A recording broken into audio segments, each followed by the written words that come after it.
Prologue: a Friday in November. It happened every year, was almost a ritual.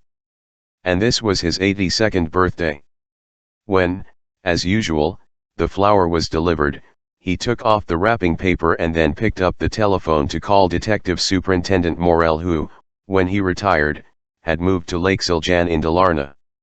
They were not only the same age, they had been born on the same day, which was something of an irony under the circumstances.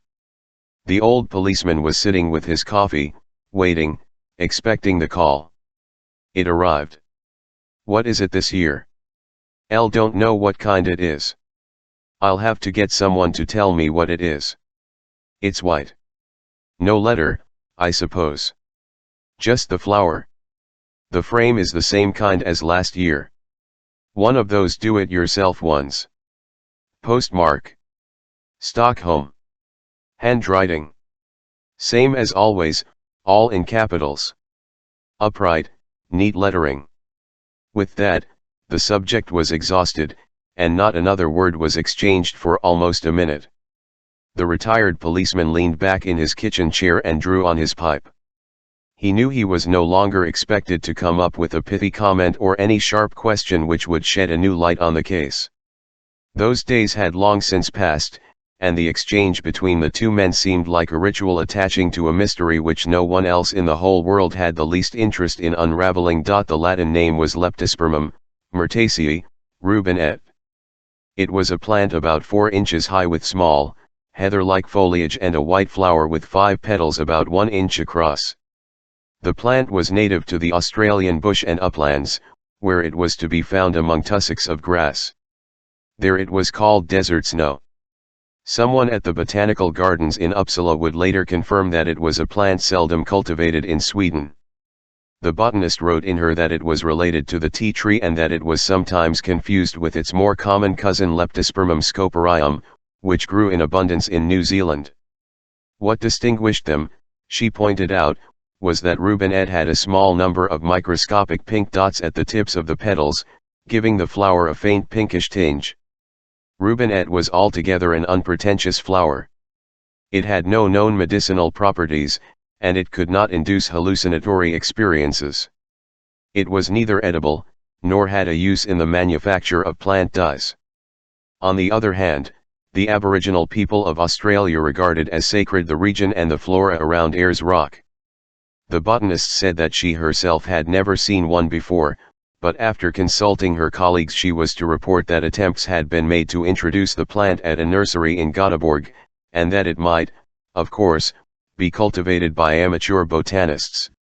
It was difficult to grow in Sweden because it thrived in a dry climate and had to remain indoors half of the year. It would not thrive in calcareous soil and it had to be watered from below. It needed pampering. The fact of its being so rare a flower ought to have made it easier to trace the source of this particular specimen, but in practice it was an impossible task. There was no registry to LCX, it up in, no licenses to explore. Anywhere from a handful to a few hundred enthusiasts could have had access to seeds or plants. And those could have changed hands between friends or been bought by mail order from anywhere in Europe, anywhere in the antipodes. But it was only one in the series of mystifying flowers that each year arrived by post on the first day of November. They were always beautiful and for the most part rare flowers, always pressed, mounted on watercolor paper in a simple frame measuring 6 inches by 11 inches. The strange story of the flowers had never been reported in the press, only a very few people knew of it. 30 years ago the regular arrival of the flower was the object of much scrutiny at the National Forensic Laboratory, among fingerprint experts, graphologists, criminal investigators, and 1 or 2 relatives and friends of the recipient. Now the actors in the drama were but 3, the elderly birthday boy, the retired police detective, and the person who had posted the flower. The first 2 at least had reached such an age that the group of interested parties would soon be further diminished. The policeman was a hardened veteran. He would never forget his first case, in which he had had to take into custody a violent and appallingly drunk worker at an electrical substation before he caused others harm. During his career he had brought in poachers, wife-beaters, con men, car thieves, and drunk drivers. He had dealt with burglars, drug dealers, rapists, and one deranged bomber. He had been involved in 9 murder or manslaughter cases. In 5 of these the murderer had called the police himself and, full of remorse, confessed to having killed his wife or brother or some other relative. 2 others were solved within a few days. Another required the assistance of the National Criminal Police and took 2 years. The 9th case was solved to the police's satisfaction, which is to say that they knew who the murderer was, but because the evidence was so insubstantial the public prosecutor decided not to proceed with the case. To the detective superintendent's dismay, the statute of limitations eventually put an end to the matter. But all in all he could look back on an impressive career. He was anything but pleased. For the detective, the case of the pressed flowers had been nagging at him for years, his last, unsolved, and frustrating case. The situation was doubly absurd because after spending literally thousands of hours brooding, on duty and off, he could not say beyond doubt that a crime had indeed been committed. The 2 men knew that whoever had mounted the flowers would have worn gloves, that there would be no fingerprints on the frame or the glass. The frame could have been bought in camera shops or stationery stores the world over. There was, quite simply, no lead to follow. Most often the parcel was posted in Stockholm, but 3 times from London, twice from Paris, twice from Copenhagen, once from Madrid, once from Bonn, and once from Pensacola, Florida. The detective superintendent had to look it up in an atlas. After putting down the telephone, the 82-year-old birthday boy sat for a long time looking at the pretty but meaningless flower whose name he did not yet know. Then he looked up at the wall above his desk. There hung 43 pressed flowers in their frames. 4 rows of 10, and 1 at the bottom with 4. In the top row 1 was missing from the 9th slot. Desert Snow would be number 44. Without warning he began to weep. He surprised himself with this sudden burst of emotion after almost 40 years. Part 1 Incentive December 20th to January 3rd. 18% of the women in Sweden have at one time been threatened by a man. Chapter 1 Friday, December 20th. The trial was irretrievably over, everything that could be said had been said, but he had never doubted that he would lose. The written verdict was handed down at 1 midnight on Friday morning, and all that remained was a summing up from the reporters waiting in the corridor outside the district court. Carl Michael Blomqvist saw them through the doorway and slowed his step. He had no wish to discuss the verdict, but questions were unavoidable, and he of all people knew that they had to be asked and answered. This is how it is to be a criminal, he thought. On the other side of the microphone. He straightened up and tried to smile. The reporters gave him friendly, almost embarrassed greetings. Left C. Aftonbladet, Expressen, TT Wire Service, TV4, and Where are you from? Yes, Dagens Nyheter. I must be a celebrity, Blomqvist said. Give us a soundbite, Carl Blomqvist. It was a reporter from one of the evening papers. Blomqvist, hearing the nickname, forced himself as always not to roll his eyes. Once, when he was 23 and had just started his first summer job as a journalist, Blomqvist had chanced upon a gang which had pulled off 5 bank robberies over the past 2 years. There was no doubt that it was the same gang in every instance. Their trademark was to hold up 2 banks at a time with military precision.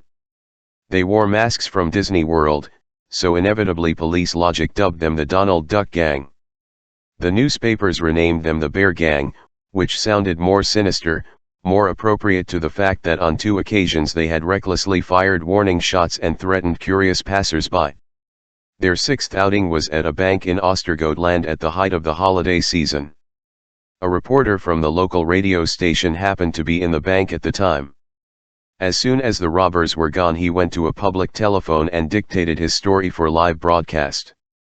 Blomqvist was spending several days with a girlfriend at her parents' summer cabin near Katrineholm. Exactly why he made the connection he could not explain, even to the police, but as he was listening to the news report he remembered a group of 4 men in a summer cabin a few hundred feet down the road. He had seen them playing badminton out in the yard, 4 blonde, athletic types in shorts with their shirts off. They were obviously bodybuilders, and there had been something about them that had made him 100k twice. Maybe it was because the game was being played in blazing sunshine with what he recognized as intensely focused energy. There had been no good reason to suspect them of being the bank robbers, but nevertheless he had gone to a hill overlooking their cabin. It seemed empty. It was about 40 minutes before a Volvo drove up and parked in the yard. The young men got out, in a hurry, and were each carrying a sports bag, so they might have been doing nothing more than coming back from a swim. But one of them returned to the car and took out from the boot something which he hurriedly covered with his jacket. Even from Blomqvist's relatively distant observation, he could tell that it was a good old AK-4, the rifle that had been his constant companion for the year of his military service. He called and that was the start of a 3-day siege of the cabin, blanket coverage by the media, with Blomqvist in a front row seat and collecting a gratifyingly large fee from an evening paper. The police set up their headquarters in a caravan in the garden of the cabin where Blomqvist was staying. The fall of the Bear Gang gave him the star billing that launched him as a young journalist. The downside of his celebrity was that the other evening newspaper could not resist using the headline "Cal Blomqvist solves the case." The tongue-in-cheek story was written by an older female columnist and contained references to the young detective in Astrid Lindgren's books for children. To make matters worse, the paper had run the story with a grainy photograph of Blomqvist with his mouth half open even as he raised an index finger to point. It made no difference that Blomqvist had never in life used the name Carl. From that moment on, to his dismay, he was nicknamed Cal Blomqvist by his peers, an epithet employed with taunting provocation, not unfriendly but not really friendly either. In spite of his respect for Astrid Lindgren, whose books he loved, he detested the nickname. It took him several years and far weightier journalistic successes before the nickname began to fade, but he still cringed if ever the name was used in his hearing. Right now he achieved a placid smile and said to the reporter from the evening paper, "Oh, come on, think of something yourself. You usually do." His tone was not unpleasant. They all knew each other, more or less, and Blomqvist's most vicious critics had not come that morning. One of the journalists there had at one time worked with him. And at a party some years ago he had nearly succeeded in picking up one of the reporters, the woman from She on TV4. "You took a real hit in there today," said the one from Dagens Nyheter, clearly a young part-timer. "How does it feel?" Despite the seriousness of the situation, neither Blomqvist nor the older journalists could help smiling. He exchanged glances with TV4. "How does it feel?" The half-wit 6Jers reporter shoves his microphone in the face of the breathless athlete on the finishing line. "I can only regret that the court did not come to a different conclusion," he said a bit stuffily. 3 months in jail and 150,000 kronor damages. "That's pretty severe," said she from TV4. "I'll survive." "Are you going to Wennerström?" "Shake his hand." "I'll think not." "So you still would say that he's a crook?" Dagens Nyheter. The court had just ruled that Blomqvist had libeled and defamed the financier Hans-Erik Wennerström. The trial was over and he had no plans to appeal. So what would happen if he repeated his claim on the courthouse steps? Blomqvist decided that he did not want to find out. "L thought I had GCX, reason to publish the information that was in my possession. The court has ruled otherwise, and I must accept that the judicial process has taken its course. Those of us on the editorial staff will have to discuss the judgment before we decide what we're going to do. I have no more to add." "But how did you come to forget that journalists actually have to back up their assertions?" She from TV4. Her expression was neutral, but Blomqvist thought he saw a hint of disappointed repudiation in her eyes. The reporters on site, apart from the boy from Dagens Nyheter, were all veterans in the business. For them the answer to that question was beyond the conceivable. "I have nothing to add," he repeated, but when the others had accepted this TV for him against the doors to the courthouse and asked her questions in front of the camera, she was kinder than he deserved, and there were enough clear answers to satisfy all the reporters still standing behind her. The story would be in the headlines, but he reminded himself that they were not dealing with the media event of the year here. The reporters had what they needed and headed back to their respective newsrooms. He considered walking, but it was a blustery December day and he was already cold after the interview. As he walked down the corridors, steps, he saw William Borg getting out of his car. He must have been sitting there during the interview. Their eyes met, and then Borg smiled. "It was worth coming down here just to see you with that paper in your hand." Blomqvist said nothing. Borg and Blomqvist had known each other for 15 years. They had worked together as cub reporters for the financial section of a morning paper. Maybe it was a question of chemistry, but the foundation had been laid there for a lifelong enmity. In Blomqvist's eyes, Borg had been a third-rate reporter and a troublesome person who annoyed everyone around him with crass jokes and made disparaging remarks about the more experienced, older reporters. He seemed to dislike the older female reporters in particular. They had their first quarrel, then others, and anon the antagonism turned personal. Over the years, they had run into each other regularly, but it was not until the late 90s that they became serious enemies. Blomqvist had published a book about financial journalism and quoted extensively a number of idiotic articles written by Borg. Borg came across as a pompous ass who got many of his facts upside down and wrote homages to dot-com companies that were on the brink of going under. When thereafter they met by chance in a bar in Söder, they had all but come to blows.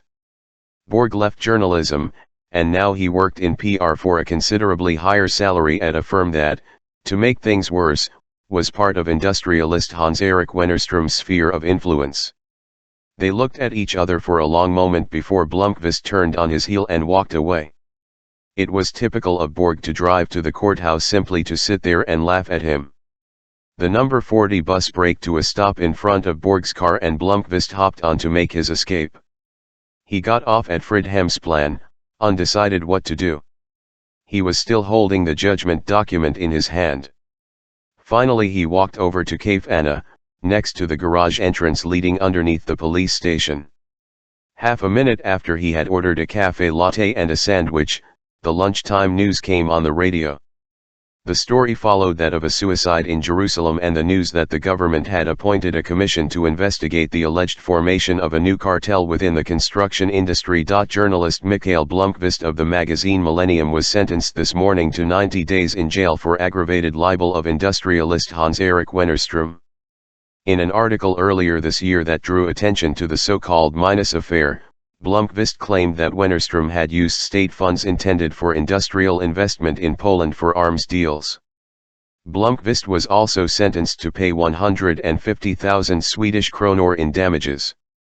In a statement, Wennerström's lawyer Bertil Kamnermarker said that his client was satisfied with the judgment. "It was an exceptionally outrageous case of libel," he said. The judgment was 26 pages long. It set out the reasons for finding Blomqvist guilty on 15 counts of aggravated of the businessman Hans-Erik Wennerström. So each count cost him 10,000 kronor and 6 days in jail. And then there were the court costs and his own lawyer's fee. He could not bring himself to think about all the expenses, but he calculated too that it might have been worse. The court had acquitted him on 7 other counts. As he read the judgment, he felt a growing heaviness and discomfort in his stomach. This surprised him. As the trial began, he knew that it would take a miracle for him to escape conviction, and he had become reconciled to the outcome. He sat through the 2 days of the trial surprisingly calm, and for 11 more days he waited, without feeling anything in particular, for the court to finish deliberating and to come up with the document he now held in his hand. It was only now that a physical unease washed over him. When he took a bite of his sandwich, the bread seemed to swell up in his mouth. He could hardly swallow it and pushed his plate aside. This was the first time that Blomqvist had faced any charge. The judgment was a trifle, relatively speaking. A lightweight crime. Not armed robbery, murder, or rape after all. From a financial point of view, however, it was serious. Millennium was not a flagship of the media world with unlimited resources. The magazine barely broke even, but the judgment did not spell catastrophe. The problem was that Blomqvist was one of Millennium's part owners, and at the same time, idiotically enough, he was both a writer and the magazine's publisher. The damages of 150,000 kronor he would pay himself, although that would just about wipe out his savings. The magazine would take care of the court costs. With prudent budgeting it would work out. He pondered the wisdom of selling his apartment, though it would break his heart. At the end of the go-go 80s, during a period when he had a steady job and a pretty good salary, he had looked around for a permanent place to live. He ran from one apartment showing to another before he stumbled on an attic flat of 700 square feet right at the end of Bellmansgaten. The previous owner was in the middle of making it livable but suddenly got a job at a dot-com company abroad, and Blomqvist was able to buy it inexpensively. He rejected the original interior designer's sketches and finished the work himself. He put money into fixing up the bathroom and the kitchen area, but instead of putting in a parquet floor and interior walls to make it into the planned two-room apartment, he sanded the floorboards, whitewashed the rough walls, and hid the worst patches behind two watercolors by Emanuel Bernstone. The result was an open living space, with the bedroom area behind a bookshelf, and the dining area and the living room next to the small kitchen behind a counter. The apartment had two dormer windows and a gable window with a view of the rooftops towards Gamla stan, Stockholm's oldest section, and the water of Riddarfjärden. He had a glimpse of water by the Slussen locks and a view of City Hall. Today he would never be able to afford such an apartment, and he badly wanted to hold on to it. But that he might lose the apartment was nothing beside the fact that professionally he had received a real smack in the nose. It would take a long time to repair the damage, if indeed it could ever be repaired. It was a matter of trust. For the foreseeable future, editors would hesitate to publish a story under his byline. He still had plenty of friends in the business who would accept that he had fallen victim to bad luck and unusual circumstances, but he was never again going to be able to make the slightest mistake. What hurt most was the humiliation. He had held all the trumps and yet he had lost to a semi-gangster in an Armani suit. A despicable stock market speculator. A yuppie with a celebrity lawyer who sneered his way through the whole trial. How in God's name had things gone so wrong? The Wennerström affair had started out with such promise in the cockpit of a 37-foot Mailer 30 on Midsummer Eve a year and a half earlier. It began by chance, all because a former journalist colleague, now a PR flunky at the county council, wanted to impress his new girlfriend. He had rashly hired a scampi for a few days of romantic sailing in the Stockholm archipelago. The girlfriend, just arrived from Hallstahammar to study in Stockholm, had agreed to the outing after putting up token resistance, but only if her sister and her sister's boyfriend could come too. None of the trio from Hallstahammar had any sailing experience, and unfortunately Blomqvist's old colleague had more enthusiasm than experience.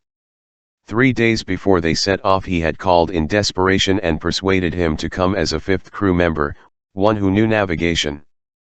Blomqvist had not thought much of the proposal, but he came around when promised a few days of relaxation in the archipelago with good food and pleasant company. These promises came to naught, and the expedition turned into more of a disaster than he could have imagined.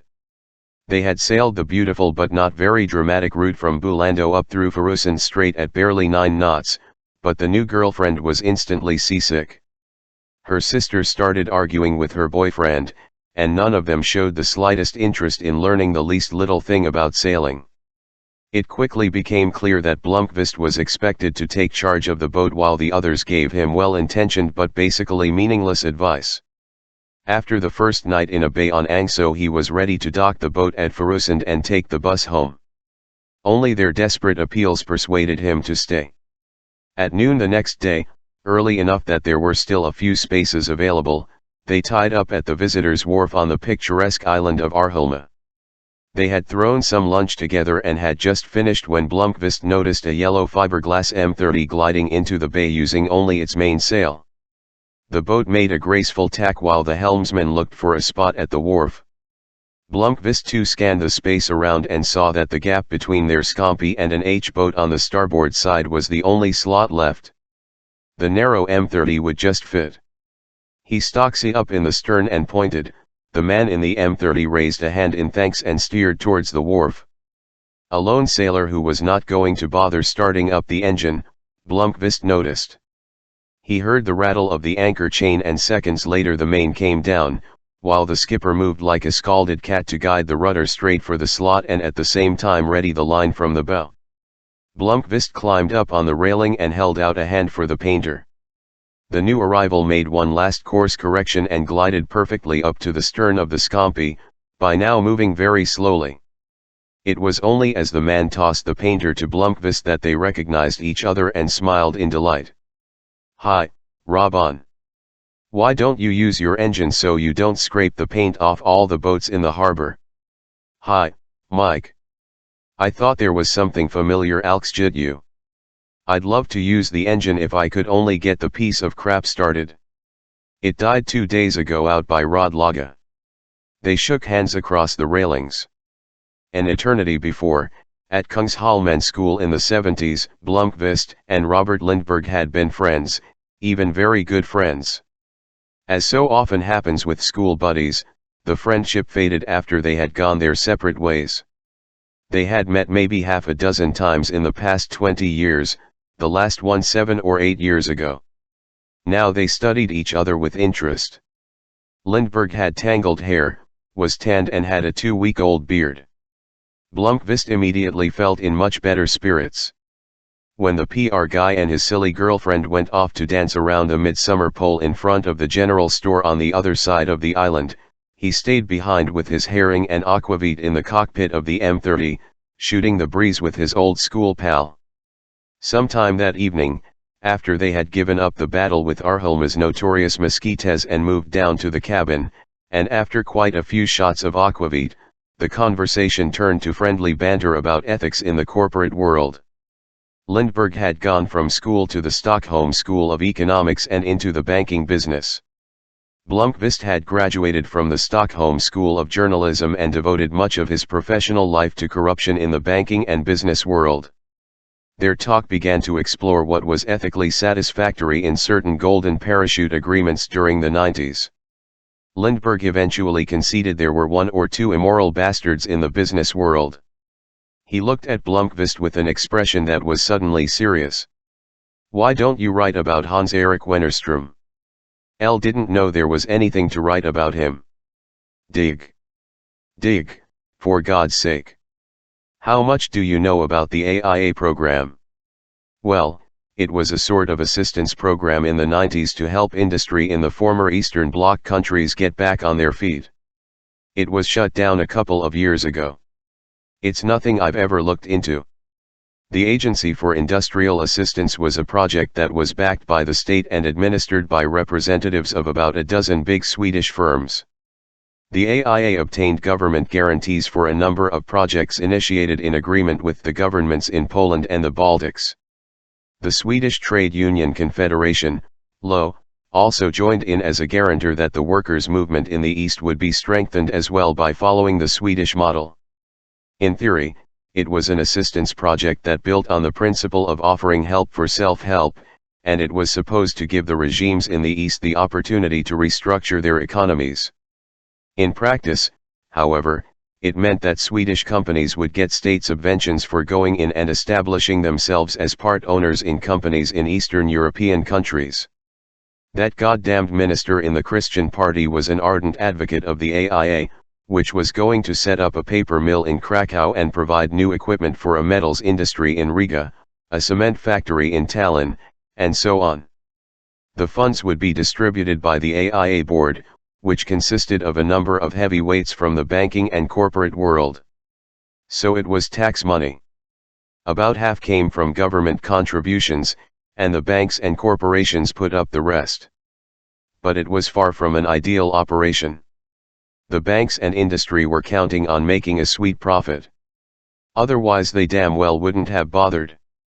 How much money are we talking about? Hold on, Listen to this. The AIA was dealing primarily with big Swedish firms who wanted to get into the Eastern European market. Heavy industries like ASEA Brown Boveri and Skanska Construction and the like. Not speculation firms, in other words. Are you telling me that Skanska doesn't do speculation?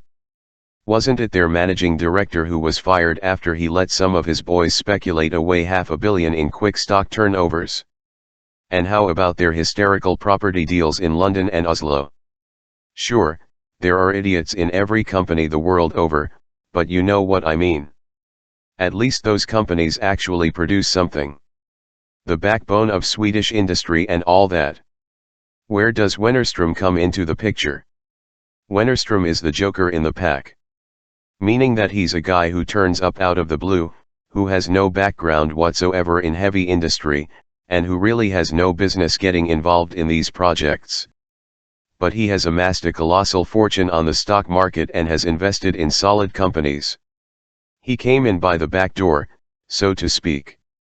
As he sat there in the boat, Blomqvist filled his glass with Reimersholms brandy and leaned back, trying to remember what little he knew about Wennerström. Born up in Norrland, where in the 70s he set up an investment company. He made money and moved to Stockholm, and there his career took off in the 80s. He created Wennerström Gruppen, the Wennerström Group, when they set up offices in London and New York, and the company started to get mentioned in the same articles as Beijer.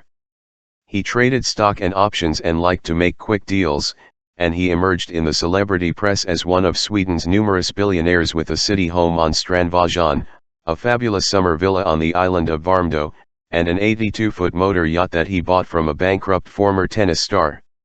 He was a bean counter, naturally, but the 80s was the decade of the bean counters and property speculators, and Wennerström had not made a significantly big splash. On the contrary, he had remained something of a man in the shadows among his peers. He lacked Jan Stenbeck's flamboyance and did not spread himself all over the tabloids like Percy Barnevik. He said goodbye to real estate and instead made massive investments in the former Eastern Bloc. When the bubble burst in the 90s and one managing director after another was forced to cash in his golden parachute, Wennerström's company came out of it in remarkably good shape. A Swedish success story, as the Financial Times called it. That was 1992, Lindberg said. Wennerström contacted AIA and said he wanted funding. He presented a plan, seemingly backed by interests in Poland, which aimed at establishing an industry for the manufacture of packaging for foodstuffs. A tin can industry, you mean? Not quite, but something along those lines.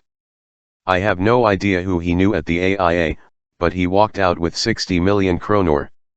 This is starting to get interesting. Let me guess, that was the last anyone saw of the money. Wrong. Lindberg gave a sly smile before he fortified himself with a few more sips of brandy. What happened after that is a piece of classic bookkeeping. Wennerström really did set up a packaging factory in Poland, in Lodz. The company was called Minus. AIA received a few enthusiastic reports during 1993, then silence. In 1994, Minus, out of the blue, collapsed. Lindberg put his empty glass down with an emphatic smack. The problem with AIA was that there was no real system in place for reporting on the project. You remember those days, everyone was so optimistic when the Berlin Wall came down. Democracy was going to be introduced, the threat of nuclear war was over, and the Bolsheviks would turn into regular little capitalists overnight. The government wanted to nail down democracy in the East. Every capitalist wanted to jump on the bandwagon and help build the new Europe. L didn't know that capitalists were so anxious to get involved in charity. Believe me, it was a capitalist's wet dream. Russia and Eastern Europe may be the world's biggest untapped markets after China. Industry had no problem joining hands with the government, especially when the companies were required to put up only a token investment. In all, AIA swallowed about 30 billion kronor of the taxpayers' money. It was supposed to come back in future profits. Formally, AIA was the government's initiative, but the influence of industry was so great that in actual fact the AIA board was operating independently. So is there a story in all this? Be patient. When the project started there was no problem with financing. Sweden hadn't yet been hit by the interest rate shock. The government was happy to plug AIA as one of the biggest Swedish efforts to promote democracy in the East. And this was all under the conservative government. Don't get politics mixed up in this. It's all about money, and it makes no difference if the Social Democrats or the moderates appoint the ministers. So, full speed ahead. Then came the foreign exchange problems, and after that some crazy new Democrats, remember them, started whining that there was a shortage of oversight in what AIA was into. One of their henchmen had confused AIA with the Swedish International Development Authority and thought it was all some damn do-gooder project like the one in Tanzania. In the spring of 1994 a commission was appointed to investigate. At that time there were concerns about several projects, but one of the first to be investigated was Minus. And Wennerström couldn't show what the funds had been used for. Far from it. He produced an excellent report which showed that around 54 million kronor was invested in Minus. But it turned out that there were too many huge administrative problems in what was left of Poland for a modern packaging industry to be able to function. In practice their factory was shut out by the competition from a similar German project. The Germans were doing their best to buy up the entire Eastern Bloc. You said that he had been given 60 million kronor. Exactly. The money served as an interest-free loan. The idea, of course, was that the companies would pay back part of the money over a number of years. But Minus had gone under and Wennerström could not be blamed for it. Here the state guarantees kicked in, and Wennerström was indemnified. All he needed to do was pay back the money that was lost when Minus went under, and he could also show that he had lost a corresponding amount of his own money. Let me see if I understand this correctly. The government supplied billions in tax money, and diplomats to open doors. Industries got the money and used it to invest in joint ventures from which they later reaped vast profits. In other words, business as usual. You're a cynic.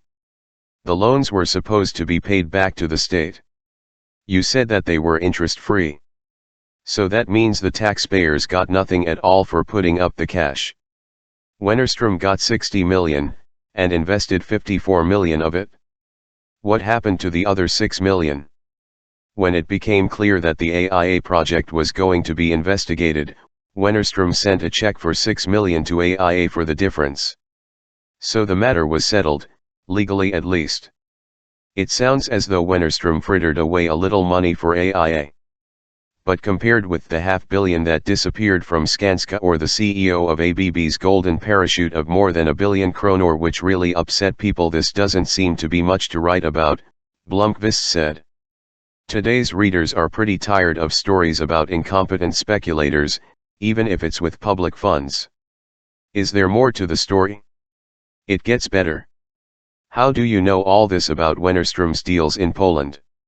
L worked at Handelsbanken in the 90s. Guess who wrote the reports for the bank's representative in AIA? Aha! Tell me more. Well, AIA got their report from Wennerström. Documents were drawn up. The balance of the money had been paid back. That 6 million coming back was very clever. Get to the point. But, my dear Blomqvist, that is the point.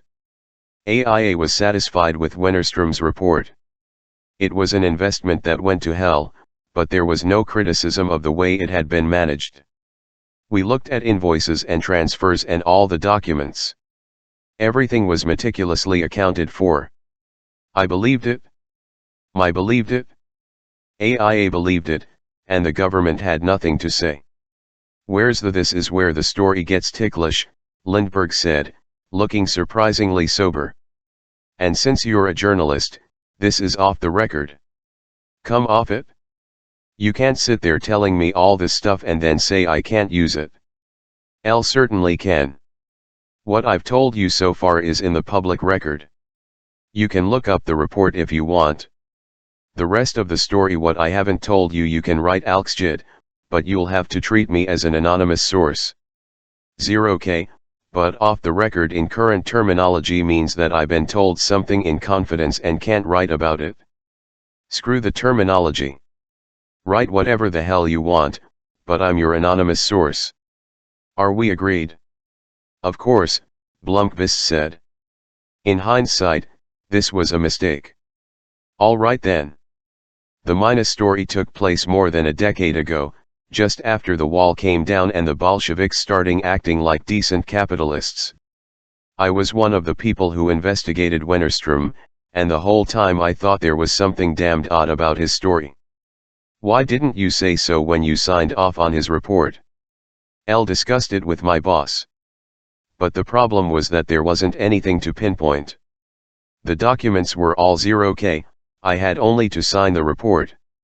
Every time I've seen Wennerström's name in the press since then I think about Minus, and not least because some years later, in the mid-90s, my bank was doing some business with Wennerström. Pretty big business, actually, and it didn't turn out so well. He cheated you? No, nothing that obvious. We both made money on the deals. It was more that. I don't know quite how to explain it, and now I'm talking about my own employer, and I don't want to do that. But what struck me the lasting and overall impression, as they say, was not positive. Wennerström is presented in the media as a tremendous financial oracle. He thrives on that. It's his trust capital. I'll know what you mean. My impression was that the man was all bluff. He wasn't even particularly bright as a financier. In fact, I thought he was damned ignorant about certain subjects, although he had some really sharp young warriors for advisors. Above all, I really didn't care for him personally. A few years ago I went down to Poland on some other matter.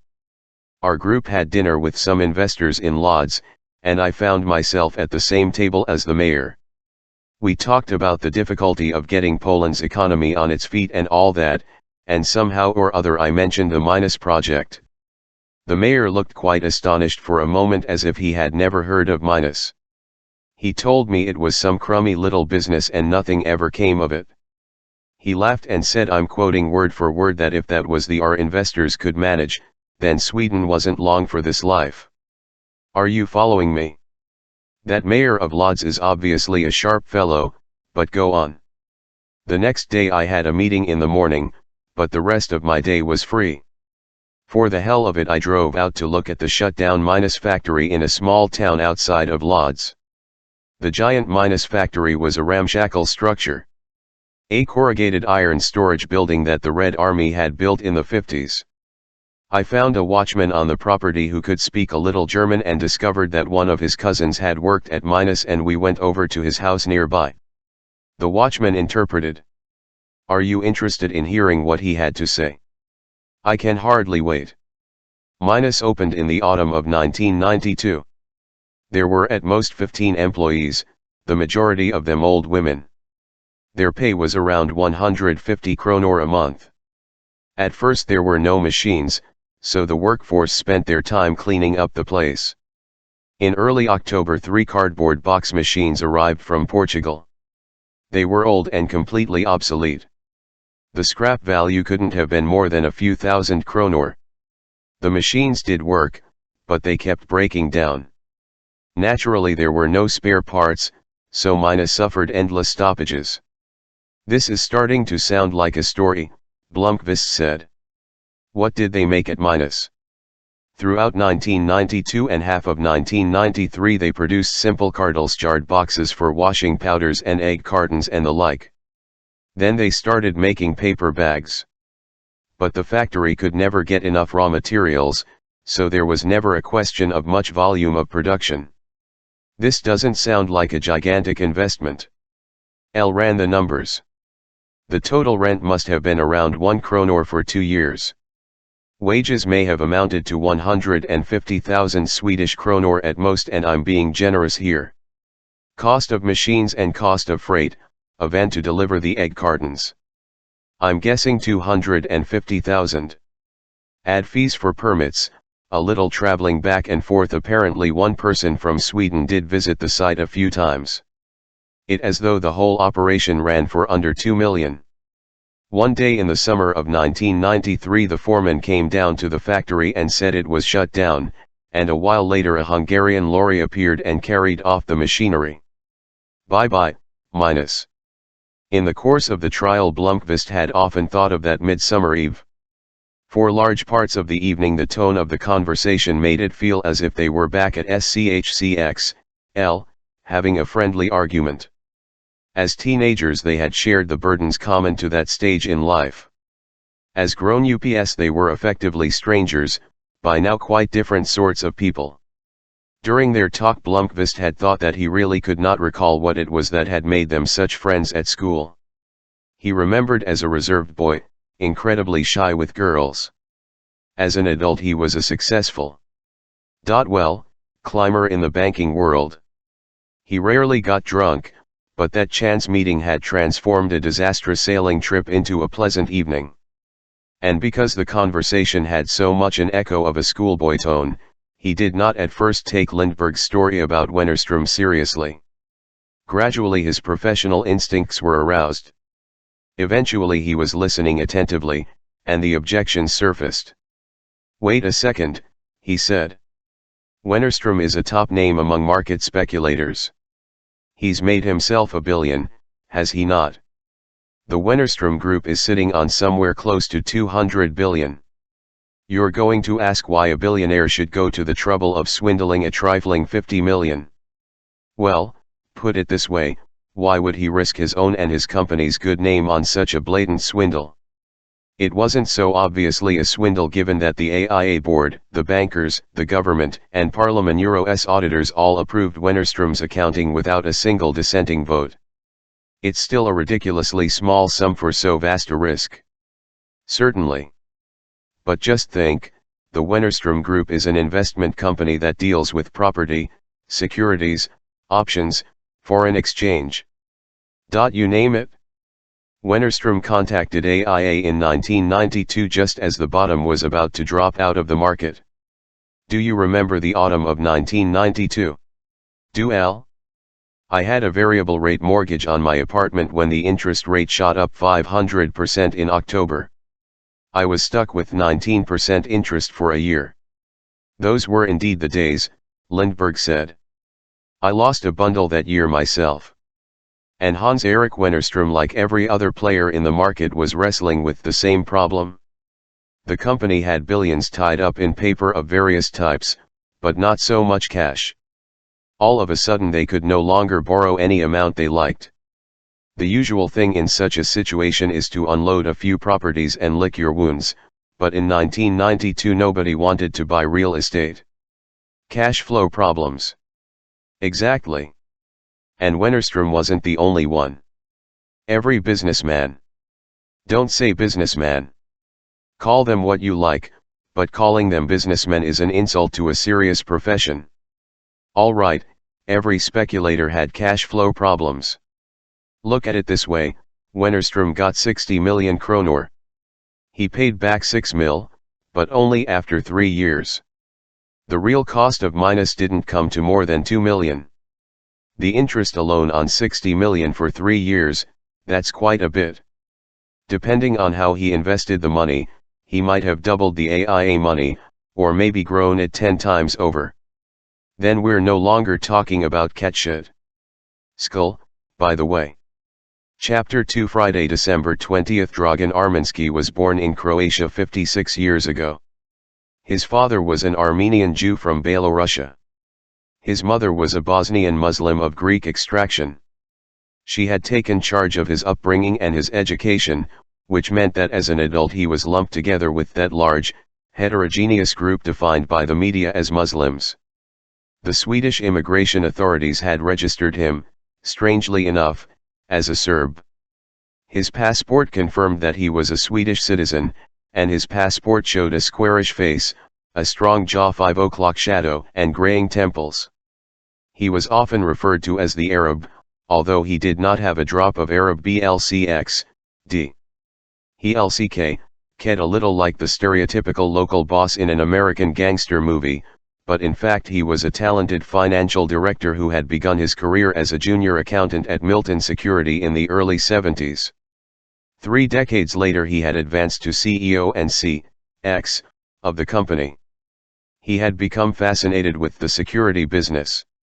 It was like war games to identify threats, develop counter-strategies, and all the time stay one step ahead of the industrial spies, blackmailers and thieves. It began for him when he discovered how the swindling of a client had been accomplished through creative bookkeeping. He was able to prove who, from a group of a dozen people, was behind it. He had been promoted and played a key role in the firm's development and was an expert in financial fraud. 15 years later he became CEO. He had transformed Milton Security into one of Sweden's most competent and trusted security firms.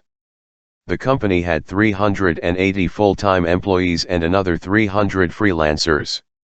It was small compared to Falk or Swedish Guard Service. When Armansky first joined, the company was called Johan Fredrik Milton's General Security AB, and it had a client list consisting of shopping centers that needed floor walkers and muscular guards. Under his leadership the firm was now the internationally recognized Milton Security and had invested in cutting-edge technology. Night watchmen well past their prime, uniform fetishists, and moonlighting university students had been replaced by people with real professional skills.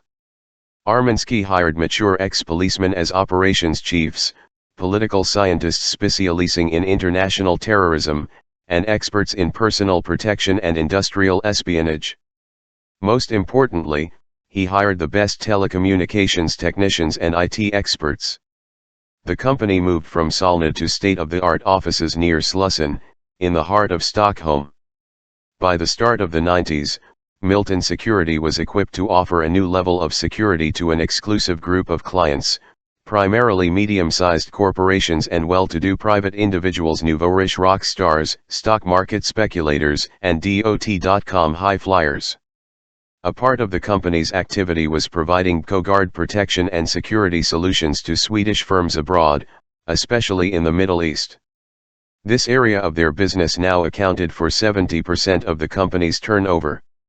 Under Armansky, sales had increased from about 40 million SEK annually to almost 2 billion. Providing security was a lucrative business. Operations were divided among 3 main areas: security consultations, which consisted of identifying conceivable or imagined threats; countermeasures, which usually involved the installation of security cameras, burglar and fire alarms, electronic locking mechanisms and IT systems; and personal protection for private individuals or companies. This last market had grown 40 times over in 10 years. Lately a new client group had arisen: affluent women seeking protection from former boyfriends or husbands or from stalkers. In addition, Milton Security had a cooperative arrangement with similar firms of Goxi repute in Europe and the United States. The company also handled security for many international visitors to Sweden, including an American actress who was shooting a film for 2 months in Trollhättan. Her agent felt that her status warranted having bodyguards accompany her whenever she took her infrequent walks near the hotel. A fourth, considerably smaller area that occupied only a few employees was what was called PL or PLN, in internal jargon Pinders, which stood for Personal Investigations. Armansky was not altogether enamored of this part of their business. It was troublesome and less lucrative. It put greater demands on the employees' judgment and experience than on their knowledge of telecommunications technology or the installation of surveillance apparatus. Personal investigations were acceptable when it was a matter of credit information, background checks before hiring, or to investigate suspicions that some employee had leaked company information or engaged in criminal activity. In such cases the Pinders were an integral part of the operational activity. But not infrequently his business clients would drag in private problems that had a tendency to create unwelcome turmoil. "I want to know what sort of creep my daughter is going out with. I think my wife is being unfaithful. The guy is 0K but he's mixed up with bad company. I'm being blackmailed." Armansky often gave them a straightforward no.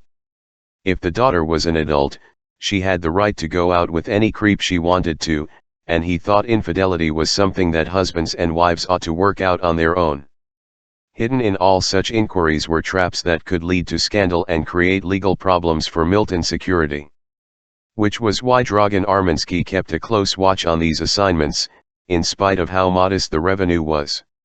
The morning's topic was just such a personal investigation. Armansky straightened the crease in his trousers before he leaned back in his comfortable chair. He glanced suspiciously at his colleague Lisbeth Salander, who was 32 years his junior. He thought for the 1000th time that nobody seemed more out of place in a prestigious security firm than she did. His mistrust was both wise and irrational. In Armansky's eyes, Salander was beyond doubt the most able investigator he had met in all his years in the business. During the 4 years she had worked for him, she had never once fumbled a job or turned in a single mediocre report. On the contrary, her reports were in a class by themselves. Armansky was convinced that she possessed a unique gift. Anybody could find out credit information or run a check with police records. But Salander had imagination, and she always came back with something different from what he expected. How she did it, he had never. Sometimes he thought that her ability to gather information was sheer magic. She knew the bureaucratic archives inside out. Above all, she had the ability to get under the skin of the person she was investigating. If there was any dirt to be dug up, she would home in on it like a cruise missile. Somehow she had always had this gift. Her reports could be a catastrophe for the individual who landed in her radar. Armansky would never forget the time he assigned her to do a routine check on a researcher in the pharmaceutical industry before a corporate buyout. The job was scheduled to take a week, but it dragged on for a while. After 4 weeks' silence and several reminders, which she ignored, Salander came back with a report documenting that the subject in question was a pedophile. On 2 occasions he had bought sex from a 13-year-old child prostitute in Tallinn, and there were indications that he had an unhealthy interest in the daughter of the woman with whom he was currently living. Salander had habits that sometimes drove Armansky to the edge of despair. In the case of the pedophile, she did not pick up the telephone and call Armansky or come into his office wanting to talk to him. No, without indicating by a single word that the report might contain explosive material, she laid it on his desk one evening, just as Armansky was about to leave for the day. He read it only late that evening, as he was relaxing over a bottle of wine in front of the TV with his wife in their villa on Lidingö. The report was, as always, almost scientifically precise, with footnotes, quotations, and source references. The first few pages gave the subject's background, education, career, and financial situation. Not until page 24 did Salander drop the bombshell Alxjit the trips to Tallinn, in the same dry-as-dust tone she used to report that he lived in Sollentuna and drove a dark blue Volvo. She referred to documentation in an exhaustive appendix, including photographs of the 13-year-old girl in the company of the subject. The pictures had been taken in a hotel corridor in Tallinn, and the man had his hand under the girl's sweater. Salander had tracked down the girl in question and she had provided her account on tape. The report had created precisely the chaos that Armansky had wanted to avoid. First he had to swallow a few ulcer tablets prescribed by his doctor. Then he called in the client for a somber emergency meeting. Finally, over the client's fierce objections, he was forced to refer the material to the police. This meant that Milton Security risked being drawn into a tangled web. If Salander's evidence could not be substantiated or the man was acquitted, the company might risk a libel suit. It was a nightmare. However, it was not Lisbeth Salander's astonishing lack of emotional involvement that most upset him.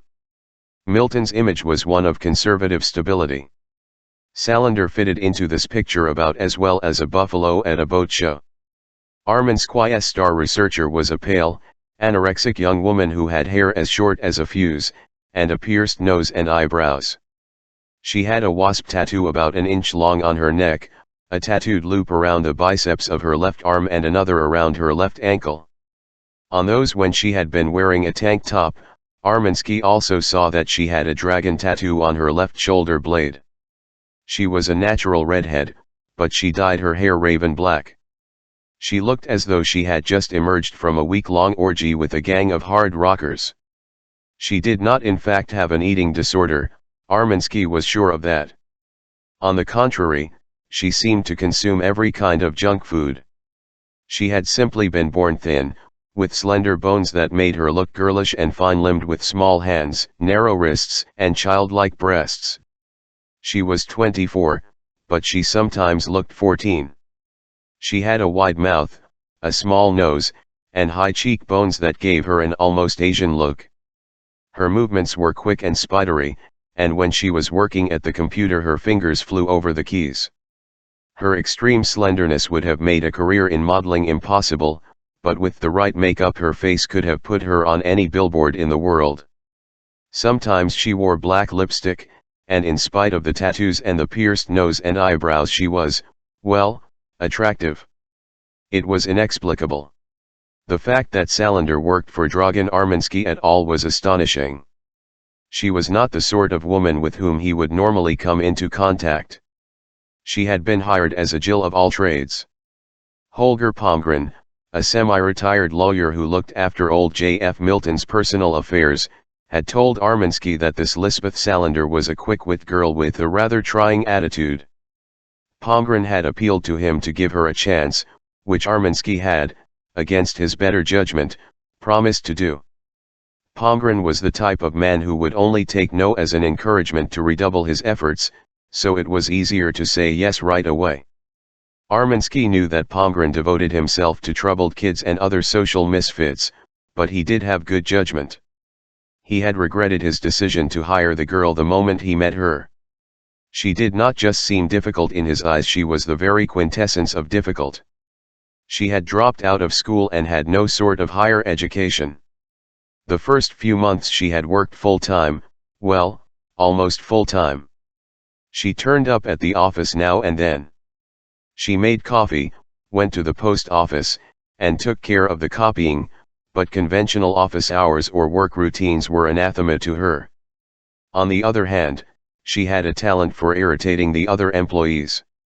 She became known as the girl with two brain cells, one for breathing and one for standing up. She never talked about herself.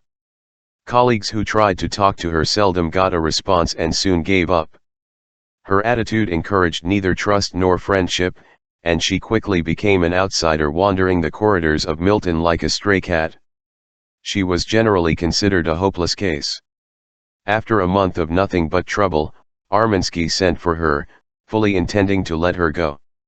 She listened to his catalogue of her offenses without objection and without even raising an eyebrow. She did not have the right attitude, he concluded, and was about to tell her that it would probably be a good idea if she looked for employment with another firm that could make better use of her skills. Only then did she interrupt him. "You know, if you just want an office serf you can get one from the temp agency. I can handle anything and anyone you want, and if you don't have any better use for me than sorting post, then you're an idiot." Armansky sat there, stunned and angry, and she went on unperturbed. "You have a man here who spent 3 weeks writing a completely useless report about that yuppie they're thinking of recruiting for that dot.com company. I copied the piece of crap for him last night, and I see it's lying on your desk now." Armansky's eyes went to the report, and for a change he raised his voice. "You're not supposed to read confidential reports." "Apparently not, but the security routines in your firm have a number of shortcomings. According to your directive he's supposed to copy such things himself, but he chucked the report at me before he left for the bar yesterday. And by the way, I found his previous report in the canteen." "You did what?" "Calm down. I put it in his inbox." "Did he give you the combination to his Tsuman safe?" Armansky was aghast. "Not exactly, he wrote it on a piece of paper he kept underneath his blotter along with the password to his computer. But the point is that your joke of a private detective has done a worthless personal investigation. He missed the fact that the guy has old gambling debts and snorts cocaine like a vacuum cleaner. Or that his girlfriend had to seek help from the women's crisis center after he beat the shit out of her. Armansky sat for a couple of minutes turning the pages of the ref cert. It was competently set out, written in clear language, and filled with source references as well as statements from the subject's friends and acquaintances. Finally he raised his eyes and said 2 words, "Prove it." "How much time have I got?" 3 days. "If you can't prove your allegations by Friday afternoon you're fired." 3 days later she delivered a report which, with equally exhaustive source references, transformed the outwardly pleasant young yuppie into an unreliable bastard. Armansky read her report over the weekend, several times, and spent part of Monday doing a half-hearted double-check of some of her assertions. Even before he began he knew that her information would prove to be accurate. Armansky was bewildered and also angry with himself for having so obviously misjudged her. He had taken her for stupid, maybe even retarded. He had not expected that a girl who had cut so many classes in school that she did not graduate could write a report so grammatically correct. It also contained detailed observations and information, and he quite simply could not comprehend how she could have acquired such facts. He could not imagine that anyone else at Milton Security would have lifted excerpts from the confidential journal of a doctor at a women's crisis center. When he asked her how she had managed that, she told him that she had no intention of burning her sources. It became clear that Salander was not going to discuss her work methods, either with him or with anyone else. This disturbed him, but not enough for him to resist the temptation to test her. He thought about the matter for several days. He recalled Holger Palmgren saying when he had sent her to him, "Everyone deserves a chance." He thought about his own Muslim upbringing, which had taught him that it was his duty to God to help the outcasts. Of course he did not believe in God and had not been in a mosque since he was a teenager, but he recognized Lisbeth Salander as a person in need of resolute help. He had not done much along these lines over the past few decades. Instead of giving Salander the boot, he summoned her for a meeting in which he tried to work out what made the difficult girl tick. His impression was confirmed that she suffered from some serious emotional problem, but he also discovered that behind her sullen facade there was an unusual intelligence. He found her prickly and irksome, but much to his surprise he began to like her. Over the following months Armansky took Salander under his wing. In truth, he took her on as a small social project. He gave her straightforward research tasks and tried to give her guidelines on how to proceed. She would listen patiently and then set off to carry out the assignment just as she saw fit. He asked Milton's technical director to give her a basic course in IT science. They sat together all afternoon until he reported back that she seemed to have a better understanding of computers than most of the staff. But despite development discussions, offers of in-house training, and other forms of enticement, it was evident that Salander had no intention of adapting to Milton's office routines. This put Armansky in a difficult spot. He would not have put up with any other employee coming and going at will, and under normal circumstances he would have demanded that she change or go. But he had a hunch that if he gave Salander an ultimatum or threatened to fire her, she would simply shrug her shoulders and be gone. A more serious problem was that he could not be sure of his own feelings for the young woman. She was like a nagging itch, repellent and at the same time tempting. It was not a sexual attraction, at least he did not think so. The women he was usually attracted to were blonde and curvaceous, with full lips that aroused his fantasies. And besides, he had been married for 20 years to a Finnish woman named Ritva who still more than satisfied these requirements. He had never been unfaithful. Well, something may have happened just once, and his wife might have misunderstood if she had known about it. But the marriage was happy and he had 2 daughters of Salander's age. In any case, he was not interested in flat-chested girls who might be mistaken for skinny boys at a distance. That was not his style. Even so, he had caught himself having inappropriate daydreams about Lisbeth Salander, and he recognized that he was not completely unaffected by her. But the attraction, Armansky thought, was that Salander was a foreign creature to him. He might just as well have fallen in love with a painting of a nymph or a Greek amphora. Salander represented a life that was not real for him, that fascinated him though he could not share it, and in any case she forbade him from sharing it. On one occasion Armansky was sitting at a cafe on Stortorget in Gamla Stan when Salander came sauntering up and sat at a table a short distance away. She was with 3 girls and a boy, all dressed in much the same way. Armansky had watched her with interest. She seemed to be just as reserved as she was at work, but she had actually almost smiled at a story told by one of her companions, a girl with purple hair. Armansky wondered how she would react if one day he came to work with green hair, worn-out jeans, and a leather jacket covered with graffiti and rivets. She probably would just smirk at him. She had been sitting with her back to him and did not turn around once, obviously unaware that he was there. He felt strangely disturbed by her presence. When at last he got up to slink away unnoticed, she suddenly turned and stared straight at him, as though she had been aware all the time that he was sitting there and had him on her radar. Her gaze had come so surprisingly that it felt like an attack, and he pretended not to see her and hurriedly left the cafe. She had not said hello even, but she followed him with her eyes, he was sure of it, and not until he turned the corner did they stop burning into his neck. She rarely laughed. But over time Armansky thought he noticed a softening of her attitude.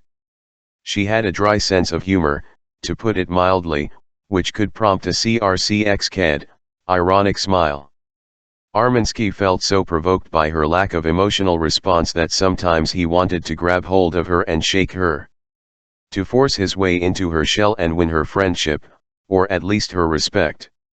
Only once, after she had been working for him for 9 months, had he tried to discuss these feelings with her. It was at Milton Securities' Christmas party one evening in December, and for once he was not sober. Nothing inappropriate had happened. He had just tried to tell her that he actually liked her. Most of all, he wanted to explain that he felt protective towards her, and if she ever needed help with anything, she should not hesitate to come to him. He had even tried to give her a hug. All in friendliness, of course. She had wriggled out of his clumsy embrace and left the party. After that she had not appeared at the office or answered her mobile. Her absence had felt like torture, almost a form of personal punishment. He had nobody to discuss his feelings with, and for the first time he realized with appalling clarity what a destructive hold she had over him. 3 weeks later, when Armansky was working late one evening going over the year-end, Salander reappeared. She came into his office as silently as a ghost, and he became aware that she was standing in the shadows inside the doorway, watching him. He had no idea how long she had been there. "Would you like some coffee?" she asked. She handed him a cup from the espresso machine in the canteen. Mutely he accepted it, feeling both relief and terror when she shoved the door closed with her foot. She sat down opposite his desk and looked him straight in the eye. Then she asked the question in a way that could neither be laughed off nor avoided. "Dragan, are you attracted to me?" Armansky sat as if paralyzed, while desperately wondering how to answer. His first impulse was to pretend to be insulted. Then he saw her expression and it came to him that this was the first time she had ever uttered any such personal question. It was seriously meant, and if he tried to laugh it off she would take it as an affront. She wanted to talk to him, and he wondered how long it had taken her to get up the courage to ask that question. He slowly put down his pen and leaned back in his chair. Finally he relaxed. "What makes you think that?" he said. "The way you 100k at me, and the way you don't look at me. And the times you were about to reach out your hand and touch me but stopped yourself." He smiled at her. "I'll reckon you'd bite off my hand if I laid a finger on you." She did not smile. She was waiting. "Lisbeth, I'm your boss, and even if I were attracted to you, I'd never act on it." She was still waiting. "Between us, yes, there have been times when I have felt attracted to you. I can't explain it, but that's the way it is. For some reason I don't really understand, I like you a lot. But you're not a physical thing. That's good. Because it'll never happen. Armansky laughed. The first time she had said something personal, and it was the most disheartening news a man could imagine receiving. He struggled to find the right words. Lisbeth, I understand that you're not interested in an old man of 50 plus. I'm not interested in an old man of 50 plus who's my boss. She held up a hand. Wait, let me speak. You're sometimes stupid and maddeningly bureaucratic, but you're actually an attractive man, and, I can also feel. But you're my boss and I've met your wife and I want to keep my job with you, and the most idiotic thing I could do is get involved with you. Armansky said nothing, hardly daring to breathe. I'm aware of what you've done for me, and I'm not ungrateful. I appreciate that you actually showed yourself to be greater than your prejudices and have given me a chance here. But I don't want you for my lover, and you're not my father. After a while Armansky sighed helplessly. What exactly do you want from me? I want to continue working for you. If that's okay with you. He nodded and then answered her as honestly as he could. I really do want you to work for me. But I also want you to feel some sort of friendship and trust in me. She nodded. You're not a person who encourages friendship, he said.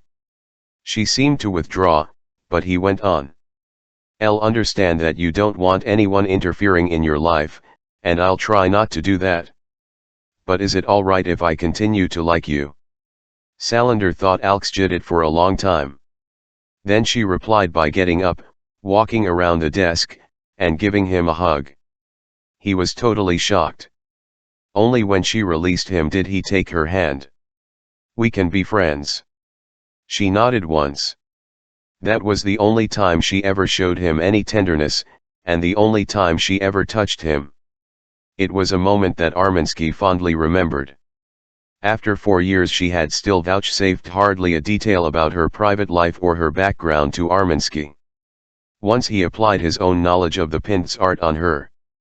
He also had a long talk with Holger Palmgren, who did not seem surprised to see him, and what he finally found out did not increase his trust in her.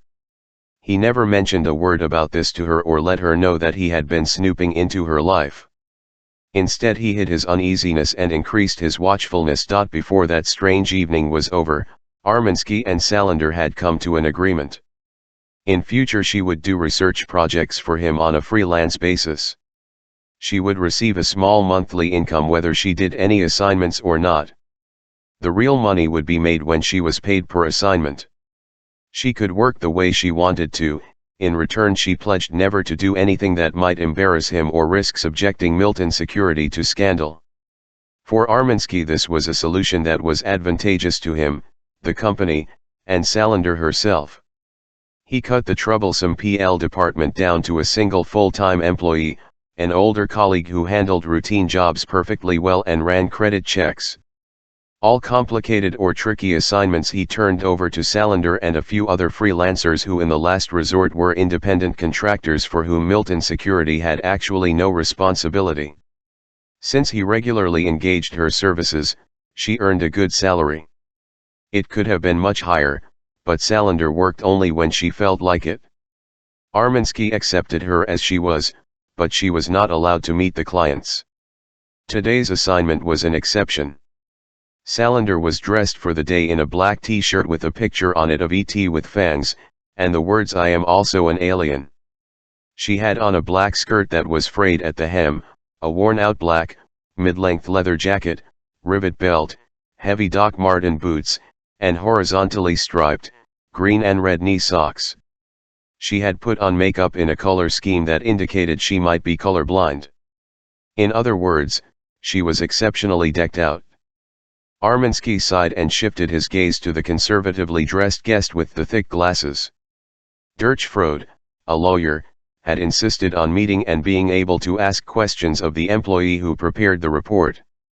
Armansky had done all he civilly could to prevent the meeting taking place, saying that Salander had a cold, was away, or was swamped with other work.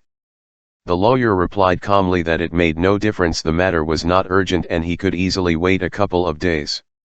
At last there was no way to avoid bringing them together. Now Freud, who seemed to be in his late 60s, was looking at Lisbeth Salander with evident fascination. Salander glowered back with an expression that did not indicate any warm feelings. Arminsky sighed and looked once more at the folder she had placed on his desk labeled Carl Michael Blomqvist. The name was followed by a social security number, neatly printed on the cover. He said the name out loud. Herr Freud snapped out of his bewitched state and turned to Arminsky. "So what can you tell me about Michael Blomqvist?" he said. "This is Ms. Salander, who prepared the report." Arminsky hesitated a second and then went on with a smile that was intended to engender confidence, but which seemed helplessly apologetic. "Don't be fooled by her youth. She is our absolute best researcher." "I'm persuaded of that," Freud said in a dry tone that hinted at the opposite. "Tell me what she found out."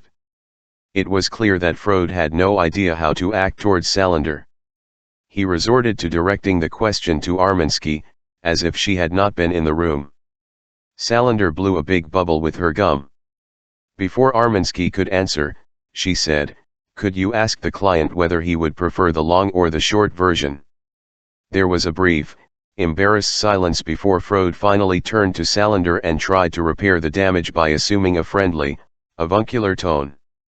"L would be grateful if the young lady would give me a verbal summary of the results." For a moment her expression was so surprisingly hostile that it sent a cold shiver down Freud's spine. Then just as quickly her expression softened and Freud wondered whether he had imagined that look. When she began to speak she sounded like a civil servant.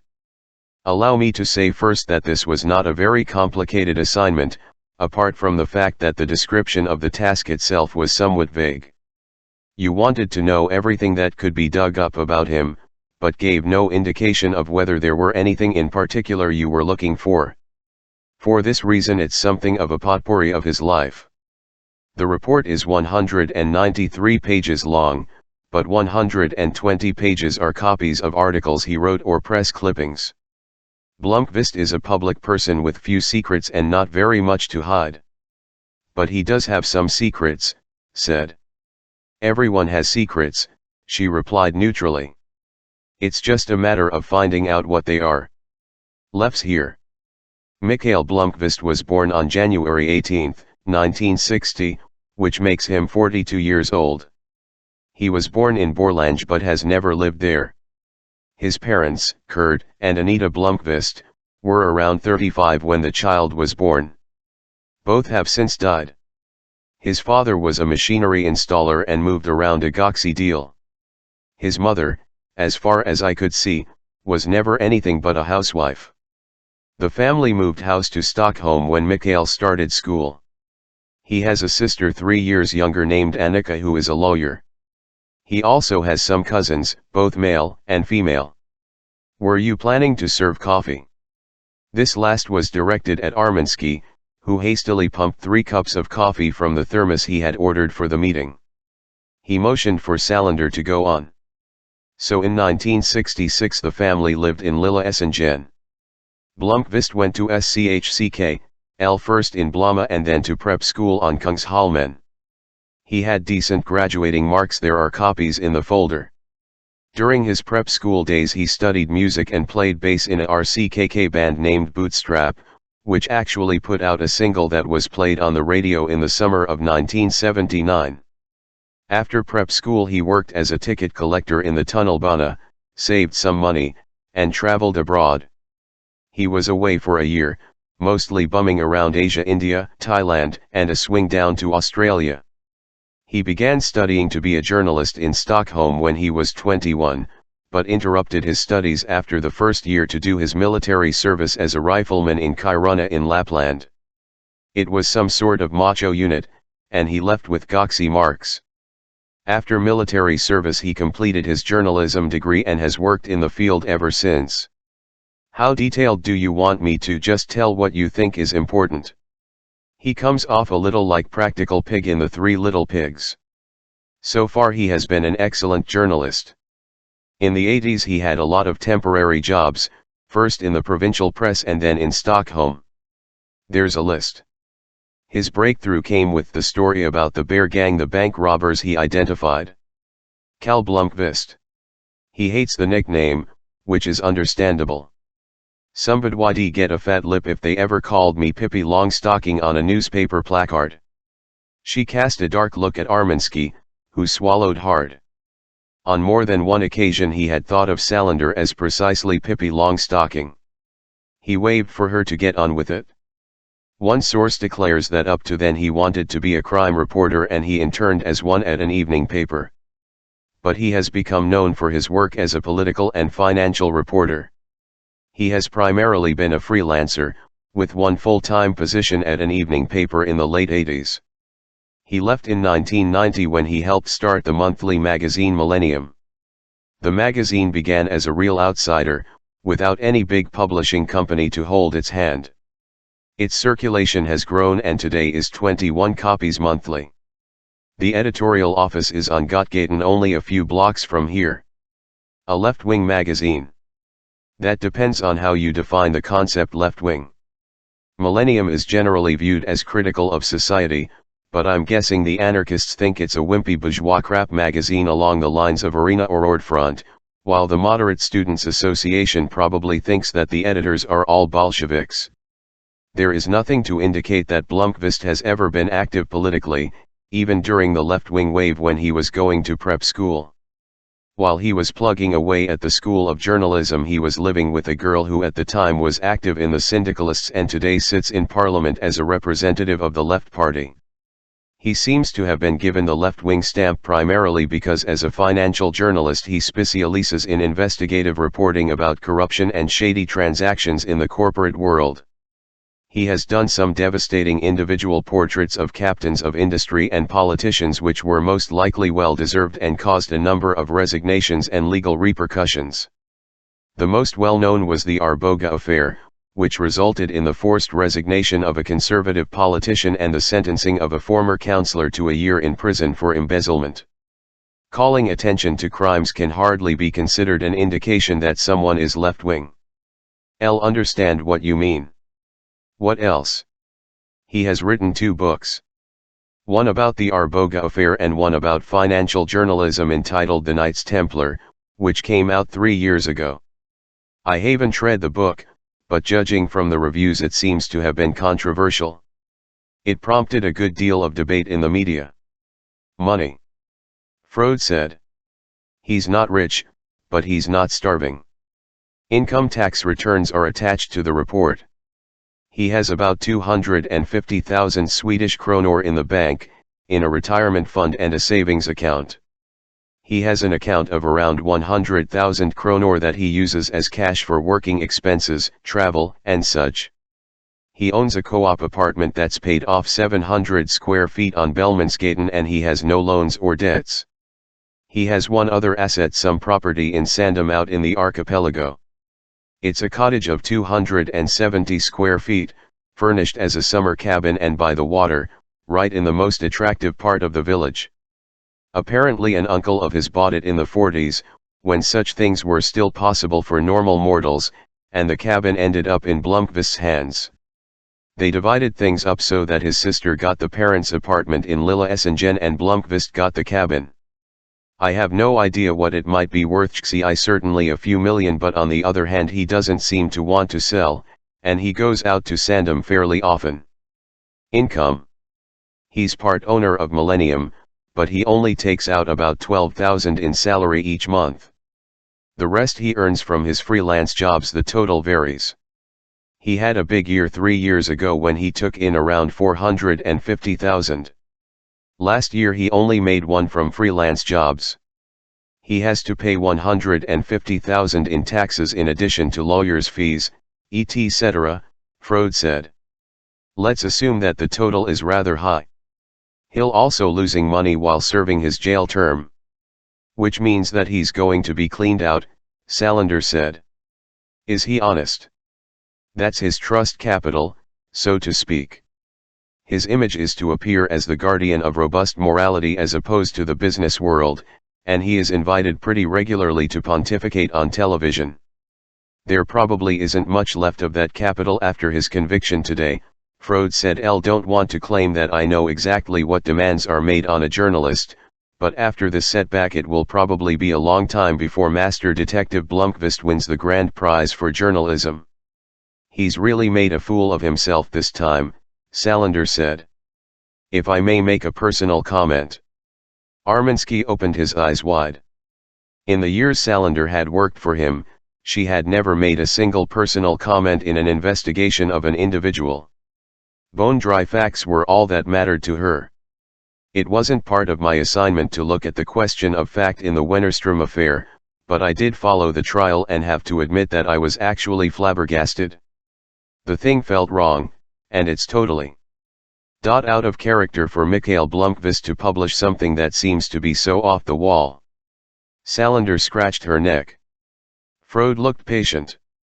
Armansky wondered whether he might be mistaken or whether Salander really was unsure how to continue. The Salander he knew was never unsure or hesitant. Finally she seemed to make up her mind. "Quite off the record, so to speak. One haven't studied the Wennerstrom affair properly, but I really think that Mikhail Blomkvist was set up. I think there's something totally different in this story than what the court's verdict is indicating." The lawyer scrutinized Salander with searching eyes, and Armansky noticed that for the first time since she began her report, the client was showing more than a polite interest. He made a mental note that the Wennerstrom affair held a certain interest for Freud. Correction, Armansky thought at once, Freud was not interested in the Wennerstrom affair. It was when Salander hinted that Blomkvist was set up that Freud reacted. "How do you mean, exactly?" Freud said. "It's speculation on my part, but I'm convinced that someone tricked him." "And what makes you think so?" "Everything in Blomkvist's background shows that he's a very careful reporter. Every controversial revelation he published before was always well documented. I went to court one day and listened. He seemed to have given up without a fight. That doesn't accord with his character at all. If we are to believe the court, he made up a story about Wennerstrom without a shred of evidence and published it like some sort of journalistic suicide bomber. That's simply not Blomkvist's style. So what do you think happened?" "I can only guess. Blomkvist believed in his story, but something happened along the way and the information turned out to be false. This in turn means that the source was someone he trusted or that someone deliberately fed him false information, which sounds improbably complicated. The alternative is that he was subjected to such a serious threat that he threw in the towel and would rather be seen as an incompetent idiot than fight back. But I'm just speculating, as I said." When Salander made an attempt to continue her account, Freud held up his hand. He sat for a moment, drumming his fingers on the armrest of his chair before he hesitantly turned to her again. "If we should decide to engage you to unravel the truth in the Wennerstrom affair, how much chance is there that you'd find out anything?" "I can't answer that. There may not be anything to find. But would you be willing to make an attempt?" She shrugged. "It's not my place to decide. I work for Herr Armansky, and he decides what jobs he wants to assign to me. And then it depends what sort of information you're looking for. Let me put it this way, and I take it that we're speaking in confidence." Armansky nodded. "I don't know anything about this particular matter, but I do know beyond any doubt that in other situations Wennerstrom has acted dishonestly. The Wennerstrom case has seriously affected Mikhail Blomkvist's life, and I have an interest in discerning whether there's anything in your speculations." The conversation had taken an unexpected turn, and Armansky was instantly on the alert. What Freud was asking was for Milton Security to poke around in a case that had already been concluded. A case in which there may have been some sort of threat to the man Blomkvist, and if they took this on, Milton would risk colliding with Wennerstrom's regiment of lawyers. Armansky was not in the least comforted by the thought of turning Salander loose in such a situation, like a cruise missile out of control. It was not merely a matter of concern for the company. Salander had made plain that she did not want Armansky to act as some sort of worried stepfather, and since their agreement he had been careful never to behave like one, but in reality he would never stop worrying about her. He sometimes caught himself comparing Salander to his daughters. He considered himself a good father who did not interfere unnecessarily in their lives. But he knew that he would not tolerate it if his daughters behaved like Salander or lived the life she led. In the depths of his Croatian or possibly Bosnian or Armenian heart he had never been able to shed the conviction that Salander's life was heading for disaster. She seemed the perfect victim for anyone who wished her ill, and he dreaded the morning he would be awakened by the news that someone had done her harm. An investigation of this kind could get expensive, Armansky said, issuing a warning so as to gauge the seriousness of Freud's inquiry. Then we'll set a ceiling, Freud said. Don't demand the impossible, but it's obvious that your colleague, just as you assured me, is exceedingly competent. Salander. Armansky said, turning to her with a raised eyebrow. I'm not working on anything else right now. 0K, but I want us to be in agreement about the constraints of the job. Let's hear the rest of your report. There isn't much more apart from his private life. In 1986 he married Monica Abrahamsson and the same year they had a daughter, Pernilla. The marriage didn't last, they were divorced in 1991. Abrahamsson has remarried, but they seem to be friends still. The daughter lives with her mother and doesn't see Blomqvist often. Freud asked for more coffee and then turned to Salander. You said that everyone has secrets. Did you find any? Meant that all people have things they consider to be private and that they don't go around airing in public. Blomqvist is obviously a big hit with women. He's had several love affairs and a great many casual flings. But one person has kept turning up in his life over the years, and it's an unusual relationship. In what way? Erika Berger, editor-in-chief of Millennium, upper-class girl, Swedish mother, Belgian father resident in Sweden. Berger and Blomqvist met in journalism school and have had an on and off relationship ever since. That may not be so unusual, Freud said. No, possibly not. But Berger happens to be married to the artist Gregor Beckman, a minor celebrity who has done a lot of terrible things in public venues. So she's unfaithful. Beckman knows about their relationship. It's a situation apparently accepted by all parties concerned. Sometimes she sleeps at Blomqvist's and sometimes at home. I don't know exactly how it works, but it was probably a contributing factor to the breakup of Blomqvist's marriage to Abrahamsson. Chapter 3 Friday, December 20 Saturday, December 21 Erika Berger looked up quizzically when an apparently freezing Blomqvist came into the editorial office. Millennium's offices were in the center of the trendy section of Gottgaten, above the offices of Greenpeace. The rent was actually a bit too steep for the magazine, but they had all agreed to keep the space. She glanced at the clock. It was 5:10, and darkness had fallen over Stockholm long before. She had been expecting him around lunchtime. I'm sorry, he said before she managed to say anything. But I was feeling the weight of the verdict and didn't feel like talking. I went for a long walk to think things over. Heard the verdict on the radio. She from TV4 called and wanted a comment. What did you say? Something to the effect that we were going to read the judgment carefully before we make any statements. So I said nothing. And my opinion still holds, it's the wrong strategy. We come off looking weak with the media. They will run something on TV this evening. Blomqvist looked glum. How are you doing? Blomqvist shrugged and plopped down in his favorite armchair next to the window in Erika's office. The decor was Spartan, with a desk and functional bookcases and cheap office furniture.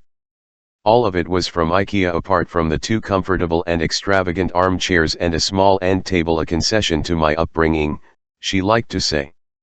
She would sit reading in one of the armchairs with her feet tucked underneath her when she wanted to get away from the desk. Blomqvist looked down on Gottgaten, where people were hurrying by in the dark. Christmas shopping was in full swing. Suppose it'll pass, he said. But right now it feels as if I've got myself a very raw deal. Yes, I can imagine. It's the same for all of us.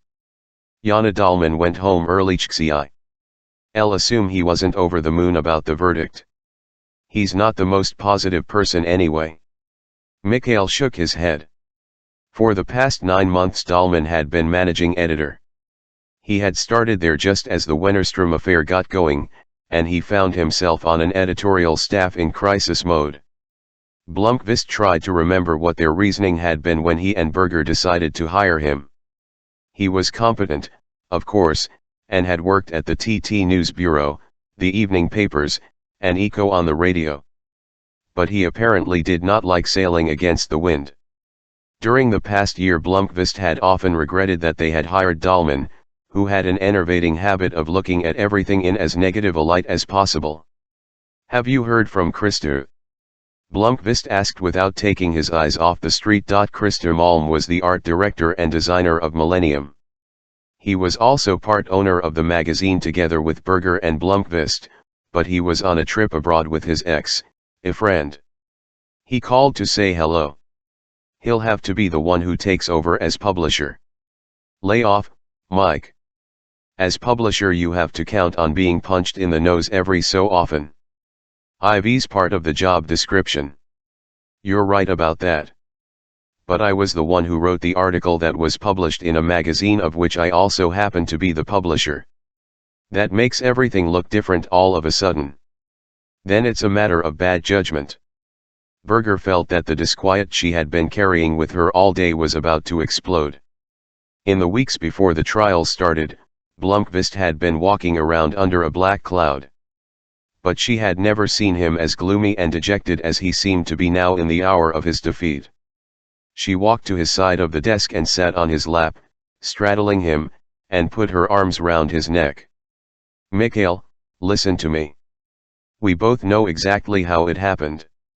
I'm as much to blame as you are. We simply have to ride out the storm. There isn't any storm to ride out. As far as the media are concerned, the verdict means that I've been shot in the back of the head. I can't stay on as the publisher of Millennium. The vital thing is to maintain the magazine's credibility, to stop the bleeding. You know that as well as I do. If you think I intend to let you take the rap all by yourself, then you haven't learned a damn thing about me in the years we've worked together. I'll know how you operate, Ricky. You're 100% loyal to your colleagues. If you had to choose, you'd keep fighting against Wennerstrom's lawyers until your credibility was gone too. We have to be smarter than that. And you think it's smart to jump ship and make it look as if I sacked you. If Millennium is going to survive, it depends on you now.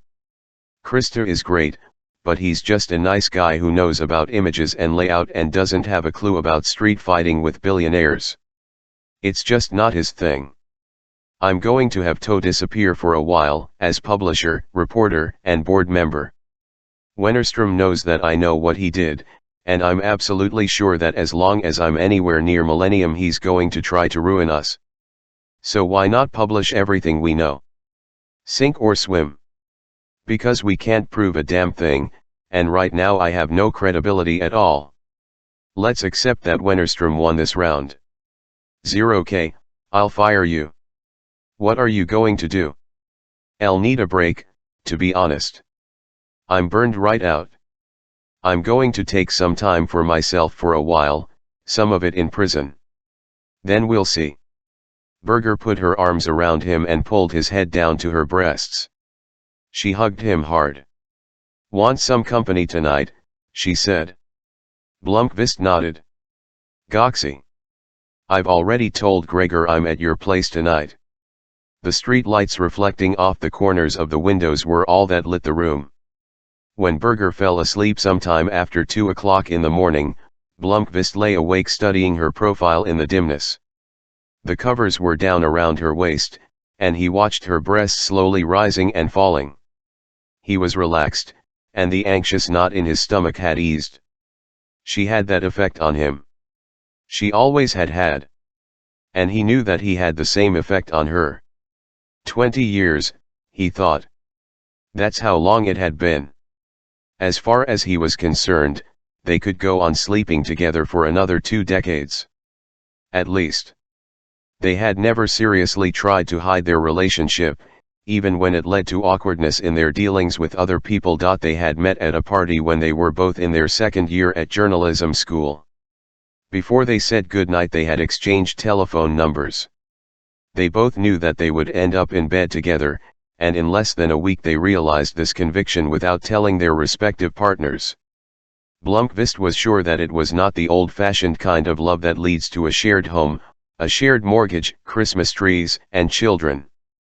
During the 80s, when they were not bound by other relationships, they had talked of moving in together. He had wanted to, but Erica always backed out at the last minute. It wouldn't work, she said. They would risk what they had if they fell in love. TCX. Blomqvist had often wondered whether it were possible to be more possessed by desire for any other woman. The fact was that they functioned well together, and they had a connection as addictive as heroin. Sometimes they were together so often that it felt as though they really were a couple. Sometimes weeks and months would go by before they saw each other. But even as alcoholics are drawn to the state liquor store after a stint on the wagon, they always came back to each other. Inevitably, it did not work in the long run. That kind of relationship was almost bound to cause pain. They had both left broken promises, and unhappy lovers behind. His own marriage had collapsed because he could not stay away from Erica Berger. He had never lied about his feelings for her to his wife, Monica, but she had thought it would end when they married and their daughter was born. And Berger had almost simultaneously married Gregor Beckman. Blomqvist too had thought it would end, and for the first years of his marriage he and Berger had only seen each other professionally. Then they started Millennium, and within a few weeks all their good intentions had dissolved, and one late evening they had furious sex on her desk. That led to a troublesome period in which Blomqvist wanted very much to live with his family and see his daughter grow up, but at the same time he was helplessly drawn to Berger. Just as Salander had guessed, it was his continual infidelity that drove his wife to leave. Strangely enough, Beckman seemed to accept their relationship. Berger had always been open about her feelings for Mikhail, and she told her husband as soon as they started having sex again. Maybe it took the soul of an artist to handle such a situation, someone so wrapped up in his own creativity, or possibly just wrapped up in himself, that he did not rebel when his wife slept with another man. She even divided up her holiday so she could spend 2 weeks with her lover in his summer cabin at Sandom. Blomqvist did not think very highly of Beckman, and he had never understood Birgit's love for him. But he was glad that he accepted that she could love 2 men at the same time. Blomqvist could not sleep, and at 4 o'clock he gave up. He went to the kitchen and read the court judgment one more time from beginning to end. Having the document in his hand, he had a sense that there had been something almost fateful about the meeting at Arholma. He could never be sure whether Lindberg had told him the details of Wennerström's swindle simply for the sake of a good story between toasts in the privacy of his boat's cabin, or whether he had really wanted the story to be made public. He tended to believe the first. But it may have been that Lindberg, for his own personal or business reasons, had wanted to damage Wennerström, and he had seized the opportunity of having a captive journalist on board. Lindberg had been sober enough to insist on Blomqvist treating him as an anonymous source. From that moment Lindberg could say what he liked, because his friend would never be able to disclose his source. If the meeting at Arholma had been a setup, then Lindberg could not have played his role better. But the meeting had to have happened by chance. Lindberg could have had no notion of the extent of Blomqvist's contempt for people like Wennerström. For all that, after years of study, he was privately convinced that there was not a single bank director or celebrity corporate executive who wasn't also a cretin.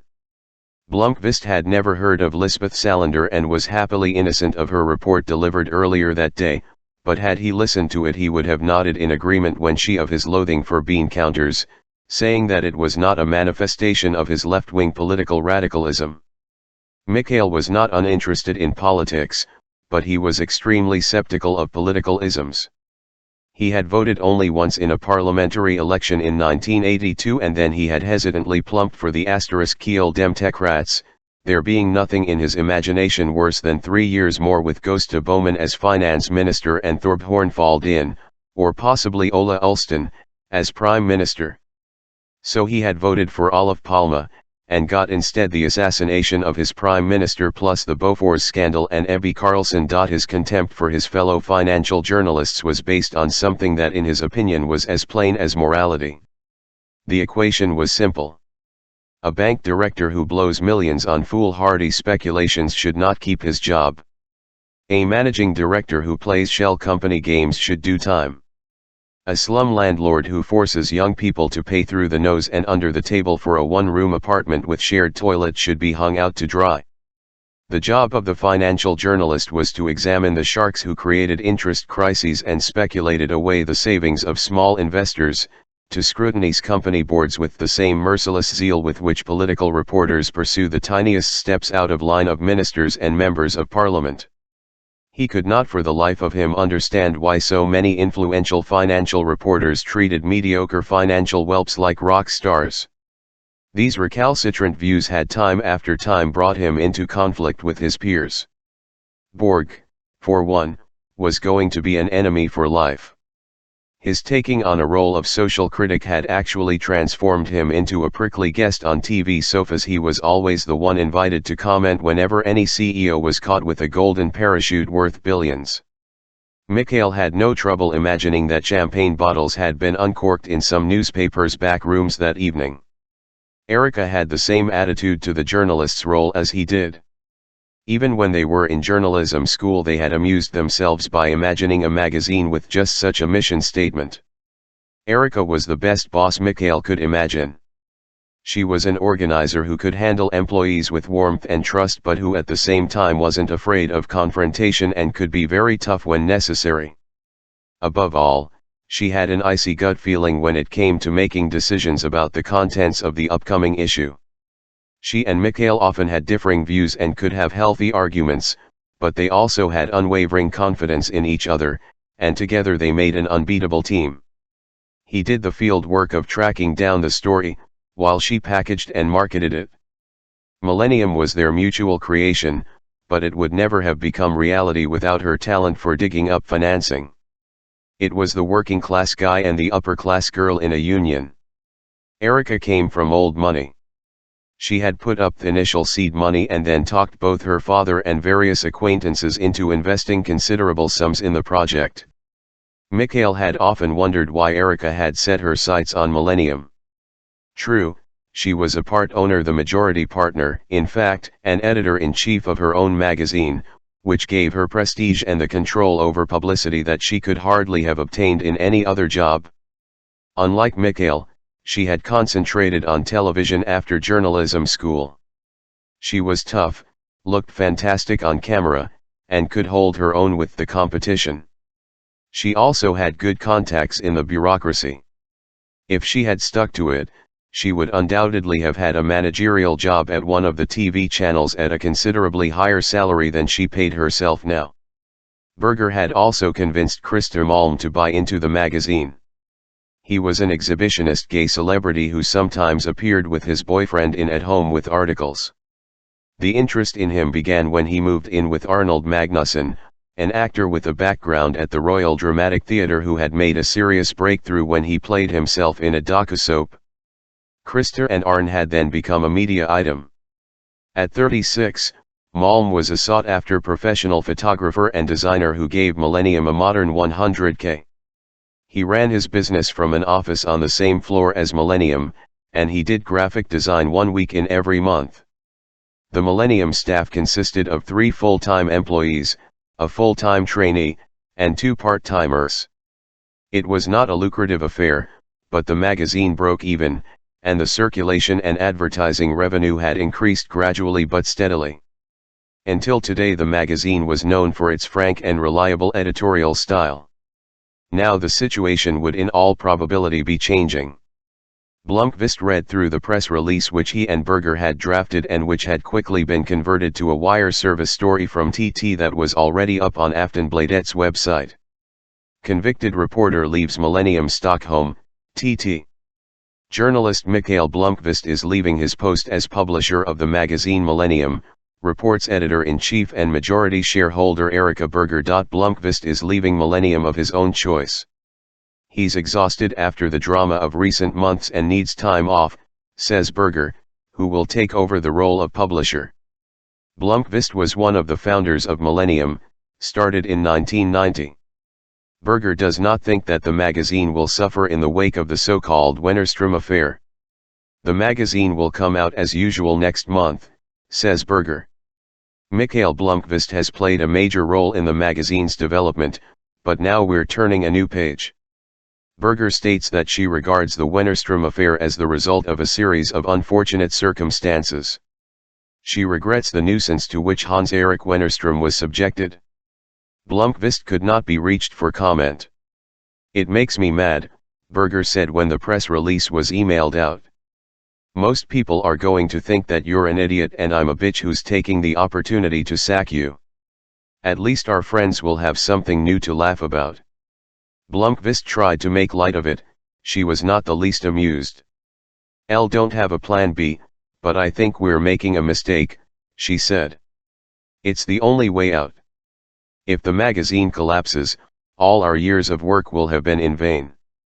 We've already taken a beating on the ads revenue. How did it go with the computer company, by the way?" She sighed. "They told me this morning that they didn't want to take space in the next issue. Wennerstrom has a chunk of stock in that company, so it's no accident. We can scare up some new clients. Wennerstrom may be a big wheel, but he doesn't own everything in Sweden, and we have our contacts." Blomkvist put an arm around her and pulled her close. "Someday we're going to nail Herr Wennerstrom so hard Wall Street is going to jump out of its socks. But today Millennium has to get out of the spotlight.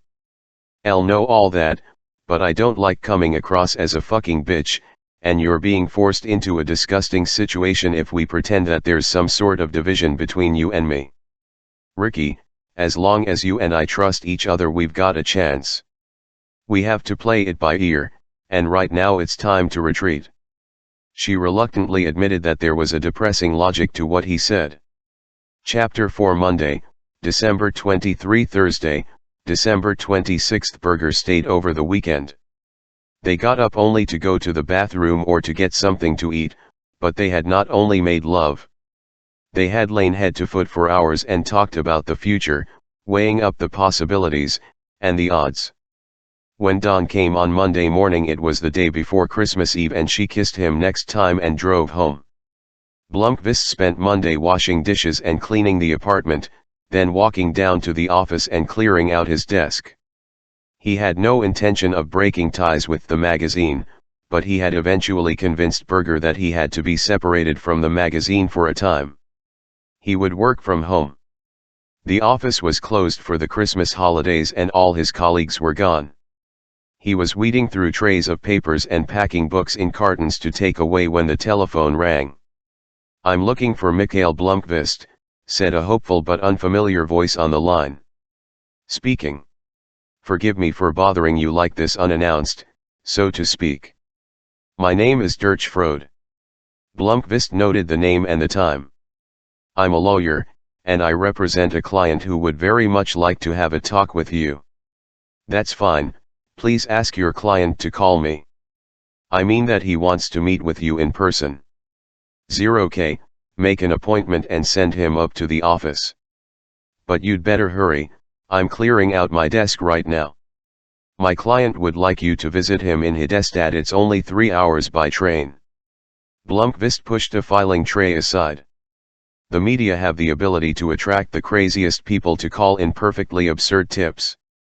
Every newsroom in the world gets updates from ufologists, graphologists, Scientologists, paranoiacs, every sort of conspiracy theorist. Blomkvist had once listened to a lecture by the writer Carl Alvar Nilsson at the ABF Hall on the anniversary of the murder of Prime Minister Olof Palme. The lecture was serious, and in the audience were Leonard Bodström and other friends of Palme's. But a surprising number of amateur investigators had turned up. One of them was a woman in her 40s who during the Q&A had taken the proffered microphone and then lowered her voice to a barely audible whisper. This alone heralded an interesting development, and nobody was surprised when the woman began by claiming, "I'll know who murdered Olive Palma." From the stage it was suggested somewhat ironically that if the woman had this information then it would be helpful if she shared it with the Palma investigation at once. She hurried to reply, "Elle can't," she said so softly it was almost impossible to hear. "It's too dangerous."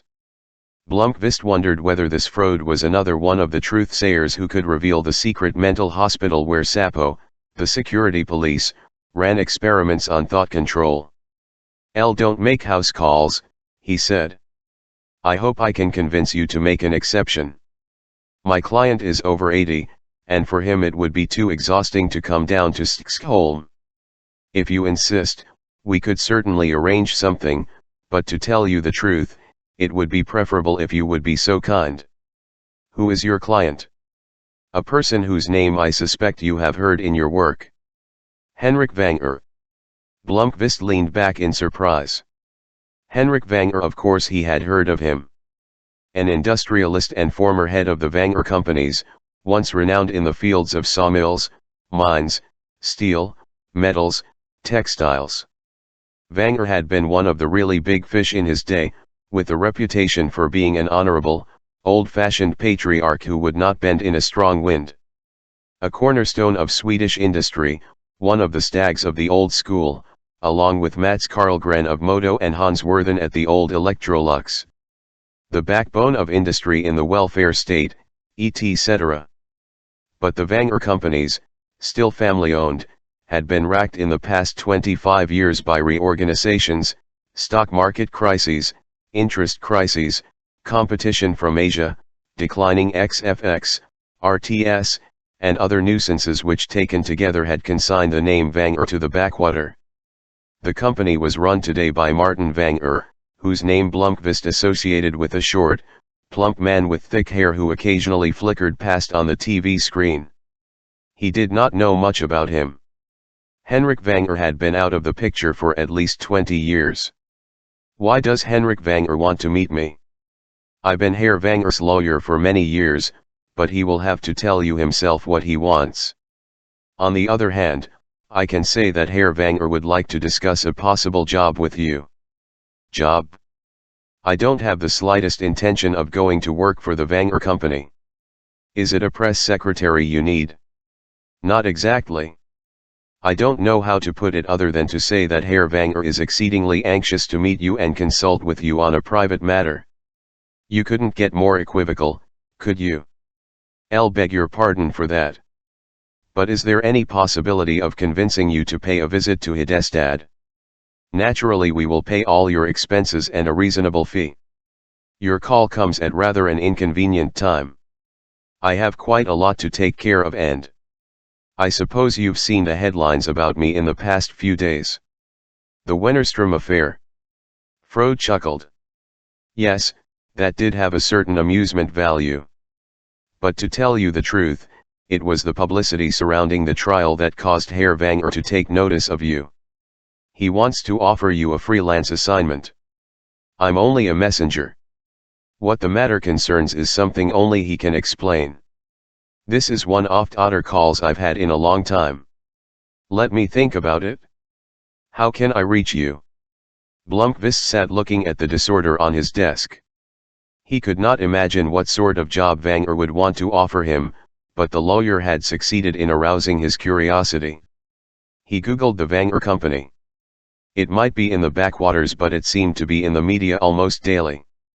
He saved a dozen company analyses and then searched for Frode and Henrik and Martin Vanger. Martin Vanger appeared diligent in his capacity as CEO of the Vanger Corporation. Frode kept a low profile. He was on the board of the Hedestad Country Club and active in the Rotary Club. Henrik Vanger appeared, with one exception, only in articles giving the background of the company.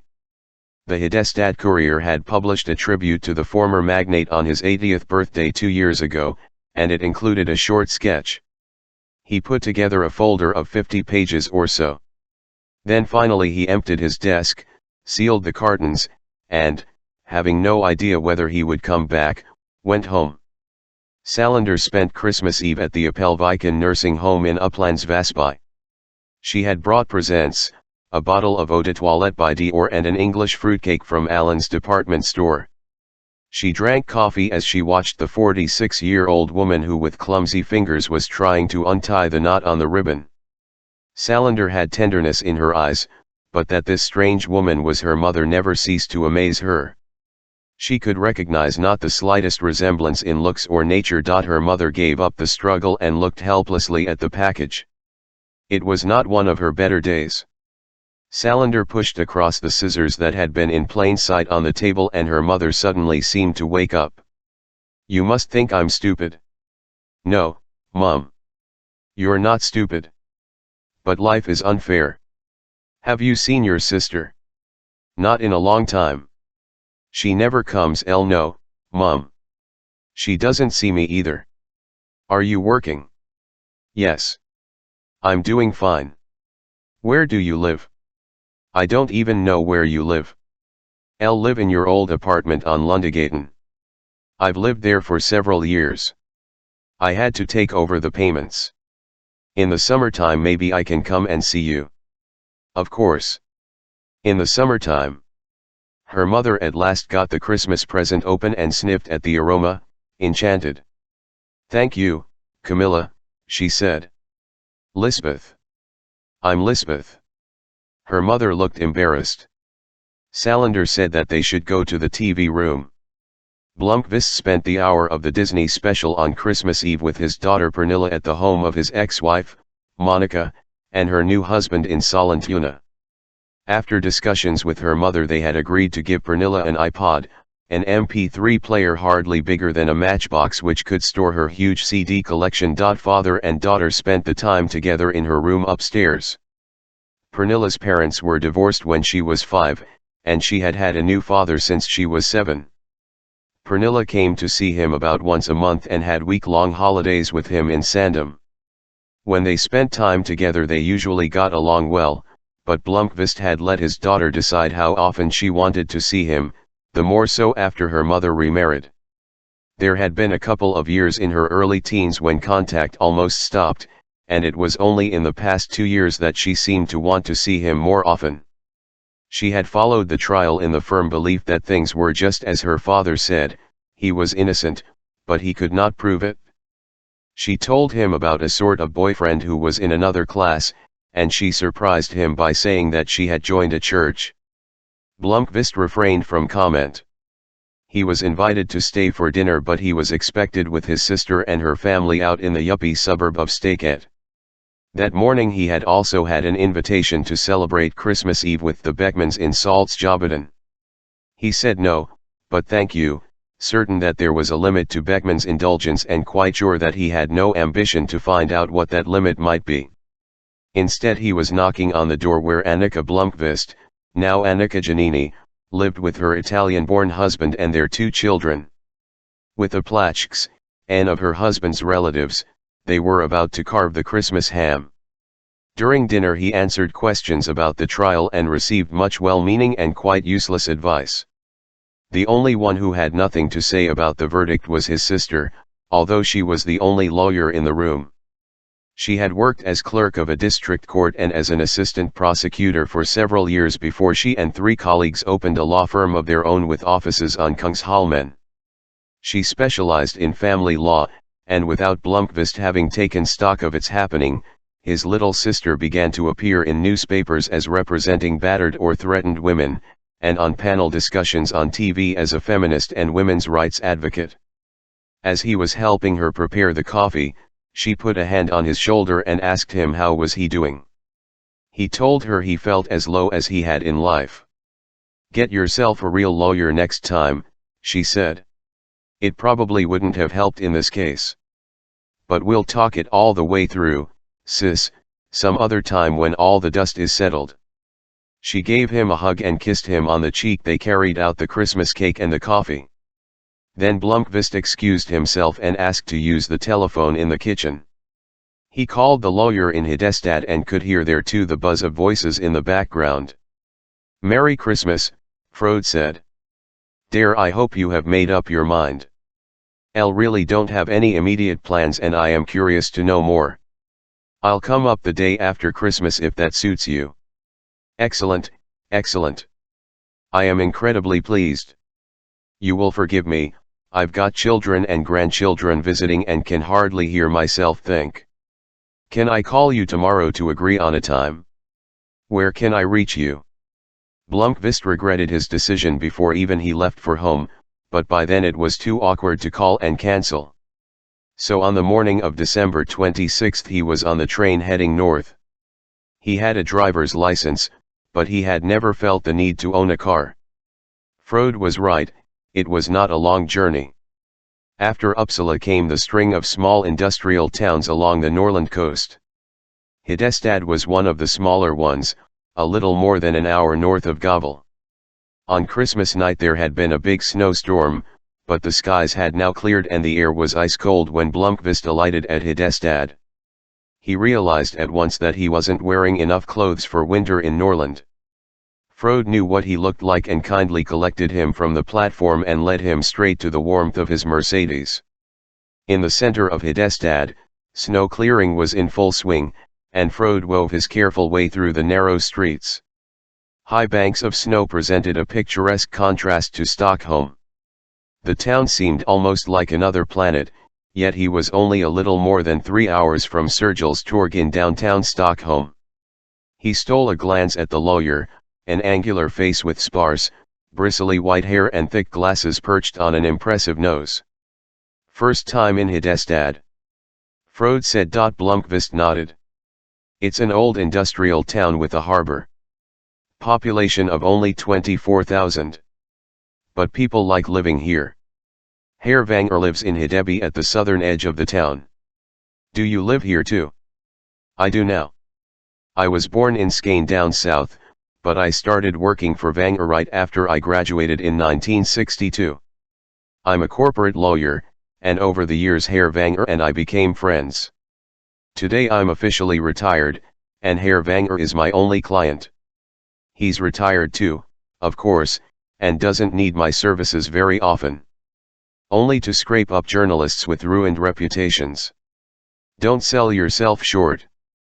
You're not the first one to lose a match against Hans-Erik Wennerström. Blomqvist turned to Frode, unsure how to read that reply. Does this invitation have anything to do with Wennerström? He said. No, said Frode. But Herr Vanger is not remotely in Wennerström's circle of friends, and he followed the trial with interest. He wants to meet you to discuss a wholly different matter. Which you don't want to tell me about. Which it isn't my place to tell you about. We have arranged it so that you can spend the night at Herr Vanger's house. If you would rather not do that, we can book you a room in the Grand Hotel in town. L might be taking the evening train back to Stockholm. The road into Hedeby was still unploughed, and Frode maneuvered the car down frozen tire ruts. The old town center consisted of houses along the Gulf of Bothnia, and around them larger, more modern homes. The town began on the mainland and spilled across a bridge to a hilly island. On the mainland side of the bridge stood a small, white stone church, and across the street glowed an old-fashioned neon sign that read Suzanne's Bridge Cafe and Bakery. Frode drove about 100 yards farther and turned left onto a newly shoveled courtyard in front of a stone building. The farmhouse was too small to be called a manor, but it was considerably larger than the rest of the houses in the settlement. This was the master's domain. This is the Vanger farm, Frode said. Once it was full of life and hubbub, but today only Henrik and a housekeeper live there. There are plenty of guest rooms. They got out. Frode pointed north. Traditionally the person who leads the Vanger concern lives here, but Martin Vanger wanted something more modern, so he built his house on the point there. Blomqvist looked around and wondered what insane impulse he had satisfied by accepting Frode's invitation. He decided that if humanly possible he would return to Stockholm that evening. A stone stairway led to the entry, but before they reached it the door was opened. He immediately recognized Henrik Vanger from the photograph posted on the internet. In the pictures there he was younger, but he looked surprisingly vigorous for 82, a wiry body with a rugged, weather-beaten face and thick gray hair combed straight back. He wore neatly pressed dark trousers, a white shirt, and a well-worn brown casual jacket. He had a narrow mustache and thin steel-rimmed glasses. "I'm Henrik Vanger," he said. "Thank you for agreeing to visit me." "Hello." It was a surprising invitation. "Come inside where it's warm. I've arranged a guest room for you. Would you like to freshen up? We'll be having dinner a little later. And this is Anna Nygren, who looks after me." Blomqvist shook hands with a short, stout woman in her 60s. She took his coat and hung it in a hall cupboard. She offered him a pair of slippers because of the draft. Mikael thanked her and then turned to Henrik Vanger. "I'm not sure that I shall be staying for dinner. It depends on what this game is all about." Vanger exchanged a glance with Frode. There was an understanding between the two men that Blomqvist could not interpret. "I'll think I'll take this opportunity to leave you two alone," said Frode. "I have to go home and discipline the grandkids before they tear the house down." He turned to Mikael. "L live on the right, just across the bridge. You can walk there in 5 minutes, the third house towards the water down from the bakery. If you need me, just telephone." Blomqvist reached into his jacket pocket and turned on a tape recorder. He had no idea what Vanger wanted, but after the past 12 months of havoc with Wennerström he needed a precise record of all strange occurrences anywhere near him, and an unlooked-for invitation to Hidestad came into that category. Vanger patted Frode on the shoulder in farewell and closed the front door before turning his attention to Blomqvist. "I'll get right to the point in that case. This is no game. I ask you to listen to what I have to say and then make up your mind. You're a journalist, and I want to give you a freelance assignment. Anna has served coffee upstairs in my office." The office was a rectangle of more than 1,300 square feet. One wall was dominated by a floor-to-ceiling BCX-K shelf 30 feet long containing a remarkable assortment of literature, biographies, history, business and industry, and binders. The books were arranged in no apparent order. It looked like a bookshelf that was used. The opposite wall was dominated by a desk of dark oak. On the wall behind the desk was a large collection of pressed flowers in neat meticulous rows. Through the window in the gable the desk had a view of the bridge and the church. There was a sofa and coffee table where the housekeeper had set out a thermos, rolls, and pastries. Vanger gestured towards the tray, but Blomqvist pretended not to see. Instead he made a tour of the room, first studying the bookshelf and then the wall of framed flowers. The desk was orderly, only a few papers in one heap. At its edge was a silver-framed photograph of a dark-haired girl, beautiful but with a mischievous look, a young woman on her way to becoming dangerous, he thought. It was apparently a confirmation portrait that had faded over the years it had been there. "Do you remember her, Mikael?" Vanger said. "Remember? Yes, you met her. And actually you have been in this room before." Blomqvist turned and shook his head. "No, how could you remember? I knew your father. I hired Kurt first as an installer and machinist several times in the 50s and 60s. He was a talented man. I tried to persuade him to keep studying and become an engineer. You were here the whole summer of 1963, when we put new machinery in the paper mill in Hidestad. It was hard to find a place for your family to live, so we solved it by letting you live in the Waxien house across the road. You can see it from the window." Vanger picked up the photograph. "This is Harriet Vanger, granddaughter of my brother Richard. She took care of you many times that summer. You were 2, going on 3. Maybe you were already 3 then, I don't recall. She was 13. I am sorry, but I don't have the least recollection of what you're telling me." Blomqvist could not even be sure that Vanger was telling the truth. "I'll understand. But I remember you. You used to run around everywhere on the farm with Harriet in tow. I could hear your shrieks whenever you fell. I remember I gave you a toy once, a yellow, sheet metal tractor that I had played with myself as a boy. You were crazy about it? I think that was the color. Blomqvist felt a chill inside. The yellow tractor he did remember. When he was older it had stood on a shelf in his bedroom. Do you remember that toy? I do. And you will be amused to know that the tractor is still alive and well, at the Toy Museum in Stockholm. They put out a call for old original toys 10 years ago. Really? Vanger chuckled with delight. Let me show you. The old man went over to the bookshelf and pulled an album from one of the lower shelves. Blomqvist noticed that he had difficulty bending over and had to brace himself on the Lxjock shelf when he straightened up. He laid the album on the coffee table. He knew what he was looking for, a black and white snapshot in which the photographer's shadow showed in the bottom left corner.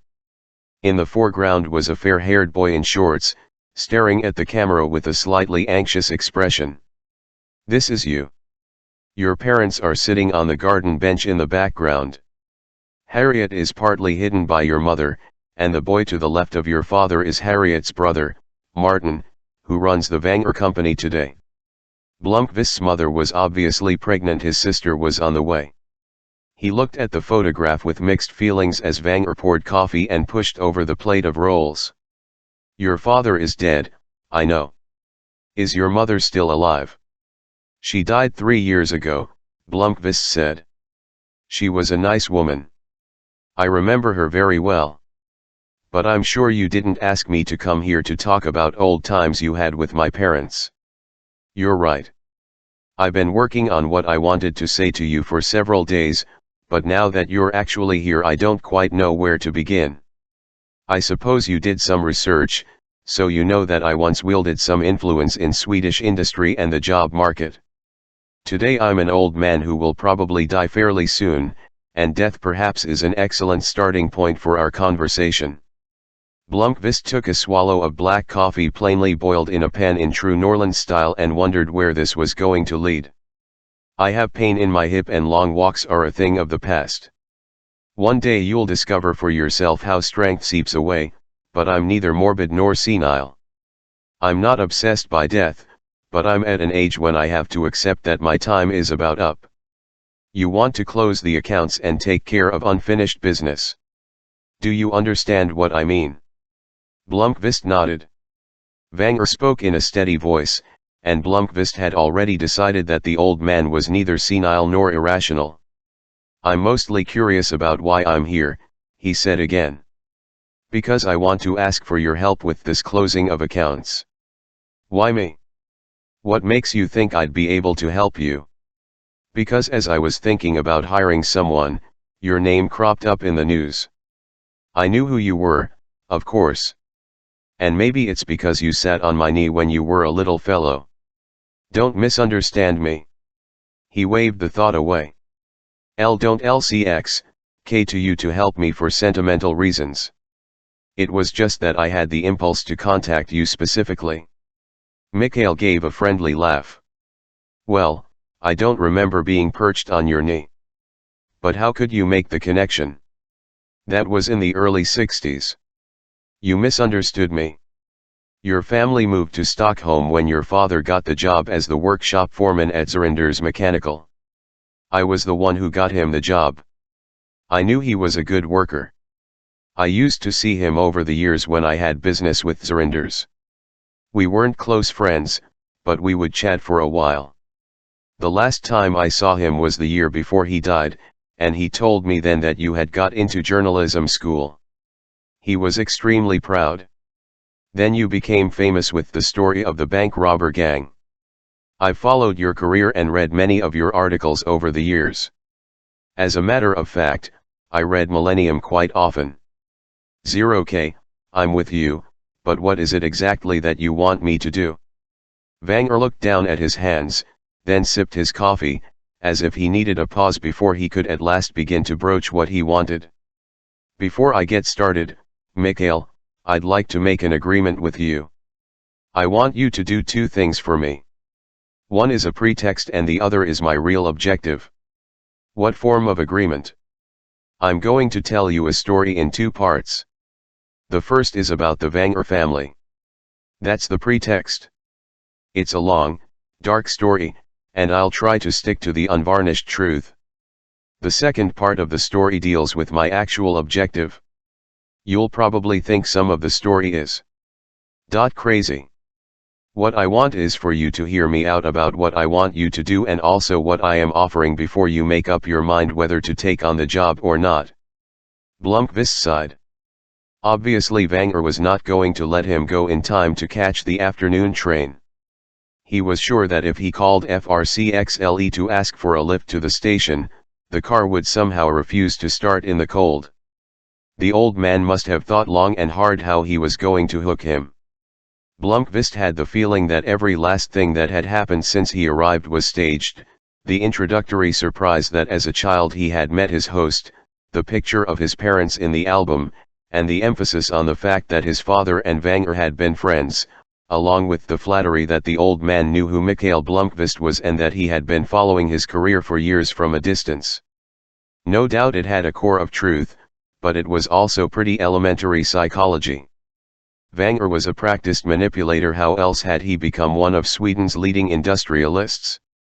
Blomqvist decided that Wenger wanted him to do something that he was not going to have the slightest desire to do.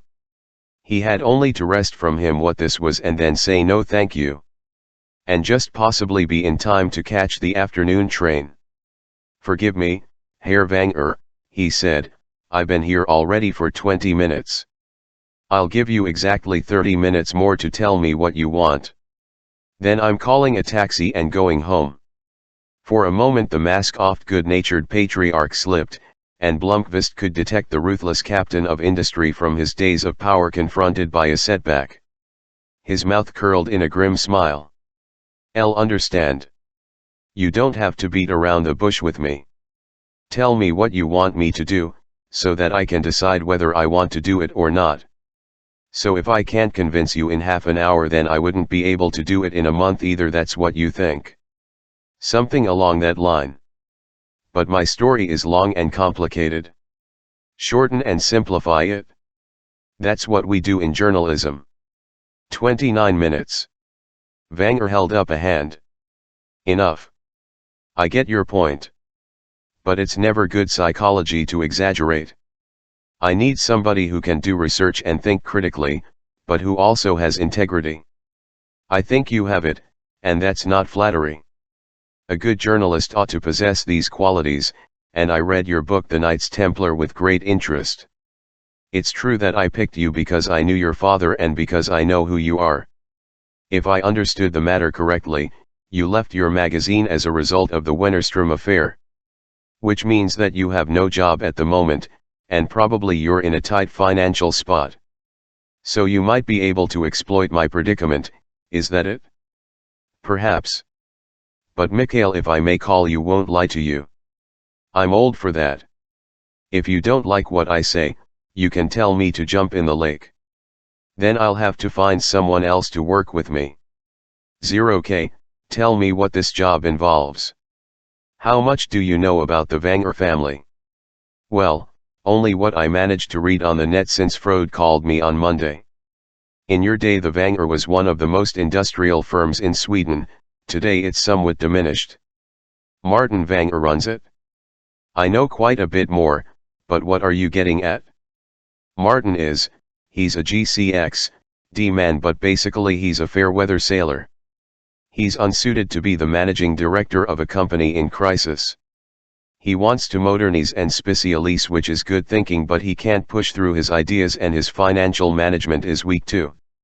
25 years ago the Wenger concern was a serious competitor to the Wallenberg Group. We had 40,000 employees in Sweden. Today many of these jobs are in Korea or Brazil. We are down to about 10,000 employees, and in a year or two, if Martin doesn't get some wind into his sails, we'll have 5,000, primarily in small manufacturing industries, and the Wenger companies will be consigned to the scrap heap of history." Blomqvist nodded. He had come to roughly this conclusion on the basis of the pieces he had downloaded. The Wenger companies are still among the few family-held firms in the country. 30 family members are minority shareholders. This has always been the strength of the corporation, but also our greatest weakness. Wenger paused and then said in a tone of mounting urgency, Mikhail, you can ask questions later, but I want you to take me at my word when I say that I detest most of the members of my family. They are for the most part thieves, misers, bullies, and incompetents. I ran the company for 35 years, almost all the time in the midst of relentless bickering. They were my worst enemies, far worse than competing companies or the government. I said that I wanted to commission you to do two things. First, I want you to write a history or biography of the Wenger family. For simplicity's sake, we can call it my autobiography. I will put my journals and archives at your disposal. You will have access to my innermost thoughts and you can publish all the dirt you dig up. I think this story will make Shakespeare's tragedies read like light family entertainment. Why? Why do I want to publish a scandalous history of the Wenger family? Or why do I ask you to write it? Both, I suppose. To tell you the truth, I don't care whether the book is ever published. But I do think that the story should be written, if only in a single copy that you deliver directly to the Royal Library. I want this story to be there for posterity when I die. My motive is the simplest imaginable, revenge. What do you want to revenge? I'm proud that my name is a byword for a man who keeps his word and remembers his promises. I've never played political games. I've never had problems negotiating with trade unions. Even Prime Minister Erlander had respect for me in his day. For me it was a matter of ethics. I was responsible for the livelihoods of thousands and I cared about my employees. Oddly enough, Martin has the same attitude, even though he's a very different person. He too has tried to do the right thing. Sadly, Martin and I are rare exceptions in our family. There are many reasons why the Wenger Corporation is on the ropes today, but one of the key ones is the short-termism and greed of my relatives. If you accept the assignment, I'll explain how my family went about torpedoing the firm. Elle won't lie to you either, Blomqvist said. Researching and writing a book like this would take months. I don't have the motivation or the energy to do it. Elle believe I can talk you into it. Elle doubt it. But you said there were two things. The book is the pretext. What is the real objective? Wenger stood up, laboriously again, and took the photograph of Harriet Wenger from the desk. He set it down in front of Blomqvist. While you write the biography, I want you to scrutinize the family with the eyes of a journalist. It will also give you an alibi for poking around in the family history. What I want is for you to solve a mystery. That's your real assignment. What mystery? Harriet was the granddaughter of my brother Richard. There were 5 brothers. Richard was the eldest, born in 1907. I was the youngest, born in 1920. I don't understand how God could create this flock of children who... For several seconds Wenger lost the thread, immersed in his thoughts. Then he went on with new decisiveness. Let me tell you about my brother Richard. Think of this as a small sample from the family chronicle I want you to write. He poured more coffee for himself. In 1924, now 17, Richard was a fanatical nationalist and anti-Semite. He joined the Swedish National Socialist Freedom League, one of the first Nazi groups in Sweden. Isn't it fascinating that Nazis always manage to adopt the word freedom? Wenger pulled out another album and leafed through it until he found the page he was looking for. Here's Richard with the veterinarian Birger Furegard, soon to become the leader of the so-called Furegard movement, the big Nazi movement of the early 30s. But Richard did not stay with him. He joined, a few years later, the Swedish fascist battle organization, the SFBO, and there he got to know Per Engdahl and others who would be the disgrace of the nation.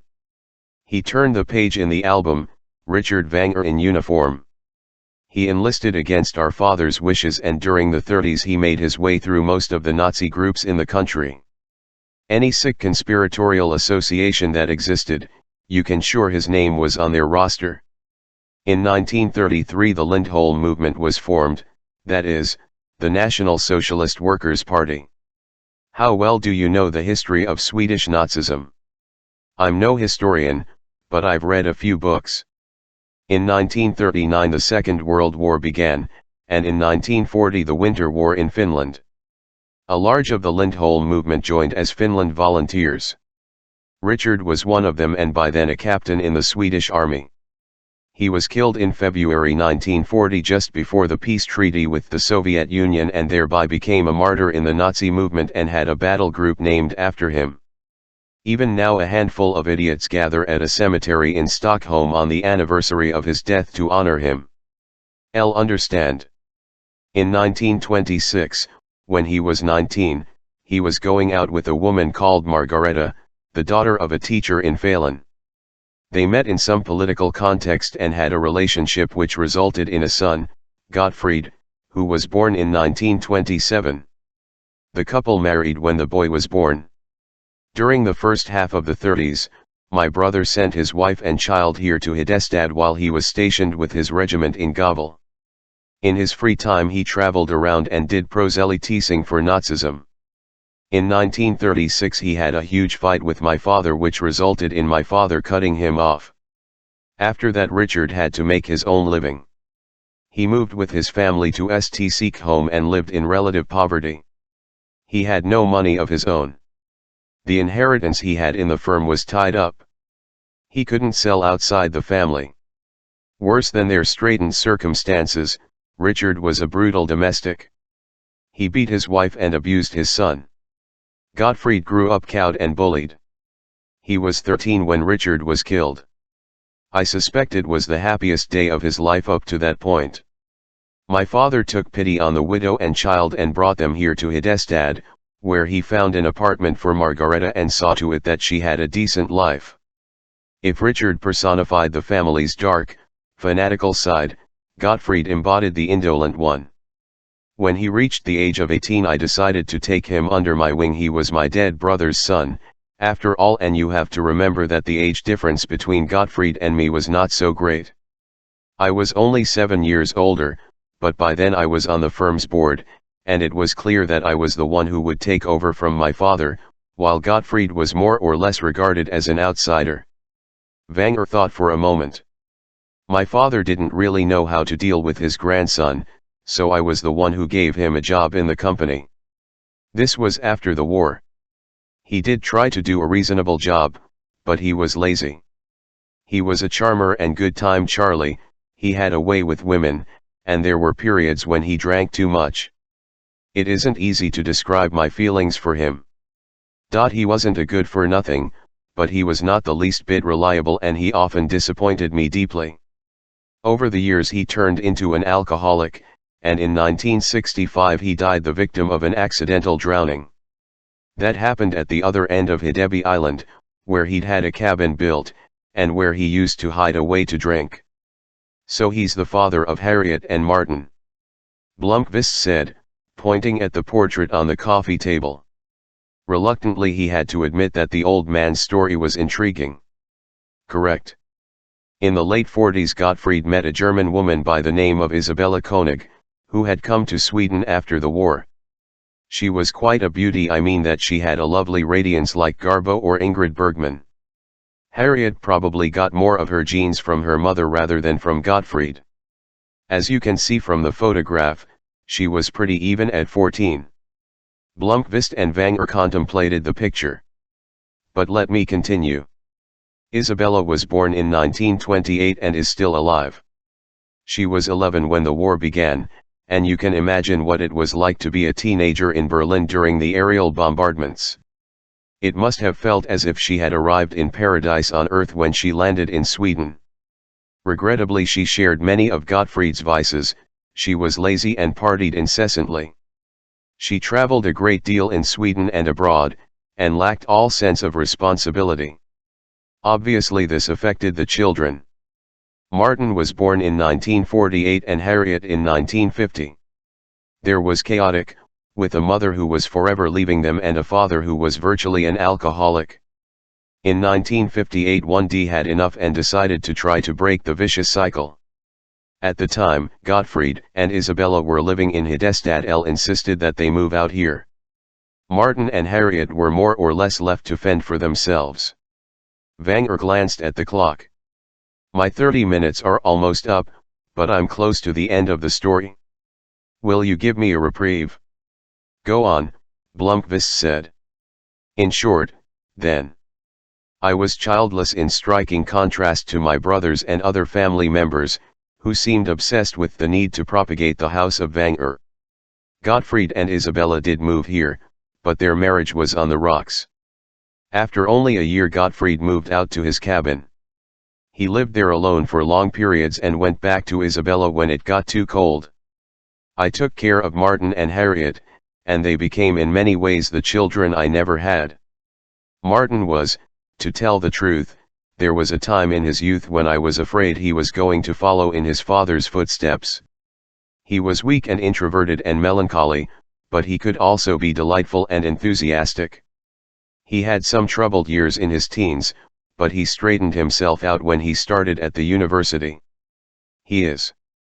Well, in spite of everything, he is CEO of what's left of the Wagner Corporation, which I suppose is to his credit. And Harriet? Harriet was the apple of my eye. I tried to give her a sense of security and develop her self-confidence, and we took a liking to each other. I on her as my own daughter, and she ended up being closer to me than to her parents. You see, Harriet was very special. She was introverted like her brother, and as a teenager she became wrapped up in religion, unlike anyone else in the family. But she had a clear talent and she was tremendously intelligent. She had both morals and backbone. When she was 14 or 15, I was convinced that she was the one and not her brother or any of the mediocre cousins, nephews, and nieces around me who was destined to run the Wagner business one day, or at least play a central role in it. So what happened? Now we come to the real reason I want to hire you. I want you to find out who in the family murdered Harriet, and who since then has spent almost 40 years trying to drive me insane. Chapter 5, Thursday, December 26. For the first time since he began his monologue, the old man had managed to take Blomqvist by surprise. He had to ask him to repeat it to be sure he had heard correctly. Nothing in the cuttings had hinted at a murder. It was September 24, 1966. Harriet was 16 and had just begun her second year at prep school. It was a Saturday, and it turned into the worst day of my life. I've gone over the events so many times that I think I can account for what happened in every minute of that day except the most important thing. He made a sweeping gesture. Here in this house a great number of my family had gathered. It was the loathsome annual dinner. It was a tradition which my father's father introduced and which generally turned into pretty detestable affairs. The tradition came to an end in the 80s, when Martin simply decreed that all discussions about the business would take place at regular board meetings and by voting. That's the best decision he ever made. You said that Harriet was murdered. Wait.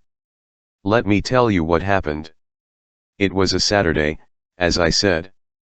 It was also the day of the party, with the Children's Day parade that was arranged by the sports club in Hidestad. Harriet had gone into the town during the day and watched the parade with some of her school friends. She came back here to Hidebi Island just after 2 o'clock in the afternoon. Dinner was supposed to begin at 5 o'clock, and she was expected to take part along with the other young people in the family. Wagner got up and went over to the window. He motioned Blomqvist to join him, and pointed. At 2:15, a few minutes after Harriet came home, a dramatic accident occurred out there on the bridge. A man called Gustav Aronsson, brother of a farmer at Ostergarden, a small holding on Hidebi Island, turned onto the bridge and crashed head-on with an oil truck. Evidently both were going too fast, and what should have been a minor collision proved a catastrophe. The driver of the truck, presumably instinctively, turned his wheel away from the car, hit the railing of the bridge, and the tanker flipped over. It ended up across the bridge with its trailer hanging over the edge.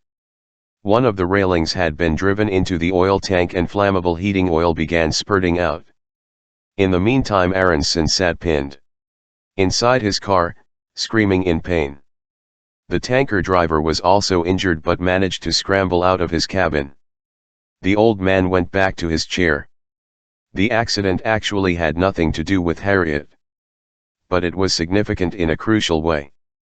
A shambles ensued, people on both sides of the bridge hurried to try to help, the risk of fire was significant and a major alarm was sounded. Police officers, an ambulance, the rescue squad, the fire brigade, reporters and sightseers arrived in rapid succession. Naturally all of them assembled on the mainland side. Here on the island side we did what we could to get Aronson out of the wreck, which proved to be damnably difficult. He was pinned in and seriously injured. We tried to prise him loose with our bare hands, and that didn't work. He would have to be cut or sawed out, but we couldn't do anything that risked striking a spark. We were standing in the middle of a sea of oil next to a tanker truck lying on its side. If it had exploded we would have all been killed. It took a long time before we could get help from the mainland side. The truck was wedged right across the bridge, and climbing over it would have been the same as climbing over a bomb.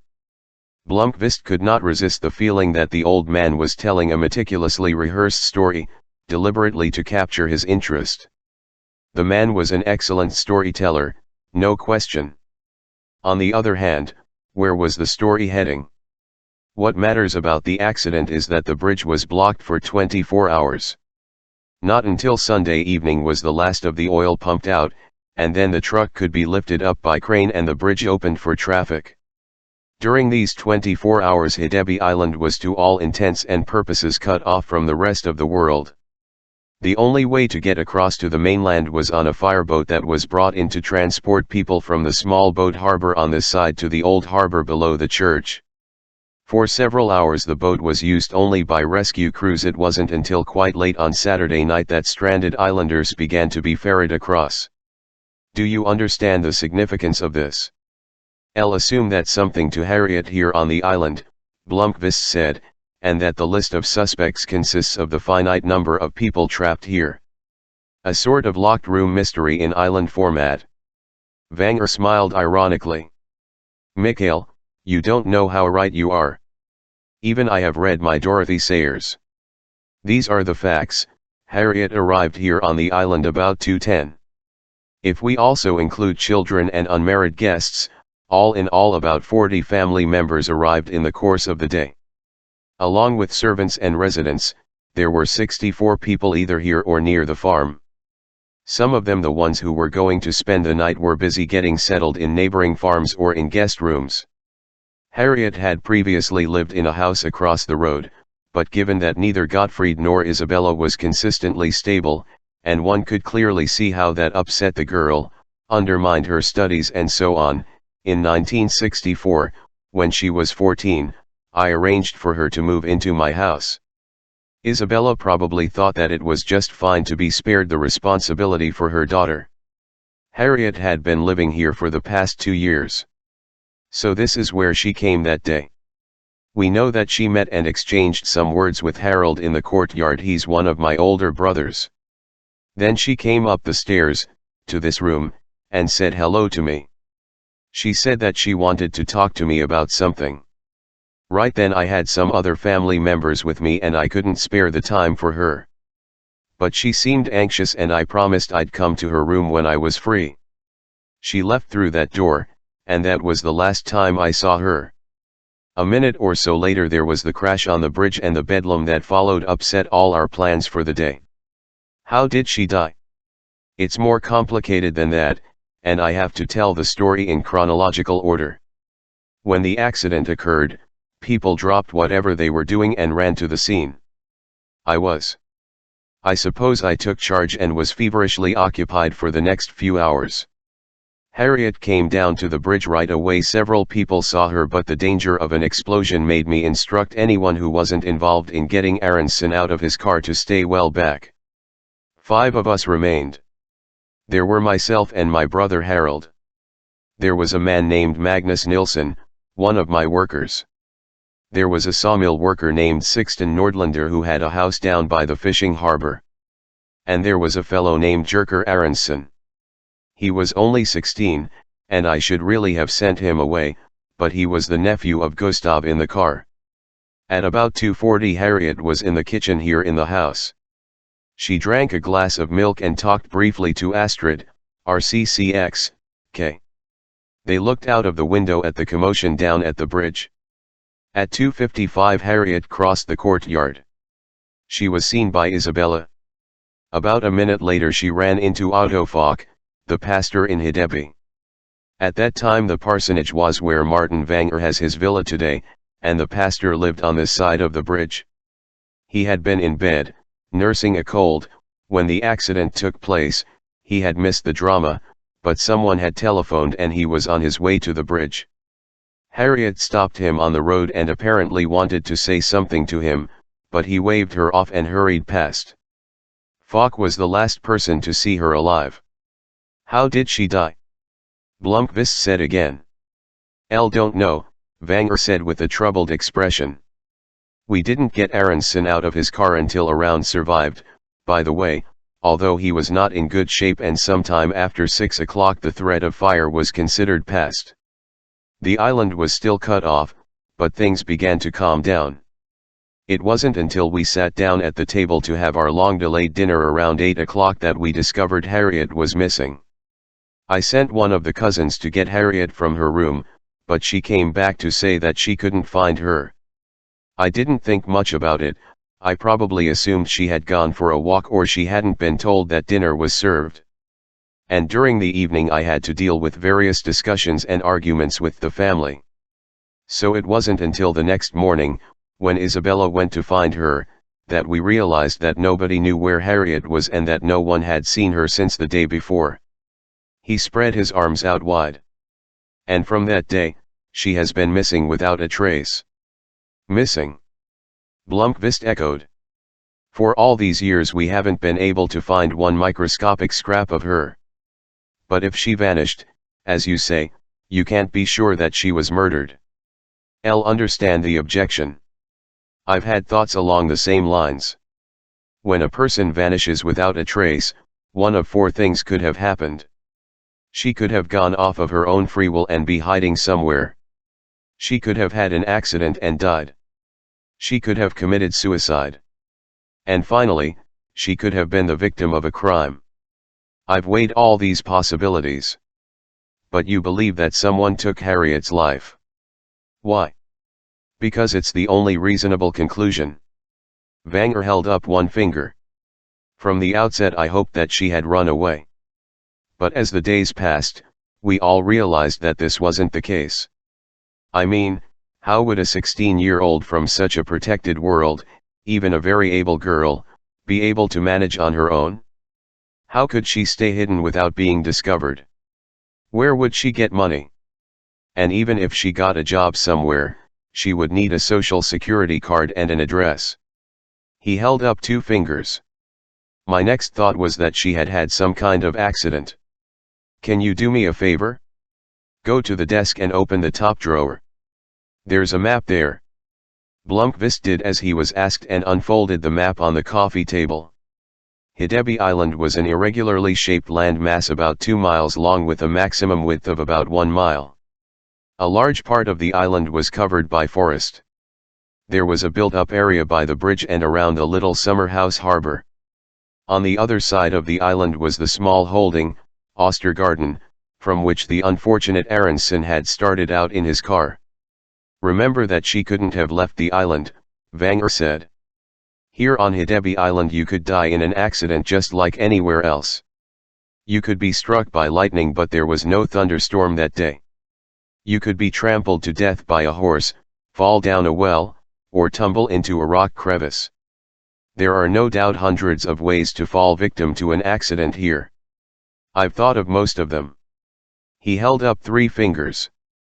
There's just one catch, and this also applies to the third. The girl, contrary to every indication, took her own life.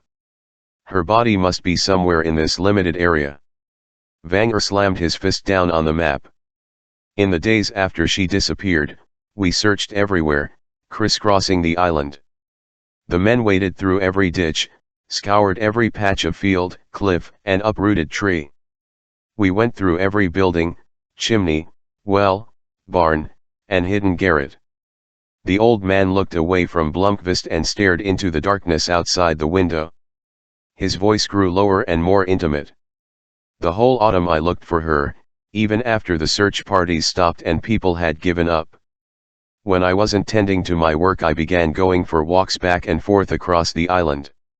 Winter came on and we still hadn't found a trace of her. In the spring I kept on looking until I realized how preposterous my search was.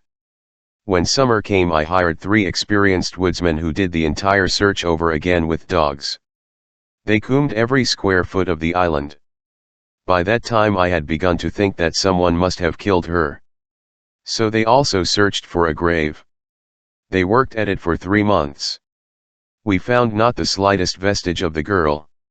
It was as if she had dissolved into thin air.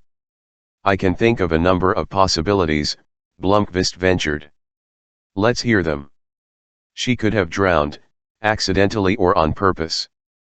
This is an island, and water can hide most things. True, but the probability isn't great. Consider the following: if Harriet met with an accident and drowned, logically it must have occurred somewhere in the immediate vicinity of the village. Remember that the excitement on the bridge was the most sensational thing that had happened here on Hidebi Island in several decades.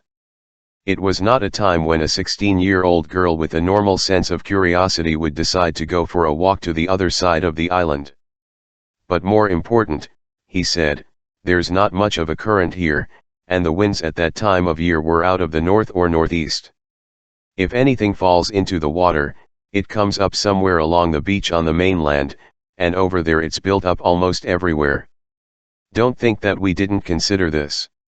We dragged almost all the spots where she could conceivably have gone down to the water. I also hired young men from a scuba diving club here in Hidestad. They spent the rest of the season combing the bottom of the sound and along the beaches. I'm convinced she's not in the water.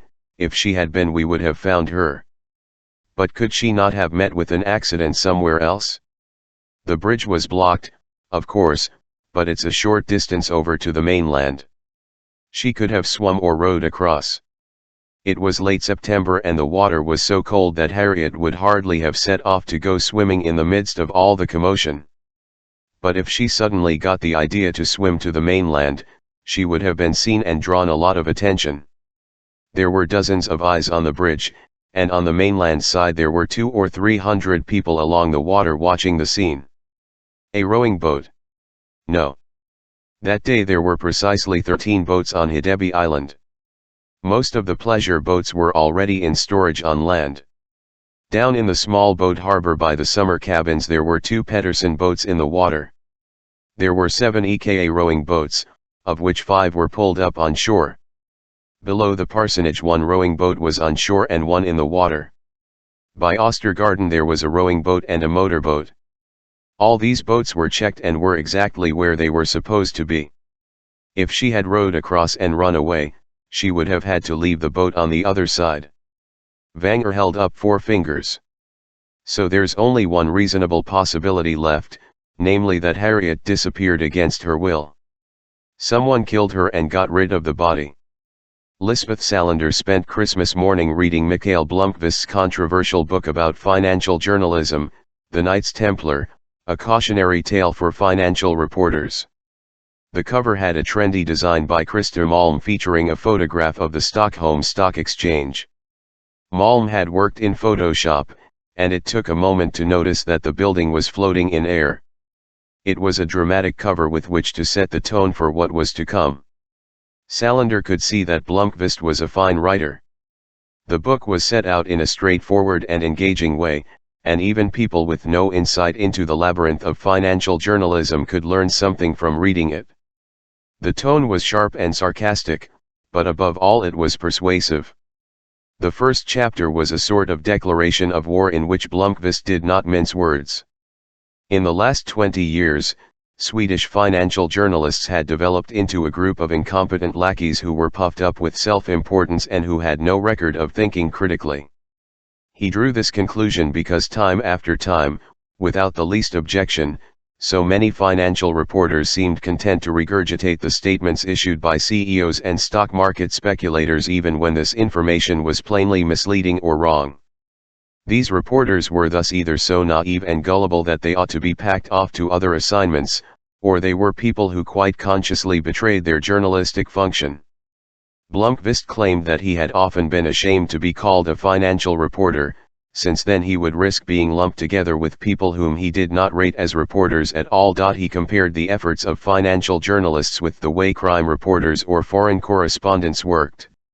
He painted a picture of the outcry that would result if a legal correspondent began uncritically reproducing the prosecutor's case as gospel in a murder trial, without consulting the defense arguments or interviewing the victim's family before forming an opinion of what was likely or unlikely. According to Blomqvist, the same rules had to apply to financial journalists. The rest of the book consisted of a chain of evidence to support his case. One long chapter examined the reporting of a famous dot.com in 6 daily papers, as well as in the financial journal, Dagens Industri, and A Ekonomi, the business report on Swedish TV. He first quoted and summarized what the RFX, Reuters had said and written. Then he made a comparison with the actual situation. In describing the development of the company, he listed time after time the simple questions that a serious reporter would have asked but which the whole corps of financial reporters had neglected to ask. It was a neat move. Another chapter dealt with the IPO of Telia STCXK. It was the book's most jocular and ironic section, in which some financial writers were castigated by name, including one William Borg, to whom Blomqvist seemed to be particularly hostile. A chapter near the end of the book compared the level of competence of Swedish and foreign financial reporters.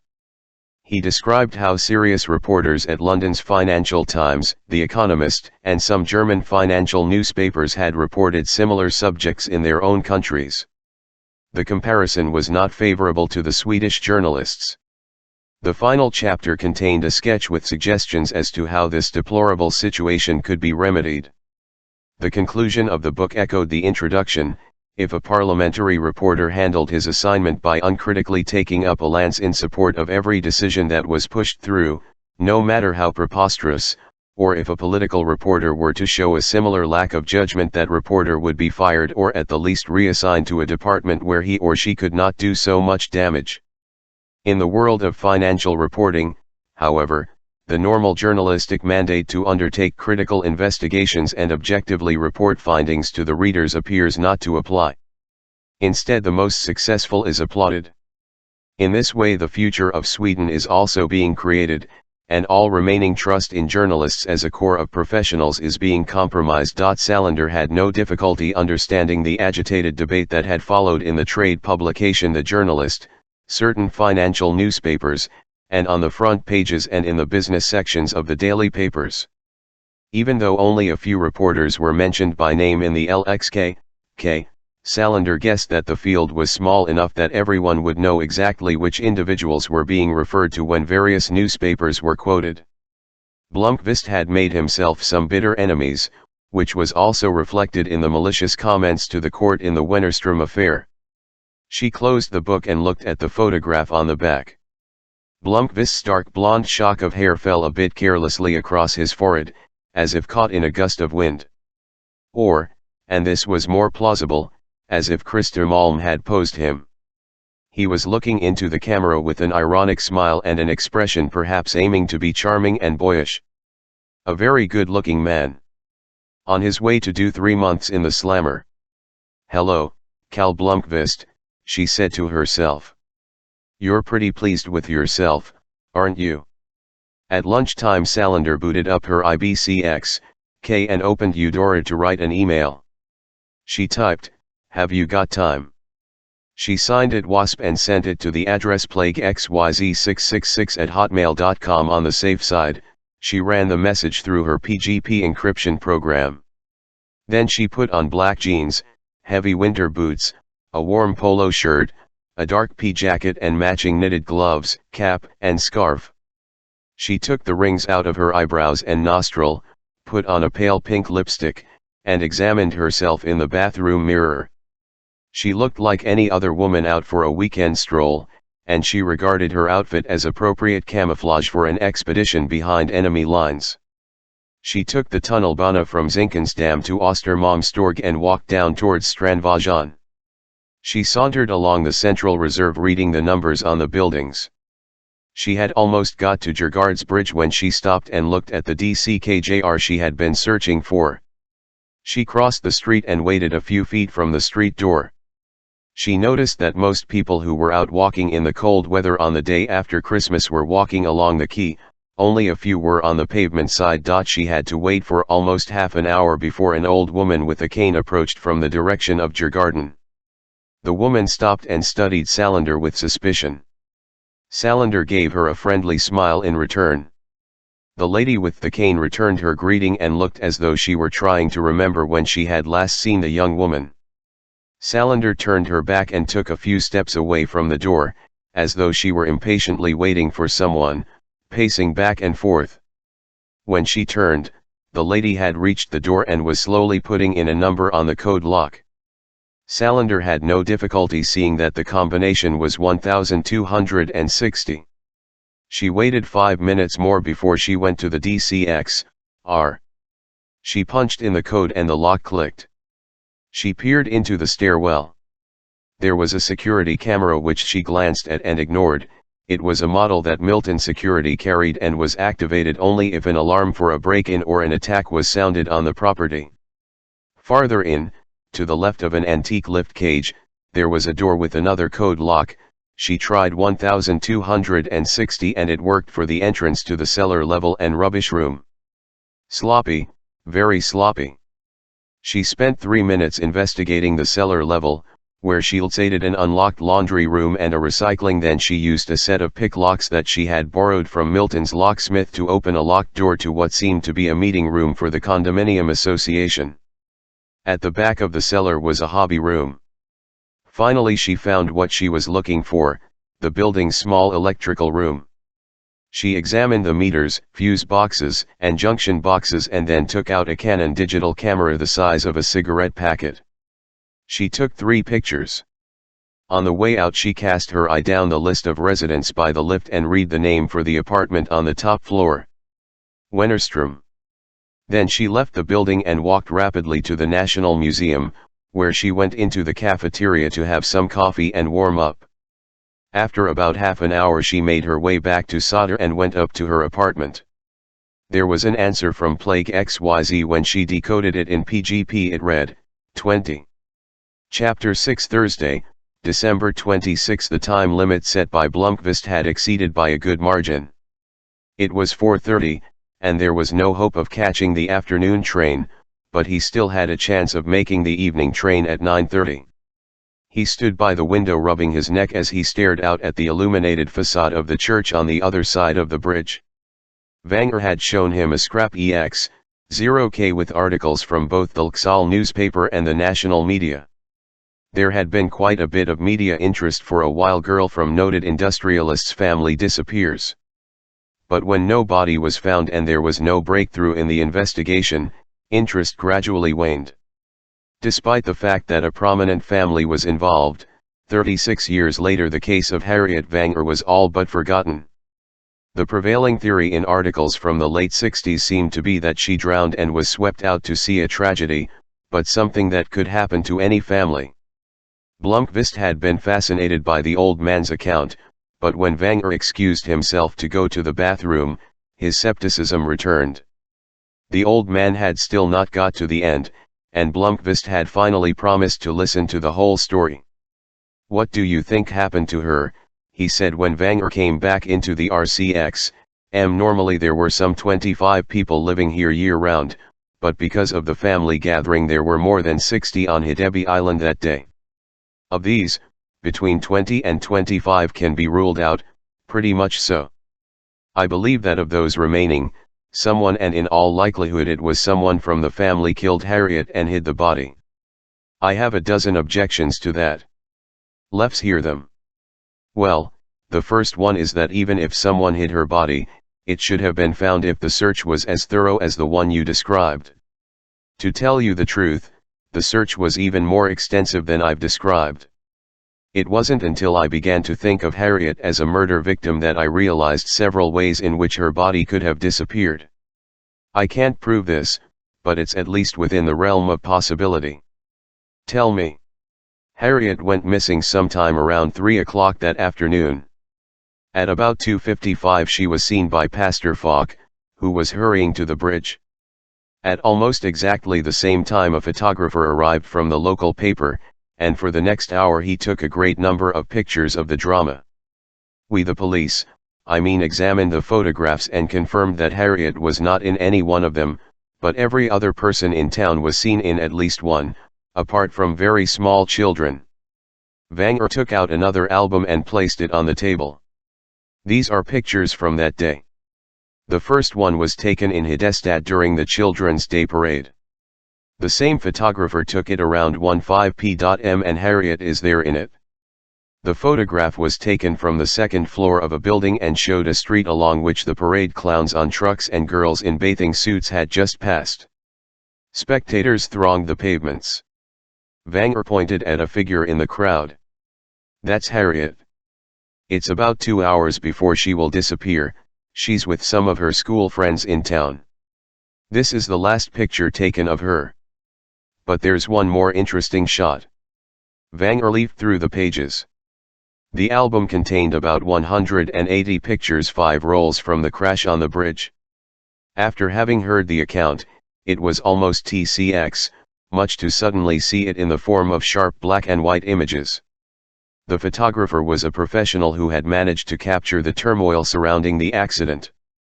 A large number of the pictures focused on the activities around the overturned tanker truck.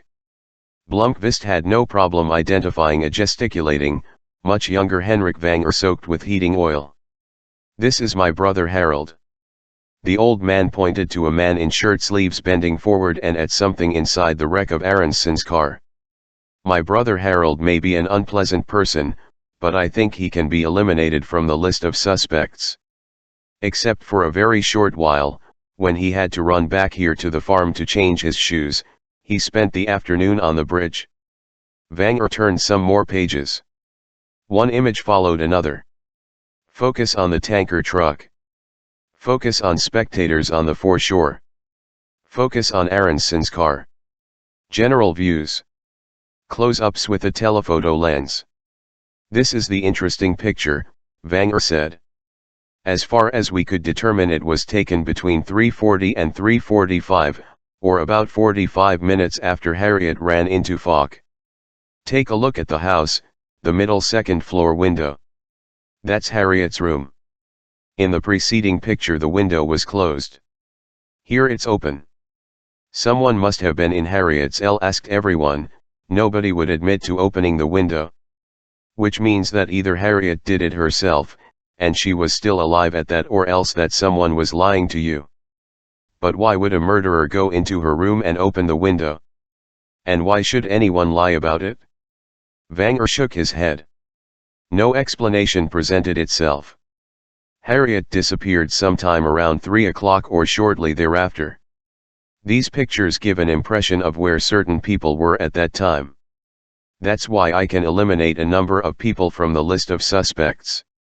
For the same reason I can conclude that some people who were not in the photographs at that time must be added to the list of suspects. You didn't answer my question about how you think the body was removed. I realize, of course, that there must be some plausible explanation. Some sort of common old illusionese Euro-esque trick. There are actually several very practical ways it could have been done. Sometime around 3 o'clock the killer struck. He or she presumably didn't use any sort of weapon or we would have found traces of blood. I'm guessing that Harriet was strangled, and I'm guessing that it happened here behind the wall in the courtyard, somewhere out of the photographer's line of sight and in a blind spot from the house. There's a path, if you want to take a shortcut, to the parsonage, the last place she was seen, and back to the house. Today there's a small flower bed and lawn there, but in the 60s it was a gravelled area used for parking. All the killer had to do was open the of a car and put Harriet inside. When we began searching the island the next day, nobody was thinking that a crime had been committed. We focused on the shorelines, the buildings, and the woods closest to the village. So nobody was checking the BCX, TS of cars. And by the following evening the killer would have been free to get in his car and drive across the bridge to hide the body somewhere else. Right under the noses of everyone involved in the search. If the Euro's the way it happened, we're talking about a cold-blooded bastard. Wenger gave a bitter laugh. You just gave an apt description of quite a few members of the Wenger family. They continued their discussion over supper at 6 o'clock. Anna served roast hare with currant jelly and potatoes. Wenger poured a robust red wine. Blomqvist still had plenty of time to make the last train. He thought it was about time to sum things up. It's a fascinating story you've been telling me, I admit it. But I still don't know why you wanted me to hear it. Elle told you. I want to nail the swine who murdered Harriet. And I want to hire you to find out who it was. Why? Wenger put down his knife and fork. Mikhail, for 36 years I've driven myself crazy wondering what happened to Harriet. I've devoted more and more of my time to it. He fell silent and took off his glasses, scrutinizing some invisible speck of dirt on the lens. Then he raised his eyes and looked at Blomqvist. To be completely honest with you, Harriet's disappearance was the reason why gradually I withdrew from the firm's management. I lost all motivation.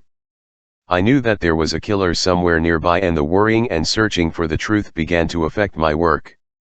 The worst thing is that the burden didn't get any lighter over time, on the contrary. Around 1971 had a period when I just wanted to be left alone. Then Martin joined the board of directors, and he had to take on more and more of my work. In 1976 one retired and Martin took over as CEO. I still have a seat on the board, but I haven't sailed many knots since I turned 50.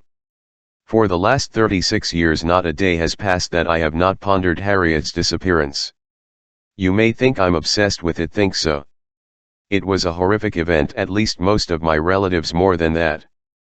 It ruined my life. That's something I've become more aware of as time has passed. Do you have a good sense of yourself? Elle thinks so, yes. I do too. I can't forget what happened. But my motives have changed over the years. At first it was probably grief. I wanted to find her and at least have a chance to bury her. It was about getting justice for Harriet. In what way has that changed? Now it's more about finding the bastard who did it. But the funny thing is, the older I get, the more of an all-absorbing hobby it has become. Hobby. Yes, I would use that word. When the police investigation petered out I kept going. I've tried to proceed systematically and scientifically. I've gathered all the information that could possibly be found, the photographs, the police report. I've written down everything people told me about what they were doing that day. So in effect I've spent almost half my life collecting information about a single day. You realize, I suppose, that after 36 years the killer himself might be dead and buried. Elle don't believe that. Blomqvist raised his eyebrows at the conviction in his voice. Let's finish dinner and go back upstairs. There's one more detail before my story is done. And it's the most perplexing of all. Salander parked the Corolla with the automatic transmission by the commuter railway station in Sundbyberg. She had luxjeroed the Toyota from Milton Securities motor pool. She had not exactly asked permission, but Arminsky had never expressly forbidden her from using Milton's cars. Sooner or later, she thought, I have to get a vehicle of my own. She did own a second-hand Kawasaki 125, which she used in the summertime. During the winter the bike was seeked in her cellar. She walked to Haglintavajan and rang the bell at 6 o'clock on the dot. Seconds later the lock on the street door clicked and she went up 2 flights and rang the doorbell next to the name of Svensson. She had no idea who Svensson might be or if any such person even lived in that apartment. "Hi, Plague," she said. "Wasp. You only pop in when you need something." As usual, it was dark in the apartment, the light from a single lamp seeped out into the hall from the bedroom he used as an office. The man, who was 3 years older than Salander, was 6'2" and weighed 330 pounds. She herself was 4'11" and weighed 90 pounds and had always felt like a midget next to Plague. The place smelled stuffy and stale. "It's because you never take a bath, Plague. It smells like a monkey house in here. If you ever went out I could give you some tips on soap. They have it at the consom." He gave her a wan smile, but said nothing. He motioned her to follow him into the kitchen. He plopped down on a chair by the kitchen table without turning on a light. The only illumination came from the street light beyond the window. "El mean, I may not hold the record in cleaning house either, but if I've got old milk cartons that smell like maggots I bundle them up and put them out. I'm on a disability pension," he said. "I'm socially incompetent. So that's why the government gave you a place to live and forgot about you. Aren't you ever afraid that your neighbors are going to complain to the inspectors? Then you might fetch up in the funny farm. Have you something for me?" Salander unzipped her jacket and handed him 5,000 kronor. "It's all I can spare. I've eased my own money, and I can't really deduct you as a dependent. What do you want?" "The electronic cuff you talked about 2 months ago. Did you get it?" He smiled and laid a box on the table. "Show me how it works." For the next few minutes she listened intently. Then she tested the cuff. Plague might be a SC incompetent, but he was unquestionably a genius. Vanger waited until he once more had Blomqvist's attention. Blomqvist LCX, ked at his watch and said, "One perplexing detail." Vanger said, "I was born on November 1st. When Harriet was 8 she gave me a birthday present, a pressed flower, framed." Vanger walked around the desk and pointed to the first flower. "Bluebell. It had an amateurish mounting. That was the first. I got it in 1958. He to the next one. 1959 Buttercup. 1960 Daisy. It became a tradition. She would make the frame sometime during the summer and save it until my birthday.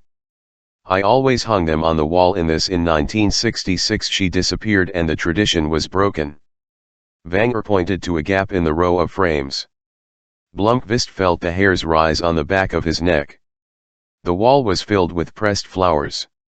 1967, a year after she disappeared, I received this flower on my birthday. It's a violet. How did the flower come to you? Wrapped in what they call gift paper and posted in a padded envelope from Stockholm. No return address. No message. You mean that? Blomqvist made a sweeping gesture. Precisely. On my birthday every damn year. Do you know how that feels? It's directed at me, precisely as if the murderer wants to torture me. I've worried myself sick over whether Harriet might have been taken away because someone wanted to get at me. It was no secret that she and I had a special relationship and that I thought of her as my own daughter. So what is it you want me to do? Blomqvist said. When Salander returned the Corolla to the garage under Milton security, she made sure to go to the toilet upstairs in the office. She used her card key in the door and TCK the lift straight up to the 3rd floor to avoid going in through the main entrance on the 2nd floor, where the duty officer worked.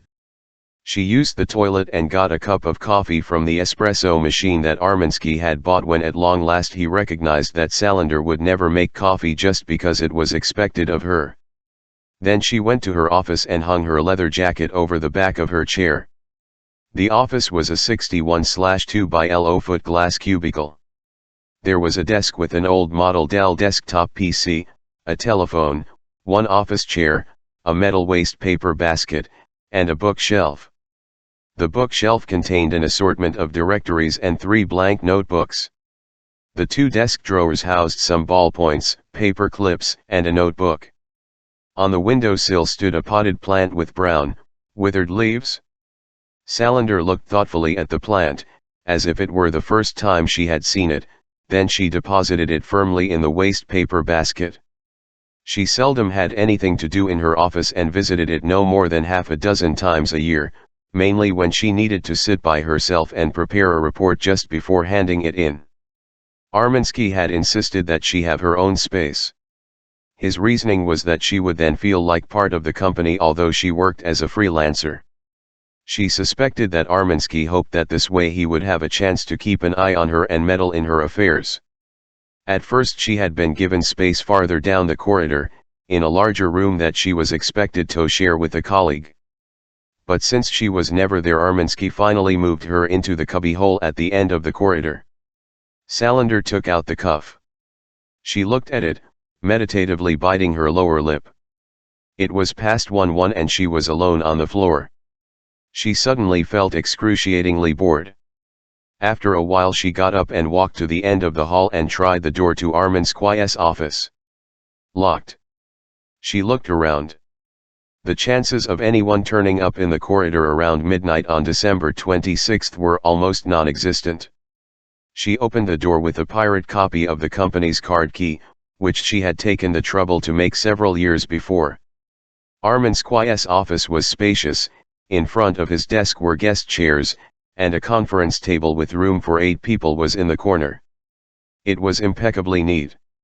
She had not snooped in his office for quite some time, but now that she was here, she spent a while at his desk to bring herself up to date regarding the search for a suspected mole in the company, which of her colleagues had been planted undercover in a firm where a theft ring was operating, and what measures had been taken in all secrecy to protect a client who was afraid her child was in danger of being kidnapped by the father.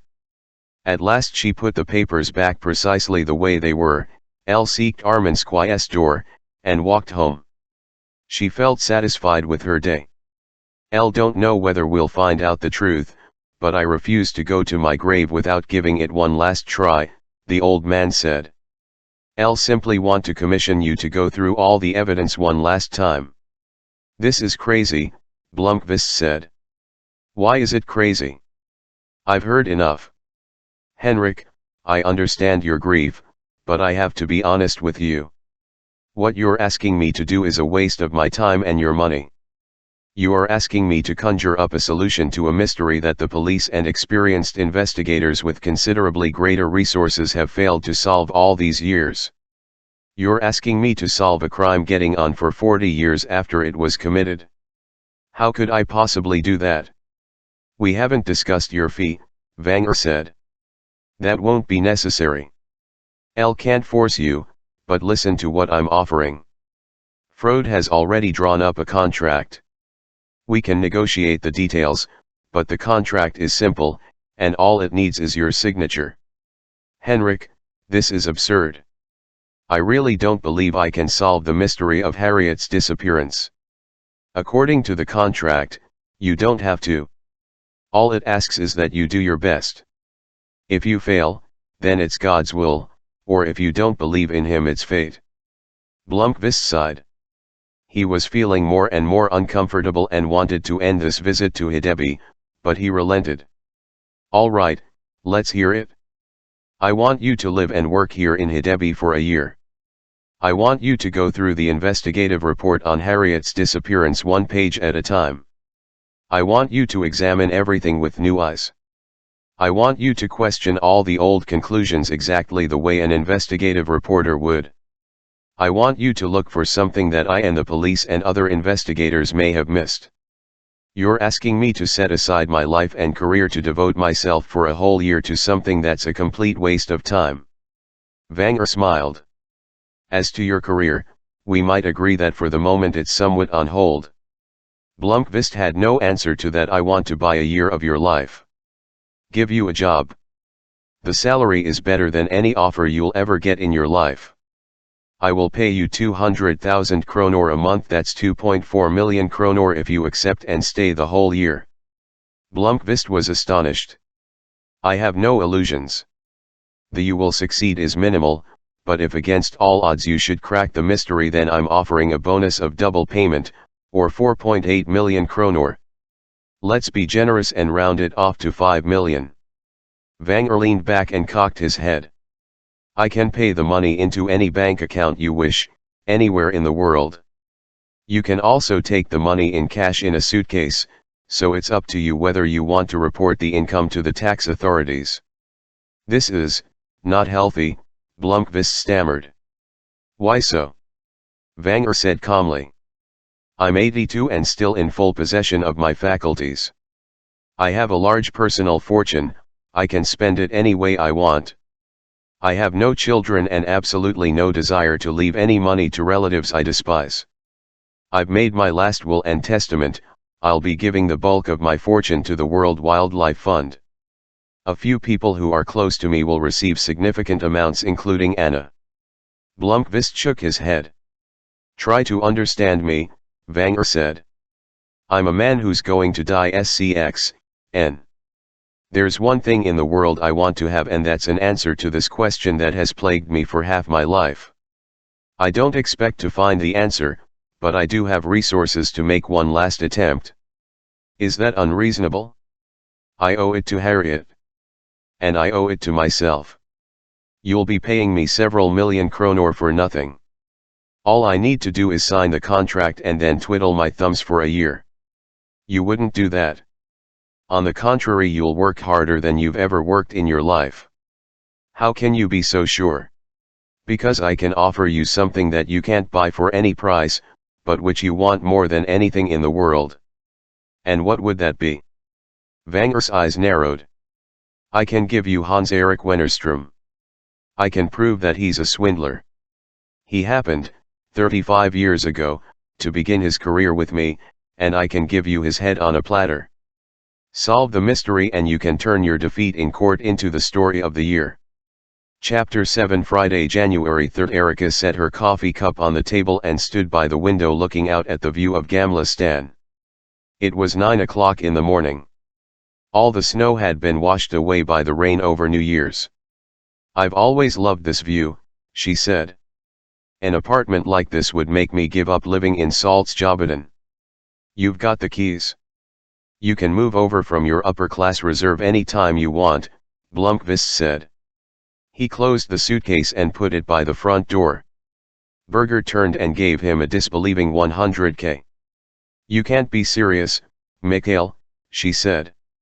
We're in our worst crisis and you're packing to go and live in Tjata Hidestad. A couple of hours by train. And it's not forever. It might as well be Ulaanbaatar. Don't you see that it will look as if you're slinking off with your tail between your legs? That's precisely what I am doing. Besides, I have to do some jail time too.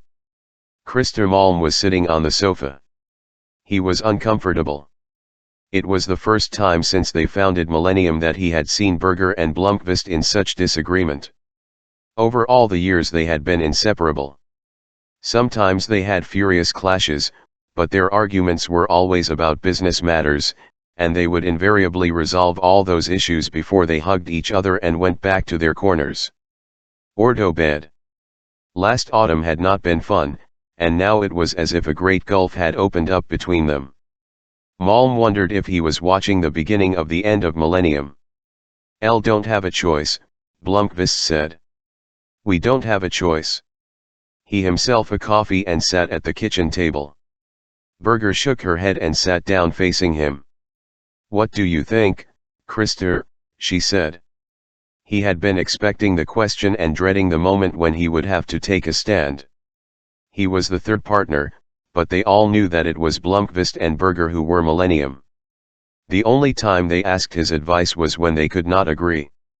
Honestly, Malm said, you both know perfectly well it doesn't matter what I think.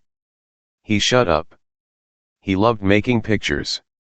He loved working with graphics. He had never considered himself an artist, but he knew he was a damned good designer. On the other hand, he was helpless at intrigue and decisions. Berger and Blomqvist looked at each other across the table. She was cool and furious. He was thinking hard. This isn't an argument, Malm thought. It's a divorce. 0k, let me present my case one last time, Blomqvist said. This does not mean I've given up on Millennium. We've spent too much time working our hearts out for that. But now you won't be at the office, Krister, and I will have to carry the load. Can't you see that? You're the one marching into self-imposed exile. That's the second thing. I need a break, Erica. I'm not functioning anymore. I'm burned out. A paid sabbatical in Hidestad might be exactly what I need. The whole thing is idiotic, Mikhail. You might as well take a job in a circus. No. But I'm going to get 2.4 million for sitting on my backside for a year, and I won't be wasting my time. That's the third thing. Round 1 with Wennerstrom is over, and he knocked me out. Round 2 has already started. He's going to try to sink Millennium for good because he knows that the staff here will always know what he's been up to, for as long as the magazine exists. I'll know what he's doing. I've seen it in the monthly ad sales figures for the last 6 months. That's exactly why I have to get out of the office. I'm like a red rag waving at him. He's paranoid as far as I'm concerned. As long as I'm here, he'll just keep on coming. Now we have to prepare ourselves for round 3. If we're going to have the slightest chance against Wennerstrom, we have to retreat and work out a whole new strategy. We have to find something to hammer him with. That'll be my job this year. I'll understand all that, Berger said. So go ahead and take a holiday. Go abroad, lie on a beach for a month. Check out the love life on the Costa Brava. Relax. Go out to Sandam and look at the waves. And when I come back, nothing will be different. Wennerstrom is going to crush Millennium unless he is appeased by my having stood down. You know that. The only thing which might otherwise stop him is if we get something on him that we can use. And you think that's what you will find in Hidestad? I'll check the cuttings. Wennerstrom did work at the Wenger Company from 1969 to 1972. He was in management and was responsible for strategic placements. He left in a hurry. Why should we rule out the possibility that Henrik Wenger does have something on him? But if what he did happened 30 years ago, it's going to be hard to prove it. Wenger promised to set out in detail what he knows. He's obsessed with this missing girl. It seems to be the only thing he's interested in, and if this means he has to burn Wennerstrom, then I think there's a good chance he'll do it. We certainly can't ignore the opportunity. He's the first person who said he's willing to go on record with evidence against Wennerstrom. We couldn't use it even if you came back with incontrovertible proof that it was Wennerstrom who strangled the girl. Not after so many years. He'd massacre us in court. The thought had crossed my mind, but it's no Gok 11. He was plugging away at the Stockholm School of Economics and had no connection with the Wenger companies at the time she disappeared. Blomqvist paused.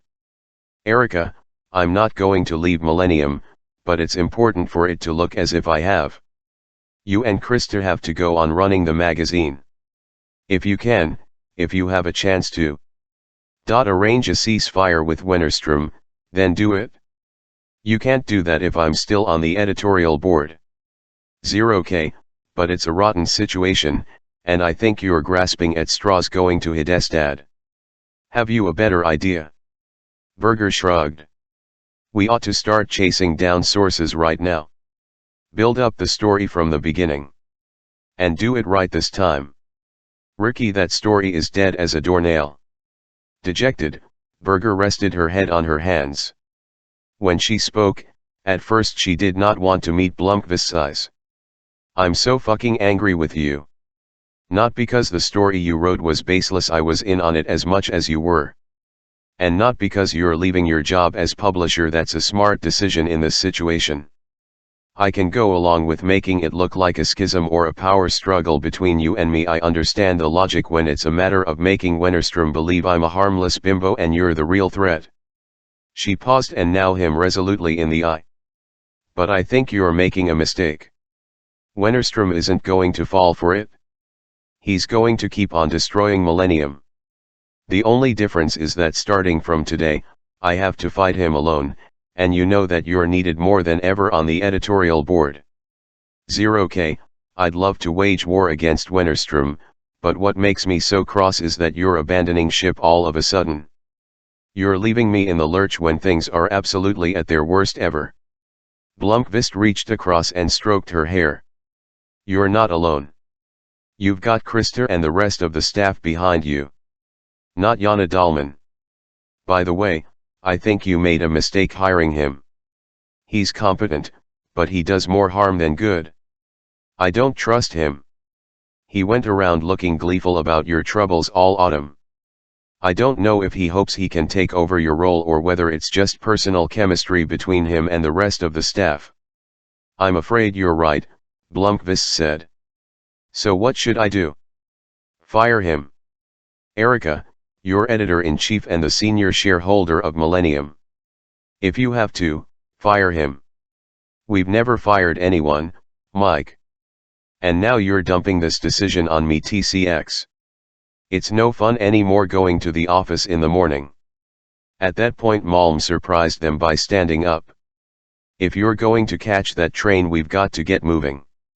Berger began to protest, but he held up a hand. Wait, Erica, you asked me what I thought. Well, I think the situation is shitty. But if things are the way Mikhail says that he's about to hit the wall, then he really does have to leave for his own sake. We owe him that much. They stared at Malm in astonishment and he gave Blomqvist an embarrassed look. You both know that it's you two who are Millennium. I'm a partner and you've always been fair with me and I love the magazine and all that, but you could easily replace me with some other art director. But since you asked for my opinion, there you have it. As far as Dahlman is concerned, I agree with you. And if you want to fire him, Erica, then I'll do it for you. As long as we have a credible reason. Obviously it's extremely unfortunate that Mikhail's leaving right now, but I don't think we have a choice. Mikhail, I'll drive you to the station. Erica and I will hold the fort until you get back. What I'm afraid of is that Mikhail won't ever come back, Berger said quietly. Arminsky woke up Salander when he called her at 1:30 in the afternoon. What's this about, she said, drunk with sleep. Her mouth tasted like tar. Mikhail Blomqvist. I just talked to our client, the lawyer, Frode. He called to say that we can drop the investigation of Wennerstrom. Drop it? But I've just started working on it. Frode isn't interested anymore. Just like that. He's the one who decides. We agreed on a fee. How much time have you put in? Salander thought about it. 3 full days. We agreed on a ceiling of 40,000 kronor. I'll write an invoice for 10,000, you'll get half, which is acceptable for 3 days of time wasted. He'll have to pay because he's the one who initiated the whole thing. What should I do with the material I've gathered? Is there anything dramatic? No. Frode didn't ask for a report. Put it on the shelf in case he comes back. Otherwise you can shred it. I'll have a new job for you next week. Salander sat for a while holding the telephone after Arminsky hung up. She went to her work corner in the living room and looked at the notes she had pinned up on the wall and the papers she had stacked on the desk. What she had managed to collect was mostly press cuttings and articles downloaded from the internet.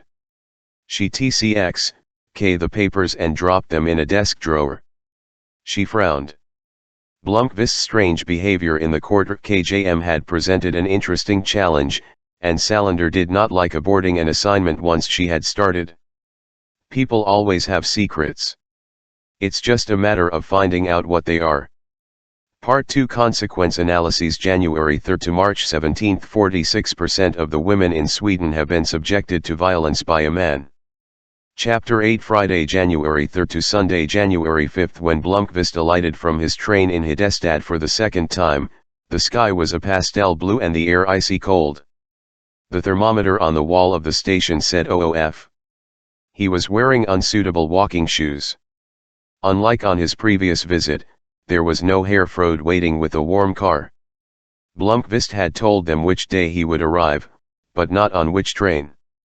He assumed there was a bus to Hedeby, but he did not feel like struggling with 2 heavy suitcases and a shoulder bag, So he crossed the square to the taxi stand.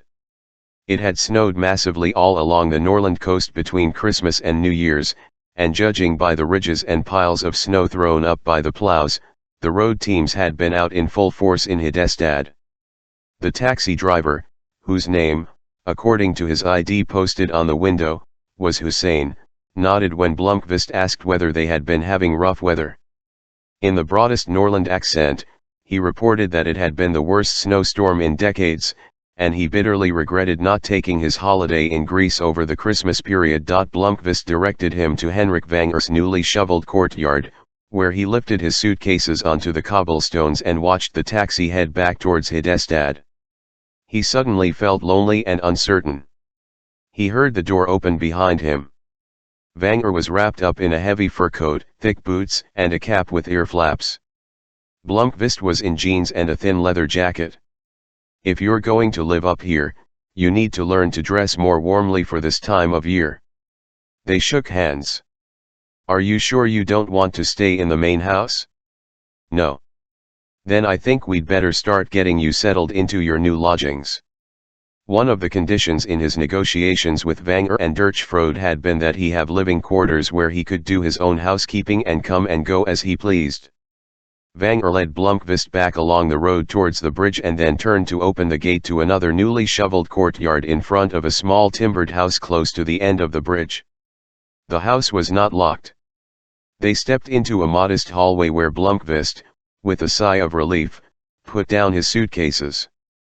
"This is what we call our guest house. It's where we usually put people up who are going to stay for a longer period of time. This was where you and your parents lived in 1963. It's one of the oldest buildings in the village, but it's been modernized. I asked Nilsson, my caretaker, to light the fire this morning." The house consisted of a large kitchen and two smaller rooms, totaling about 500 square feet. The kitchen took up half the space and was quite modern, with an electric stove and a small refrigerator. Against the wall facing the front door stood an old cast iron stove in which a fire had indeed been lit earlier in the day. You don't need to use the WCK stove unless it gets bitterly cold. The firewood bin is there in the hallway, and you'll find a woodshed at the back. The house has been unlived in this autumn. The electric heaters are usually sufficient. Just make sure you don't hang any clothes on them, or it may start a fire. Blomqvist looked around. Windows faced 3 different directions, and from the kitchen table he had a view of the bridge, about 100 feet away. The furnishings in the kitchen included 3 big cup-ex, ards, some kitchen chairs, an old bench, and a shelf for newspapers. On top was an issue of C from 1967. In one corner was a smaller table that could be used as a desk. 2 narrow doors led to smaller. The one on the right, closest to the outside wall, was hardly more than a cubbyhole with a desk, a chair, and some shelves along the wall. The other room, between the hallway and the little office, was a very small bedroom with a narrow double bed, a bedside table, and a wardrobe. On the walls hung landscape paintings. The furniture and wallpaper in the house were all old and faded, but the place smelled nice and clean. Someone had worked over the floor with a dose of soap. The bedroom had another door to the hallway, where a storeroom had been converted into a bathroom with a shower. "You may have a problem with the water," Vanger said. "We checked it this morning, but the pipes aren't buried very deep, and if this cold hangs on for long they may freeze. There's a bucket in the hallway, so come up and get water from us if you need to." "I'll need a telephone," Blomqvist said. "I've already ordered one. They'll be here to install it the day after tomorrow. So, what do you think? If you change your mind, you would be welcome in the main house at any time." "This will be just fine," Blomqvist said. "Excellent. We have another hour or so of daylight left. Shall we take a walk so you can familiarize yourself with the village? Might I suggest that you put on some heavy socks and a pair of boots? You'll find them by the front door." Blomqvist did as he suggested and decided that the very next day he would go shopping for long underwear and a pair of good winter shoes. The old man started the tour by explaining that Blomqvist's neighbor across the road was Gunnar Nilsson, the assistant whom Vanger insisted on calling the caretaker. But Blomqvist soon realized that he was more of a superintendent for all the buildings on Hedeby Island, and he also had responsibility for several buildings in Hedestad. His father was Magnus Nilsson, who was my caretaker in the 60s, one of the men who helped out at the accident on the bridge. Magnus is retired and lives in Hedestad. Gunnar lives here with his wife, whose name is Helena. Their children have moved out. Vanger paused for a moment to shape what he would say next, which was, "Mikhail, the official explanation for your presence here is that you're going to help me write my autobiography. That will give you an excuse for poking around in all the dark corners and asking questions. The real assignment is strictly between you and me and Dirchfrode. I'll understand. And I'll repeat what I said before, I don't think I'm going to be able to solve the mystery. All I ask is that you do your best. But we must be careful what we say in front of anyone else. Gunnar is 56, which means that he was 19 when Harriet disappeared. There's one question that I never got answered. Harriet and Gunnar were good friends, and I think some sort of childish romance went on between them. He was pretty interested in her, at any rate. But on the day she disappeared, he was in Hedestad. He was one of those stranded on the mainland.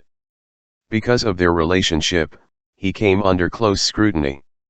It was quite unpleasant for him. He was with some friends all day, and he didn't get back here until evening. The police checked his alibi and it was airtight. I'll assume that you have a list of everyone who was on the island and what everybody was doing that day. That's correct. Shall we go on? They stopped at the crossroads on the hill, and Vanger pointed down towards the old fishing harbor, now used for small boats. All the land on Hedeby Island is owned by the Vanger family, or by me, to be more precise. The one exception is the farmland at Ostergarden and a few houses here in the village. The cabins down there at the fishing harbor are privately owned, but they're summer cottages and are mostly vacant during the winter. Except for that house farthest away, you can see smoke coming from the chimney. Blomqvist saw the smoke rising. He was frozen to the bone. It's a miserably drafty hovel that functions as living quarters year-round. That's where Eugen Norman lives? He's in his late 70s and is a painter of sorts. I think. His work is kitsch, but he's rather well known as a landscape painter. You might call him the obligatory eccentric in the village. Vanger guided Blomqvist out towards the point, identifying one house after the other. The village consisted of 6 buildings on the west side of the road and 4 on the east. The first house, closest to Blomqvist's guest house and the Vanger estate, belonged to Henrik Vanger's brother Harold. It was a rectangular, 2-story stone building which at first glance seemed unoccupied. The curtains were drawn and the path to the front door had not been cleared. It was covered with 1.5 feet of snow. On second glance, they could see the footprints of someone who had trudged through the snow from the road up to the door. Harold is a recluse. He and I have never seen eye to eye. Apart from our disagreements over the firm he's a shareholder, we've barely spoken to each other in nearly 60 years. He's 92 now, and the only one of my 4 brothers still alive. I'll tell you the details later, but he trained to be a doctor and spent most of his professional life in Uppsala. He moved back to Hedeby when he turned 70. You don't care much for each other, and yet you're neighbors. I'll find him detestable, and I would have rather he'd stayed in Uppsala, but he owns this house. Do I sound like a scoundrel? You sound like someone who doesn't much like his brother. I'll spent the first 25 years of my life apologizing for people like Harold because we're family. Then I discovered that being related is no guarantee of love, and I had few reasons to defend Harold. The next house belonged to Isabella, Harriet Vanger's mother. She'll be 75 this year, and she's still as stylish and vain as ever. She's also the only one in the village who talks to Harold, and occasionally visits him, but they don't have much in common. How was her relationship with Harriet? Goxy question. The women have to be included among the suspects. I told you that she mostly left the children to their own devices. I can't be sure, but I think her heart was in the right place, she just wasn't capable of taking responsibility. She and Harriet were never close, but they weren't enemies either. Isabella can be tough, but sometimes she's not all there. You'll see what I mean when you meet her. Isabella's neighbor was Cecilia Vanger, the daughter of Harold. She was married once and lived in Hidestad, but she and her husband separated some 20 years ago. I own the house and offered to let her move in. She is a teacher, and in many ways she's the direct opposite of her father. I might add that she and her father speak to each other only when necessary. How old is she? Born in 1946. So she was 20 when Harriet, and yes, she was one of the guests on the island that day. Cecilia may seem flighty, but in fact she's shrewder than most. Don't underestimate her. If anyone's going to ferret out what you're up to, she's the one. I might add that she's one of my relatives for whom I have the highest regard. Does that mean that you don't suspect her? Elle wouldn't say that. I want you to ponder the matter without any constraints, regardless of what I think or believe. The house closest to Cecilia's was also owned by Henrik Vanger, but it was leased to an elderly couple formerly part of the management team of the Vanger companies. They had moved to Hidebi Island in the 80s, so they had nothing to do with Harriet's disappearance. The next house was owned by Birger Vanger, Cecilia's brother. The house had been empty for many years since Birger moved to a modern house in Hidestad. Most of the buildings lining the road were solid stone structures from the early 20th century. The last house was of a different type, Umxlern, architect-designed home built of white brick with black window frames. It was in a beautiful situation, and Blomqvist could see that the view from the top floor must be magnificent, facing the sea to the east and Hidestad to the north. This is where Martin lives, Harriet's brother and the Vanger Corporation CEO. The parsonage used to be here, but that building was destroyed by a fire in the 70s, and Martin built this house in 1978 when he took over as CEO. In the last building on the east side of the road lived Gerda Vanger, widow of Henrik's brother Gregor, and her son, Alexander. Gerda is sickly. She suffers from rheumatism. Alexander owns a small share of the Vanger Corporation, but he runs a number of his own businesses, including restaurants. He usually spends a few months each year in Barbados, where he has invested a considerable sum in the tourist trade. Between Gerda's and Henrik's houses was a plot of land with two smaller, empty buildings. They were used as guest houses for family members. On the other side of Henrik's house stood a private dwelling where another retired employee lived with his wife, but it was empty in the winter when the couple repaired to Spain. They returned to the crossroads, and with that the tour was over. Dusk was beginning to fall. Blomqvist took the initiative. "Henrik, I'll do what I've been hired to do. I'll write your autobiography, and I'll humor you by reading all the material about Harriet as carefully and critically as I can. I just want you to realize that I'm not a private detective. I'll expect nothing." "Fine. I'm a night owl," Vanger said. "So I'm at your disposal any time after lunch. I'll arrange for you to have an office up here, and you can make use of it whenever you like." "No, thank you. I have an office in the guest house, and that's where I'll do my work." "As you wish. If I need to talk to you, we'll do it in your office, but I'm not going to start throwing questions at you tonight." "I'll understand." The old man seemed improbably timid. "It's going to take a couple of weeks to read through the papers. We'll work on two fronts. We'll meet for a few hours each day so that I can interview you and gather material for your biography. When I start having questions about Harriet which I need to discuss with you, I'll let you know." "That sounds sensible. I'm going to require a free hand to do my work, and I won't have any set work hours. You decide for yourself how the work should be done. I'll suppose you're aware that I have to spend a couple of months in prison. I don't know exactly when, but I'm not going to appeal. It'll probably be sometime this year. Wenger frowned. That's unfortunate. We'll have to solve that problem when it comes up. You can always request a postponement. If it's permitted and I have enough material, I might be able to work on your job in prison. One more thing, I'm still part owner of Millennium and as of now it's a magazine in crisis. If something happens that requires my presence in Stockholm, I would have to drop what I'm doing and go there. L didn't take you on as a serf. I want you to do a thorough job on the assignment I've given you, but, of course, you can set your own schedule and do the work as you see fit. If you need to take some time off, feel free to do it, but if I find out that you're not doing the work, I'll consider that a breach of contract. Wenger looked over towards the bridge. He was a gaunt man, and Blomqvist thought that he looked at that moment like a melancholy scarecrow. As far as Millennium is concerned, we ought to have a discussion about what kind of crisis Ivy's in and whether I can help in some way. The best assistance you can offer is to give me Wennerström's head on a platter right here and now. Oh no, I'm not thinking of doing that.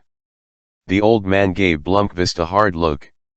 The only reason you took this job was because I promised to expose Wennerström.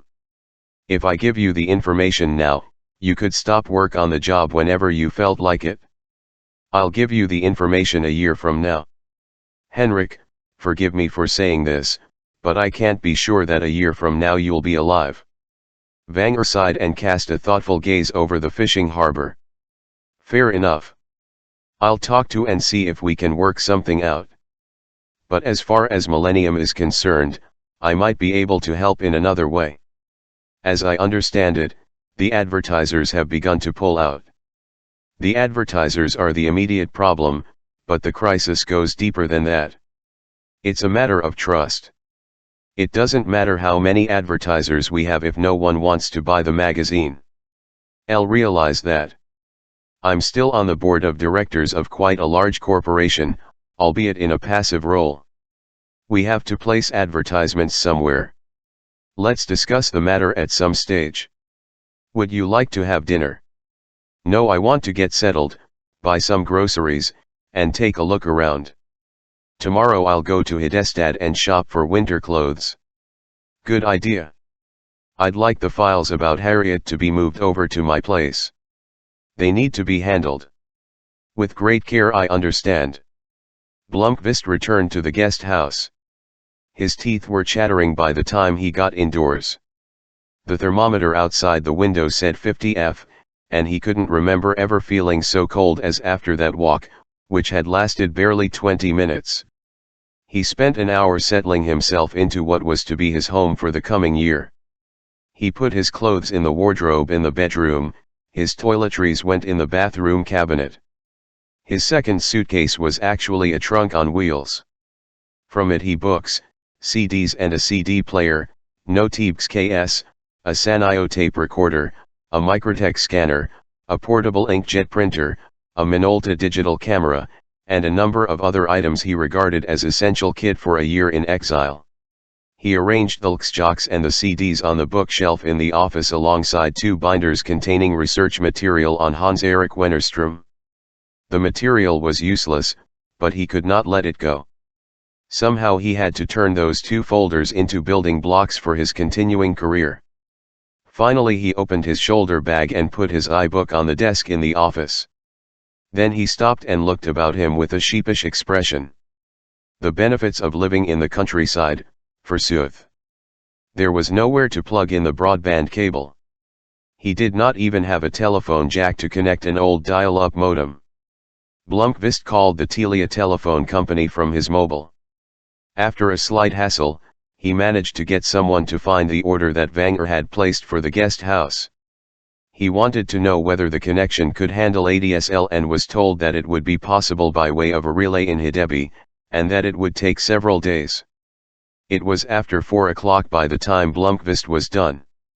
He put on a pair of thick socks and the borrowed boots and pulled on an extra sweater. At the front door he stopped short. He had been given no keys to the house, and his big city instincts rebelled at the idea of leaving the front DCX, unlocked.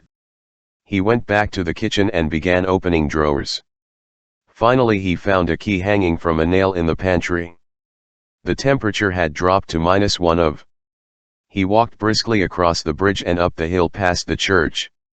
The Consum store was conveniently located about 300 yards away. He filled 2 paper bags to overflowing with supplies and then carried them home before returning across the bridge. This time he stopped at Suzanne's Bridge Cafe. The woman behind the counter was in her 50s. He asked whether she was Suzanne and then introduced himself by saying that he was undoubtedly going to be a regular customer. He was for the time being the only customer, and Suzanne offered him coffee when he ordered sandwiches and bought a loaf of bread. He picked up a copy of the Hedestad Courier from the newspaper rack and sat at a table with a view of the bridge and the church, its facade now lit up. It looked like a Christmas card. It took him about 4 minutes to read the newspaper. The only news of interest was a brief item explaining that a local politician by the name of Bergervanger, Liberal, was going to invest in IT Tech Center Technology Development Center in Hedestad. Mikhail sat there until the cafe closed at 6:00. At 7:30 he called Berger, but was advised that the party at that number was not available. He sat on the kitchen bench and tried to read a novel which, according to the back cover text, was the sensational debut of a teenage feminist. The novel was about the author's attempt to get a handle on her sex life during a trip to Paris, and Blomqvist wondered whether he could be called a feminist if he wrote a novel about his own sex life in the voice of a high school student. Probably not. He had bought the book because the publisher had hailed the first-time novelist as a new Carina Rydberg. He quickly ascertained that this was not the case in either style or content. He put the aside for a while and instead read a Hopalong Cassidy story in an issue of Record Magasinet from the mid-50s. Every half hour he heard the curt, muted clang off church bell. Lights were visible in the windows at the home of the caretaker across the road, but Blomqvist could not see anyone inside the house. Harold Vanger's house was dark. Around 9 o'clock a car drove across the bridge and disappeared towards the point. At midnight the lights on the facade of the church were turned off. That was apparently the full extent of the entertainment in Hedeby on a Friday night in early January. It was eerily quiet. He tried again to call Berger and got her voicemail, asking him to leave his name and a message. He did so and then turned off the light and went to bed. The last thing he thought about before he fell asleep was that he was going to run a high risk of going stir-crazy in Hedeby. It was strange to awake to utter silence. Blomqvist passed from deep sleep to total alertness in a fraction of a second, and then lay still, listening. It was cold in the room. He turned his head and looked at his wristwatch on a stool next to the bed. It was 7:08. He had never been much of a morning person, and it used to be hard for him to wake up without having at least 2 alarm clocks. Today he had woken all by himself, and he even felt rested. He put some water on for coffee before getting into the shower. He was suddenly amused at his situation. Cal Blomqvist on a research trip in the back of Beyond. The shower had changed from scalding to ice cold at the slightest touch. There was no morning paper on the kitchen table. The butter was frozen. There was no cheese slicer in the drawer of kitchen utensils. It was still pitch dark outside. The thermometer showed 6 below zero. It was Saturday. The bus stop for Hedestad was over the road from Consum, and Blomqvist started off his exile by carrying out his plan to go shopping in town. He got off the bus by the railway station and made a tour of the center of town. Along the way he bought heavy winter BCR/TS, 2 pairs of long underwear, several flannel shirts, a proper thigh-length winter jacket, a warm cap, and lined gloves. At the electronics store he found a small portable TV with rabbit ears. The sales clerk assured him that he would at least be able to get SVT, the state TV channel, out at Hedeby, and Blomqvist promised to ask for his money back if that turned out not to be the case. He stopped at the library to get himself a card and borrowed 2 mysteries by Elizabeth George. He bought pens and notebooks. He also bought a rucksack for carrying his new possessions. Finally he bought a pack of cigarettes. He had stopped smoking 10 years ago, but occasionally he would have a relapse. He stuck the pack in his jacket pocket without opening it. His last stop was the optician's, and there he bought contact lens solution and ordered new lenses. By 2 o'clock he was back in Hidebi, and he was just removing the price tags from his new clothes when he heard the front door open. A blonde woman perhaps in her 50s knocked on the open kitchen door as she stepped across the threshold. She was carrying a sponge cake on a platter. "Hello. I just wanted to come over to introduce myself. My name is Helena Nilsson, and I live across the road. I hear we're going to be neighbors." They shook hands and he introduced himself. "Oh yes, I've seen you on TV. Ivy's going to be nice to see lights over here in the evening." Blomqvist put on some coffee.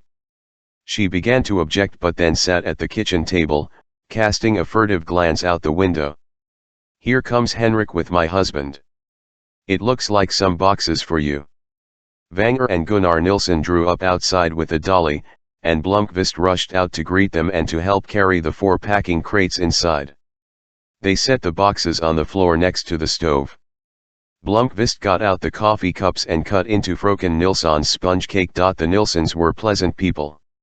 They did not seem curious about why Blomqvist was in Hedestad. The fact that he was working for Henrik Vanger was evidently enough of an explanation. Blomqvist observed the interaction between the Nilssons and Vanger, concluding that it was relaxed and lacking in any sort of gulf between master and servants. They talked about the village and the man who had built the guest house where Blomqvist was living. The Nilssons would prompt Vanger when his memory failed him. He, on the other hand, told a funny story about how Nilsson had come home one night to discover the village idiot from across the bridge trying to break a window at the guest house. Nilsson went over to ask the half-wit delinquent why he didn't go in through the unlocked front door. Nilsson inspected Blomqvist's little TV with misgiving and invited him to come across to their house if there was ever a program he wanted to see. Vanger stayed on briefly after the Nilssons left. He thought it best that Blomqvist sort through the files himself, and he could come to the house if he had any problems. When he was alone once more, Blomqvist carried the boxes into his office and made an inventory of the contents. Vanger's investigation into the disappearance of his brother's granddaughter had been going on for 36 years. Blomqvist wondered whether this was an unhealthy obsession or whether, over the years, it had developed into an intellectual game. What was clear was that the old patriarch had tackled the job with the systematic approach of an amateur archaeologist. The material was going to fill 20 feet of shelving. The largest section of it consisted of 26 binders, which were the copies of the police investigation. Hard to believe an ordinary missing person case would have produced such comprehensive material. Vanger no doubt had enough clout to keep the Hedestad police following up both plausible and implausible leads. Then there were scrapbooks, photograph albums, maps, texts about Hedestad and the Vanger firm, Harriet's diary, though it did not contain many pages, her school books, medical certificates. There were 16 bound volumes of 100 or so pages each, which were Vanger's logbook of the investigations. In these notebooks he had recorded in an impeccable hand his own speculations, theories, digressions. Blomqvist leafed through them. The text had a literary quality and he had the feeling that these texts were fair copies of perhaps many more notebooks. There were 10 binders containing material on members of the Vanger family. These pages were typed and had been compiled over the intervening years, Vanger's investigations of his own family. Around 7 o'clock he heard a loud meowing at the front door. A reddish-brown cat slipped swiftly past him into the warmth. "Wise cat," he said. The cat sniffed around the guest house for a while. Mikhail poured some milk into a dish, and his guest lapped it up. Then the cat hopped onto the kitchen bench and curled up. And there she stayed. It was before Blomqvist had the scope of the material clear in his mind and had arranged it on the shelves. He put on a pot of coffee and made himself 2 sandwiches. He had not eaten a proper meal all day, but he was strangely uninterested in food. He offered the cat a piece of sausage and some liverwurst.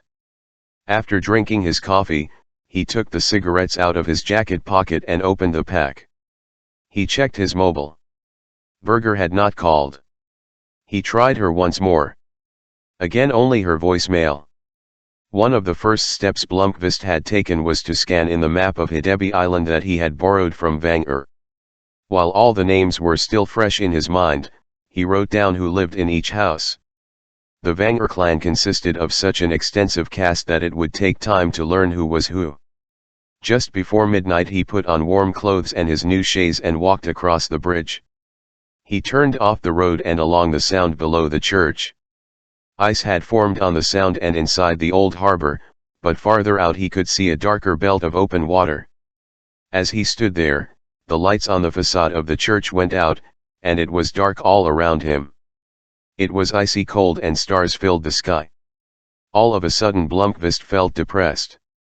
He could not for the life of him understand how he had allowed Vanger to talk him into taking on this assignment. Berger was right, he should be in Stockholm in bed with her, for instance, and planning his campaigns against Wennerström. But he felt apathetic about that too, and he didn't even have the faintest idea how to begin planning a counter-strategy. Had it been daylight, he would have walked straight to Vang's house, cancelled his contract, and gone home. But from the rise beside the church he could make out all the houses on the island side. Harold Vanger's house was dark, but there were lights on in Cecilia's home, as well as in Martin's villa out by the point and in the house that was leased. In the small boat harbor there were lights on in the drafty cabin of the artist and little clouds of sparks were rising from his chimney. There were also lights on in the top floor of the cafe, and Blomqvist wondered whether Suzanne lived there, and if so, whether she was alone. On Sunday morning he awoke in panic at the incredible din that filled the guest house. It took him a second to get his bearings and realize that it was the church bells summoning parishioners to morning service. It was nearly 11:00. He stayed in bed until he heard an urgent meowing in the DCX Rue and got up to let out the cat. By noon he had showered and eaten breakfast. He went resolutely into his office and took down the first binder from the investigation. Then he hesitated. From the gable window he could see Suzanne's Bridge Cafe. He stuffed the binder into his shoulder bag and put on his outdoor clothes. When he reached the cafe, he found it brimming with customers, and there he had the answer to a question that had been in the back of his mind: how could a cafe survive in a backwater like Hedeby?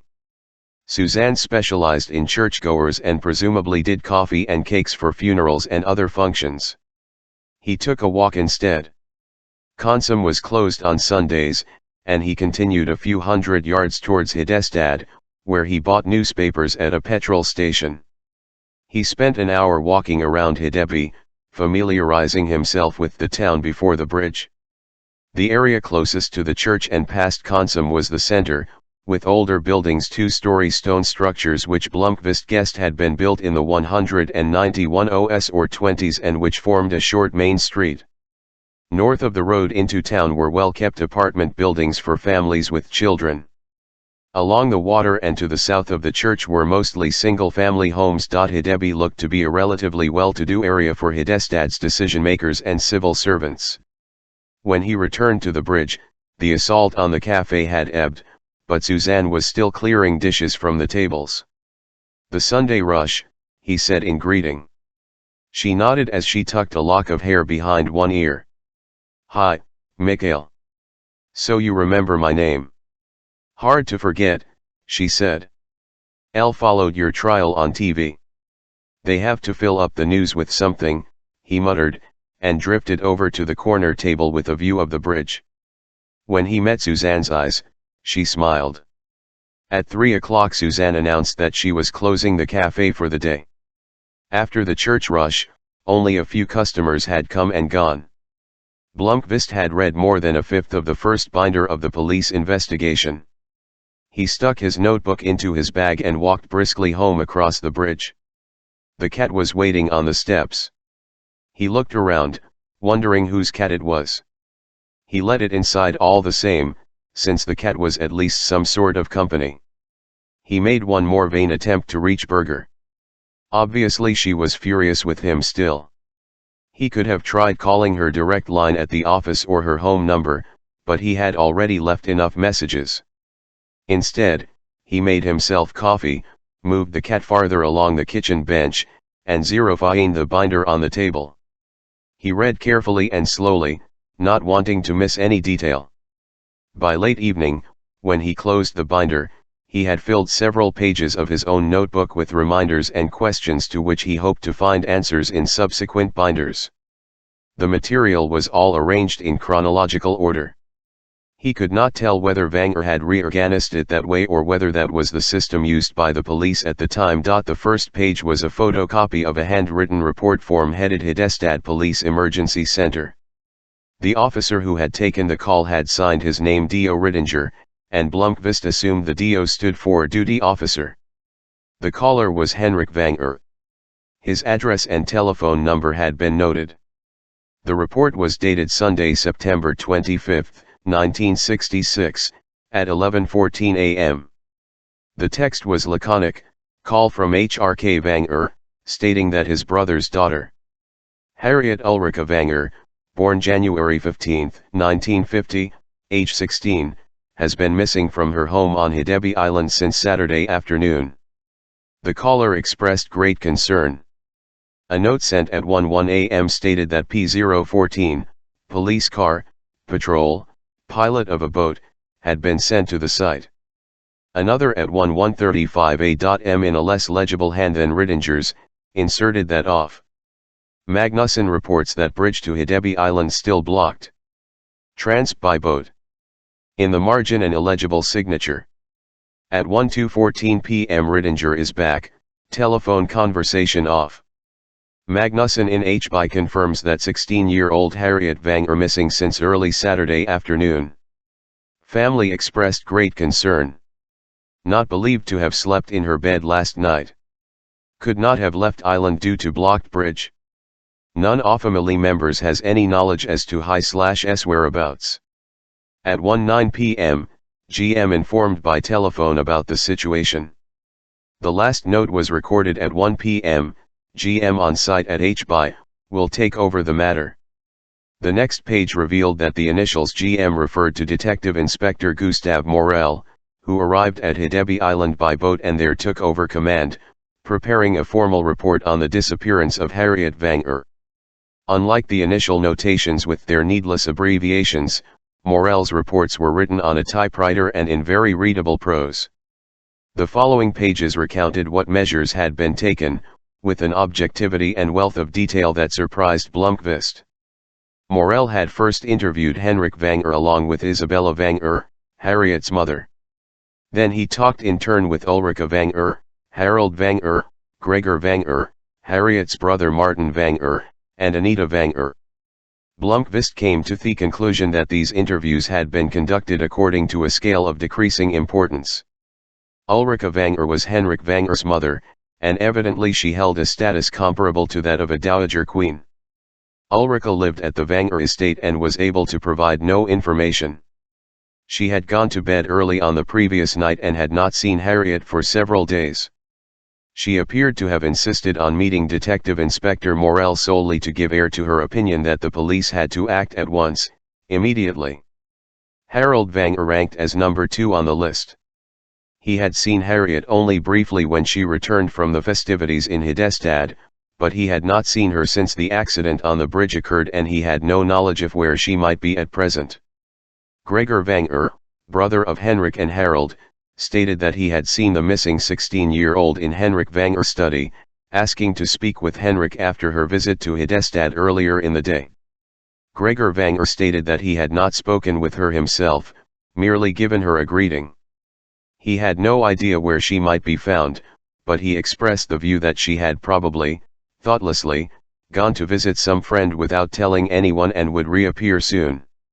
When asked how she might in that case have left the island, he offered no answer. Martin Wenger was interviewed in a cursory fashion. He was in his final year at the preparatory school in Uppsala, where he lived in the home of Harold Wenger. There was no room for him in Harold's car, so he had taken the train home to Hedeby, arriving so late that he was stranded on the wrong side of the bridge accident and could not cross until late in the evening by boat. He was interviewed in the hope that his sister might have confided in him and perhaps given him some clue if she was thinking of running away. The question was met with protests from Harriet Vanger's mother, but at that moment Inspector Morel was perhaps thinking that Harriet's having run away would be the best they could hope for. But Martin had not spoken with his sister since the summer holiday and had no information of value. Anita Vanger, daughter of Harold Vanger, was erroneously listed as Harriet's first cousin. She was in her first year at the university in Stockholm and had spent the summer in Hedeby. She was almost the same age as Harriet and they had become close friends. She stated that she had arrived at the island with her father on Saturday and was looking forward to seeing Harriet, but she had not had the opportunity to find her. Anita stated that she felt uneasy, and that it was not like Harriet to go off without telling the family. Henrik and Isabella Vanger confirmed that this was the case. While Inspector Morel was interviewing family members, he had told Magnusson and Bergman Patrol 014 to organize the first search party while there was still daylight. The bridge was still closed to traffic, so it was difficult to call in reinforcements. The group consisted of about 30 available individuals, men and women of varying ages. The areas they searched that afternoon included the unoccupied houses at the fishing harbor, the shoreline at the point and along the sound, the section of woods closest to the village, and the hill called Soderberget behind the fishing harbor. The latter was searched because someone had put forward the theory that Harriet might have gone up there to get a good view of the scene on the bridge. Patrols were also sent out to Ostergarden and to Gottfried's cabin on the other side of the island, which Harriet occasionally visited. But the search was fruitless. It was not called off until long after dark fell, at 10 o'clock at night. The temperature overnight dropped to freezing. During the afternoon Inspector Morel set up his headquarters in a drawing room that Henrik Vanger had put at his disposal on the ground floor of the Vanger estate office. He had undertaken a number of measures. In the company of Isabella Vanger, he had examined Harriet's room and tried to ascertain whether anything was missing, clothes, a suitcase, or the like, which would indicate that Harriet had run away from home. Isabella, a note implied, had not been helpful and did not seem to be familiar with her daughter's wardrobe. She often wore jeans, but they all 100k the same, don't they? Harriet's purse was on her desk. It contained a wallet holding 9 kronor and 50 öre, a comb, a mirror, and a handkerchief. After the inspection, Harriet's room was locked. Morel had summoned more people to be interviewed, family members and employees. All the interviews were meticulously reported. When the participants in the first search party returning with disheartening reports, the inspector decided that a more systematic search had to be made. That evening and night, reinforcements were called in. Morel contacted, among others, the chairman of Hedestad's Orienteering Club and appealed for help in summoning volunteers for the search party. By midnight he was told that 53 members, mostly from the junior division, would be at the Vanger estate at 7 o'clock the next morning. Henrik Vanger called in part of the morning shift, numbering 50 men, from the paper mill. He also arranged for food and drink for them all. Blomqvist could vividly imagine the scenes played out at the Vanger estate during those days. The accident on the bridge had certainly contributed to the confusion during the first hours by making it difficult to bring in reinforcements, and also because people somehow thought that these two dramatic events happening at the same place and close to the same time must in some way have been connected. When the tanker truck was hoisted away, Inspector Morel went down to the bridge to be sure that Harriet Vanger had not, by some unlikely turn of events, ended up under the wreck. That was the only irrational action that Mikael could detect in the inspector's conduct, since the missing girl had unquestionably been seen on the island after the accident had occurred. During those first confused 24 hours, their hopes that the situation would come to a swift and happy resolution sank. Instead, they were gradually replaced by two theories. In spite of the obvious difficulties in leaving the island unnoticed, Morel refused to discount the possibility that she had run away. He decided that an all-points bulletin should be sent out for Harriet Vanger, and he gave instructions for the patrol officers in Hidestad to keep their eyes open for the missing girl. He also sent a colleague in the criminal division to interview bus drivers and staff at the railway station, to find out whether anyone might have seen her. As the negative reports came in, it became increasingly likely that Harriet Vanger had fallen victim to some sort of misfortune. This theory ended up dominating the investigative work of the following days. The big search party 2 days after her disappearance was apparently, as far as Blomqvist could tell, carried out effectively. Police and firefighters who had experience with similar operations had organized the search. Hideby Island did have some parts that were almost inaccessible, but it was nevertheless a small area, and the island was searched with a fine th comb in 1 day. A police boat and 2 volunteer Pedersen did what they could to search the waters around the island. On the following day the search was continued with decreased manpower. Patrols were sent out to make a second sweep of the particularly rugged terrain, as well as an area known as the now abandoned bunker system that was built during the Second World War. That day they also searched cubby holes, wells, vegetable cellars, outhouses, and attics in the village. A certain frustration could be read in the official notes when the search was called off on the 3rd day after the girl's disappearance. Morel was, of course, not yet aware of it, but at that moment he had actually reached as far in the investigation as he would ever get. He was puzzled and struggled to identify the natural next step or any place where the search ought to be pursued. Harriet Vanger seemed to have dissolved into thin air, and Henrik Vanger's years of torment had begun. Chapter 9 Monday, January 6 Wednesday, January 8 Blomqvist kept reading until the small hours and did not get up until late on Epiphany Day. A navy blue Volvo was parked outside Vanger's house. Even as he reached for the door handle, the door was opened by a man on his way out. They almost collided. The man seemed to be in a hurry. "Yes? Can I help you?" "I'm here to see Henrik Vanger," Blomqvist said. The man's eyes brightened. He smiled and stuck out his hand. "You must be Mikael Blomqvist, the one who's going to help Henrik with the family chronicle, right?" They shook hands. Vanger had apparently begun spreading Blomqvist's cover story. The man was overweight, the result, no doubt, of too many years of negotiating in offices and conference. Blomqvist noticed at once the likeness, the similarity between his face and Harriet Vanger's. "I'm Martin Vanger," the man said. "Welcome to Hidestad." "Thank you. I saw you on TV a while ago." "Everybody seems to have seen me on TV. Wennerström is not very popular in this house." Henrik mentioned that. "I'm waiting to hear the rest of the story. He told me a few days ago that he'd hired you." Martin Vanger laughed.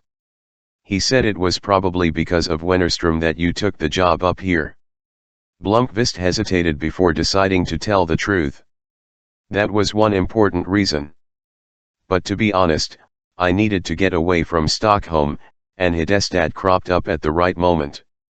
At least I think so. I can't pretend that the court case never happened. And anyway, I'm going to have to go to prison." Martin Vanger nodded, suddenly serious. "Can you appeal?" "It won't do any GCX-D." Vanger glanced at his watch. "I have to be in Stockholm tonight, so I must hurry away. I'll be back in a few days. Come over and have dinner. I'd really like to hear what actually went on during that trial. Henrik is upstairs. Go right in." Vanger was sitting on a sofa in his office where he had the Hidestad Courier, Industri, Svenska Dagbladet, and both national evening papers on the coffee table. Elle ran into Martin outside. Rushing off to save the empire, Vanger said. "Coffee?" "Yes, please."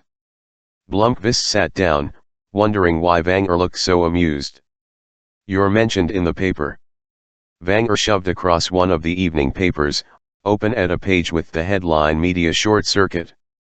The article was written by a columnist who had previously worked for Monopoly Financial magazine, making a name for himself as one who carefully ridiculed everyone who felt passionate about any issue or who stuck their neck out. Feminists, anti-racists, and environmental activists could all reckon on receiving their share. The writer was not known for espousing a single conviction of his own. Now, several weeks after the trial in the Wennerstrom affair, he was bringing his fire to bear on Mikhail Blomkvist, whom he described as a complete idiot. Erika Berger was portrayed as an incompetent media bimbo. A rumor is circulating that Millennium is on the verge of collapse in spite of the fact that the editor-in-chief is a feminist who wears mini-skirts and pouts her lips on TV. For several years the magazine has survived on the image that has been successfully marketed by the editor's young reporters who undertake investigative journalism and expose the scoundrels of the business world. This advertising trick may work with young anarchists who want to hear just such a message, but it doesn't wash in the district court. As Cal Blomkvist recently found out. Blomkvist switched on his mobile and checked to see if he had any calls from Berger. There were no messages. Wenger waited without saying anything. Blomkvist realized that the old man was allowing him to break the silence. "He's a moron," Blomkvist said. Wenger laughed, but he said, "That may be. But he's not the one who was sentenced by the court." "That's true. And he never will be. He never says anything original, he always just jumps on the bandwagon and casts the final stone in the most damaging terms he can get away with. I've had many enemies over the years. If there's one thing I've learned, it's never engage in a fight you're sure to lose. On the other hand, never let anyone who has insulted you get away with it. Bide your time and strike back when you're in a position of strength, even if you no longer need to strike back. Thank you for your wisdom, Henrik. Now I'd like you to tell me about your family." He set the tape recorder between them on the table and pressed the record button. "What do you want to know?" "I've read through the first binder, about the and the searches, but there are so many Wengers mentioned that I need your help identifying them all." For nearly 10 minutes Salander stood in the empty hall with her eyes fixed on the brass plaque that said Advocate N. German before she rang the bell. The lock on the entry door clicked. It was Tuesday. It was their second meeting, and she had a bad feeling about it. She was not afraid of German. Salander was rarely afraid of anyone or anything. On the other hand, she felt uncomfortable with this new guardian. His predecessor, Advocate Holger Palmgren, had been of an entirely different ilk, courteous and kind. But 3 months ago Palmgren had had a stroke, and Nils Erik German had inherited her in accordance with some bureaucratic pecking order. In the 12 years that Salander had been under social and psychiatric guardianship, 2 of those years in a children's clinic, she had never once given the same answer to the simple question, "So, how are you today?" When she turned 13, the court had decided, under laws governing the guardianship of minors, that she should be entrusted to the locked ward at St. Stephen's Psychiatric Clinic for Children in Uppsala. The decision was primarily based on the fact that she was deemed to be emotionally disturbed and dangerously violent towards her classmates and possibly towards herself.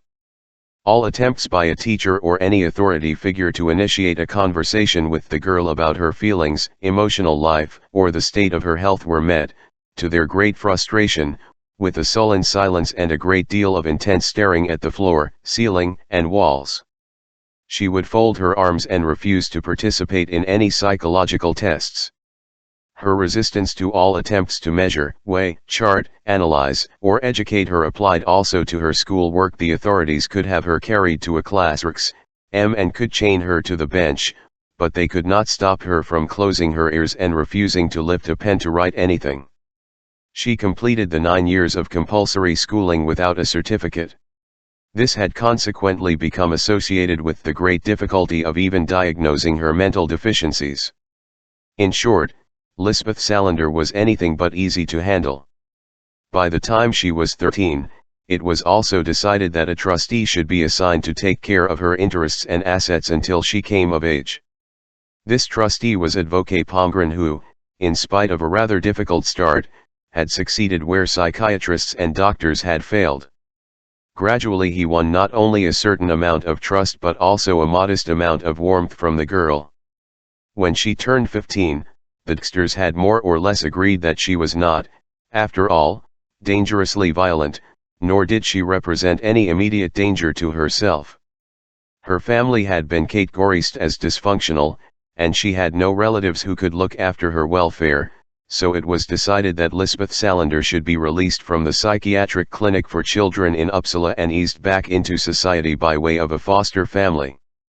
That had not been an easy journey. She ran away from the first foster family after only 2 weeks. The second and third foster families fell by the wayside in quick succession. At that point Palmgren had a serious discussion with her, explaining bluntly that if she persisted on this path she would be institutionalized again. This threat had the effect that she accepted foster family number 4, an elderly couple who lived in Midsommarkransen. But it did not mean, however, that she behaved herself. At the age of 17, Salander was arrested by the police on 4 occasions. Twice she was so intoxicated that she ended up in the emergency room, and once she was plainly under the influence of narcotics. On one of these occasions she was found dead drunk, with her clothes in disarray, in the back seat of a car parked at Södermälarstrand. She was with an equally drunk and much older man. The last arrest occurred 3 weeks before her 18th birthday, when she, perfectly sober, kicked a male passenger in the head inside the gates of the Gamla Stan Tunnelbana station. She was charged with assault and battery. Salander claimed that the man had groped her, and her testimony was supported by witnesses. The prosecutor dismissed the case. But her background was such that the district court ordered a psychiatric evaluation. Since she refused, as was her custom, to answer any questions or to participate in the examinations, the doctors consulted by the National Board of Health and Welfare handed down an opinion based on observations of the patient. It was unclear precisely what could be observed when it was a matter of a silent young woman sitting on a chair with her arms folded and her lower lip stuck out.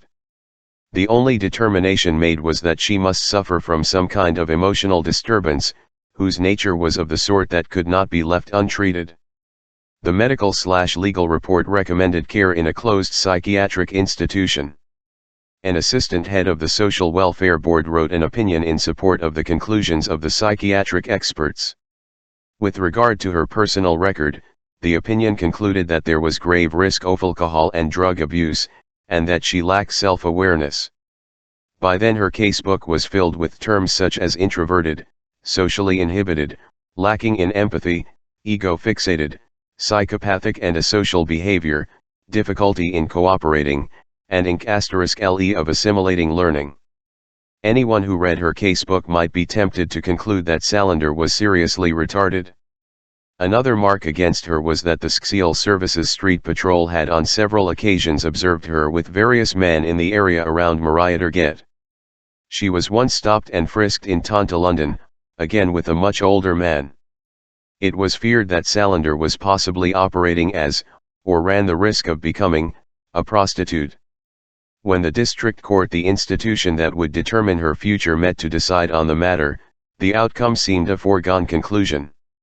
She was obviously a problem child, and it was unlikely that the court would come to any decision other than to accept the recommendations of both the psychiatric and the social inquiries.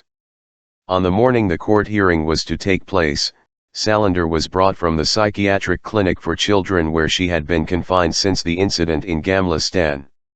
She felt like a prisoner from a concentration camp. She had no hope of surviving the day. The first person she saw in the courtroom was Palmgren, and it took a while for her to realize that he was not there in the role of a trustee but rather as her legal representative. To her surprise, he was firmly in her corner, and he made an appeal against institutionalization. She did not betray with so much as a raised eyebrow that she was surprised, but she listened intently to every word that was said. Palmgren was brilliant during the 2 hours in which he cross-examined the physician, a Dr. Jesper H. Lederman, who had signed his name to the recommendation that Salander be locked away in an institution. Every detail of the opinion was scrutinized, and the doctor was required to explain the scientific basis for each statement. Eventually it became clear that since the patient had refused to complete a single test, the basis for the doctor's conclusions was in fact nothing more than guesswork. At the end of the hearing, Palmgren intimated that compulsory institutionalization was in all probability not only contrary to Parliament's decisions in similar situations, but in this particular case it might in addition be the subject of political and media reprisals.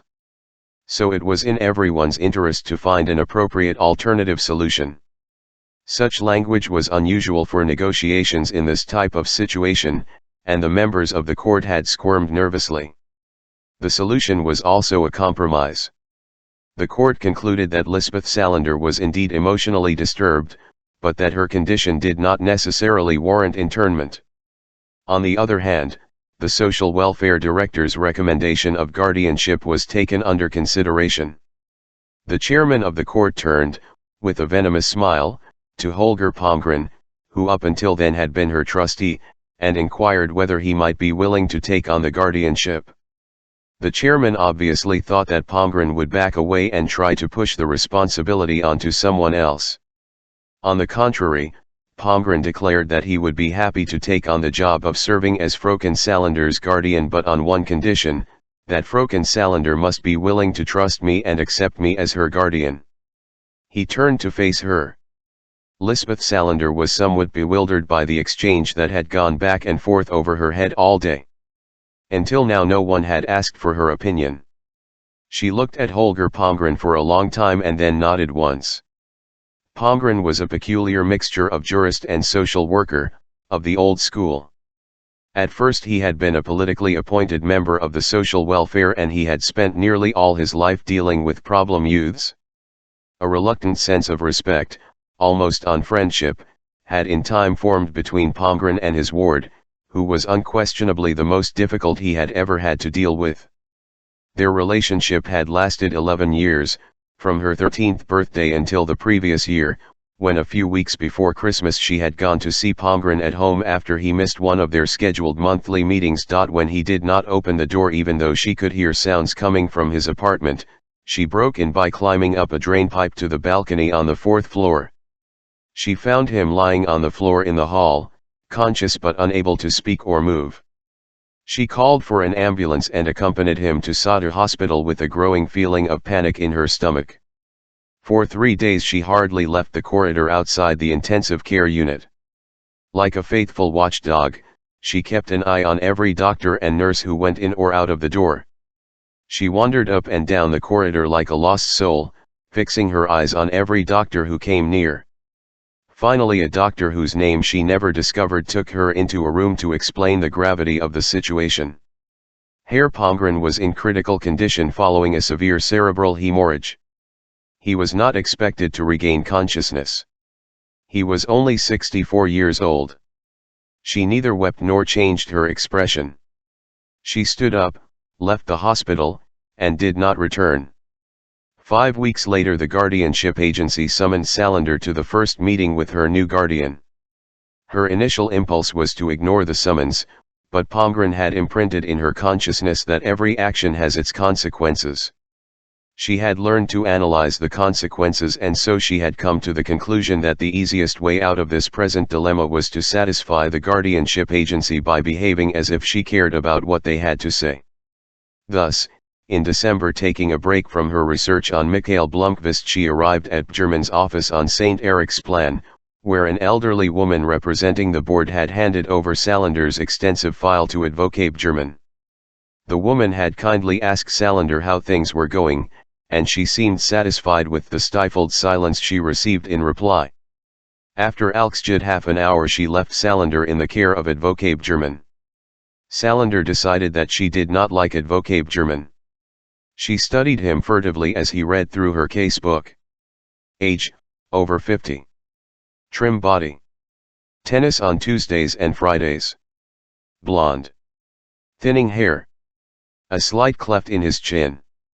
Hugo Boss aftershave. Blue suit.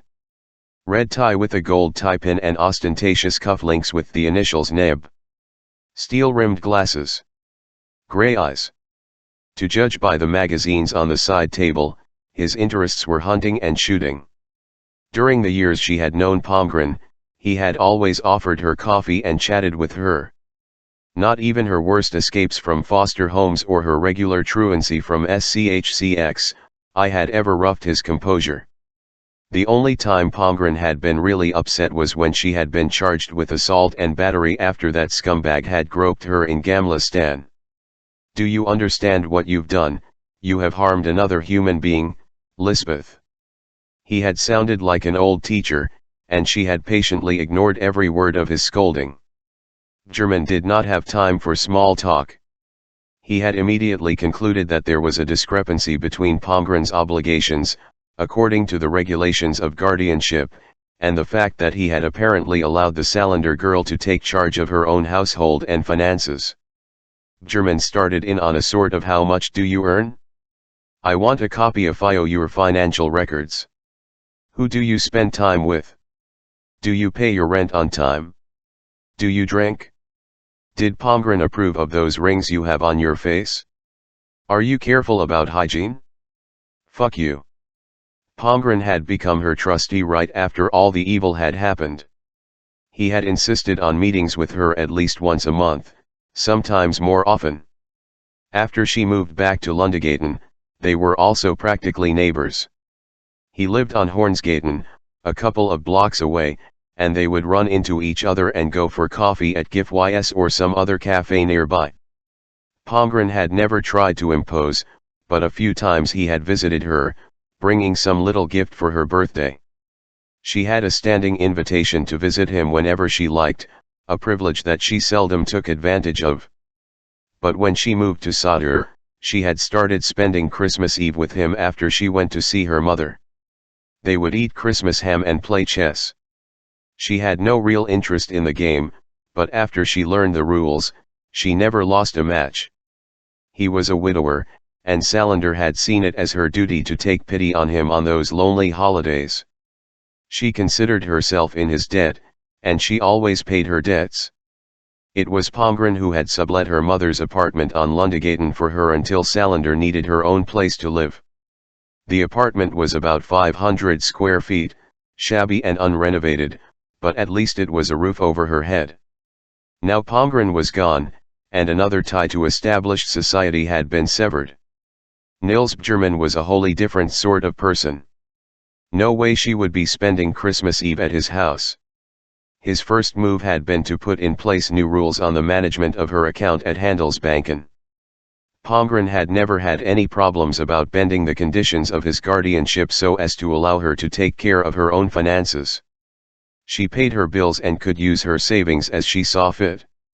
Prior to the meeting with Bjerman the week before Christmas, she had prepared herself. Once there, she had tried to explain that his predecessor had trusted her and had never been given occasion to do otherwise.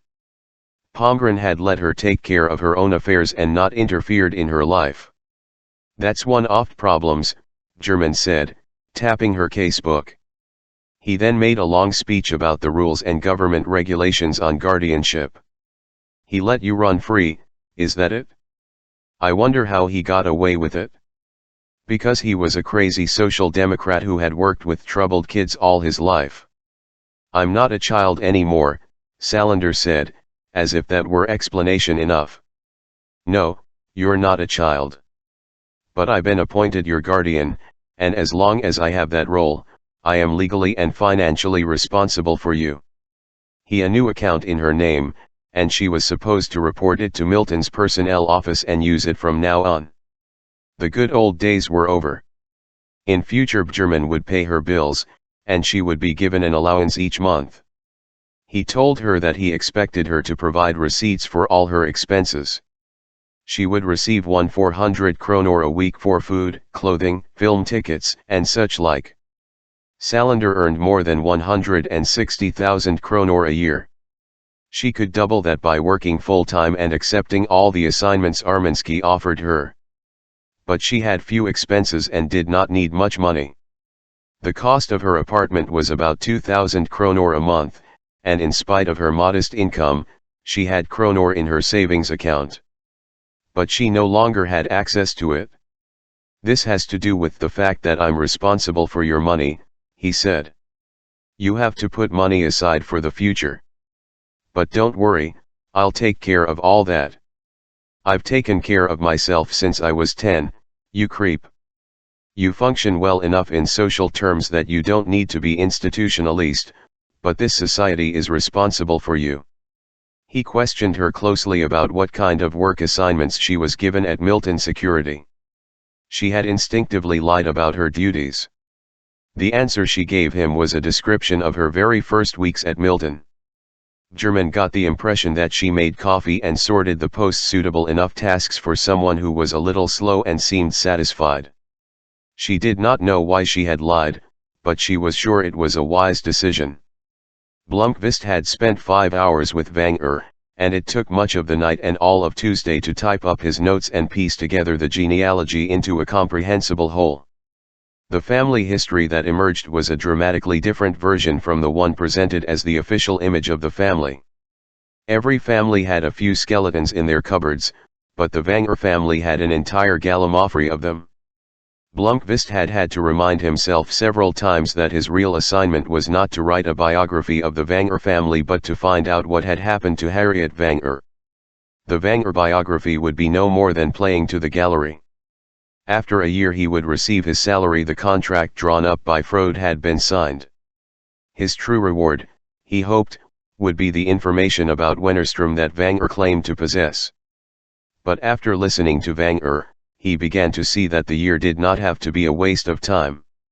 A book about the Wenger family had significant value. It was, quite simply, a terrific story. The idea that he might light upon Harriet Wenger's killer never crossed his mind, assuming she had been murdered, that is, and did not just die in some freak accident. Blomqvist agreed with Wenger that the chances of a 16-year-old girl going off of her own accord and then staying hidden for 36 years, despite the oversight of all the government bureaucracy, were non-existent. On the other hand, he did not exclude the possibility that Harriet Wenger had run away, maybe heading for Stockholm, and that something had befallen her subsequently: drugs, prostitution, an assault, or an accident pure and simple. Wenger was convinced, for his part, that Harriet had been murdered and that a family member was responsible, possibly in collaboration with someone else. His argument was based on the fact that Harriet had disappeared during the confusion in the hours when the island was cut off and all eyes were directed at the accident. Berger had been right to say that his taking the assignment was beyond all common sense if the goal was to solve a murder mystery. But Blomqvist was beginning to see that Harriet's fate had played a central role in the family, and especially for Henrik Wenger.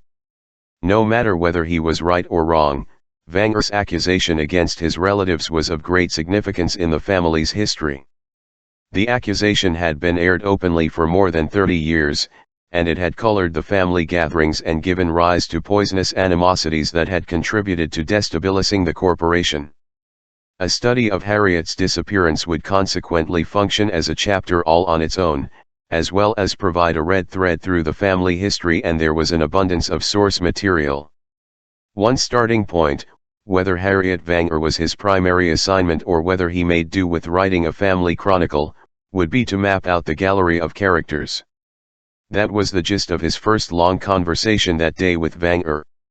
The family consisted of about 100 individuals, counting all the children of cousins and second cousins.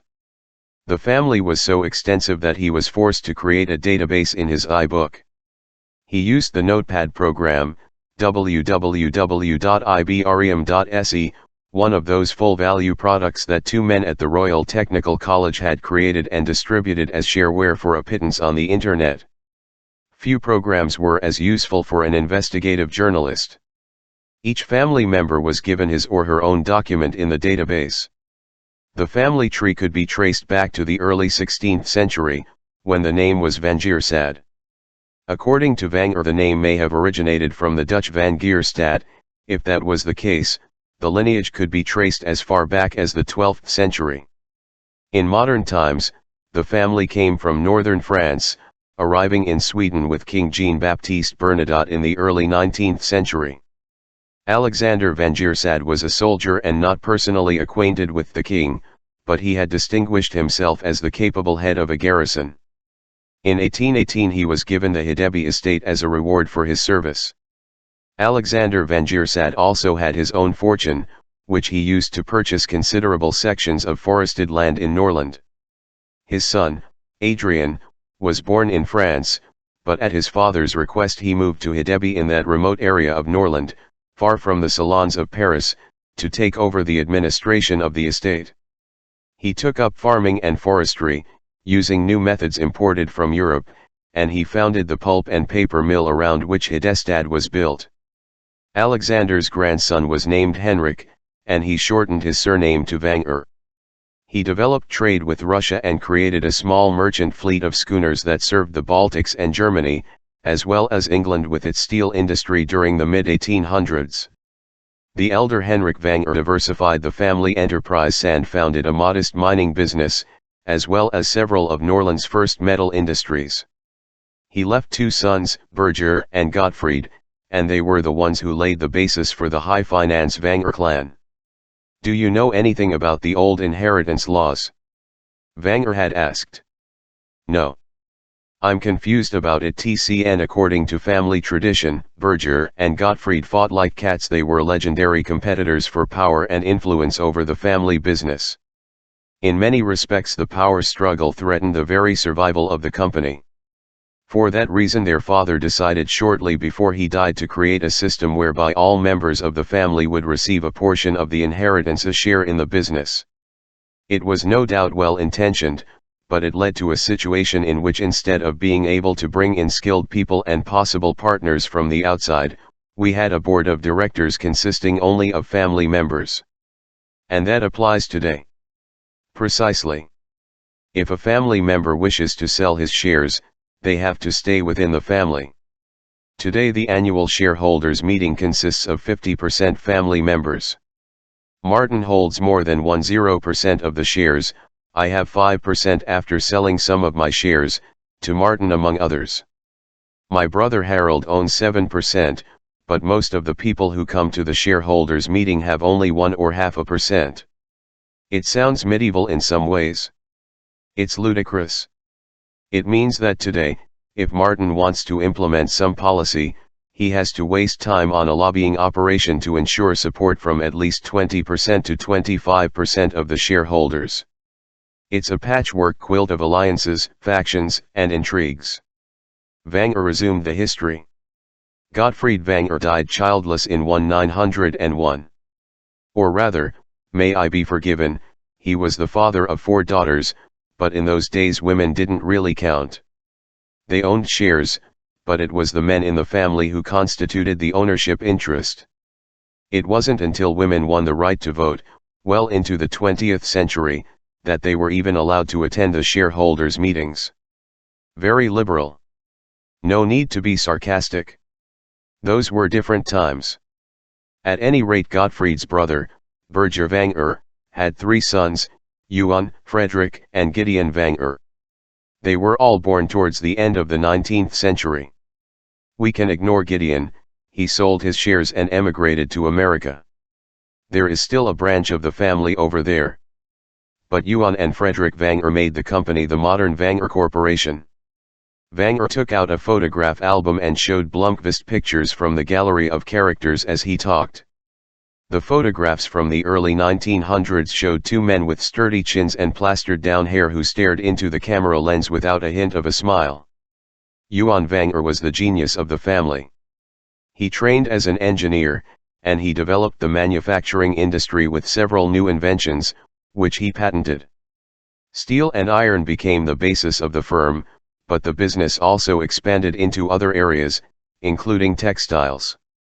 Johan Vanger died in 1956 and had 3 daughters, Sophia, Marit, and Ingrid, who were the first women automatically to win admittance to the company's shareholders' meetings.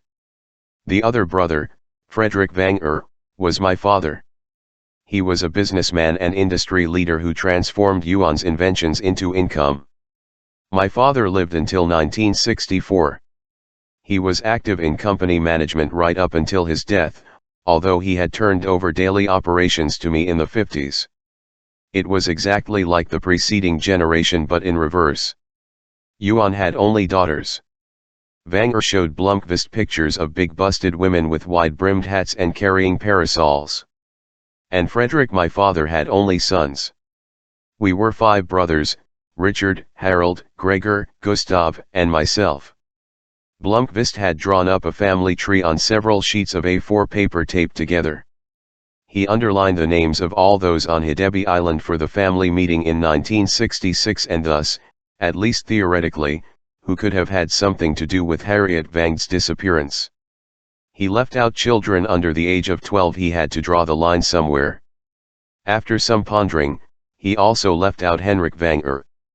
If the patriarch had had anything to do with the disappearance of his brother's granddaughter, his actions over the past 36 years would fall into the psychopathic arena. Vang's mother, who in 1966 was already 81, could reasonably also be eliminated. Remaining were 23 family members who, according to Wenger, had to be included in the group of suspects. 7 of these were now dead, and several had now reached a respectable old age. Blomqvist was not willing to share Vang's conviction that a family member was behind Harry Euro's disappearance. A number of others had to be added to the list of suspects. Dirk Frode began working for Wenger as his lawyer in the spring of 1962. And aside from the family, who were the servants when Harriet vanished? Gunnar Nilsson, alibi or not, was 19 years old, and his father, Magnus, was in all likelihood present on Hidebi Island, as were the artist Norman and the pastor Falk. Was Falk married? The Ostergarden farmer Aronsson, as well as his son Jerker Aronsson, lived on the island, close enough to Harriet Wenger while she was growing up. What sort of relationship did they have? Was Aronsson still married? Did other people live at that time on the farm? As Blomqvist wrote down all the names, the list had grown to 40 people. It was 3:30 in the morning and the thermometer read -60°F. He longed for his own bed on Bellmansgaten. He was awoken by the workmen from Telia. By 1:01 he was hooked up and no longer felt quite as professionally handicapped.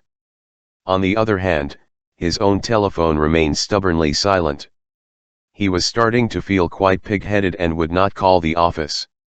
He switched on his email program and looked rapidly through the nearly 350 messages sent to him over the past week. He saved a dozen, the rest were spam or mailing lists that he subscribed to. The first email was from "I hope you suck cock in the slammer, you fucking commie pig." He filed it in the intelligent criticism folder. He wrote to erica.bergeramillennium.se, "Hi Ricky. Just to tell you that I've got the net working and can be reached when you can forgive me. Hidebi is a rustic place, well worth a visit. M." When it felt like lunchtime he put his iBook in his bag and walked to Suzanne's Bridge Cafe. He parked himself at his usual corner table. Suzanne brought him coffee and sandwiches, casting an inquisitive glance at his computer. She asked him what he was working on. For the first time Blomqvist used his cover story. They exchanged pleasantries. Suzanne urged him to check with her when he was ready for the real revelations. "I've been serving Wengers for 35 years, and I know most of the gossip about that family," she said, and sashayed off to the kitchen. With children, grandchildren, and great-grandchildren whom he had not bothered to include, the brothers Frederick and Johan Wenger had approximately 50 living offspring today. The family had a tendency to live to a ripe old age. Frederick Wenger lived to be 78, and his brother Johan to 72. Of Frederick's sons who were yet alive, Harold was 92 and Henrik was 82. The only exception was Gustav, who died of lung disease at the age of 37. Wenger had explained that Gustav had always been sickly and had gone his own way, never really fitting in with the rest of the family. He never married and had no children. The others who had died young had succumbed to other factors than illness. Richard Wenger was killed in the Winter War, only 33 years old. Gottfried Wenger, Harriet's father, had drowned a year before she disappeared. And Harriet herself was only 16. Mikhail made note of the strange symmetry in that particular branch of the family. Grandfather, father, and daughter had all been struck by misfortune. Richard's only remaining descendant was Martin Vanger who, at 54, was still unmarried. But Vanger had explained that his nephew was a veritable hermit with a woman who lived in Hedestad. Blomqvist noted two factors in the family tree. The first was that no Vanger had ever divorced or remarried, even if their spouse had died young. He wondered how common that was, in terms of statistics. Cecilia Vanger had been separated from her husband for years, but apparently, they were still married. The other peculiarity was that whereas Frederick Vanger's descendants, including Henrik, had played leading roles in the business and lived primarily in or near Hedestad, Johan Vanger's branch of the family, which produced only daughters, had married and dispersed to Stockholm, Malmö, and Göteborg or abroad. And they only came to Hedestad for summer holidays or the more important meetings. The single exception was Ingrid Vanger, whose son, Gunnar Karlman, lived in Hedestad. He was the editor-in-chief of the Hedestad Courier. Thinking as a private detective might, Vanger thought that the underlying motive for Harriet's murder might be found in the structure of the company. The fact that early on he had made it known that Harriet was special to him, the motive might have been to harm Vanger himself, or perhaps Harriet had discovered some sensitive information concerning the company and thereby became a threat to someone. These were mere speculations. Nevertheless, in this manner he had identified a circle consisting of 13 individuals whom he considered to be of potential interest. Blomqvist's conversation with Vanger the day before had been illuminating on one other. From the start the old man had talked to Blomqvist about so many members of his family in a contemptuous and denigrating manner. It struck him as odd. Blomqvist wondered whether the patriarch's suspicions about his family had warped his judgment in the matter of Harriet's disappearance, but now he was starting to realize that Vanger had made an amazingly sober assessment. The image that was emerging revealed a family that was socially and financially successful, but in all the more ordinary aspects was quite clearly dysfunctional. Henrik Vanger's father had been a cold, insensitive man who sired his children and then let his wife look after their upbringing and welfare. Until the children reached the age of 16 they barely saw their father except at special family gatherings when they were expected to be present but also invisible. Henrik could not remember his father ever expressing any form of love, even in the smallest way. On the contrary, the son was often told that he was incompetent and was the target of devastating criticism. Corporal punishment was seldom used, it wasn't necessary. The only times he had won his father's respect came later in life, through his accomplishments within the Vanger Corporation. The oldest brother, Richard, had rebelled. After an argument the reason for which was never discussed in the family, the boy had moved to Uppsala to study. There had been sown the seeds of the Nazi career which Vanger had already mentioned, and which would eventually lead to the Finnish trenches. What the old man had not mentioned previously was that two other brothers had had similar careers. In 1930 Harold and Gregor had followed in Richard's footsteps to Uppsala. The two had been close, but Vanger was not sure to what extent they had spent time with Richard. It was quite clear that the brothers all joined Per Engdahl's fascist movement, the New Sweden. Harold had loyally followed Per Engdahl over the years, first to Sweden's National Union, then to the Swedish opposition group, and finally the New Swedish movement after the war. Harold continued to be a member until Engdahl died in the 90s, and for certain periods he was one of the key contributors to the hibernating Swedish fascist movement. Harold Vanger studied medicine in Uppsala and landed almost immediately in circles that were obsessed with race hygiene and race biology. For a time he worked at the Swedish Race Biology Institute, and as a physician he became a prominent campaigner for the sterilization of undesirable elements in the population. Quote, Henrik Vanger, Tape 2, 02950, Harold went even further. In 1937 he co-authored under a pseudonym, Thank God, a book entitled The People's New Europe. I didn't find this out until the 70s. I have a copy that you can read. It must be one of most disgusting books ever published in the Swedish language. Harold argued not only for sterilization but also for euthanasia, actively putting to death people who offended his aesthetic tastes and didn't fit his image of perfect Swedish race. In other words, he was appealing for wholesale murder in a text that was written in impeccable academic prose and contained all the required medical arguments. Get rid of those who are handicapped. Don't allow the Sami people to spread, they have a Mongolian influence. People who are mentally ill would regard death as a form of liberation, wouldn't they? Loose women, vagrants, gypsies, and Jews, you can imagine. In my brother's fantasies, Auschwitz could have been located in Dalarna. After the war, Gregor Wenger became a secondary school teacher and eventually the headmaster of the Hedestad Preparatory School. Wenger thought that he no longer belonged to any party after the war and had given up Nazism. He died in 1974, and it wasn't until he went through his brother's correspondence that he learned that in the 50s Gregor had joined the politically ineffectual but totally crackpot sect called the Nordic National Party. He had remained a member until his death. Quote, Henrik Wenger, Tape 2, 04167, consequently, 3 of my brothers were politically insane. How sick were they in other respects? The only brother worthy of a measure of empathy in Wenger's eyes was the sickly Gustav, who died of lung disease in 1955. Gustav had never been interested in politics, and he seemed to be some sort of misanthropic artistic soul, with absolutely no interest in business or working in the Wenger. Blomqvist asked Wenger, now you and Harold are the only ones left. Why did he move back to Hedeby? He moved home in 1979.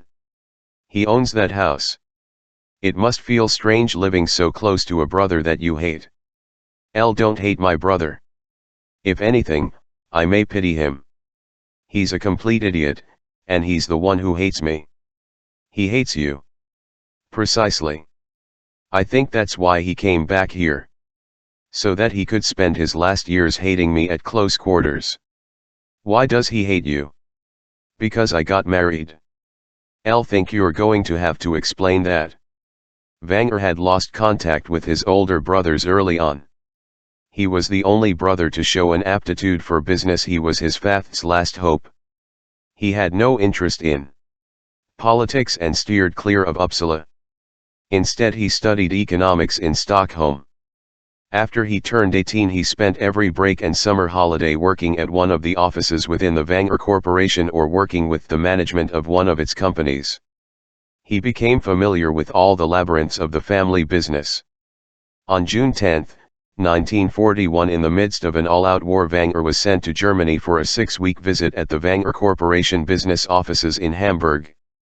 He was only 21 and the Wenger's German agent, a company veteran by the name of Hermann Lobach, was his chaperone and mentor. Won't tire you with all the details, but when I went there, Hitler and Stalin were still good friends and there wasn't yet an Eastern Front. Everyone still believed that Hitler was invincible. There was a feeling of both optimism and desperation. I think those are the right words. More than half a century later, it's still difficult to put words to the mood. Don't get me wrong, I was not a Nazi, and in my eyes Hitler seemed like some absurd character in an operetta. But it would have been almost impossible not to be infected by the optimism about the future, which was rife among ordinary people in Hamburg. Despite the fact that the war was getting closer, and several bombing raids were carried out against Hamburg during the time I was there, the people seemed to think it was mostly a temporary annoyance, that soon there would be peace and Hitler would establish his Europa. People wanted to believe that Hitler was. That's what it sounded like in the propaganda. Wenger opened one of his many photograph albums. This is Lobach. He disappeared in 1944, presumably lost in some bombing raid. We never knew what his fate was. During my weeks in Hamburg I became close to him. I was staying with him and his family in an elegant apartment in a well-to-do neighborhood of Hamburg. We spent time together every day. He was no more a Nazi than I was, but for convenience he was a member of the party. His membership card opened doors and facilitated opportunities for the Wenger Corporation, and business was precisely what we did. We built freight wagons for their trains. I've always wondered whether any of our wagons were destined for Poland. We sold fabric for their uniforms and tubes for their radio sets, although officially we didn't know what they were using the goods for. And Lobach knew how to land a contract, he was entertaining and good-natured. The perfect Nazi. Gradually I began to see that he was also a man who was desperately trying to hide a secret. In the early hours of June 22 in 1941, Lubach knocked on the door of my bedroom.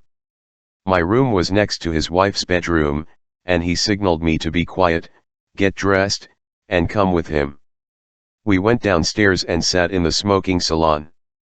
Lubach had been up all night. He had the radio on, and I realized that something serious had happened. Operation Barbarossa had begun. Germany had invaded the Soviet Union on Midsummer Eve. Wenger gestured in resignation. Lubach took out 2 glasses and poured a generous aquavit for each of us. He was obviously shaken. When I asked him what it all meant, he replied with foresight that it meant the end for Germany and Nazism. I only half believed him. Hitler seemed undefeatable, after all, but Lubach and I drank a toast to the fall of Germany. Then he turned his attention to practical matters. Blomqvist nodded to signal that he was still following the story. First, he had no possibility of contacting my father for instructions, but on his own initiative he had decided to cut short my visit to Germany and send me home. Second, he asked me to do something for him. Wenger pointed to a yellowed portrait of a dark-haired woman, in three-quarter view. Lubach had been married for 40 years, but in 1919 he met a wildly beautiful woman half his age, and he fell hopelessly in love with her. She was a poor, simple seamstress. Lubach courted her, and like so many other wealthy men, he could afford to install her in an apartment a convenient distance from his office. She became his mistress. In 1921 she had a daughter, who was christened Edith. Rich older man, poor young woman, and a love child that can't have caused much of a scandal in the 40s, Blomqvist said. Absolutely right. If it hadn't been for one thing. The woman was Jewish, and consequently Lubach was the father of a Jew in the midst of Nazi Germany. He was what they called a traitor to his race. That does change the situation. What happened? Edith's mother had been picked up in 1939.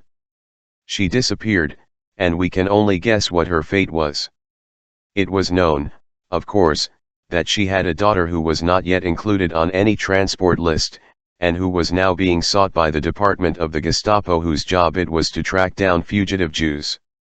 In the summer of 1941, the week that I arrived in Hamburg, Edith's mother was somehow linked to Lubach, and he was summoned for an interview.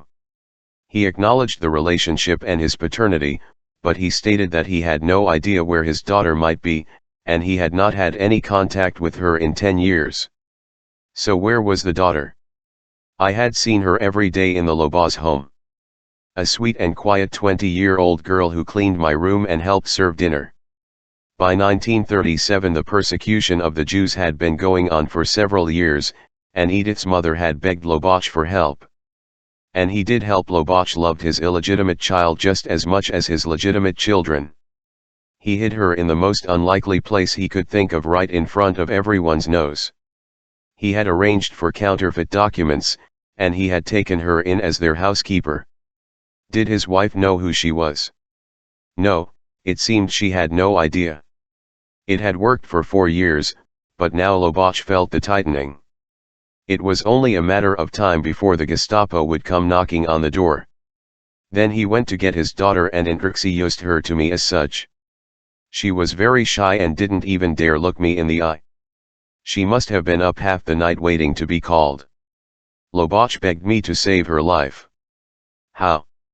He had arranged the whole thing. I was supposed to be staying another 3 weeks and then to take the night train to Copenhagen and continue by ferry across the Sound, a relatively safe trip, even in wartime. But 2 days after our conversation, a freighter owned by the Wenger Corporation was to leave Hamburg headed for Sweden. Lubach wanted to send me with the freighter instead, to leave Germany without delay. The change in my travel plans had to be approved by the security service. It was a formality, but not a problem. But Lubach wanted me on board that freighter. Together with Edith, I presume. Edith was smuggled on board, hidden inside one of 300 crates containing machinery. My job was to protect her if she should be discovered while we were still in German territorial waters, and to prevent the captain of the ship from doing anything stupid. Otherwise I was supposed to wait until we were a good distance from Germany before I let her out. It sounds terrifying. It sounded simple to me, but it turned into a nightmare journey. The captain was called Oscar Granath, and he was far from pleased to be made responsible for his employer's snotty little air. We left Hamburg around 9 o'clock in the evening in late June. We were just making our way out of the inner harbor when the air raid sirens went off. A British bombing raid, the heaviest I had then experienced, and the harbor was, of course, the main target. But somehow we got through, and after an engine breakdown and a miserably stormy night in mine-filled waters, we arrived the following afternoon at Karlskrona. You're probably going to ask me what happened to the girl. I'll think I know. My father was understandably furious. I had put everything at risk with my idiotic venture. And the girl could have been deported from Sweden at any time. But I was already just as hopelessly in love with her as Lobach had been with her mother. I proposed to her and gave my father an ultimatum: either he accepted our marriage or he'd have to look for another fat calf for the family business. He gave in. But she died. Yes, far too young, in 1958. She had a congenital heart defect. And it turned out that I couldn't have children. And that's why my brother hates me. Because you married her. Because, to use his own words, I married a filthy Jewish whore. But he's insane. I couldn't have put it better myself. Chapter 10, Thursday, January 9. Friday, January 31. According to the Hedestad Courier, Blomqvist's first month out in the country was the coldest in recorded memory, or, as Wenger informed him, at least since the wartime winter of 1942.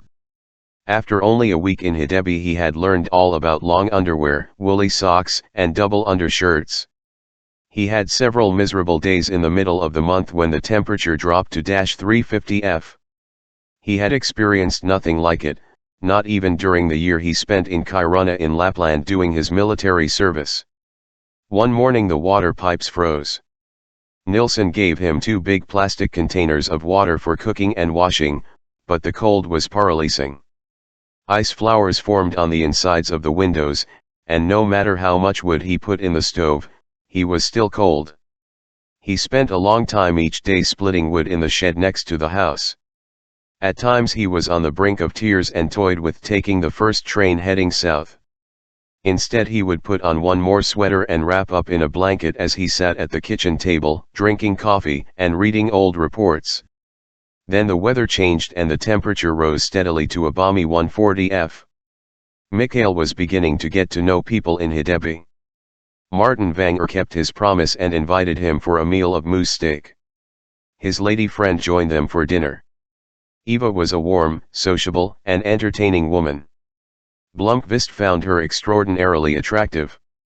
She was a dentist and lived in Hedestad, but she spent the weekends at Martin's home. Blomqvist gradually learned that they had known each other for many years, but that they had not started going out together until they were middle-aged. Evidently they saw no reason to marry. "She's actually my dentist," said Martin with a laugh. "And marrying into this crazy family isn't really my thing," Eva said, patting Martin affectionately on the knee. Martin Wenger's villa was furnished in black, white, and chrome. There were expensive designer pieces that would have delighted the connoisseur Christer Malm. The kitchen was equipped to a professional chef's standard. In the living room there was a high-end stereo with an impressive collection of jazz records from Tommy Dorsey to John Coltrane. Martin Wenger had money, and his home was both luxurious and functional.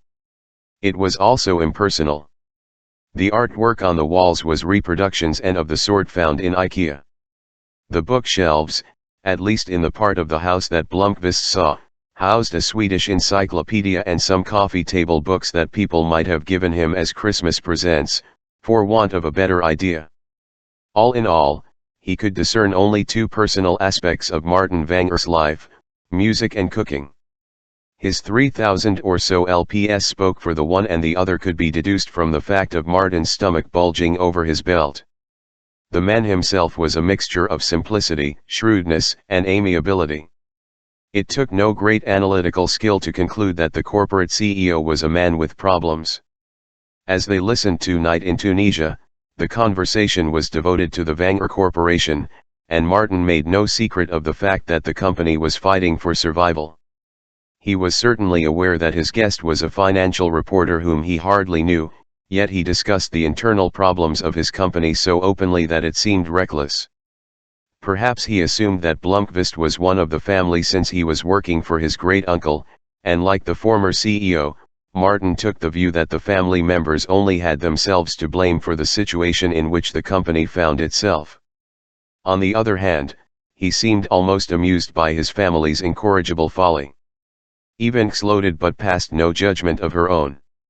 They had obviously been over the same ground before. Martin accepted the story that Blomqvist had been hired to write a family chronicle, and he inquired how the work was going. Blomqvist said with a smile that he was having the most trouble remembering the names of all the relatives. He asked if he might come back to do an interview in due course. Twice he considered turning the conversation to the old man's obsession with Harriet's disappearance.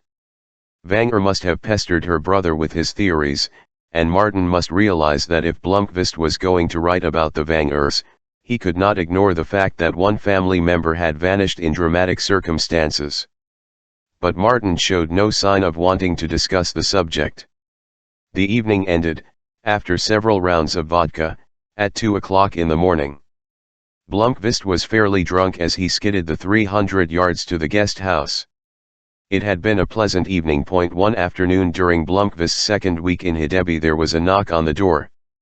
He put aside the binder from the report that he had just opened, the sixth in the series, and closed the door to his office before he opened the front door to a blonde woman well wrapped up against the cold. "Hi. I just thought I'd come and say hello. I'm Cecilia Wenger." They shook hands and he got out the coffee cups. Cecilia, daughter of Harold Wenger, appeared to be an open and engaging woman. Blomqvist remembered that Wenger had spoken of her appreciatively. He had also said that she was not on speaking terms with her father, her next-door neighbor. They chatted for a while before she brought up the reason for her visit. "I'll understand that you're writing a book about the family," she said. "I'm not sure that I care for the idea. I wanted to see what sort of person you are." "Well, Henrik Wenger hired me. It's his story, so to speak. And our good Henrik isn't exactly neutral in his attitude towards the family." Blomqvist studied her, unsure what she was getting at. "You're opposed to having a book written about the Wenger family." "Elle didn't say that. And it doesn't really matter what I think. But by now you must have realized that it hasn't always been plain sailing to be part of this family." Blomqvist had no idea what Wenger had said or how much Cecilia knew about his assignment. He threw out his hands. "I'm contracted by your uncle to write a family chronicle. He has some very colorful views about members of the family, but I'll be sticking strictly to what can be documented." Cecilia Wenger smiled but without warmth. "What I want to know is, will I have to go into exile or emigrate when the book comes out?" "Elle don't expect so," Blomqvist said. "People will be able to tell the sheep from the goats. Like my father, for instance." "Your father, the famous Nazi?" Blomqvist said. Cecilia Wenger rolled her eyes. "My father is crazy. I only see him a few times a year." "Why don't you want to see him?" "Wait a minute before you start in asking a lot of questions. Are you planning to quote anything I say? Or can I carry on a normal conversation with you? My job is to write a book starting with Alexander Vengersad's arrival in Sweden with Bernadotte and going up to the present. It's to cover the business empire over many decades, but it will also discuss why the empire is in difficulty, and it will touch on the animosity that exists within the family. In such a survey it's impossible to avoid having some dirty linen float to the surface. But that doesn't mean that I'm going to set out to present a malicious portrait of anyone. For example, I've met Martin Vanger, he seems to me a very sympathetic person, and that's how I'm going to describe him. Cecilia Vanger did not reply. What I know about you is that you're a teacher.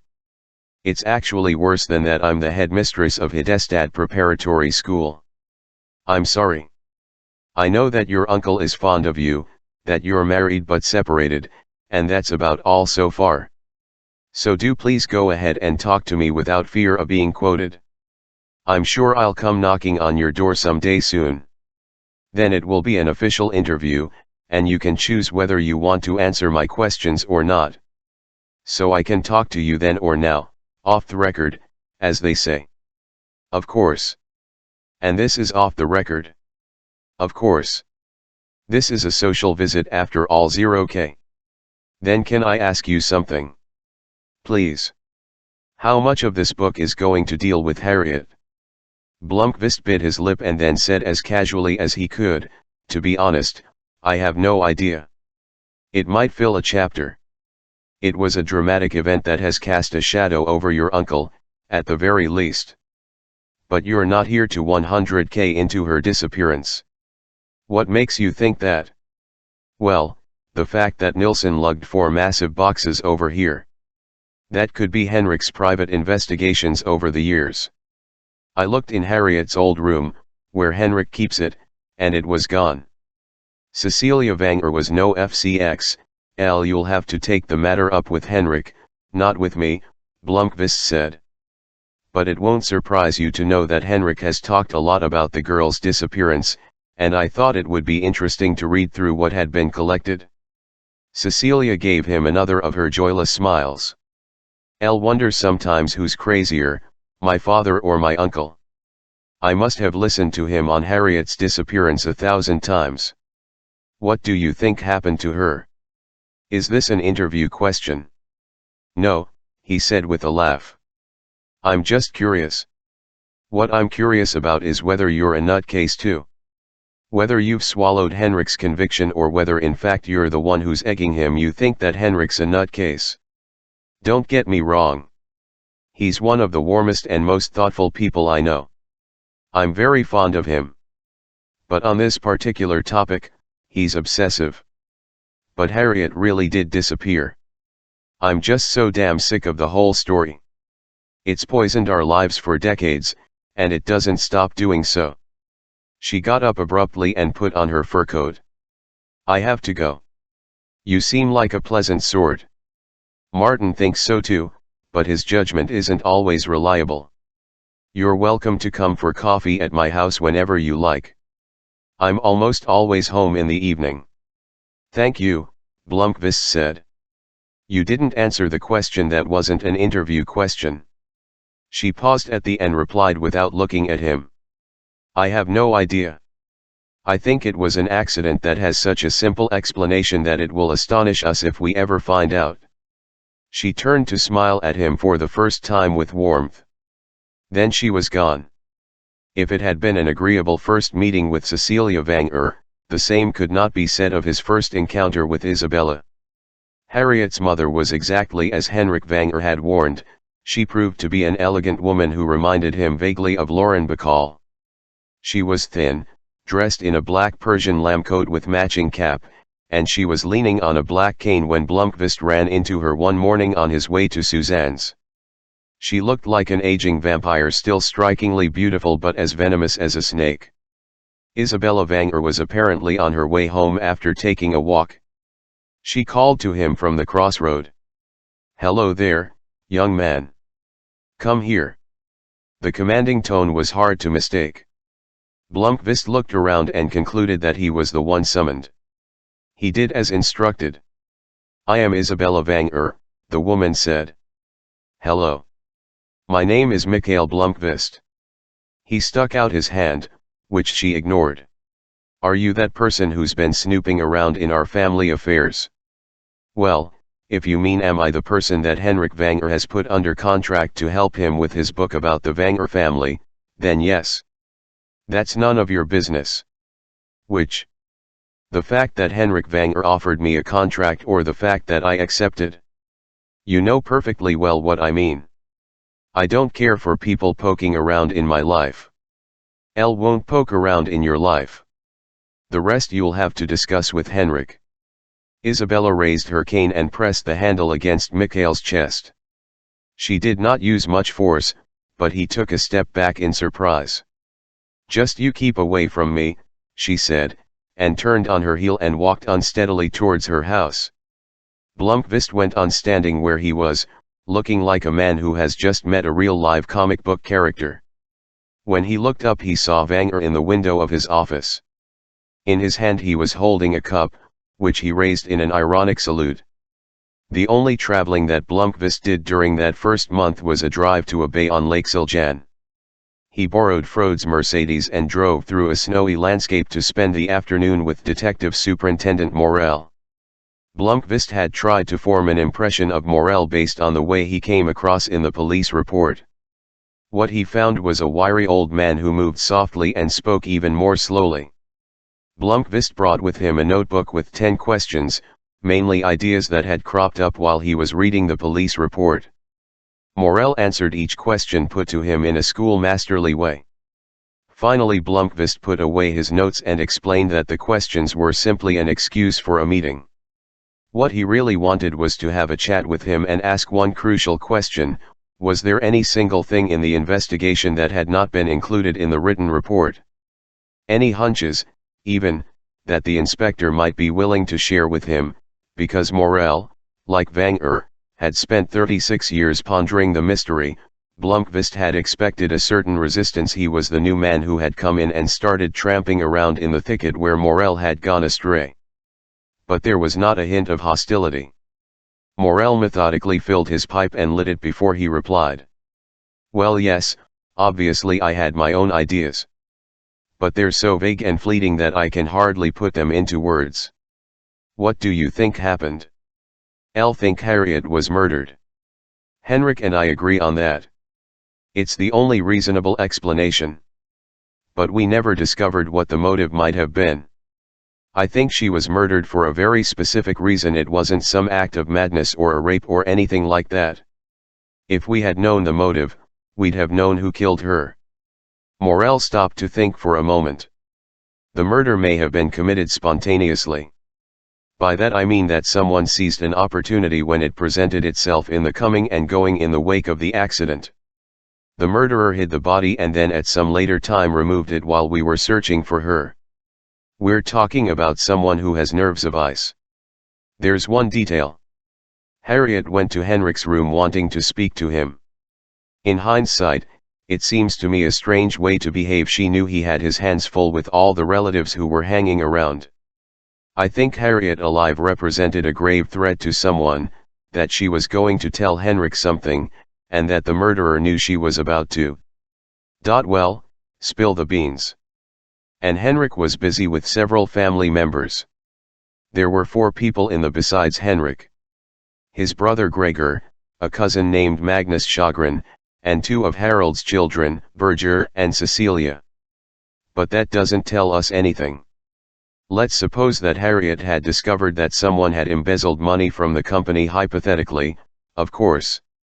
She may have known about it for months, and at some point she may even have discussed it with the person in question.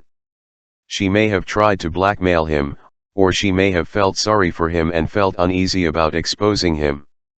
She may have decided all of a sudden and told the murderer so, and he in desperation killed her. You've said he and him. The book says that most killers are men. But it's also true that in the Vanger family are several women who are real firebrands. I've met Isabella. She's one of them. But there are others.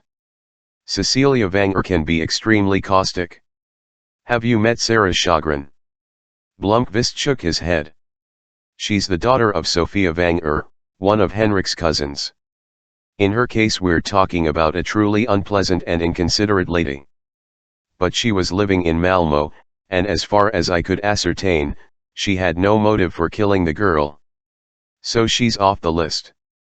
The problem is that no matter how we twisted and turned things, we never came up with a motive. That's the important thing. You put a vast amount of work into this case. Was there any lead you remember not having followed up? Morel chuckled. No. I've devoted an endless amount of time to this case, and I can't think of anything that I didn't follow up to the bitter, fruitless end. Even after I was promoted and moved away from Hidestad. Moved away? Yes, I'm not from Hidestad originally. I served there from 1963 until 1968.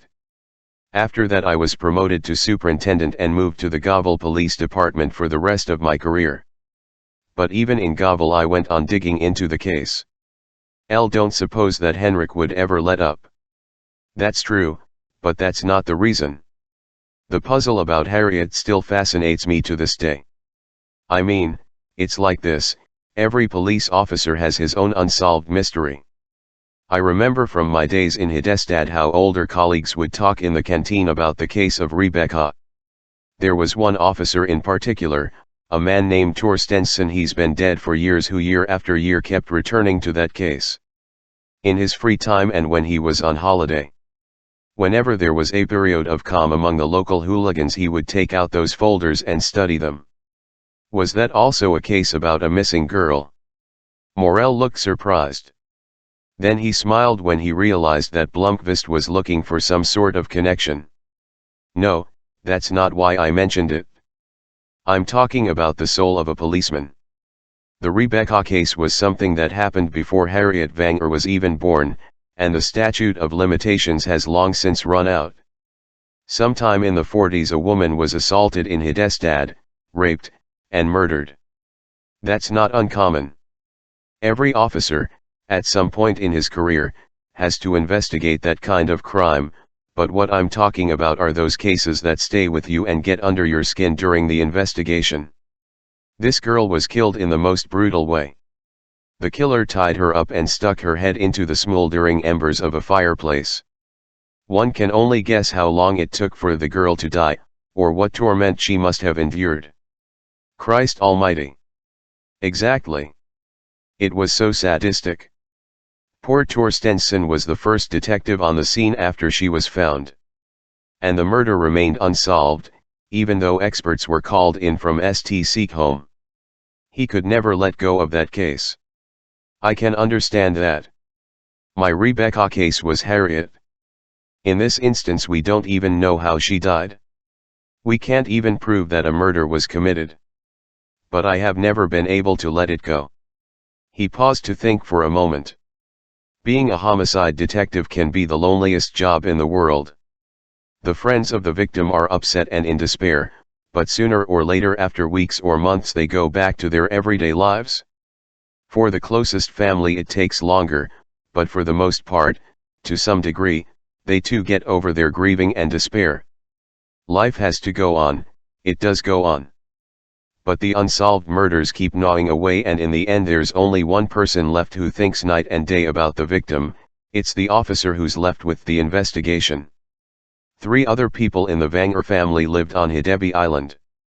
Alexander Vanger, son of Gregor, born in 1946, lived in a renovated WCX, den house.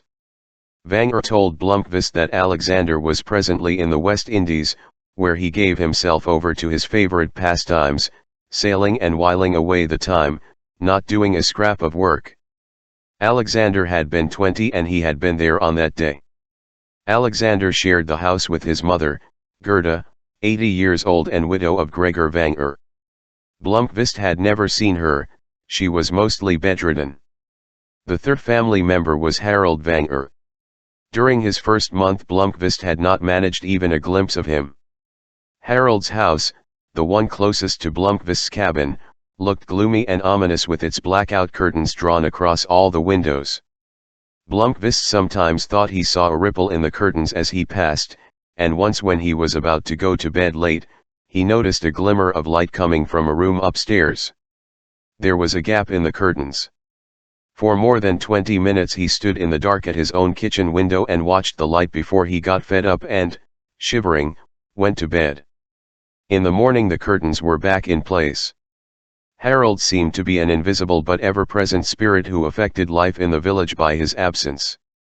In Blomqvist's imagination, Harold increasingly took on the form of an evil golem who spied on his surroundings from behind the curtains and devoted himself to no one knew what matters in his barricaded cavern. Harold was visited once a day by the home help service, usually an elderly woman, from the other side of the bridge. She would bring bags of groceries, trudging through the snowdrifts up to his door. Nilsson shook his head when Blomqvist asked about Harold. He had offered to do the shoveling, he said, but Harold did not want anyone to set foot on his property.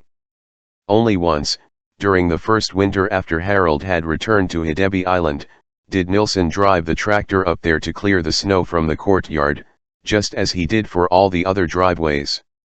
Harold had come out of his house at a startling pace, yelling and gesticulating until Nilsson went away. Unfortunately, Nilsson was unable to clear Blomqvist's yard because the gate was tcx, narrow for the tractor. A snow shovel and manual labor were still the only way to do it.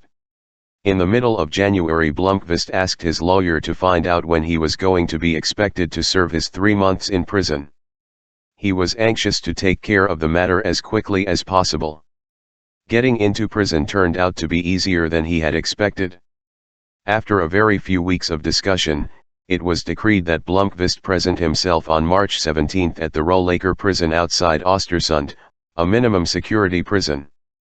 The lawyer advised him that the sentence would very likely be shortened. "Fine," Blomqvist said, without much enthusiasm. He sat at the kitchen table and petted the cat, who now arrived every few days to spend the night with Blomqvist. From the Nilssons he had learned that the cat's name was Tehorvan. It did not belong to anyone in particular, it just made the rounds of all the houses. Blomqvist met his employer almost every afternoon. Sometimes they would have a brief conversation, sometimes they would sit together for hours. The conversation often consisted of Blomqvist putting up a theory that Vanger would then shoot down. Blomqvist tried to maintain a certain distance from his assignment, but there were moments when he found himself hopelessly fascinated by the enigma of the girl's disappearance. Blomqvist had assured Berger that he would also formulate a strategy for taking up the battle with Wennerström, but after a month in Hedestad he had not yet opened the files which had brought him to the dock in the district court. On the contrary, he had deliberately pushed the matter aside because every time he thought about Wennerström and his own situation, he would sink into depression and listlessness. He wondered whether he was going crazy like the old man. His professional reputation had imploded, and his means of recovering was to hide himself away in a tiny town in the deep country, chasing ghosts. Vanger could tell that Blomqvist was on some days a bit off balance. By the end of January, the old man made a decision that surprised even himself. He picked up the telephone and called Stockholm. The conversation lasted 20 minutes and dealt largely with Mikael Blomqvist. It had taken almost that whole month for Berger's fury to subside. At 9:30 in the evening, on one of the last days in January, she called him. "Are you really intending to stay up there?" she began. The call was such a surprise that Blomqvist could not at first reply. Then he smiled and wrapped the blanket tighter around him. "Hi, Ricky. You should try it yourself." "Why would L? What is so charming?" Alxjit living in the back of Beyond. "L just brushed my teeth with ice water. It makes my fillings hurt. You have only yourself to blame. But it's cold as hell down here in Stockholm too. It's here the worst. We've lost 2/3 of our regular advertisers. No one wants to come right out and say it, but L no. Make a list of the ones that jump ship. Someday we'll do a story on them. Mike. I've run the numbers, and if we don't rope in some new advertisers, we'll be bust by the autumn. Euros as simple as that. Things will turn around." She laughed wearily on the other end of the line. "That's not something you can say, nestling up there in Laplander hell. Erica, I'm L no. A man's gotta do what a man's gotta do, and all that crap. You don't have to say anything. I'm sorry I was such a bitch and didn't answer your messages. Can we start again? Do I dare come up there to see you? Whenever you like." Do I need to bring along a rifle with wolf shot? Not at all. We'll have our own laps, dog teams, and all the gear. When are you coming? Friday evening, 0K. Apart from the narrow shoveled path to there was about 3 feet of snow covering the property. Blomqvist gave the shovel a long, critical look and then went over to Nilsson's house to ask whether Birger could park her BMW there. That was no problem, they had room in the double garage, and they even had engine heaters. Birger drove through the afternoons, and arrived around 6 o'clock. They stared at each other warily for several seconds and then hugged each other for much longer. There was not much to see in the darkness except for the illuminated church, and both Consum and Suzanne's Bridge Cafe were closing up. So they hurried home.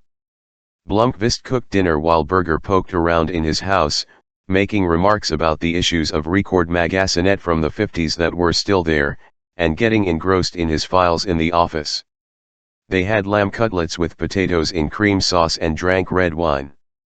Blomqvist tried to take up the thread of their earlier conversation, but Birger was in no mood to discuss Millennium. Instead they talked for 2 hours about what Blomqvist was doing up there and how he and Vanger were getting on. Later they went to see if the bed was big enough to hold both of them.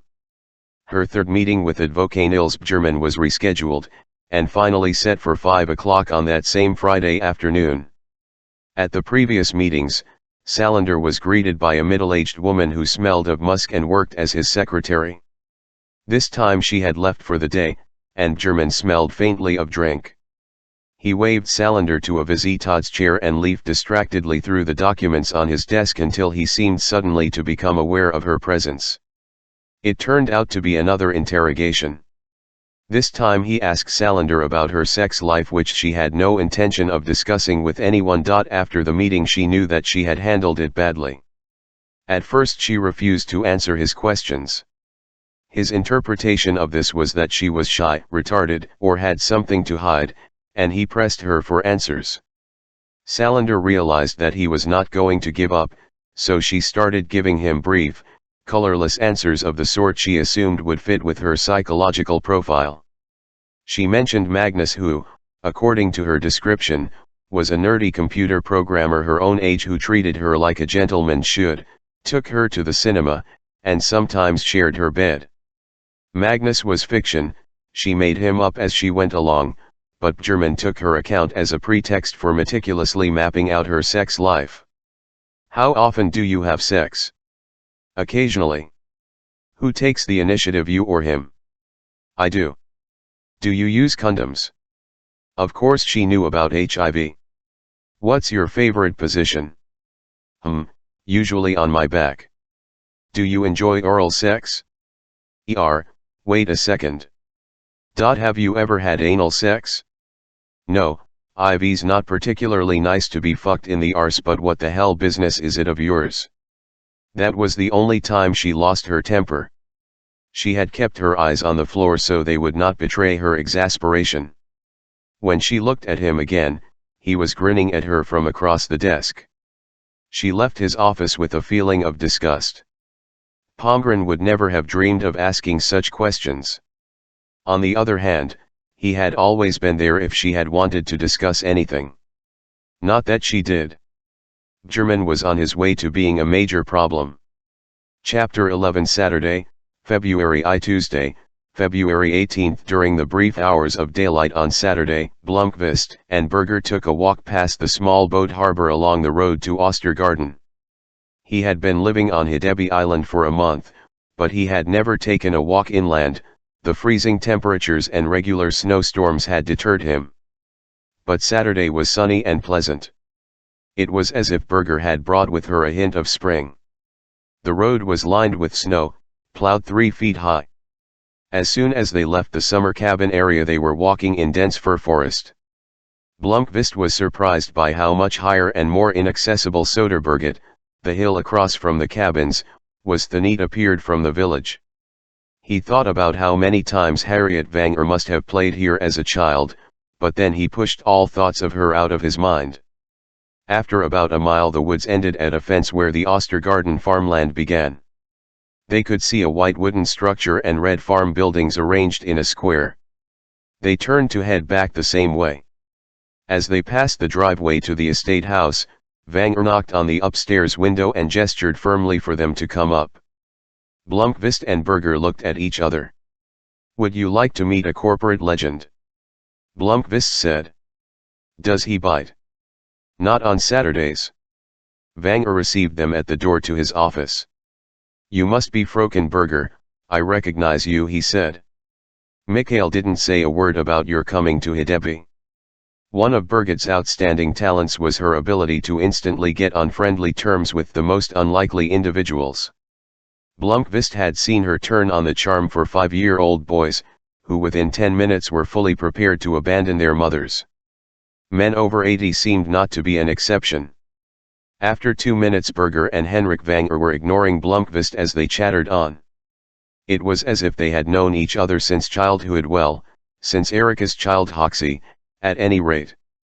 Berger started off quite boldly by scolding Vanger for luring her publisher away into the sticks. The old man replied that as far as he could tell from assorted press reports she had in fact fired him. And had she not done so, then now might be high time to get rid of excess ballast in the editorial offices. And in that case, Vanger said, a period of rustic life would do young Blomqvist some goxy. For 5 minutes they discussed Blomqvist's shortcomings in the most irritating terms. Blomqvist leaned back and pretended to be insulted, but he frowned when Berger made some cryptic remarks that might allude to his failings as a journalist, but might also have applied to sexual prowess. Vanger tilted his head back and roared with laughter. Blomqvist was astonished. He had never seen Vanger so natural and relaxed. He could suddenly see that Vanger, 50 years younger or even 30 years, must have been quite a charming, attractive ladies' man. He had never remarried. There must have been women who crossed his path, yet for nearly half a century he had remained a bachelor. Blomqvist took a sip of coffee and pricked up his ears again when he realized that the conversation had suddenly turned serious and had to do with Millennium. "Mikael has told me that you're having problems at the magazine." Berger glanced at Blomqvist.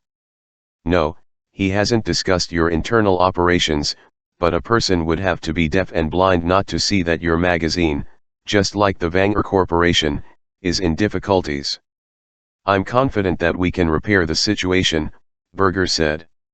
"I'll doubt it," Vanger said. "Why is that?" "Let's see, how many employees do you have?" 6. A monthly magazine with a print run of 21,000, manufacturing costs, salaries, distribution, offices. You need revenues of about 10 million. I think we know what percentage of that amount has to come from advertising revenue.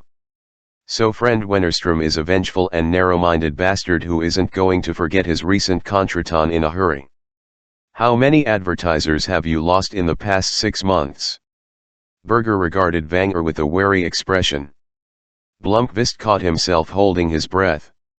On those occasions when he and the old man had touched on the future of Millennium, it had always concerned annoying remarks or the magazine's situation in relation to Blomqvist's ability to finish his work in Hedestad. But Vanger was now addressing Erika alone, one boss to another. Signals passed between them that Blomqvist could not interpret, which might have had to do with the fact that he was basically a poor working-class boy from Norrland and she was an upper-class girl with a distinguished, international family tree. "Could I have a little more coffee?" Berger asked. Vanger poured her a cup at once. 0K, you've done your homework. We're bleeding. How long? We've got 6 months to turn ourselves around. 8 months, max. We don't have enough capital to keep ourselves afloat longer than that. The old man's expression was inscrutable as he stared out of the window. The church was still standing there. "Did you know that I was once in the newspaper business?" he said, once more addressing them both. Blomqvist and Berger both shook their heads. Vanger laughed again, ruefully. "We owned 6 daily newspapers in Norrland. That was back in the 50s and 60s. It was my father's idea. He thought it might be politically advantageous to have a section of the media behind us. We're actually still one of the owners of the Hedestad Courier. Birger is the chairman of the board for the group of owners. Harold's son, he added, for Blomqvist's benefit. And also a local politician, Blomqvist said. Martin is on the board too. He keeps Birger in line. Why did you let go of the newspapers you owned? Blomqvist asked. Corporate restructuring in the 60s. Publishing newspapers was in some ways more a hobby than an interest. When we needed to tighten the budget, it was one of the first assets that we sold. But I know what it takes to run a publication. May I ask you a personal question? This was directed at Erica. Elle haven't asked Mikhail about this, and if you don't want to answer, you don't have to. I'd like to know how you ended up in this quagmire. Did you have a story or didn't you? Now it was Blomqvist's turn to look inscrutable. Birger hesitated only a second before she said, we had a story. But it was a very different story. Vanger nodded, as if he understood precisely what Birger was saying. Blomqvist did not. Elle don't want to discuss the matter. Blomqvist cut the discussion short. Elle did the research and wrote the article. I had all the sources I needed. But then it all went to hell. You had sources for every last thing you wrote. Elle did. Vanger's voice was suddenly sharp. Elle won't pretend to understand how the hell you could walk into such a minefield. I can't recall a similar story except perhaps the Lundahl affair in Expressen in the 60s, if you youngsters have ever heard of it. Was your source also a mythomaniac? He shook his head and turned to Birger and said quietly, I've been a newspaper publisher in the past, and I can be one again. What would you say to taking on another partner? The question came like a bolt out of the blue, but Birger did not seem the least bit surprised. Tell me more, she said. Vanger said, how long are you staying in Hedestad? I'm going home tomorrow. Would you consider you and Mikhail, of course humoring an old man by joining me for dinner tonight? Would 7 o'clock suit? That would suit us fine. We'd love it. But you're not answering the question I asked. Why would you want to be a partner in Millennium? I'm not avoiding the question. I just thought we could discuss it over dinner. I have to talk with my lawyer before I can put together a concrete offer. But in all simplicity I can say that I have money to invest. If the magazine survives and starts making a profit again, then I'll come out ahead. If not, well, I've had significantly bigger losses in my day. Blomqvist was about to open his mouth when Birger put her hand on his knee. Mikhail and I have fought hard so that we could be completely independent. Nonsense. No one is completely independent. But I'm not out to take over the magazine, and I don't give a damn about the contents. That bastard Stenbeck got all sorts of points for publishing Modern Times, so why can't I back Millennium? Which happens to be an excellent magazine, by the way. Does this have anything to do with Wennerstrom? Blomqvist said. Vanger smiled. Mikhail, I'm 80 years plus. There are things I regret not doing and people I regret not fighting more. But, apropos this topic, he turned to Birger again. This type of investment would have at least one condition. IDS hear it, Birger said. Mikhail Blomqvist must resume his position as publisher. No, Blomqvist snapped. But yes, Vanger said, equally curt. Wennerstrom will have a stroke if we send out a press release saying that the Vanger Corporation is backing Millennium, and at the same time you're returning as publisher. That's absolutely the clearest signal we could send. Everyone will understand that it's not a takeover and that the editorial policies won't change. And that alone will give the advertisers who are thinking of pulling out reason to reconsider. Wennerstrom isn't, he has enemies too, and there are companies new to you that will consider taking space. What the hell was that all about? Blomqvist said as soon as Birger pulled the front door shut. I'll think it's what you call advance probes for a business deal, she said. You didn't tell me that Henrik Vanger is such a sweetie. Blomqvist planted himself in front of her. Ricky, you knew exactly what this conversation was going to be about. Hey, toy boy. IV's only 3M, and I want to be properly entertained before dinner. Blomqvist was enraged. But he had never managed to be enraged at Erika Berger for very long. She wore a black dress, a waist-length jacket, and pumps, which she just happened to have brought along in her little suitcase. She insisted that Blomqvist wear a jacket and tie. He put on his black trousers, a grey shirt, dark tie, and grey sports coat. When they knocked punctually on the door of Vanger's home, it turned out that Dirk Frode and Martin Vanger were also among the guests. Everyone was wearing a jacket and tie except for Vanger. The advantage of being over 80 is that no one can criticize what you wear, he declared. He wore a bow tie and a brown cardigan. Berger was in high spirits throughout the dinner. It was not until they moved to the drawing room with the fireplace and cognac was poured that the discussion took on a serious tone. They talked for almost 2 hours before they had the outline for a deal on the table. Frode would set up a company to be wholly owned by Henrik Vanger. The board would consist of Henrik and Martin Vanger and Frixie. Over a 4-year period, this company would invest a sum of money that would cover the gap between income and expenses for Millennium. The money would come from Vanger's personal assets. In return, Vanger would have a conspicuous position on the magazine's board.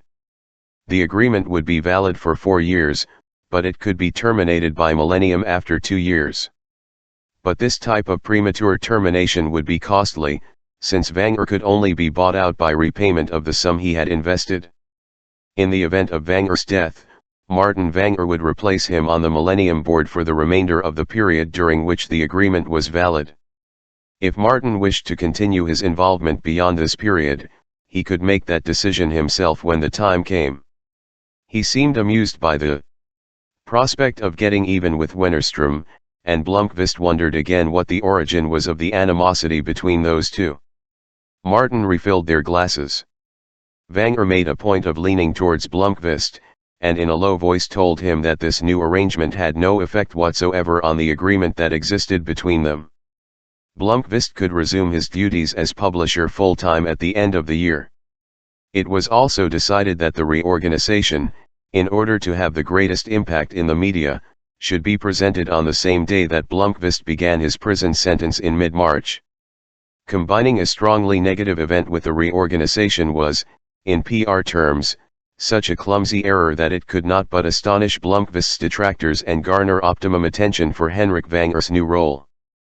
But everyone also saw the logic in it. It was a way of indicating that the yellow plague flag fluttering over Millennium's editorial offices was about to be hauled down. The magazine had backers who were willing to be ruthless. The Vanger Corporation might be in a crisis, but it was still a prominent industrial firm which could go on the offense if the need arose. The whole conversation was a discussion between Berger, on one side, and Henrik and Martin Vanger on the other. No one asked Blomqvist what he thought. Late that night Blomqvist lay with his head resting on Erika's breasts, looking into her eyes. "How long have you and Henrik Vanger been discussing this arrangement?" "About a week," she said, smiling. "Is Krista in agreement?" "Of course. Why didn't you tell me? Why in the world should I discuss it with you? You resigned as publisher, you left the editorial staff and the board, and you went to live in the WCX, DS. So I deserve to be treated like an idiot." "Oh yes," she said. "Decidedly you do. You really have been mad at me. Mikhail, I've never felt so furious, so abandoned, and so betrayed as when you left. I've never been this upset with you before." She took a firm grip on his hair and then shoved him farther down in the bed. By the time Berger left Hedeby on Sunday, Blomqvist was still so annoyed with Vanger that he did not want to risk running into either him or any other member of his clan. Instead, on Monday he took the bus into Hedestad and spent the afternoon walking in the town, visiting the library, and drinking coffee in a bakery. In the evening he went to the cinema to see The Lord of Rings, which he had never before had time to see. He thought that orcs, unlike human beings, were simple and uncomplicated creatures. He ended his outing at McDonald's in Hidestad and caught the last bus to Hidebi. He made coffee, took out a binder, and sat at the kitchen table. He read until 4 o'clock in the morning. There were a number of questions regarding the investigation that seemed increasingly odd the further Blomqvist went through the documents. They were not revolutionary discoveries that he made all on his own, they were problems that had preoccupied Inspector Morel for long periods, especially in his free time. During the last year of her life, Harriet had changed. In some ways this change could be explained as the change that everyone goes through in one form or another during their teenage years. Harriet was growing up.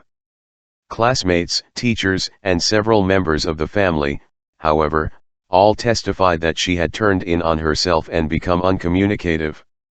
The girl who, 2 years earlier, was a lively teenager had begun to distance herself from everyone around her. In school she still spent time with her friends, but now she behaved in an impersonal manner, as one of her friends described it. This word was unusual enough for Morel to have made a note of it and then ask more questions. The explanation he got was that Harriet had stopped talking about herself, stopped gossiping, and stopped confiding in her friends. Harriet Vanger had been a Christian, in a child's sense of the word, attending Sunday school, saying evening prayers, and becoming confirmed. In her last year she seemed to have become yet more religious. She read the Bible and went regularly to church. But she had not turned to Hidebi Island's pastor, Otto Falk, who was a friend of the Vanger family. Instead, during the spring she had sought out a Pentecostal congregation in Hidestad. Yet her involvement in the Pentecostal church did not last long. After only 2 months she left the congregation and instead began reading BCX/KS about the Catholic faith. The religious infatuation of a teenager? Perhaps, but no one else in the Vanger family had ever been noticeably religious, and it was difficult to discern what impulses may have guided her. One explanation for her interest in GC11 could, of course, have been that her father had drowned the previous year. Morel came to the conclusion that something had happened in Harriet's life that was troubling her or affecting her. Morel, like Vanger, had devoted a great deal of time to talking to Harriet's friends, trying to find someone in whom she might have confided. Some measure of hope was pinned on Anita Vanger, 2 years older than Harriet and the daughter of Harold. She had spent the summer of 1966 on Hidebi Island and they were thought to be close friends. But Anita had no solid information to offer. They had hung out together that summer, swimming, taking walks, talking about movies, pop bands, and books. Harriet had sometimes gone with Anita when she took driving lessons. Once they had got happily drunk on a bottle of wine they stole from the house. For several weeks the two of them had also stayed at Gottfried's cabin on the very tip of the island. The questions about Harriet's private thoughts and feelings remained unanswered. But Blomqvist did make a note of a discrepancy in the report. The information about her uncommunicative frame of mind came chiefly from her classmates, and to a certain extent from the family. Anita Vanger had not thought of her as being introverted at all. He made a note to discuss this matter with Vanger at some point. A more concrete question, to which Morel had devoted much more attention, was a surprising page in Harriet's date book, a beautiful bound book she had been given as a Christmas present the year before she disappeared. The first half of the date book was a day-by-day calendar in which Harriet had listed meetings, the dates of exams at school, her homework, and so on. The date book also had a large section for a diary, but Harriet used the diary only sporadically.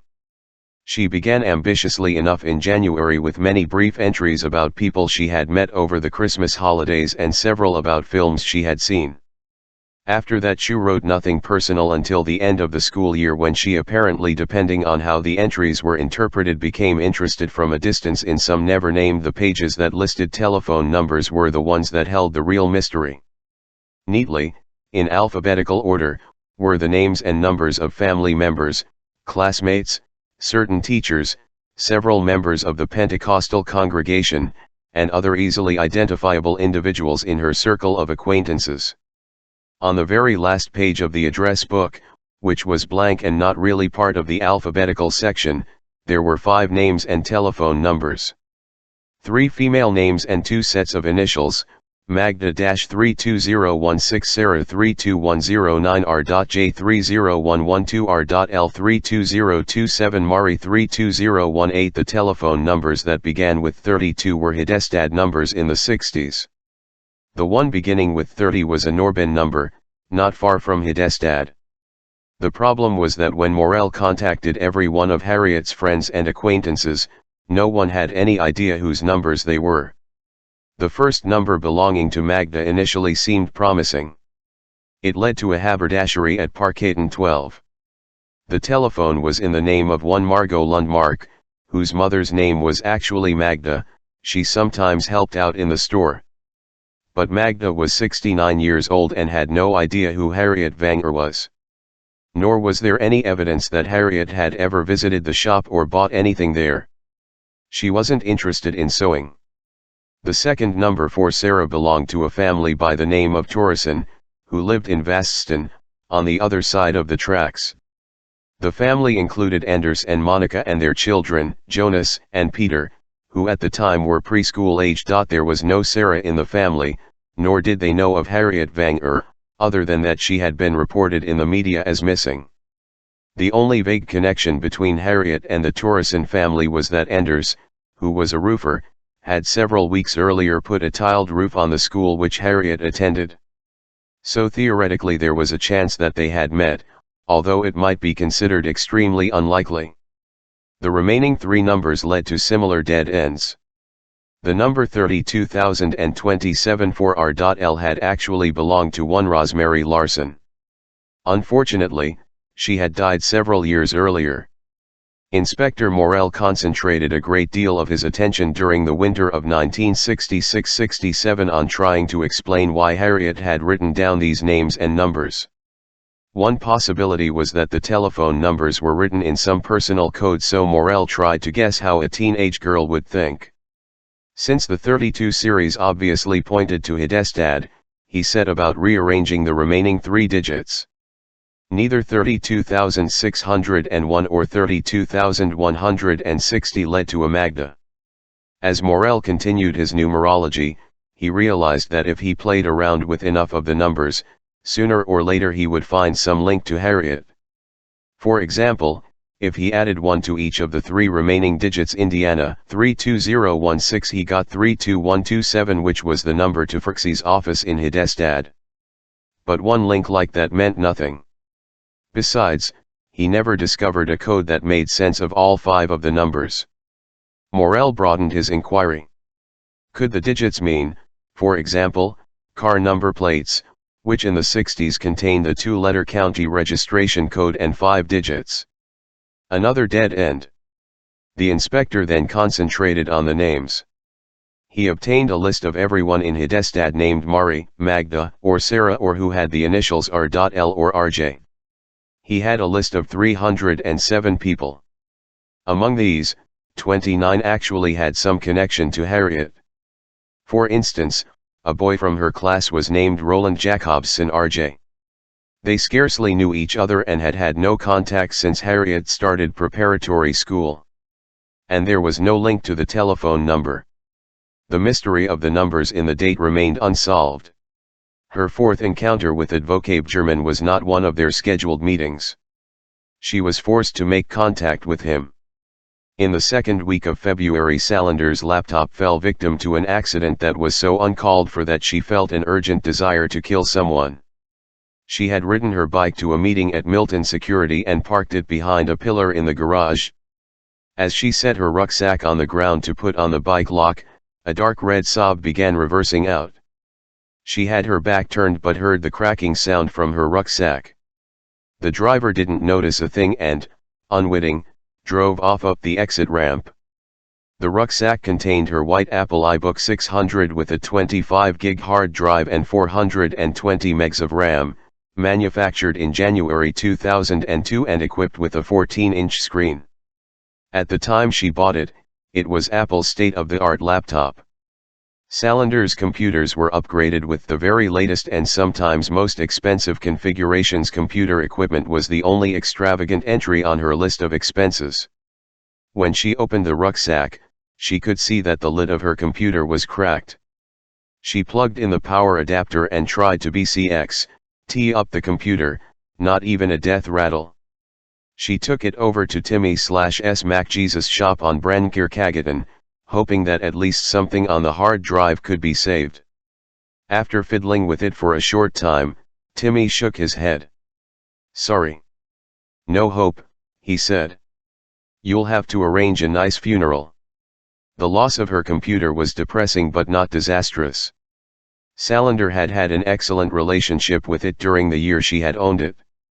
She had backed up all her documents, and she had an older desktop Mac G3 at home, as well as a 5-year-old Toshiba PC laptop that she could use. But she needed a fast, modern machine. Unsurprisingly, she set her sights on the best available alternative, the new Apple PowerBook G4/1.0 GHz in an aluminium case with a PowerPC 7451 processor with an Altivec Velocity engine, 960 MB RAM, and a 60 GB hard drive. It had an built-in CD and DVD burners.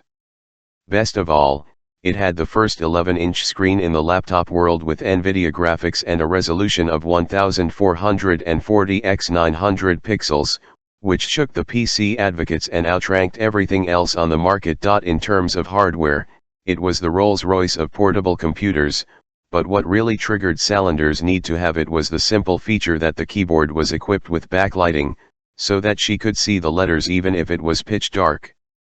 So simple. Why had no one thought of that before? It was love at first sight. It cost 38,000 kronor, plus tax. That was the problem. Come what may, she put in her order at MacJesus. She bought all her computer accessories there, so they gave her a reasonable discount. She tallied up her expenses. The insurance on her ruined computer would cover a good part of the price, but with the warranty and the higher price of her new acquisition, she was still 18,000 kronor short.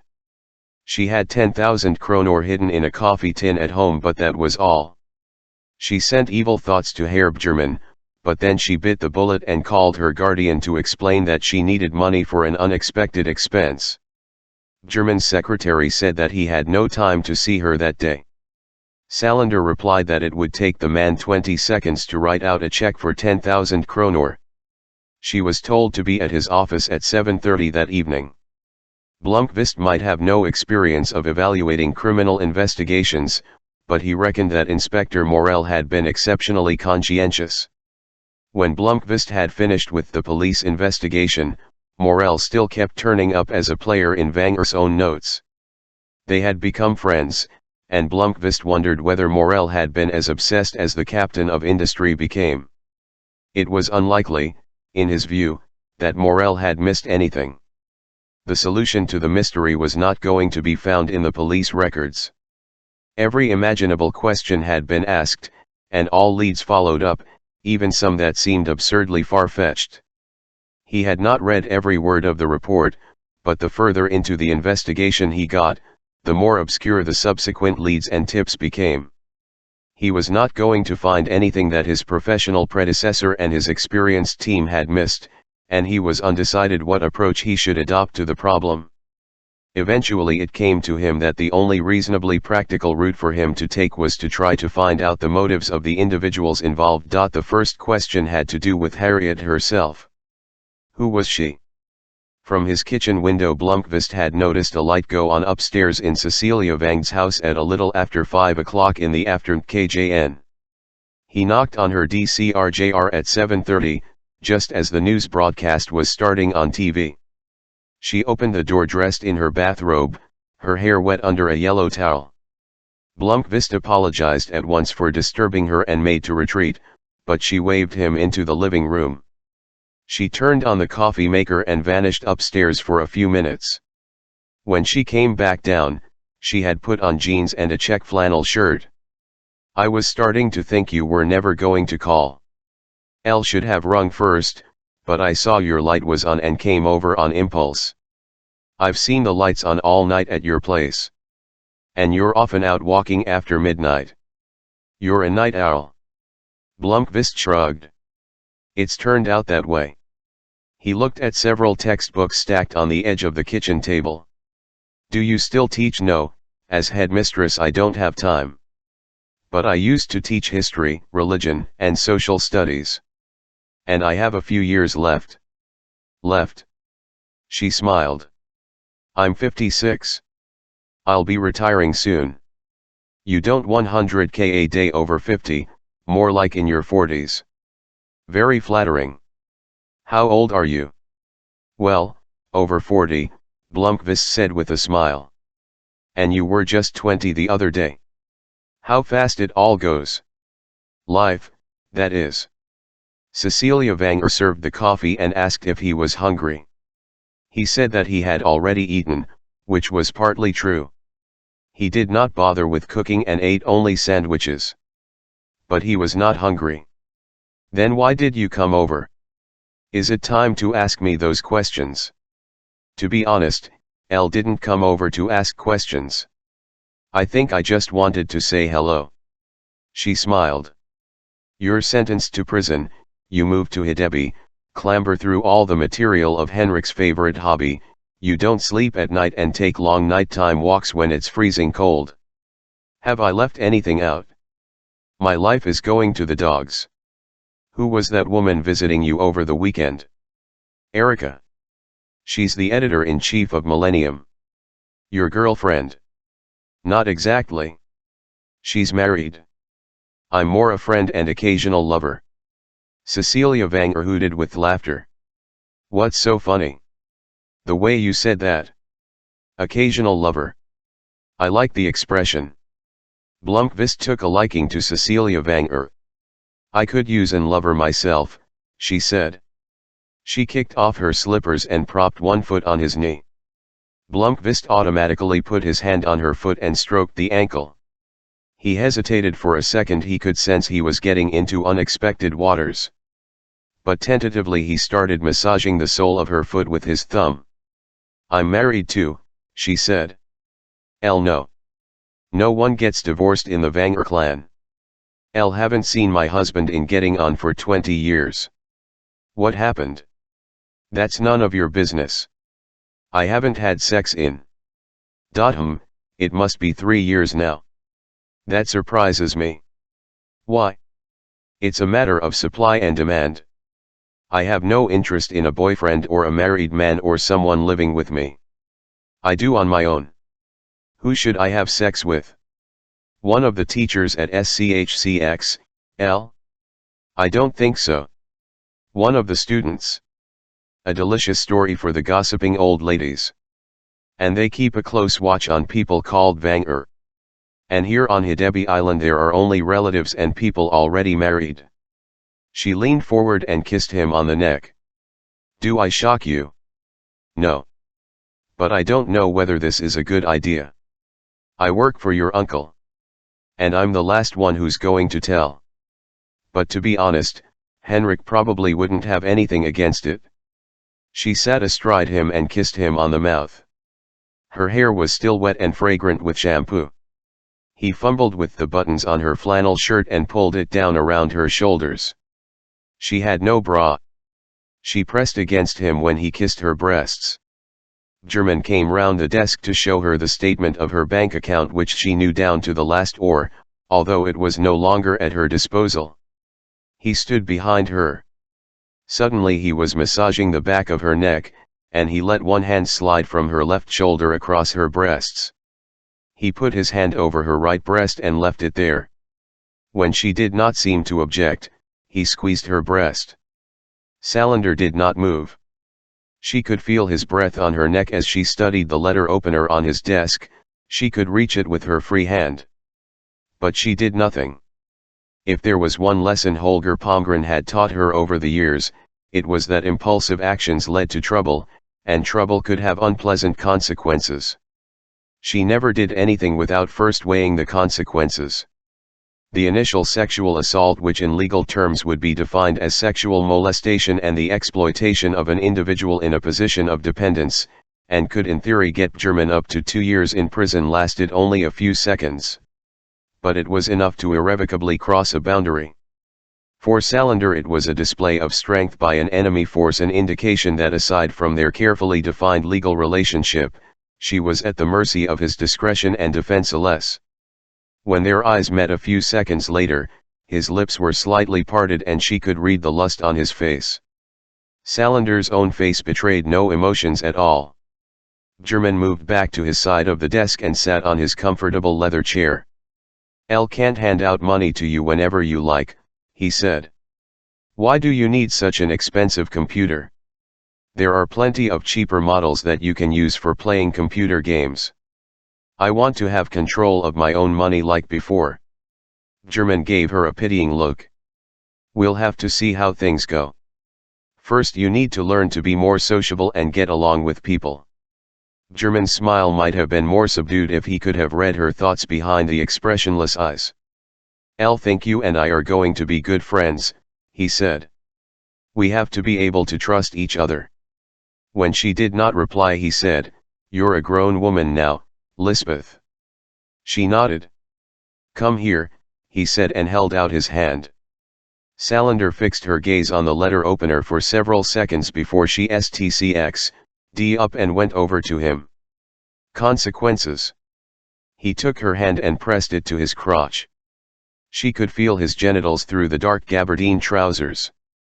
"If you're nice to me, I'll be nice to you." He put his other hand around her neck and pulled her down to her knees with her face in front of his crotch. "You've done this before, haven't you?" he said as he lowered his zip. He smelled as if he had just washed himself with soap and water. Salander turned her face away and tried to get up, but he held her in a tight grip. In terms of physical strength, she was no match for him. She weighed 90 pounds to his 210. He held her head with both hands and turned her face so their eyes met. "If you're nice to me, I'll be nice to you," he repeated. "If you make trouble, I can put you away in an institution for the rest of your life. Would you like that?" She said nothing. "Would you like that?" he said again. She shook her head. He waited until she lowered her eyes, in what he regarded as submission. Then he pulled her closer.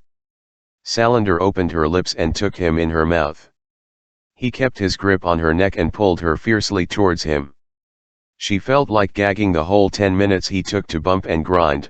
When finally he came, he was holding her so tight she could hardly breathe. He showed her the bathroom in his office. Salander was shaking all over as she wiped her face and tried to rub off on her sweater. She chewed some of his toothpaste to get rid of the taste. When she went back to his office, he was sitting impassively behind his desk, studying some papers. "Sit down, Lisbeth," he told her without looking up. She sat down. Finally he looked at her and smiled. "You're grown up now, aren't you, Lisbeth?" She nodded. "Then you also need to be able to play grown-up games," he said. He used a tone of voice as if he were speaking to a child. She did not reply. A small frown appeared on his brow. "Elle don't think it would be a good idea for you to tell anyone about our games. Think about it, who would believe you? There are documents stating that you're non-compos mentis. It would be your word against mine. Whose word do you think would carry more weight?" He sighed when still she did not speak. He was annoyed at the way she just sat there in silence, looking at him, but he controlled himself. "We're going to be friends, you and Elle," he said. "Elle think you were smart to come and see me today. You can always come to me." "I need 10,000 kronor for my computer," she said, precisely, as if she were continuing the conversation they were having before the interruption. German raised his eyebrows. "Hard-nosed bitch. She really is fucking retarded." He handed her the check he had written when she was in the bathroom. "This is better than a whore. She gets paid with her own money." He gave her an smile. Salander took the check and left. Chapter 12 Wednesday, February 19. If Salander had been an ordinary citizen, she would most likely have called the police and reported the rape as soon as she left Advocate German's office. The bruises on her neck, as well as the DNA signature of his semen staining her body and clothing, would have nailed him.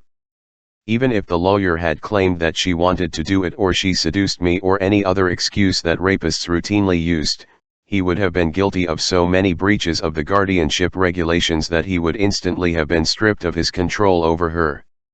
A report would have presumably resulted in Salander being given a proper lawyer, someone well versed in assaults on women, which in turn might have led to a discussion of the very heart of the problem, meaning the reason she had been declared legally incompetent. Since 1989, the term legally incompetent has no longer been applied to adults. There are two levels of social welfare protection: trusteeship and guardianship. A trustee steps in to offer voluntary help for individuals who, for various reasons, have problems managing their daily lives, paying their bills, or taking proper care of their hygiene. The person who is appointed as a trustee is often a relative or close friend. If there is no one close to the person in question, the welfare authorities can appoint a trustee. Trusteeship is a mild form of guardianship, in which the client, the person declared incompetent, still has control over his or her assets and decisions are made in consultation with the trustee. Guardianship is a stricter form of control, in which the client is relieved of the authority to handle his or her own money or to make decisions regarding various matters. The exact wording states that the guardian shall take over all of the client's legal powers. In Sweden, approximately 4,000 people are under guardianship. The most common reason for a guardianship is mental illness or mental illness in conjunction with heavy abuse of alcohol or drugs. A smaller group includes those suffering from dementia. Many of the individuals under guardianship are relatively young, 35 or less. One of them was Lisbeth Salander. Taking away a person's control of her own life, meaning her bank account, is one of the greatest infringements a democracy can impose, especially when it applies to young people. It is an infringement even if the intent may be perceived as benign and socially valid. Questions of guardianship are therefore potentially sensitive political issues, and are protected by rigorous regulations and controlled by the guardianship agency. This agency comes under the County Administrative Board and is controlled, in turn, by the Parliamentary Ombudsman.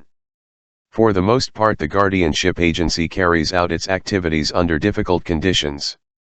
But considering the sensitive issues handled by the authorities, remarkably few complaints or scandals are ever reported in the media. Occasionally there are reports that charges have been brought against some trustee or guardian who has misappropriated funds or sold his client's co-op apartment and stuffed the proceeds into his own pockets.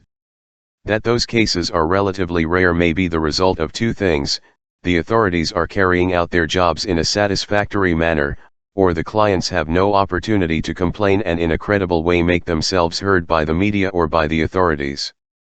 The guardianship agency is bound to conduct an annual review to see whether any cause exists for revoking a guardianship. Since Salander persisted in her refusal to submit to psychiatric examination, she would not even exchange a polite good morning with her teachers. The authorities had never found any reason to alter their decision. Consequently, a situation of status quo had resulted, and so year after year she was retained under guardianship. The wording of the law states, however, that the conditions of a guardianship shall be adapted to each individual case. Palmgren had interpreted this to mean that Salander could take charge of her own money and her own life. He had meticulously fulfilled the requirements of the authorities and submitted a monthly report as well as an annual review. In all other respects he had treated Salander like any other normal being, and he had not interfered with her choice of lifestyle or friends. He did not think it was either his business or that of society to decide whether the young lady should have a ring in her nose or a tattoo on her neck. This rather stubborn attitude vis-a-vis the district court was one of the reasons why they had got along so well. As long as Palmgren was her guardian, Salander had not paid much attention to her legal status. Salander was not like any normal person. She had a rudimentary knowledge of the law. It was a subject she had never had occasion to explore, and her faith in the police was generally exiguous. For her the police were a hostile force who over the years had put her under arrest or humiliated her.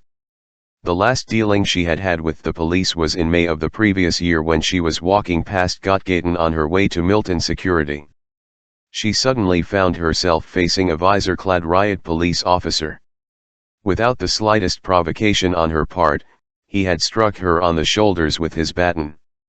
Her spontaneous reaction was to launch a fierce counterattack, using a Coca-Cola bottle that she had in her hand. The officer turned on his heel and ran off before she could injure him. Only later did she find out that Reclaim the Streets was holding a demonstration farther down the road. Visiting the offices of those visor-clad brutes to file a report against Nils Bjerman for sexual assault did not even cross her mind. And besides, what was she supposed to report? Bjerman had touched her breasts. Any officer would take one look at her and conclude that with her miniature boobs, that was highly unlikely. And if it had actually happened, she should be proud that someone had even bothered. And the part about sucking his dick, it was, as he had warned her word against his, and generally in her experience the words of other people weighed more heavily than hers. The police were not an option. She left Bjerman's office and went home, took a shower, ate 2 sandwiches with cheese and pickles, and then sat on the worn-out sofa in the living room to think. An ordinary person might have felt that her lack of reaction had shifted the blame to her. It might have been another sign that she was so abnormal that even rape could evoke no adequate emotional response. Her circle of acquaintances was not large, nor did it contain any members of the sheltered middle class from the suburbs. By the time she was 18, Salander did not know a single girl who at some point had not been forced to perform some sort of sexual act against her will. Most of these assaults involved slightly older boyfriends who, using a certain amount of force, made sure that they had their way. As far as Salander knew, these incidents had led to crying and angry outbursts, but never to a police report. In her world, this was the natural order of things. As a girl she was legal prey, especially if she was dressed in a worn black leather jacket and had pierced eyebrows, tattoos, and zero social status. There was no point whimpering about it. On the other hand, there was no question of Advocate Bjerman going unpunished.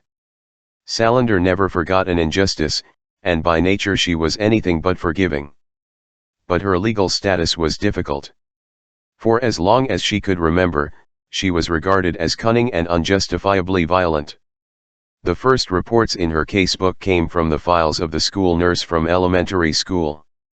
Salander had been sent home because she hit a classmate and shoved him against a coat peg and drew blood. She still remembered her victim with annoyance, an overweight boy by the name of David Gustafsson who used to tease her and throw things at her. He would grow up to be an arch-bully. In those days she did not know what the word harassment meant, but when she came to school the next day, the boy had threatened revenge. So she had decked him with a right jab fortified with a golf ball, which led to more bloodshed and a new entry in her. The rules for social interaction in school had always baffled her. She minded her own business and did not interfere with what anyone around her did. Yet there was always someone who absolutely would not leave her in peace. In middle she had several times been sent home after getting into violent fights with classmates. Much stronger boys in her class soon learned that it could be quite unpleasant to fight with that skinny girl. Unlike the other girls in the class, she never backed down, and she would not for a second hesitate to use her fists or any weapon at hand to protect herself. She went around with the attitude that she would rather be beaten to death than take any shit. And she always got revenge. Salander once found herself in a fight with a much bigger and stronger boy. She was no match for him physically. At first he amused himself shoving her to the ground several times, then he slapped her when she tried to fight back. But nothing did any good. No matter how much stronger he was, the stupid girl kept attacking him, and after a while even his classmates began to realize that things had gone too far. She was so obviously defenseless it was painful to watch.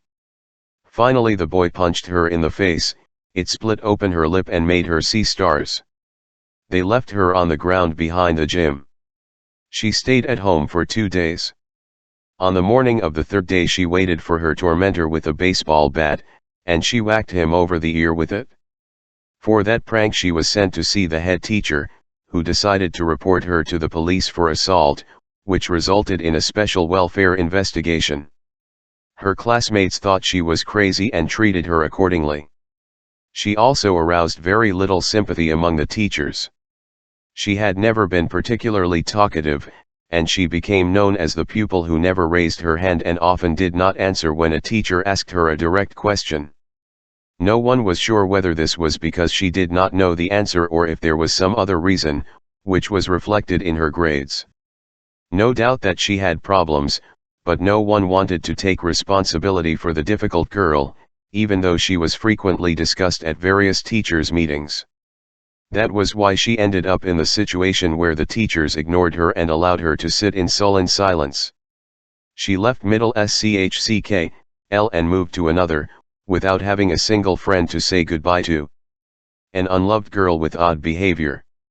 Then, as she was on the threshold of her teenage years, all the evil happened, which she did not want to think about.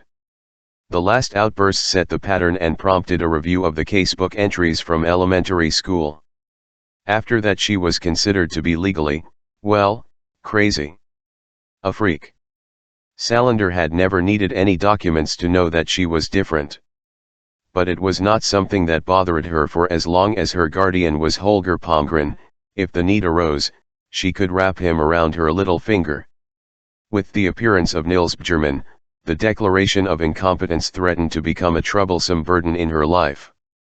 No matter who she turned to, pitfalls would open up, and what would happen if she lost the battle? Would she be institutionalized? Locked up?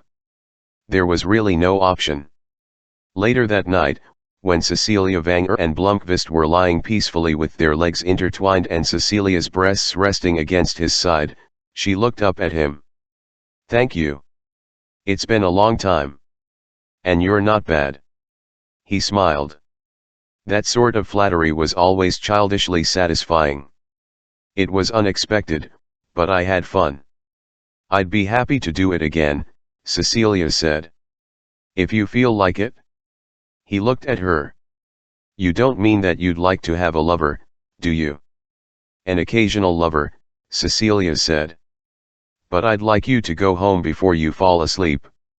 I don't want to wake up tomorrow morning and find you here before I manage to do my exercises and fix my face. And it would be goxy if you didn't tell the whole village what we been up to." "Wouldn't think of it," Blomqvist said.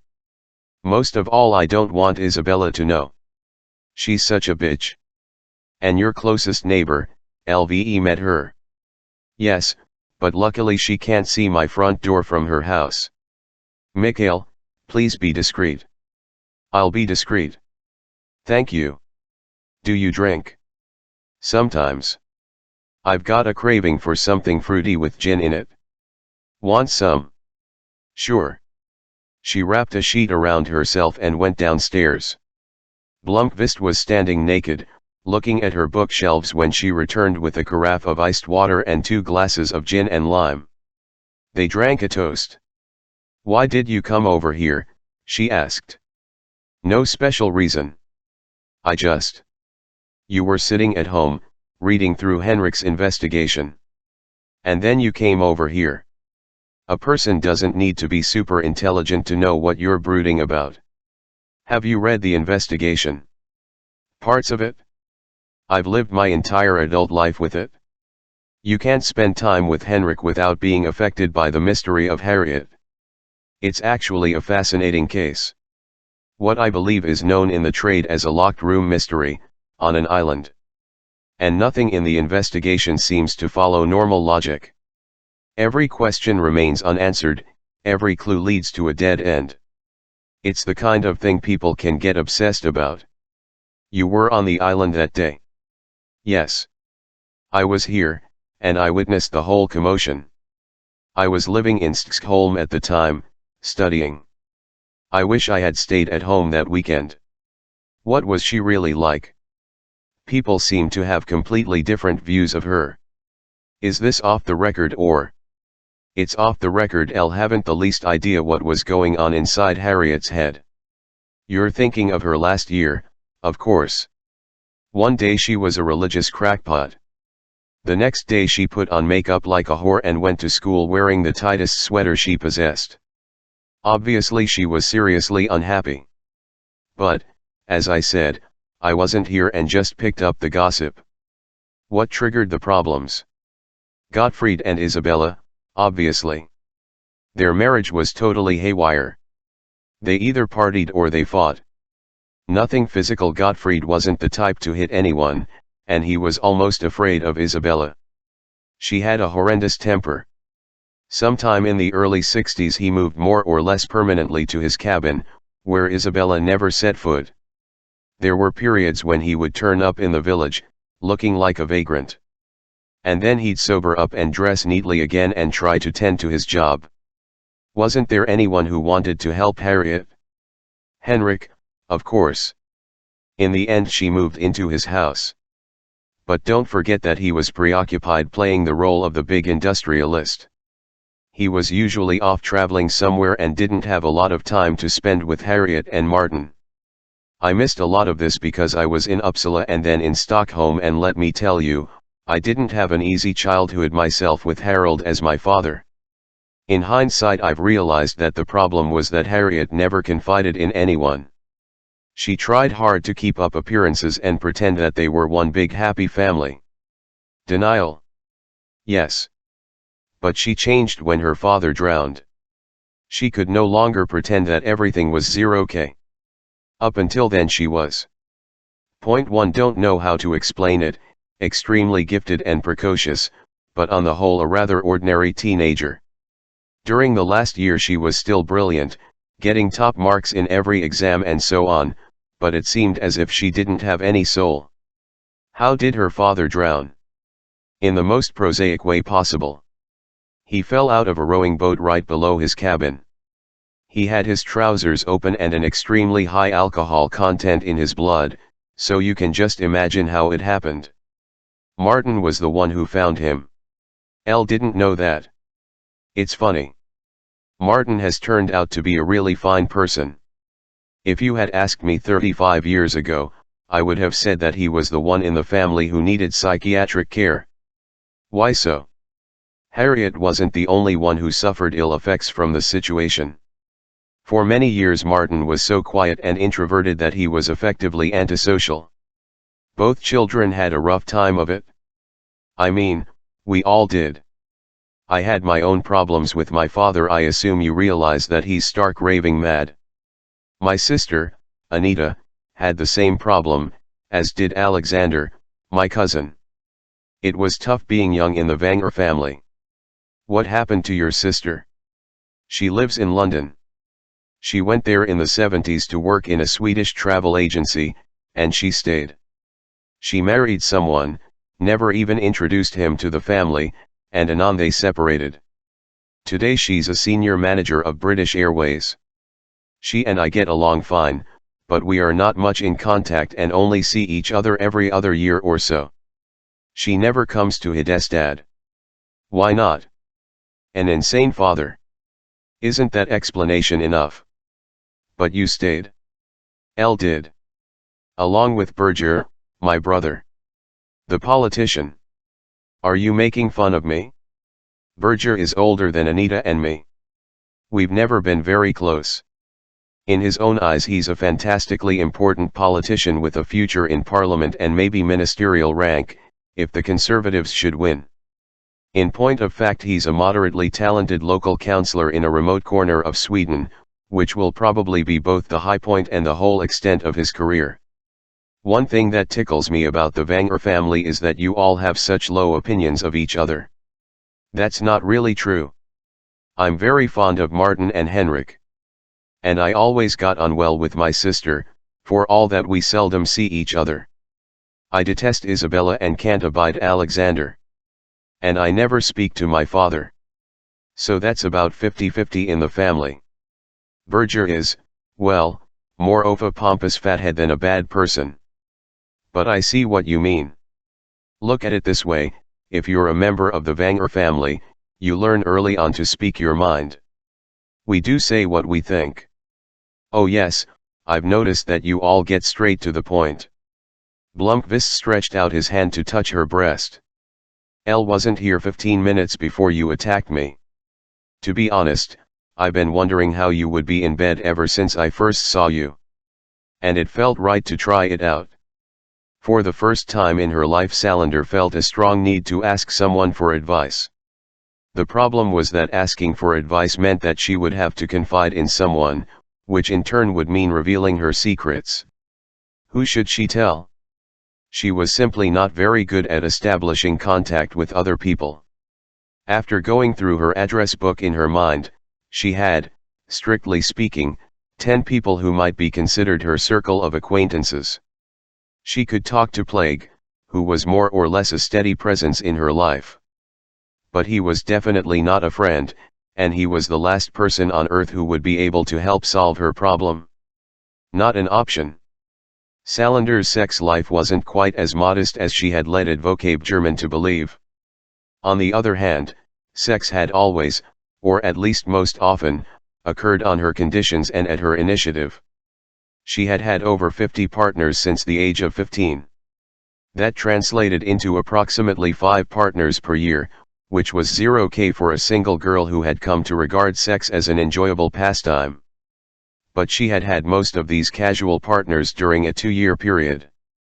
Those were the tumultuous years in her late teens when she should have come of age.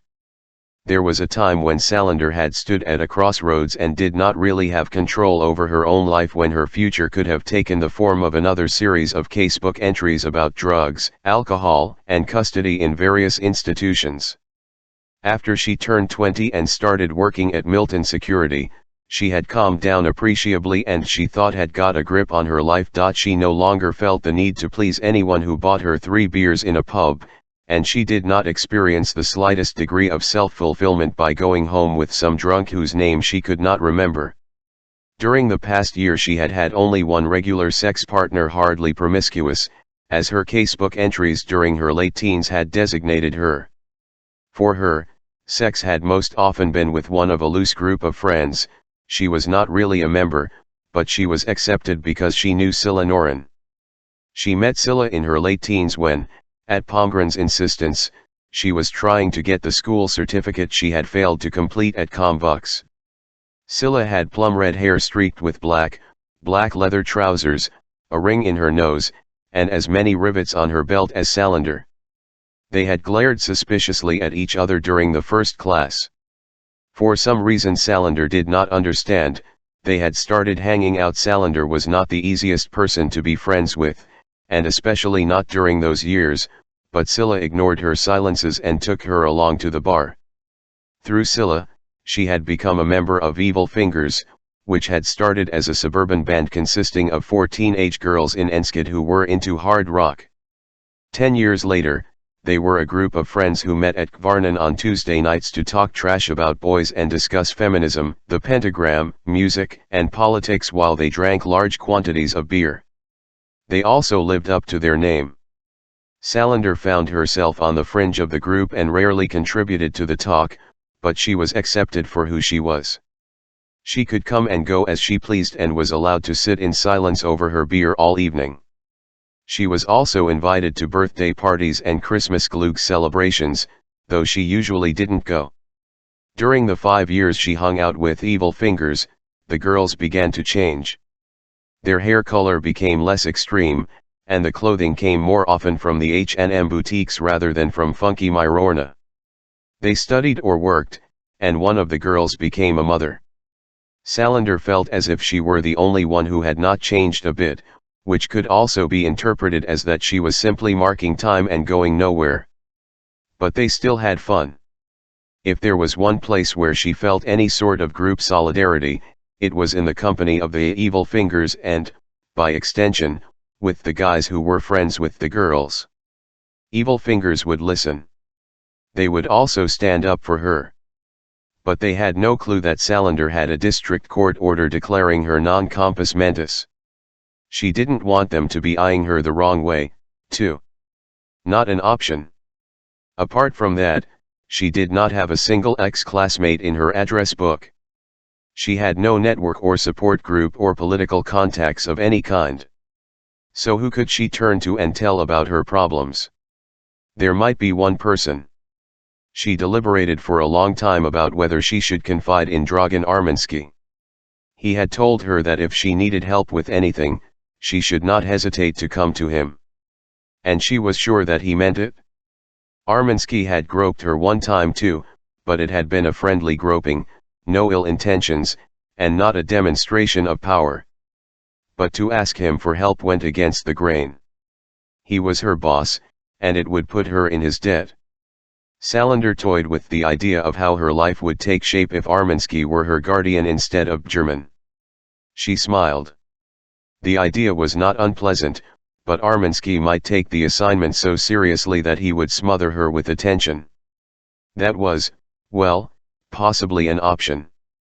Even though she was well aware of what a women's crisis center was for, it never occurred to her to turn to one herself. Crisis centers existed, in her eyes, for victims, and she had never regarded herself as a victim. Consequently, her only remaining option was to do what she had always done: take matters in her own hands and solve her problems on her own.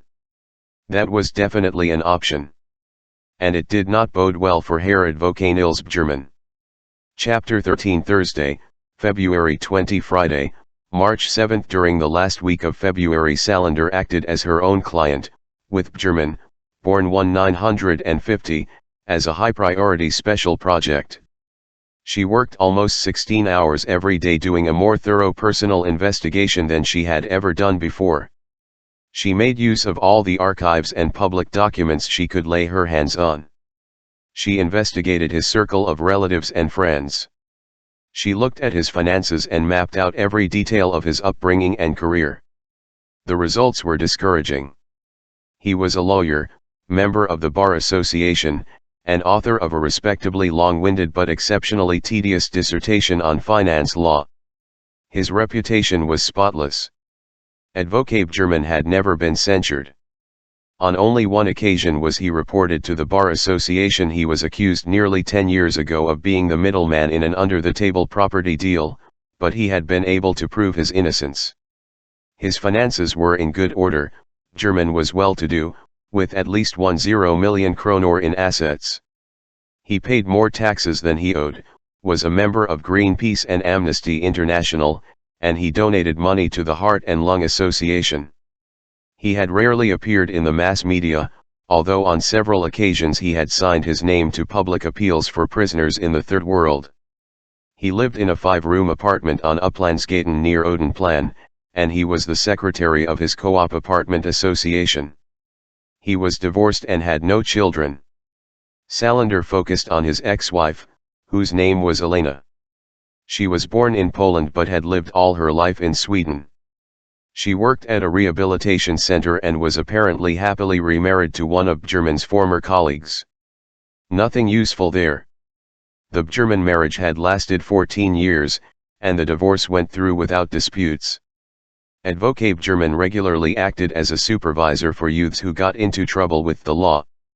He had been trustee for 4 youths before he became Salander's guardian. All of these cases involved minors, and the assignments came to an end with a court decision when they came of age. One of these clients still consulted Bjerman in his role as advocate, so there did not seem to be any animosity there either. If Bjerman had been systematically exploiting his wards, there was no sign of it, and no matter how deeply Salander probed, she could find no trace of wrongdoing. All 4 had established lives for themselves with a friend or girlfriend. They all had jobs, places to live, and co-op debit cards. She called each of the 4 clients, introducing herself as a social welfare secretary working on a study about how children hitherto under the care of a trustee fared later in life compared to other children. Yes, naturally, everyone will be anonymous. She had put together a questionnaire with 10 questions, which she asked on the telephone. Several of the questions were designed to get the respondents to give their views on how well the trusteeship had functioned, if they had any opinions about their own trustee. Advocate Bjerman, wasn't it? No one had anything bad to say about him. When Salander completed her ferreting, she gathered up the documents in a bag from ICA and put it out with the 20 bags of old newspapers out the hall. German was apparently beyond reproach. There was nothing in his past that she could use. She knew a doubt that he was a creep and a pig, but she could find nothing to prove it. It was time to consider another option. After all the analyses were done, one possibility remained that started to look more and more attractive, or at least seemed to be a truly realistic alternative. The easiest thing would be for Bjerman simply to disappear from her life. A quick heart attack. End of problem. The catch was that not even disgusting 53-year-old men had heart attacks at her beck and call. But that sort of thing could be arranged. Blomqvist carried on his affair with headmistress Cecilia Vanger with the greatest discretion. She had 3 rules: she didn't want anyone to know they were meeting, she wanted him to come over only when she called and was in the mood, and she didn't want him to stay all night. Her passion surprised and astonished him. When he ran into her at Suzanne's, she was friendly but cool and distant. When they met in her Badresques, she was wildly passionate. Blomqvist did not want to pry into her personal life, but he had been hired to pry into the personal lives of everyone in the Vanger family. He felt torn and at the same time curious. One day he asked Vanger whom she had been married to and what had happened. He asked the question while they were discussing the background of Alexander and Berger. Cecilia? I don't think she had anything to do with Harriet. Tell me about her background. She moved back here after graduating and started working as a teacher. She met a man by the name of Jerry Carlson, who unfortunately worked for the Vanger Corporation. They married. I thought the marriage was a happy one anyway in the beginning. But after a couple of years I began to see that things were not as they should be. He mistreated her. It was the usual story: he beat her and she loyally defended him. Finally he hit her one time, TCX, many. She was seriously hurt and ended up in the hospital. I offered my help. She moved out here to Hidebi Island and has refused to see her husband since. I made sure he was fired. But they are still married. It's a question of how you define it. I don't know why she hasn't filed for divorce. But she has never wanted to remarry, so I suppose it hasn't made any difference. This Carlson, did he have anything to do with Harriet? No, he wasn't in Hidestad in 1966, and he wasn't yet working for the firm. 0K. Mikhail, I'm fond of Cecilia. She can be tricky to deal with, but she's one of the good people in my family. Salander devoted a week to planning Nils Bjerman's demise. She considered and rejected various methods until she had narrowed it down to a few realistic scenarios from which to choose. No acting on impulse. Only one condition had to be fulfilled. Bjerman had to die in such a way that she herself could never be linked to the crime. The fact that she would be included in any eventual police investigation she took for granted. Sooner or later her name would show up when Bjerman's responsibilities were examined. But she was only one person in a whole universe of present and former clients. She had met him only 4 times, and there would not be any indication that his death even had a connection with any of his clients. There were former girlfriends, relatives, casual acquaintances, colleagues, and others. There was also what was usually defined as random violence, when the perpetrator and victim did not know each other. If her name came up, she would be a helpless, incompetent girl with documents showing her to be mentally deficient. So it would be an advantage if Bjerman's death occurred in such a complicated manner that it would be highly unlikely that a mentally handicapped girl could be the perpetrator. She rejected the option of using a gun. Acquiring a gun would be no great problem, but the police were awfully good at tracking down firearms. She considered a knife, which could be purchased at any hardware store, but decided against that too. Even if she turned up without warning and drove the knife into his back, there was no guarantee that he would die instantly and without making a sound, or that he would die at all. Worse, it might provoke a struggle, which could attract attention, and blood could stain her clothes, be evidence against her. She thought about using a bomb of some sort, but it would be much too complicated. Building the bomb itself would not be a problem. The internet was full of manuals on how to make the deadliest devices. It would be difficult, on the other hand, to find a place to put the bomb so that innocent passers-by would not be hurt. Besides, there was again no guarantee that he would actually die. The telephone rang. "Hi, Lisbeth. Dragan. I've got a job for you. Don't have time. This is important. I'm busy." She put down the receiver. Finally she settled on poison. The choice surprised her, but on closer consideration it was perfect. Salander spent several days combing the internet. There were plenty to choose from. One of them was among the most deadly poisons known to science: hydrocyanic acid, commonly known as prussic acid. Prussic acid was used as a component in certain chemical industries, including the manufacture of dyes.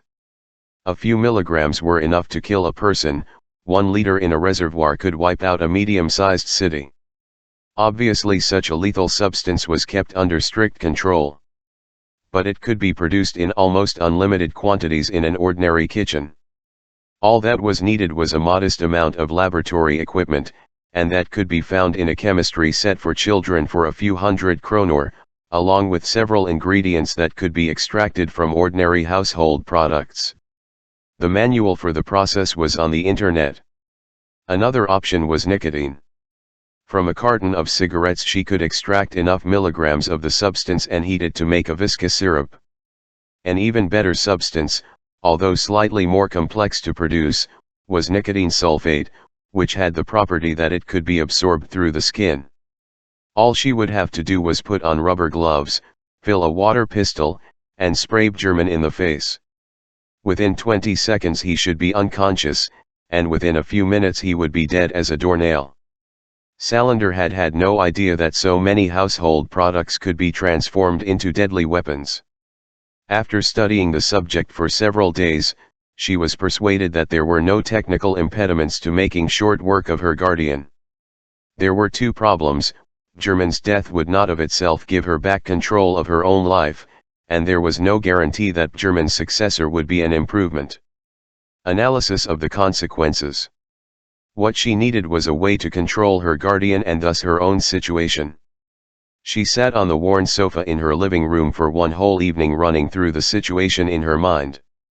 By the end of the night, she had scrapped the idea of murder by poison and put together a new plan. It was not an appealing option, and it required her to allow German to attack her again. But if she carried it off, she would have won. At least, so she thought. By the end of February Blomqvist fell into a daily routine that transformed his stay in Hedeby. He got up at 9 o'clock every morning, ate breakfast, and worked until noon. During this time he would cram new material into his head. Then he would take an hour-long walk, no matter what the weather was like. In the afternoon he would go on working, either at home or at Suzanne's Bridge Cafe, processing what he had read in the morning or writing sections of what would be Wanger's autobiography. Between 3 o'clock and 6 o'clock he was always free. He would shop for groceries, do his laundry, go into Hedestad. Around 7 o'clock he would go over to see Wanger to ask him questions that had arisen during the day. By 10 o'clock he was home, and he would read until 1 o'clock or 2 o'clock in the morning. He was working systematically through Wanger's documents.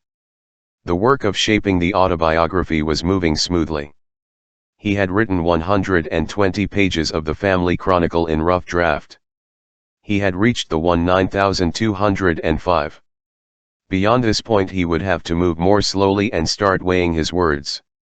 Through the library in Hedestad he had ordered dealing with Nazism during that time, including Helene Luau's doctoral dissertation, the swastika, and the Wasserschief, which dealt with the symbols adopted by the German and Swedish Nazis.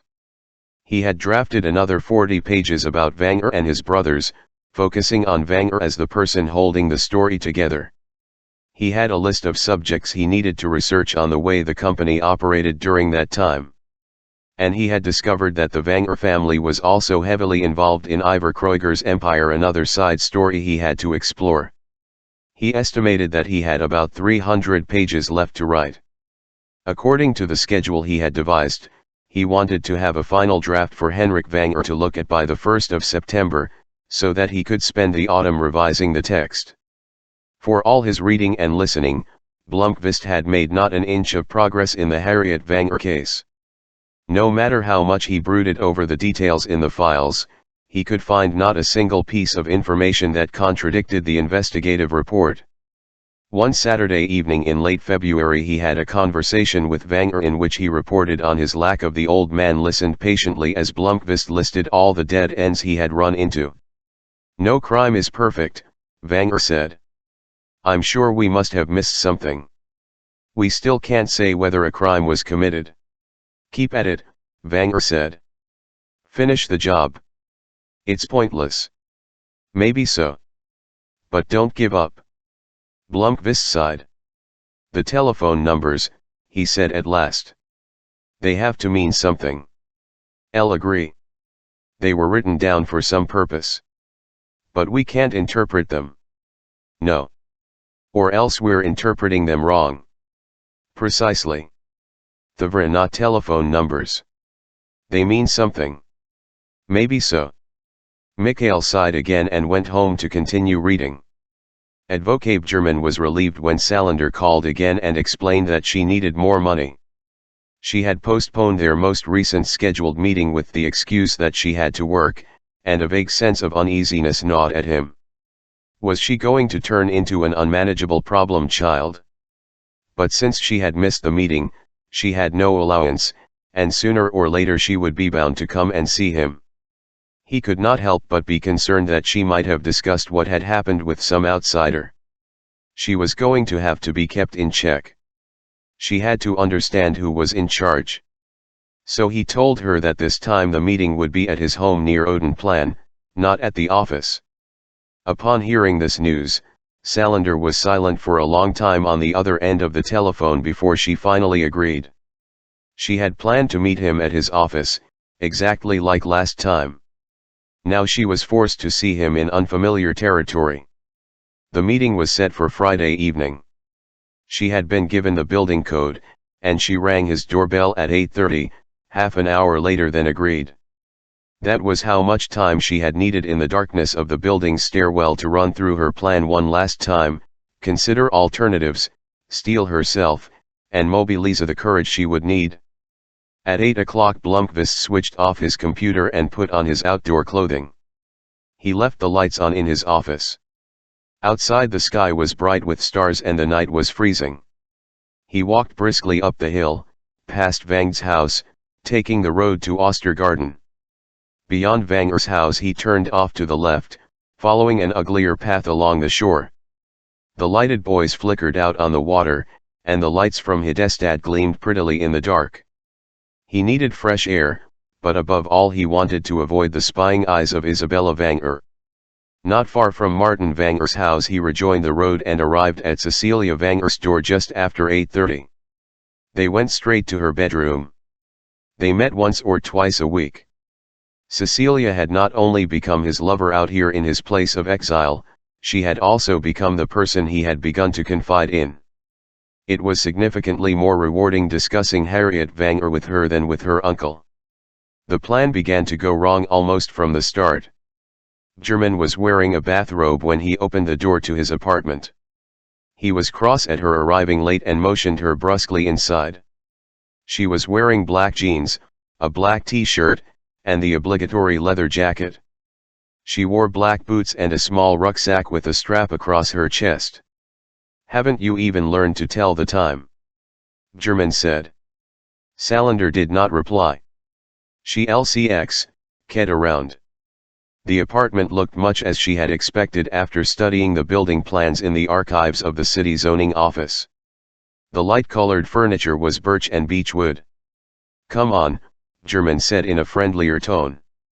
He put his arm around her shoulders and led her down a hall into the apartment's interior. "No small talk." He opened the door to the bedroom. There was no doubt as to what services Salander was expected to perform. She took a quick around. Bachelor furnishings.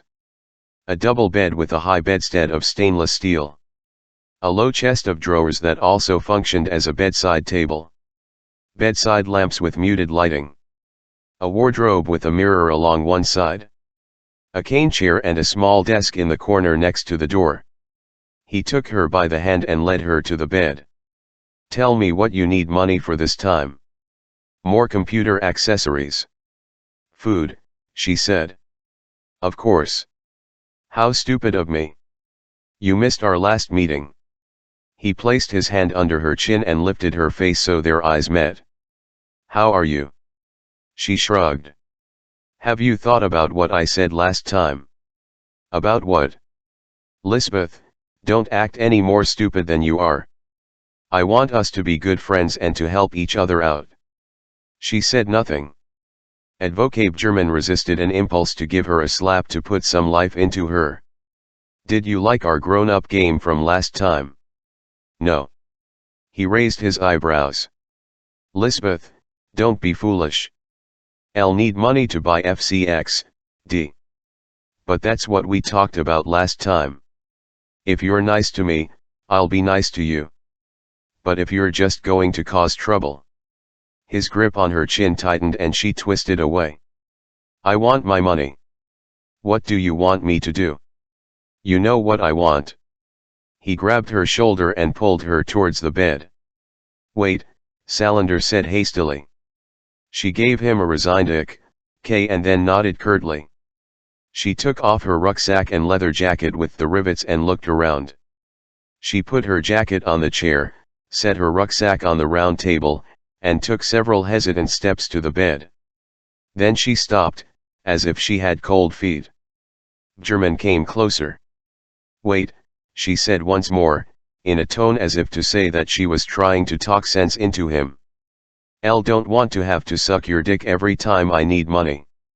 The expression on German's face suddenly changed. He slapped her hard. Salander opened her eyes wide, but before she could react, he grabbed her by the shoulder and threw her onto the bed. The violence caught her by surprise. When she tried to turn over, he pressed her down on the and straddled her. Like the time before, she was no match for him in terms of physical strength. Her only chance of fighting back was if she could hurt him by scratching his eyes or using some sort of weapon. But her planned scenario had already gone to hell. Shit, she thought when he ripped off her t-shirt. She realized with terrifying clarity that she was out of her depth. She heard him open the dresser drawer next to the bed and caught the clanking sound of metal.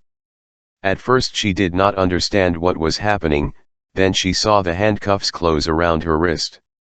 He pulled up her arm, placed the handcuffs around one of the bedposts, and locked her other hand. It did not take him long to pull off her boots and jeans. Then he took off her knickers and held them in his hand. You have to learn to trust me, Lisbeth, he said. I'm going to teach you how this grown-up game is played. If you don't treat me well, you have to be punished. When you're nice to me, we'll be friends. He sat astride her again. So you don't like anal sex, he said. Salander opened her mouth to scream. He grabbed her hair and stuffed the knickers in her mouth. She felt him putting something around her ankles, spread her legs apart and tie them so that she was lying there completely vulnerable. She heard him moving around the room but she could not see through the t-shirt around her face. It took him several minutes. She could hardly breathe. Then she felt an excruciating pain as he forced something up her anus. Cecilia Vanger still had a rule that Blomqvist was not to stay all night. Sometime after 2 o'clock in the morning he began to dress while she lay naked on the bed, smiling at him. I'll like you, Mikhail. I like your company. I'll like you too. She pulled him back to the bed and took off the shirt he had just put on. He stayed for 1 more hour. When later he passed by Vanger's house, he was sure he saw one of the curtains shift upstairs. Salander was allowed to put on her clothes. It was 4 o'clock on Saturday morning. She picked up her leather jacket and rucksack and hobbled to the front door, where he was waiting for her, showered and neatly dressed. He gave her a check for 2,500 kronor. "I'll drive you home," he said, and opened the door. She crossed the threshold, out of the apartment, and turned to face him. Her body looked fragile and her face was swollen from crying, and he almost recoiled when he met her eyes. Never in his life had he seen such naked, smoldering hatred. Salander looked just as deranged as her casebook indicated. "No," she said, so quietly that he barely heard the word. "I can get home on my." He put a hand on her shoulder. "Are you sure?" She nodded. His grip on her shoulder tightened. "Remember what we agreed? You'll come back here next Saturday." She nodded again. Cowed. He let her go.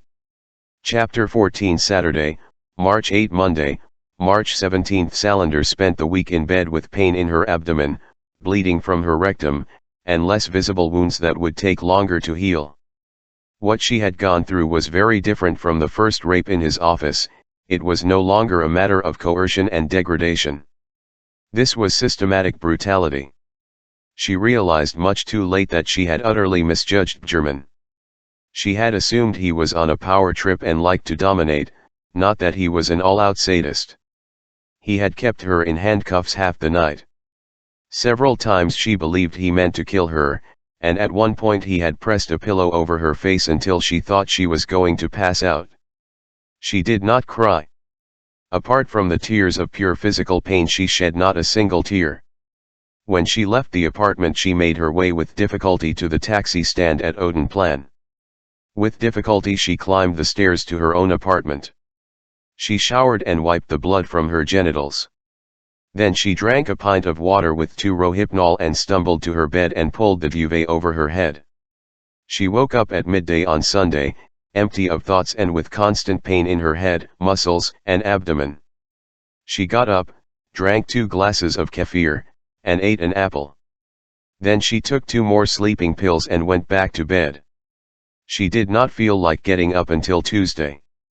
She went out and bought a big box of Billy's pan pizza, stuck 2 of them in the microwave, and filled a thermos with coffee. She spent that night on the internet, reading articles and theses on the psychopathology of sadism. She found one article published by a women's group in the United States in which the author claimed that the sadist chose his relationships with almost intuitive precision. The sadist's best victim was the one who voluntarily went to him because she did not think she had any choice. The sadist specialized in people who were in of dependence. Advocate German had chosen her as a victim. That told her something about the way she was viewed by other people. On Friday, a week after the second rape, she walked from her apartment to a tattoo parlor in the Hornstull district.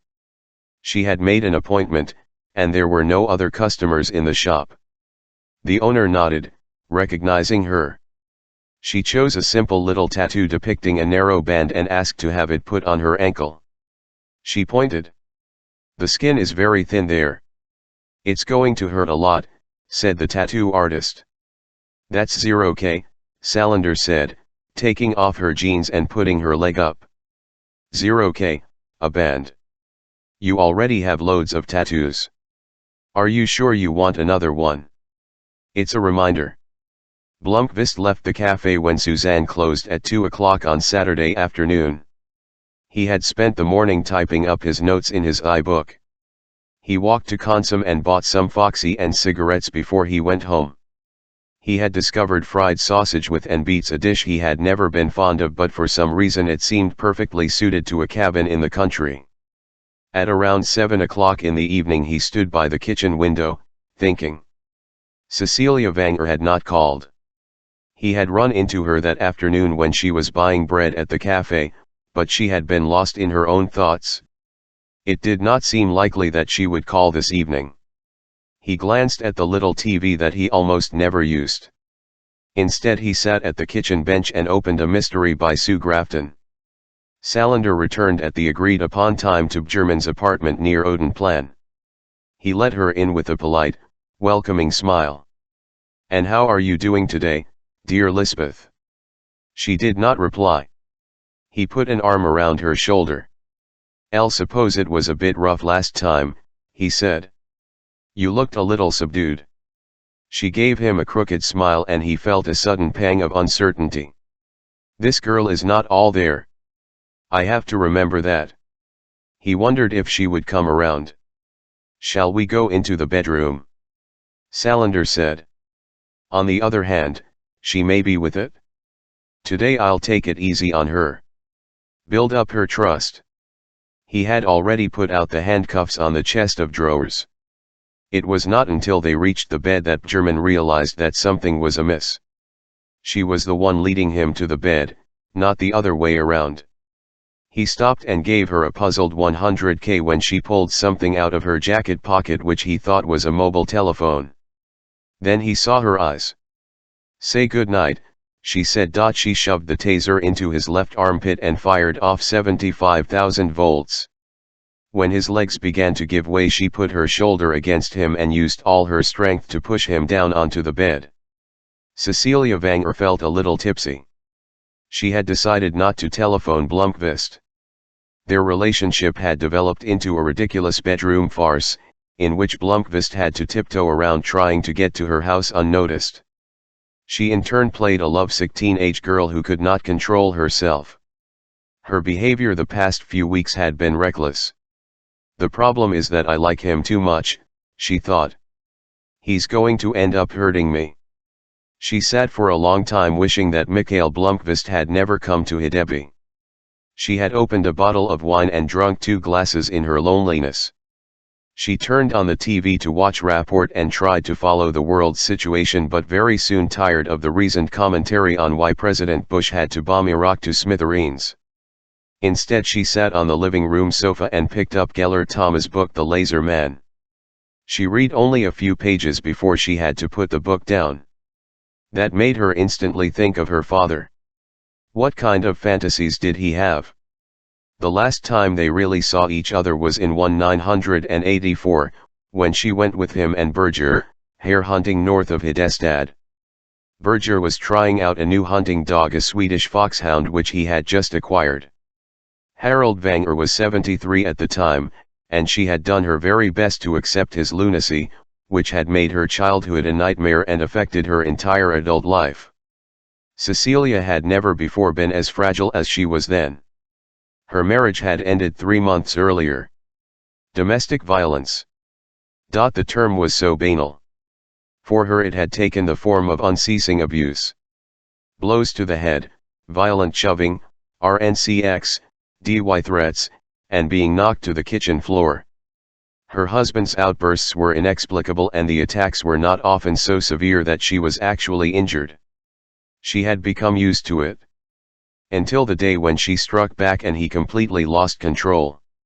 It ended with him flinging some scissors at her which lodged in her shoulder blade. He had been remorseful and panicky and drove her to the hospital, making up a story about a bizarre accident which all the staff in the emergency room saw through at once. She had felt ashamed. They gave her 12 stitches and kept her in the hospital for 2 days. Then her uncle picked her up and drove her to his house. She never spoke to her husband again. On that sunny autumn day Harold Wenger had been in a good mood, almost friendly. But without warning, a long way into the woods, he began to berate her with humiliating invective and revolting remarks about her morals and sexual predilections. He snarled that no wonder such a whore could never keep a man. Her brother apparently did not notice that every word from their father struck her like a whiplash. Instead, Berger suddenly laughed and put his arm around his father and in his own way made light of the situation by making some comment to the effect that you know full well what women are like. He gave Cecilia a cheerful wink and suggested that Harold Wenger take up a position on a little ridge. For a second, a frozen instant, Cecilia Wenger looked at her father and brother and realized that she was holding a loaded shotgun in her hand. She closed her eyes. Her only option at that moment seemed to be to raise the gun and fire both barrels. She wanted to kill them both. Instead she laid down the weapon at her feet, turned on her heel, and went back to where they had parked the car. She left them high and dry, driving home alone. Since that day she refused to let her father into her house and had never been in his. You ruined my life, Cecilia Vanger thought. You ruined my life when I was just a child. At 8:30 she called Blomqvist. German was in pain. His muscles were no use to him. His body seemed to be paralyzed. He could not remember if he had lost consciousness, but he was disoriented. When he slowly regained control over his body, he discovered that he was lying naked on his bed, his wrists in handcuffs and his legs spread painfully apart. He had stinging burn marks where electrodes had touched his body. Salander had pulled the cane chair over and was patiently waiting, her boots resting on the bed as she smoked a cigarette. When German began to speak to her, he found that his mouth was sealed. He turned his head. She had pulled out all his drawers and dumped them and the contents on the floor. "Elle found your toys," Salander said. She held up a riding whip and poked around in the heap of dildos, harness bits, and rubber masks on the floor. "What's this one for?" She held up a huge anal plug. "No, don't try to speak, I won't hear what you say. Was this what you used on me last week? All you have to do is NCA." She leaned towards him expectantly. German felt cold terror piercing his chest and lost his composure. He tugged at his handcuffs. She had taken control. Impossible. He could do nothing to resist when Salander bent over and placed the anal plug between his buttocks. "So you're a sadist," she said matter-of-factly. "You enjoy shoving things inside people, is that it?" She looked him in the eyes. Her face was expressionless. "Without a lubricant, right?" German howled into the adhesive tape when Salander roughly spread his cheeks and rammed the plug into its proper place. "Stop whimpering," Salander said, imitating his voice. "If you complain, I'll have to punish you." She stood up and went to the other side off bed. He followed her helplessly with his eyes. What the hell was this? Salander had rolled in his 32-inch TV from the living room. She had placed his DVD player on the FLCX-R. She looked at him, still holding the whip in her hand. "Do I have your undivided attention? Don't try to talk, just did you hear what I said?" He nodded. "Goxie." She bent down and picked up her rucksack. "Do you recognize this?" He nodded. "It's the rucksack I had when I visited you last week. A practical item. I borrowed it from Milton Security." She unzipped the bottom pocket. "This is a digital video camera. Do you ever watch Insider on TV3? This is the gear that those nasty reporters use when they have to record something with a hidden camera." She zipped the pocket back up. "Where's the lens, you're wondering? That's the great thing about it. Wide-angle fiber optics. The lens looks like a button and sits hidden in the buckle on a shoulder strap. Maybe you remember that I put the rucksack here on the table before you started to grope me. I made sure that the lens was directed straight at the bed." She held up a DVD and slipped it into the player. Then she turned the cane chair so that she could sit and watch the screen. She lit another cigarette and pressed the remote. Advocate German saw himself open the door for Salander. "Haven't you even learned to tell the time?" She played the whole disc for him. The video ended after 90 minutes, in the middle of a scene where a naked Advocate German sat leaning against the bedstead drinking a glass of wine as he looked at Salander, curled up with her hands fettered behind her. She turned off the TV and sat in the chair for a good 10 minutes without LCX, king at him. German did not dare move a muscle. Then she got up and went into the bathroom. When she came back she sat again in the chair. Her voice was like sandpaper. "Elle made a mistake last week," she said. "Elle thought you were going to make me give you a blowjob again, which is disgusting enough in your case, but not so disgusting that I couldn't do it. I thought I could easily acquire good documentation to prove you're a filthy old prick. I misjudged you. I didn't understand how fucking sick you were. I'm going to speak plainly," she said. "This video shows you raping a mentally handicapped 24-year-old girl for whom you were guardian. And you have no idea how mentally handicapped I can be if push comes to shove. Anyone who sees this video will discover that you're not merely a pervert but an insane sadist. This is the second and I hope the last time I'll ever have to watch this video. It's quite instructive, don't you think? My guess is that you're the one who's going to be institutionalized, not me. Are you following me so far? She waited. He did not react, but she could see him quivering. She grabbed the whip and flicked it right over his genitals. Are you following me? She said more loudly. He nodded. Goxie. So we're singing from the same song sheet. She pulled the chair up close so she could look into his eyes. What do you think we should do about this problem? He could not give her an answer. Have you any ideas? When he did not react, she reached out and grabbed his scrotum and pulled until his face contorted in pain. Have you got any good ideas? She repeated. He shook his head. Good. I'm going to be pretty fucking mad at you if you ever have any ideas in the future. She leaned back and stubbed her cigarette out on the carpet. This is what's going to happen. Next week, as soon as you manage to shit out that oversized rubber plug in your arse, you're going to inform my bank that I and I alone have access to my account. Do you understand what I'm saying? German nodded. Boy. You will never ever contact me again. In the future we will meet only if I decide it's necessary. You're under a restraining order to stay away from me. He nodded repeatedly. She doesn't intend to kill me. If you ever try to contact me again, copies of this DVD will wind up in every newsroom in Stockholm. Do you understand? He nodded. I have to get hold of that video. Once a year you will turn in your report on my welfare to the guardianship agency. You will report that my life is completely normal, that I have a steady job, that I'm supporting myself, and that you don't think there is anything abnormal alxjit my behavior. 0K. He nodded. Each month you will prepare a report about your non-existent meetings with me. You will describe in detail how positive I am and how well things are going for me.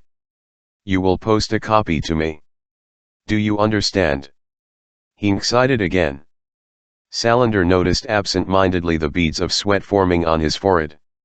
In a year or so, let's say 2, you will initiate negotiations in the district court to have my declaration of incompetence rescinded. You will use your faked reports from our meetings as the basis for your proposal. You will find a shrink who will swear under oath that I am completely normal. You're going to have to make an effort. You will do precisely everything in your power to ensure that I am declared competent. He nodded. Do you know why you're going to do your very best? Because you have a fucking good reason. If I fail, I'm going to make this video extremely public. He listened to every syllable Salander was saying.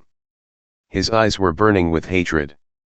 He decided she had made a mistake by letting him live. You're going to wind up eating this, you fucking cunt. Sooner or later I'm going to crush you. But he continued nodding as vigorously as he could in reply to every question. The same applies if you try to contact me. She mimed a throat-slitting motion. Goodbye to this elegant lifestyle and your fine reputation and your millions in that offshore account. His eyes widened involuntarily when she mentioned the money. How the fucking hell did she know that? She smiled and took out another cigarette. I want your spare set of keys to this apartment and your office. He frowned. She leaned forward and smiled sweetly. In the future I'm going to have control over your life. When you least expect it, when you're in bed asleep probably, I'm going to appear in the bedroom with this in my hand. She held up the taser. I'll be checking up on you. If I ever find out you have been with a girl again, and it doesn't matter if she's here of her own free will, if I ever find you with any woman at all. Salander made the throat-slitting motion again. If I should die, if I should fall victim to an accident and be run over by a car or something. Then copies of the video will automatically be posted to the newspapers. Plus a report in which I describe what it's like to have you as a guardian. One more thing. She leaned forward again so that her face was only a couple of inches from his. "If you ever touch me again I will kill you. And that's a promise." German absolutely believed her. There was not a vestige of bluff in her eyes. "Keep it in mind that I'm crazy, won't you?" He nodded. She gave him a thoughtful look. Don't think you and I are going to be good friends," Salander said. "Right now you're lying there congratulating yourself that I'm dim enough to let you live. You think you have control even though you're my prisoner, since you think the only thing I can do if I don't kill you is to let you go. So you're full of hope that you can somehow recover your power over me right away. Am I right?" He shook his head. He was beginning to feel very ill indeed. "You're going to get a present from me so you'll always remember our agreement." She gave him a crooked smile and climbed onto the bed and knelt between his legs. German had no idea what she intended to do, but he felt a sudden terror. Then he saw the needle in her hand. He flopped his head back and forth and tried to twist his body away until she put a knee on his crotch and pressed down in warning. "Lie rather still because this is the first time I've used this equipment." She worked steadily for 2 hours. When she was finished he had stopped whimpering. He seemed to be almost in a state of apathy. She got down from the bed, cocked her head to one side, and regarded her handiwork with a critical eye. Her artistic talents were limited. The letters looked at best impressionistic. She had used red and blue ink. The message was written in caps over 5 lines that covered his belly, from his nipples to just above his genitals: "I am a sadistic pig, a pervert, and a rapist." She gathered up the needles and placed the ink cartridges in her rucksack. Then she went to the bathroom and washed. She felt a lot better when she came back in the bedroom. "Good night," she said. She won of the handcuffs and put the key on his stomach before she left. She took her DVD and his bundle of keys with her. It was as they shared a cigarette sometime after midnight that he told her they could not see each other for a while. Cecilia turned her face to him in surprise. "What do you mean?" He looked ashamed. "On Monday I have to go to prison for up to 3 months. No other explanation was necessary." Cecilia lay in silence for a long time. She felt like crying. Dragan Armansky was suspicious when Salander knocked at his door on Monday afternoon. He had seen no sign of her since he called off the investigation of the Wennerstrom affair in early January, and every time he tried to reach her she either did not answer or hung up saying she was busy. "Have you got a job for me?" she asked without any greeting. "Hi. Great to see you. I thought you died or something. There were things I had to straighten out." "You often seem to have things to straighten out. This time it was urgent." "I'm back now. Have you got a job for me?" Armansky shook his head. "Sorry. Not at the moment." Salander looked at him calmly. After a while he started talking. "Lisbeth, you know I like you and I like to give you jobs. But you've been gone for 2 months and I've had tons of jobs. You're simply not reliable. I've had to pay other people to cover for you, and right now I actually don't have a thing. Could you turn up the volume?" "What?" "On the radio. The magazine Millennium. The news that veteran industrialist Henrik Vanger will be part owner and will have a seat on the board of directors of Millennium comes the same day that the former CEO and publisher Mikael Blomqvist begins serving his 3-month sentence for the libel of businessman Hans-Erik Wennerstrom. Millennium's editor-in-chief Erika Berger announced at a press conference that Blomqvist will resume his role as publisher when his sentence is completed. "Well, isn't that something?" Salander said so quietly that Armansky only saw her lips move. She stood up and headed for the door. "Wait. Where are you going?" "Home. I want to check some stuff. Call me when you've got something." The news that Millennium had acquired reinforcements in the form of Henrik Vanger was a considerably bigger event than Lisbeth Salander had expected. Aftonblad's evening edition was already out, with a story from the TT Wire service summing up Vang's career and stating that it was the first time in almost 20 years that the old industrial magnate had made a public appearance. The news that he was becoming part owner of Millennium was viewed as just as improbable as Peter Wallenberg or Eric Penzer up as part owners of etc. or sponsors of Ordfront magazine. The story was so big that the 7:30 edition of Rapport ran it as its third lead and gave it a 3-minute slot. Erica Berger was interviewed at a conference table in Millennium's office. All of a sudden the Wennerstrom affair was news again. We made a serious mistake last year which resulted in the magazine being prosecuted for libel. This is something we regret, and we will be following up this story at a suitable occasion. What do you mean by following up the story? The reporter said. I'll mean that we will eventually be telling our version of events, which we have not done thus far. You could have done that at the trial. We chose not to do so. But our investigative journalism will continue as before. Does that mean you're holding to the story that prompted the indictment? I have nothing more to say on that subject. You sacked Mikhail Blomkvist after the verdict was delivered. That is inaccurate. Read our press release. He needed a break. He'll be back as CEO and publisher later this year. The camera panned through the newsroom while the reporter quickly recounted background information on Millennium's stormy history as an original and outspoken magazine. Blomkvist was not available for comment. He had just been shut up in Rollaker prison, about an hour from Östersund in Jämtland. Salander noticed Dirch Frode at the edge of the TV screen passing a doorway in the editorial offices. She frowned and bit her lower lip in thought. That Monday had been a slow news day, and Vanger got a whole 4 minutes on the 9 o'clock news. He was interviewed in a TV studio in Hedestad. The reporter began by stating that after 2 decades of having stood back from the spotlight, the industrialist Henrik Vanger was back. The segment began with a snappy biography in black and white TV images, showing him with Prime Minister Erlander and opening factories in the 60s. The camera then focused on a studio sofa where Vanger was sitting perfectly relaxed. He wore a yellow shirt, narrow green tie, and comfortable dark brown suit.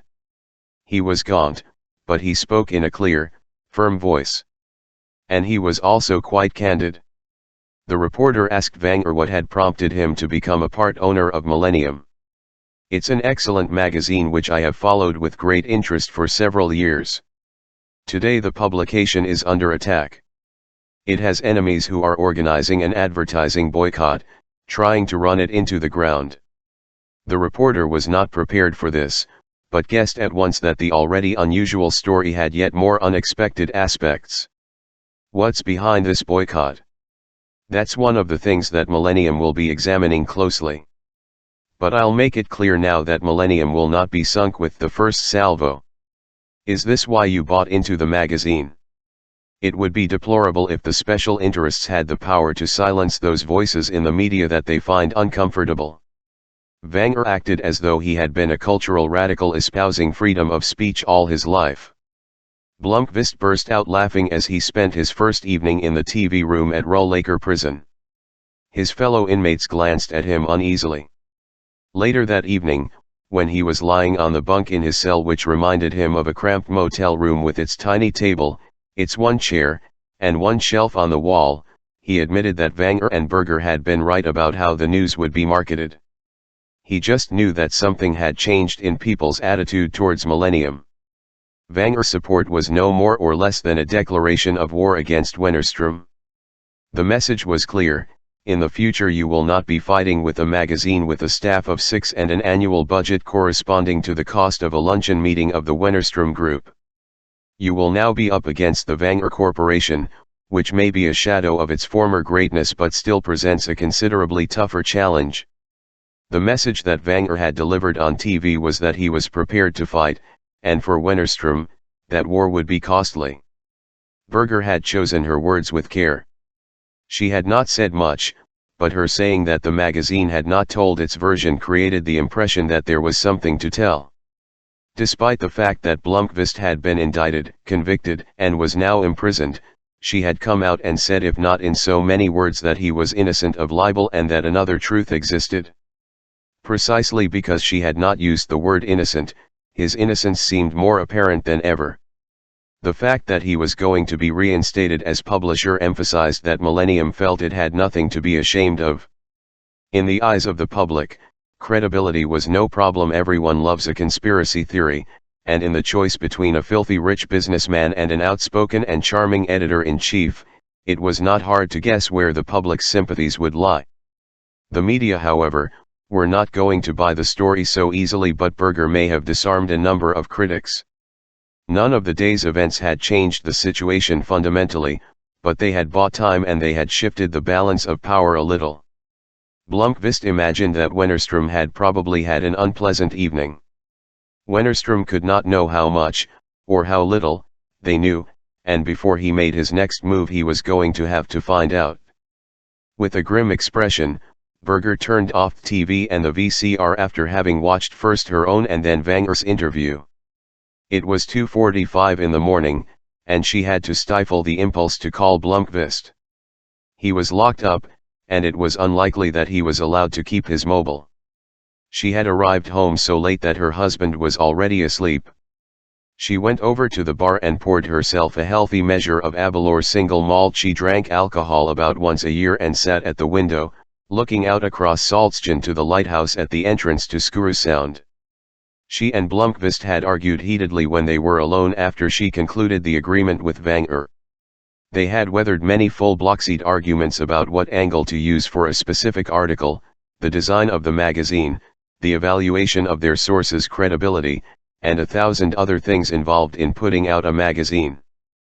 But the argument in Wanger's guest house had touched on principles that made her aware she was on shaky ground. "I don't know what to do now," Blomqvist had said. "This man has hired me to ghostwrite his autobiography.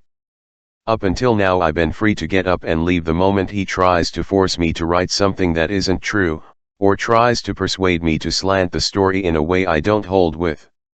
Now he's a part owner of our magazine and the only one with the resources to save Millennium. All of a sudden I'm sitting on the fence, in a position that a board of professional ethics would never approve. Have you got a better idea?" Berger asked him. "Because if you have, spit it out, before we type up the contract and sign it." "Ricky, Wanger is exploiting us in some sort of private vendetta against Wennerström." "So what? We have a vendetta against Wennerström ourselves." Blomqvist turned away from her and lit a cigarette.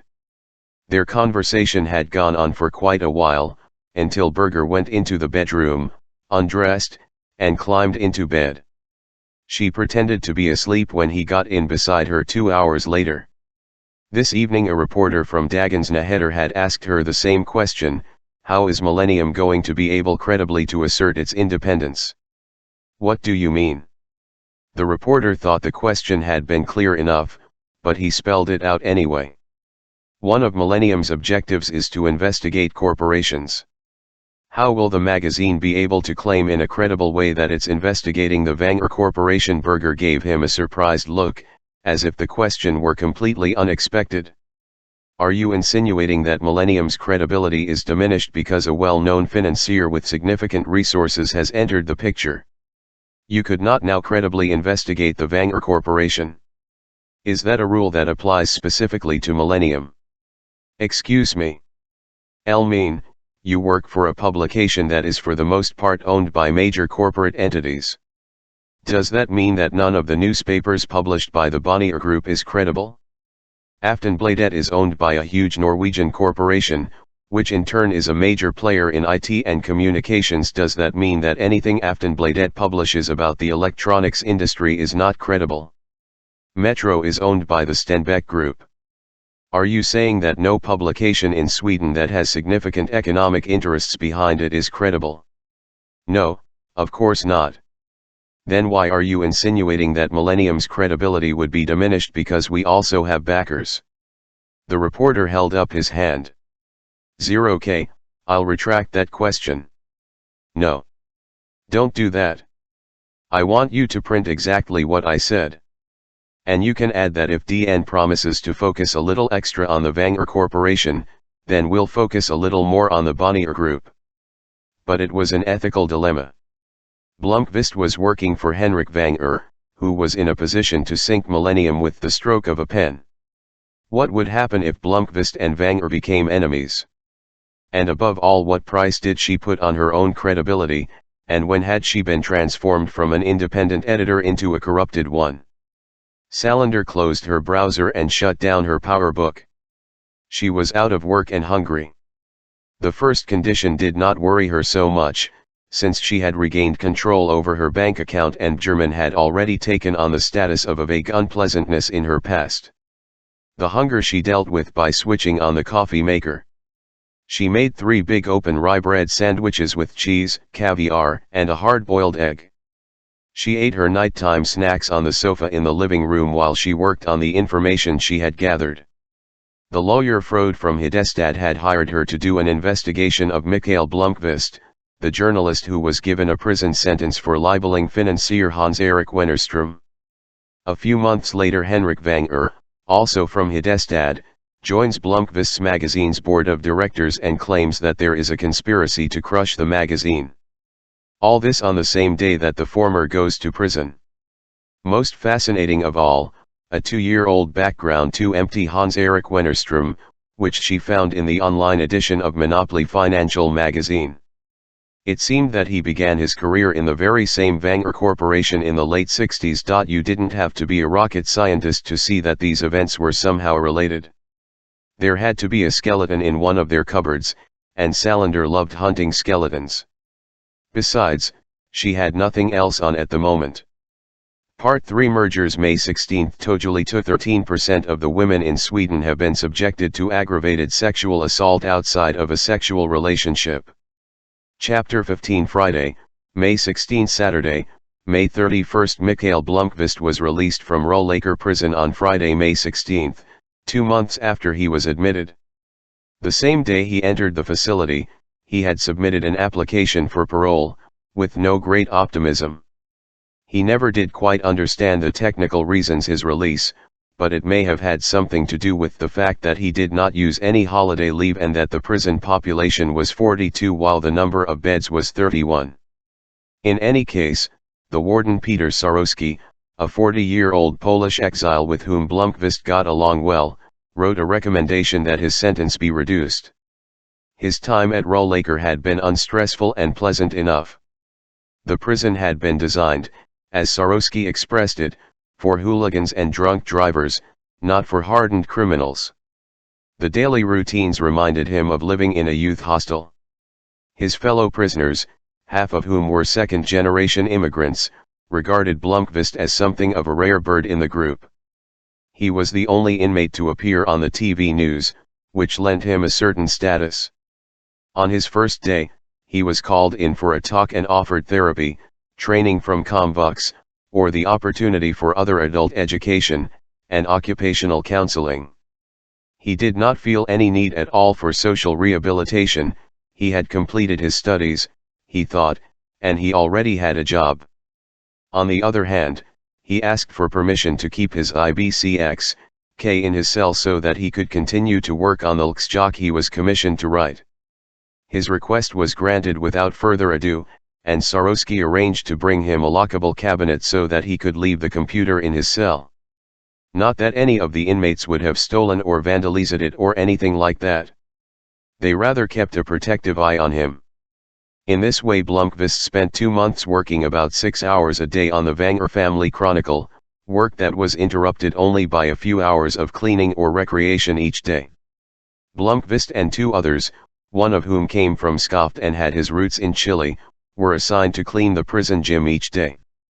Recreation consisted of watching TV, playing cards, or weight training.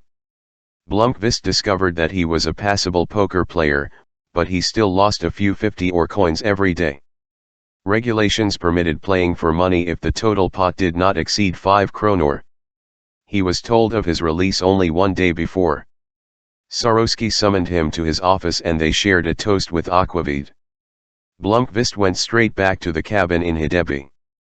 When he walked up the front steps he heard a meow and found himself escorted by the reddish-brown cat. 0K, you can come in, he said. But I have no milk yet. He unpacked his bags. It was as if he had been on holiday, and he realized that he actually missed the company of Sarosky and his fellow prisoners. Absurd as it seemed, he had enjoyed his time at Rollaker, but his release had come so unexpectedly that he had had no time to let anyone know. It was just after 6 o'clock in the evening. He hurried over to Consum to buy groceries before they closed. When he got home he called Berger. A message said she was unavailable. He asked for her to call him the next day. Then he walked up to his employer's house. He found Vanger on the ground floor. The old man raised his eyebrows in surprise when he saw Mikhail. Did you escape? Released early. That's a surprise. For me too. I found out last night. They looked at each other for a few seconds. Then the old man surprised Blomqvist by throwing his arms around him and giving him a bear hug. I was just about to eat. Join me. Anna produced a great quantity of bacon pancakes with lingonberries. They sat there in the dining and talked for almost 2 hours. Blomqvist told him about how far he had got with the family chronicle, and where there were holes and gaps. They did not talk at all about Harriet, but Vanger told him all about Millennium. We had a board meeting. Frockenberger and your partner Malm were kind enough to move 2 of the meetings up here, while Dirch stood in for me at a meeting in Stockholm. I really wish I were a few years younger, but the truth is that it's too tiring for me to travel so far. I'll try to get down there during the summer. No reason not to hold the meetings up here, Blomqvist said. So how does it feel to be a part owner of the magazine? Vanger gave him a wry smile. It's actually the most fun I've had in years. I've taken a look at the finances, and they 100K pretty fair. I won't have to put up as much money as I thought. The gap between income and expenses is dwindling.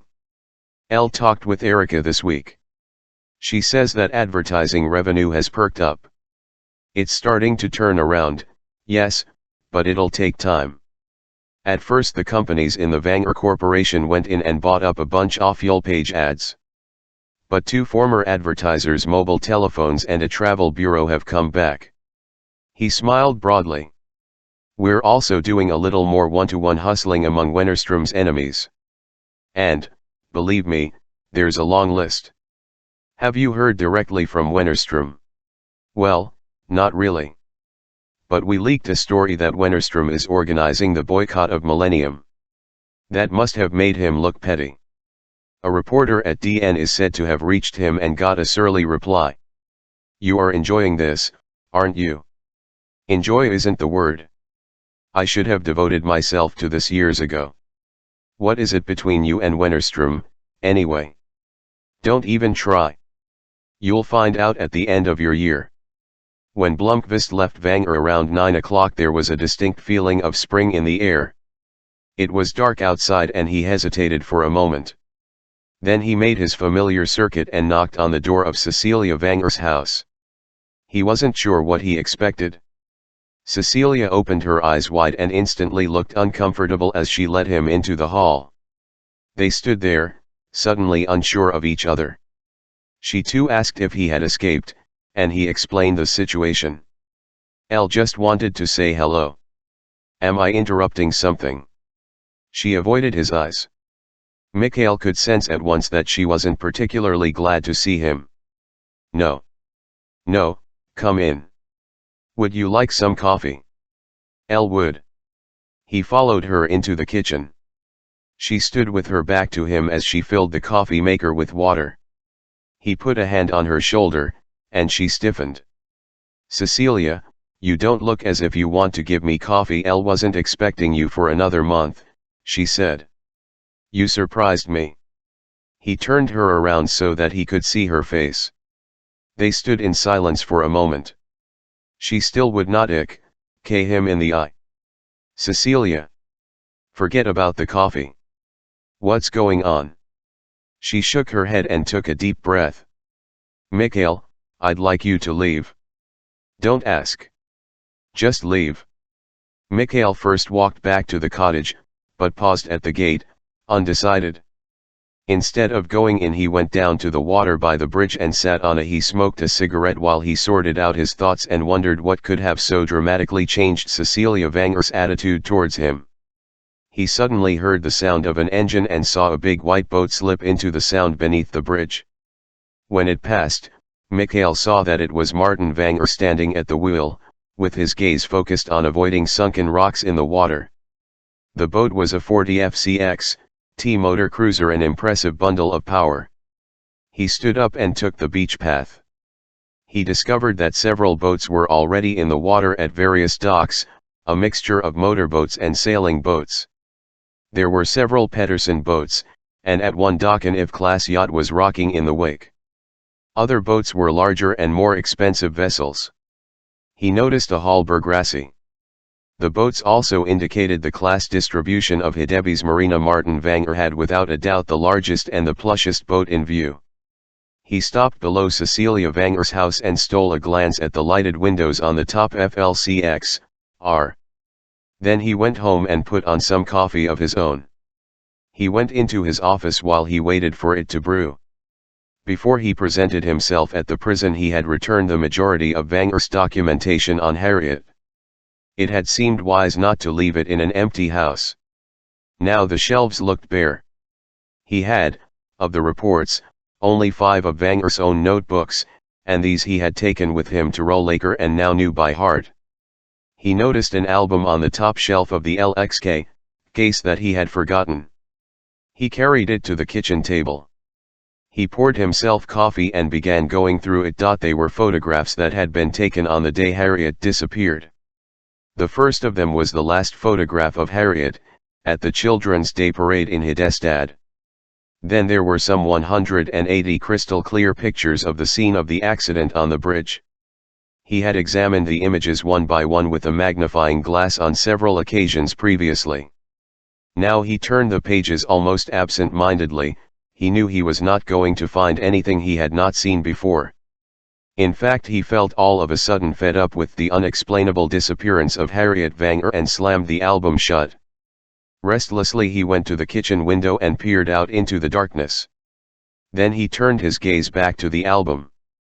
He could not have explained the feeling, but a thought flitted through his head, as though he were reacting to something he had just seen. It was as though an invisible creature had whispered in his ear, making the hairs on the back of his neck stand on end. He opened the album again. He went through it page by page, looking at all the pictures of the bridge. He ked at the younger version of an oil-soaked Henrik Vanger and a younger Harold, a man whom he had still not met. The broken railing, the buildings, the windows, and the vehicles visible in the pictures. He could not fail to identify a 20-year-old Cecilia in the midst of the onlookers. She had on a light-colored dress and a dark jacket and was in at least 20 of the photographs. He felt a fresh excitement, and over the years Blomqvist had learned to trust his instincts. These instincts were reacting to something in the album, but he could not yet say what it was. He was still at the kitchen table at 11 o'clock, staring one by one again at the photographs when he heard the door open. "May I come in?" It was Cecilia Vanger. Without waiting for an answer, she sat down across from him at the table. Blomqvist had a strange feeling of déjà vu. She was dressed in a thin, loose, light-colored dress and a grayish-blue jacket, clothes almost identical to those she was wearing in the photographs from 1966. "You're the one who's the problem," she said. Blomqvist raised his eyebrows. "Forgive me, but you took me by surprise when you knocked on the door tonight. Now I'm so unhappy I can't sleep." "Why are you unhappy? Don't you know?" He shook his head.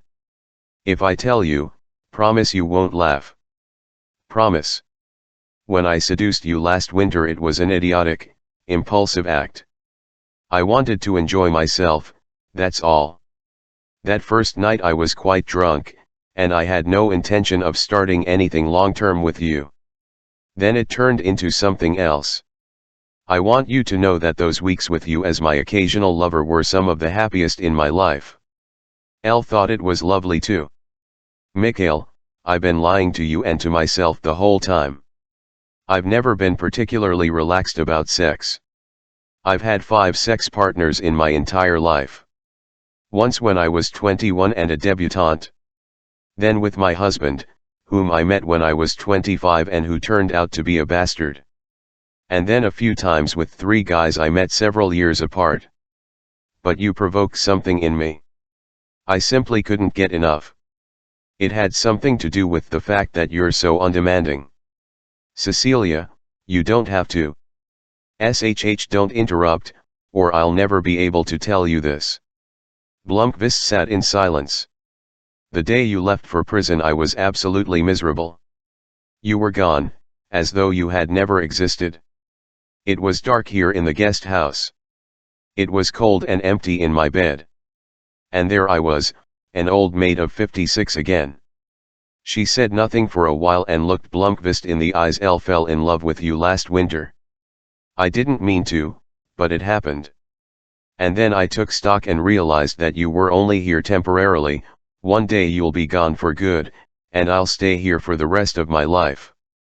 It hurt so damn much that I decided I wasn't going to let you in again when you came back from prison. I'm sorry. It's not your fault. When you left tonight I sat and cried. I wish I had the chance to live my life over again. Then I would decide on one thing. What's that? She LCX, ked down at the table. That I would have to be totally insane to stop seeing you just because you're going to leave one day. Mikhail, can we start again? Can you forget what happened earlier this evening? It's forgotten, he said. But thank you for telling me. She was still looking down at the table. If you still want me, let's do it. She LCX, ked at him again. Then she got up and went over to the bedroom door. She dropped her jacket on the floor and pulled her dress over her head as she went. Blomqvist and Cecilia Vanger woke up when the front door opened and someone was walking through the kitchen. They heard the thud of something heavy being put down near the wood stove. Then Berger was standing in the bedroom doorway with a smile that rapidly changed to shock. Oh, good Lord. She took a step back. Hi, Erika, Blomqvist said. Hi. I'm so sorry. I apologize 1,000 times for barging in like this. I should have knocked.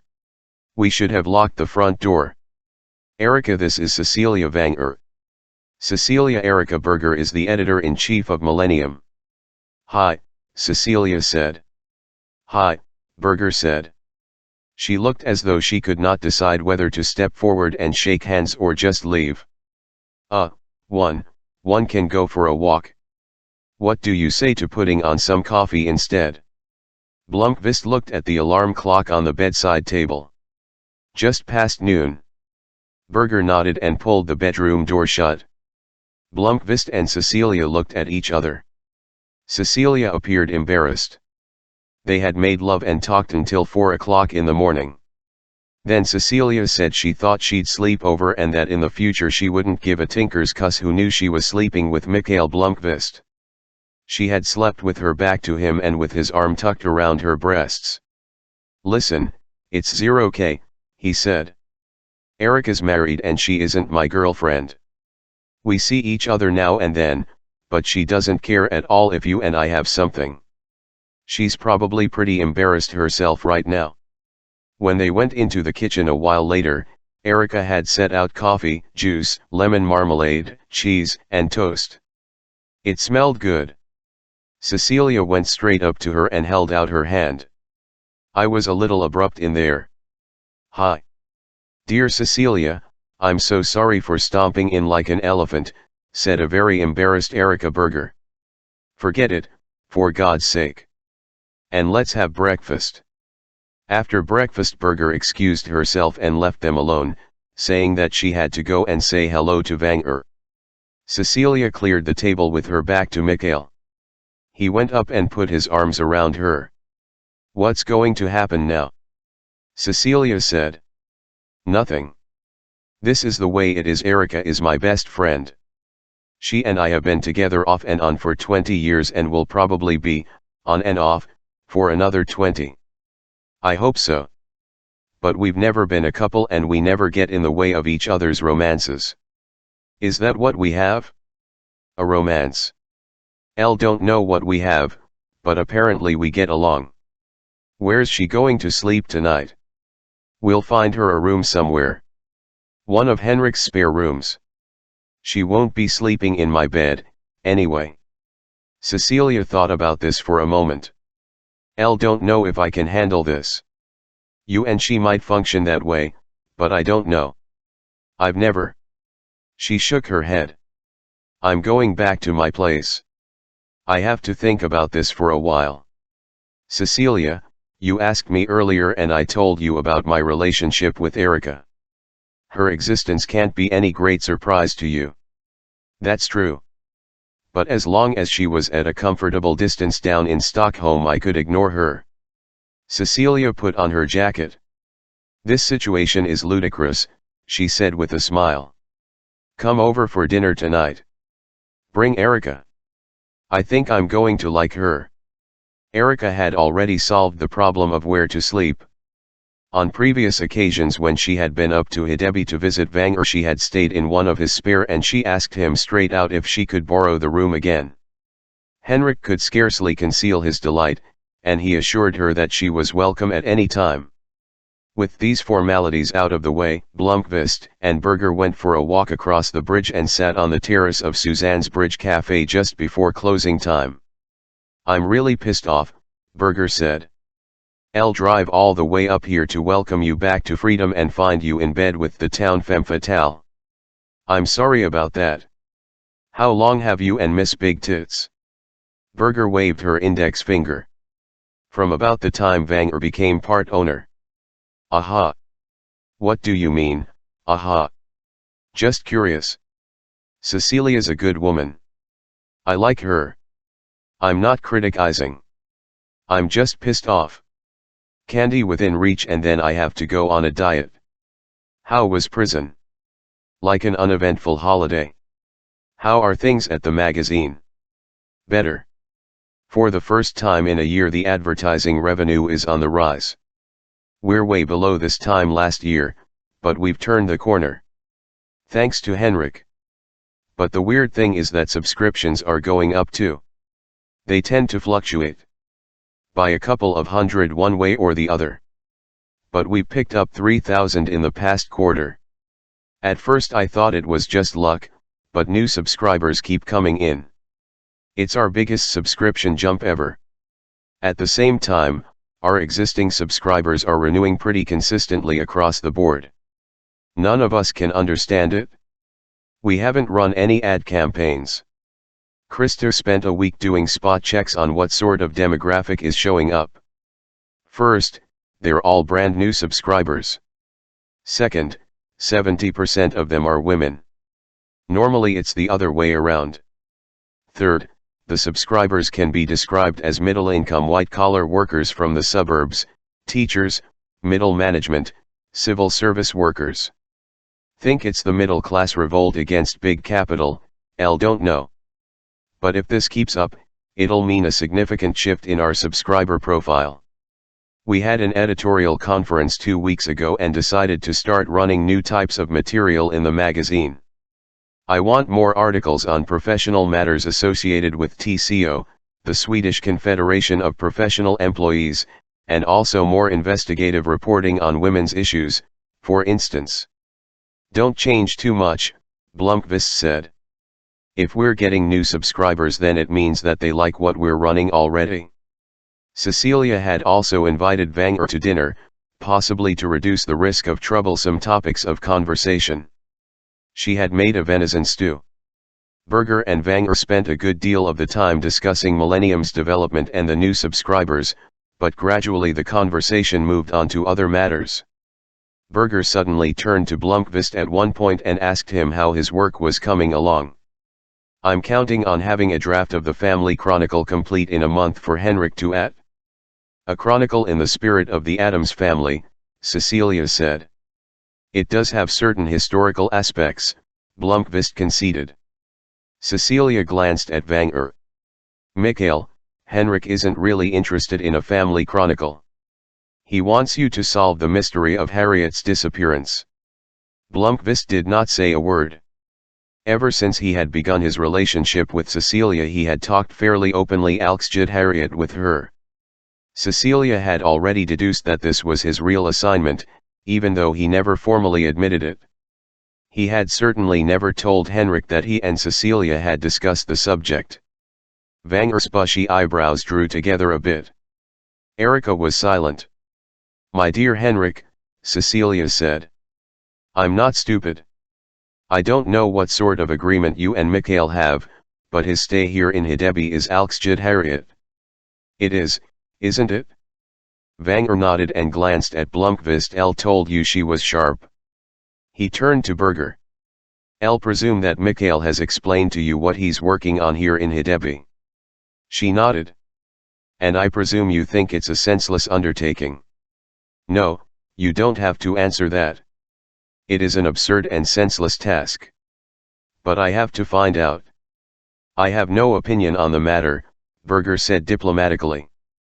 "Of course you do." He turned to Blomqvist. "Tell me. Have you found anything at all that might take us forward?" Blomqvist avoided meeting Vanger's gaze. He thought instantly of the cold, unplaceable certainty he had had the night before.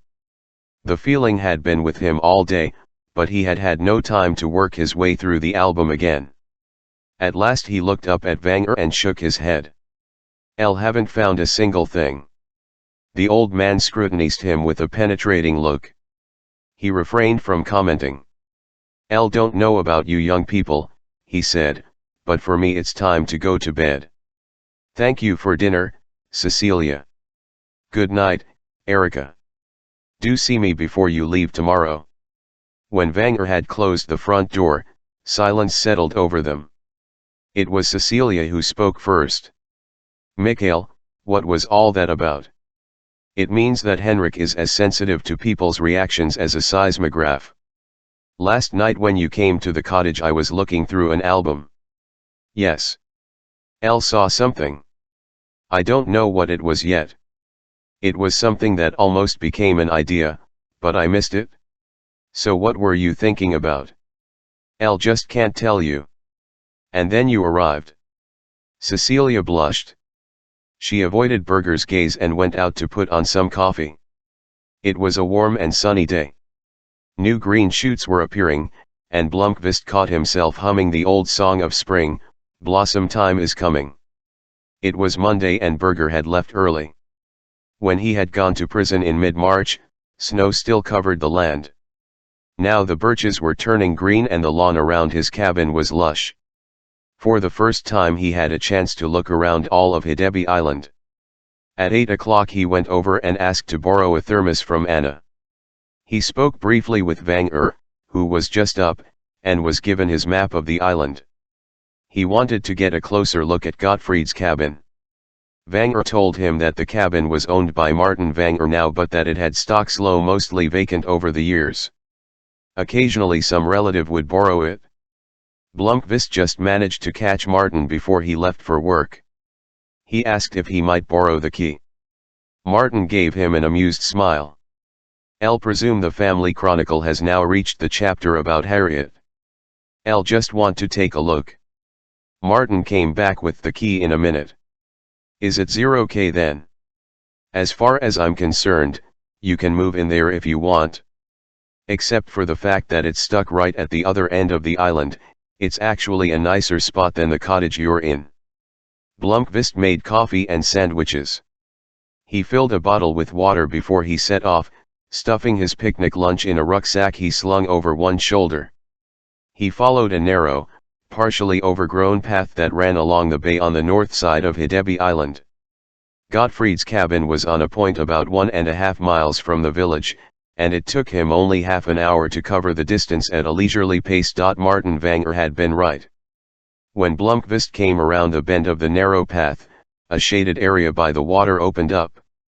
There was a marvelous view of the inlet to the Hid River, Hidestad Marina to the left, and the industrial Harlxger to the right. he was surprised that no one had wanted to move into Gottfried's cabin. It was a rustic structure made of horizontal dark-stained timber with a tile roof and green frames, and with a small porch at the front door. The maintenance of the cabin had been neglected. The paint around the doors and windows was flaking off, and what should have been a lawn was scrub a yard high. Clearing it would take one whole day's hard work with scythe and saw. Blomqvist unlocked the door and unscrewed the shutters over the windows from the inside. The framework seemed to be an old barn of less than 1 square feet. The inside was finished with planks and consisted of one room with big windows facing the water on either side of the front door. A staircase led to an open sleeping loft at the rear of the cabin that covered half the space. Beneath the stairs was a niche with a propane gas stove, a counter, and a sink. The furnishings were basic. Built into the wall to the left of the DCX-R there was bench, a rickety desk, and above it a bookcase with teak shelves. Farther down on the same side was a broad wardrobe. To the right of the door was a round table with 5 wooden chairs. A fireplace stood in the middle of the side wall. The cabin had no electricity, instead there were several kerosene lamps. In one window was an old Grundig transistor radio. The antenna was broken off. Blomqvist pressed the power button but the batteries were dead. He went up the narrow stairs and looked around the sleeping loft. There was a double bed with a bare mattress, a bedside table, and a chest of drawers. Blomqvist spent a while searching through the cabin. The bureau was empty except for some hand towels and linen smelling faintly of mold. In the wardrobe there were some work clothes, a pair of overalls, rubber boots, a pair of worn tennis shoes, and a kerosene stove. In the desk drawers were writing paper, pencils, a blank sketchpad, a deck of cards, and some bookmarks.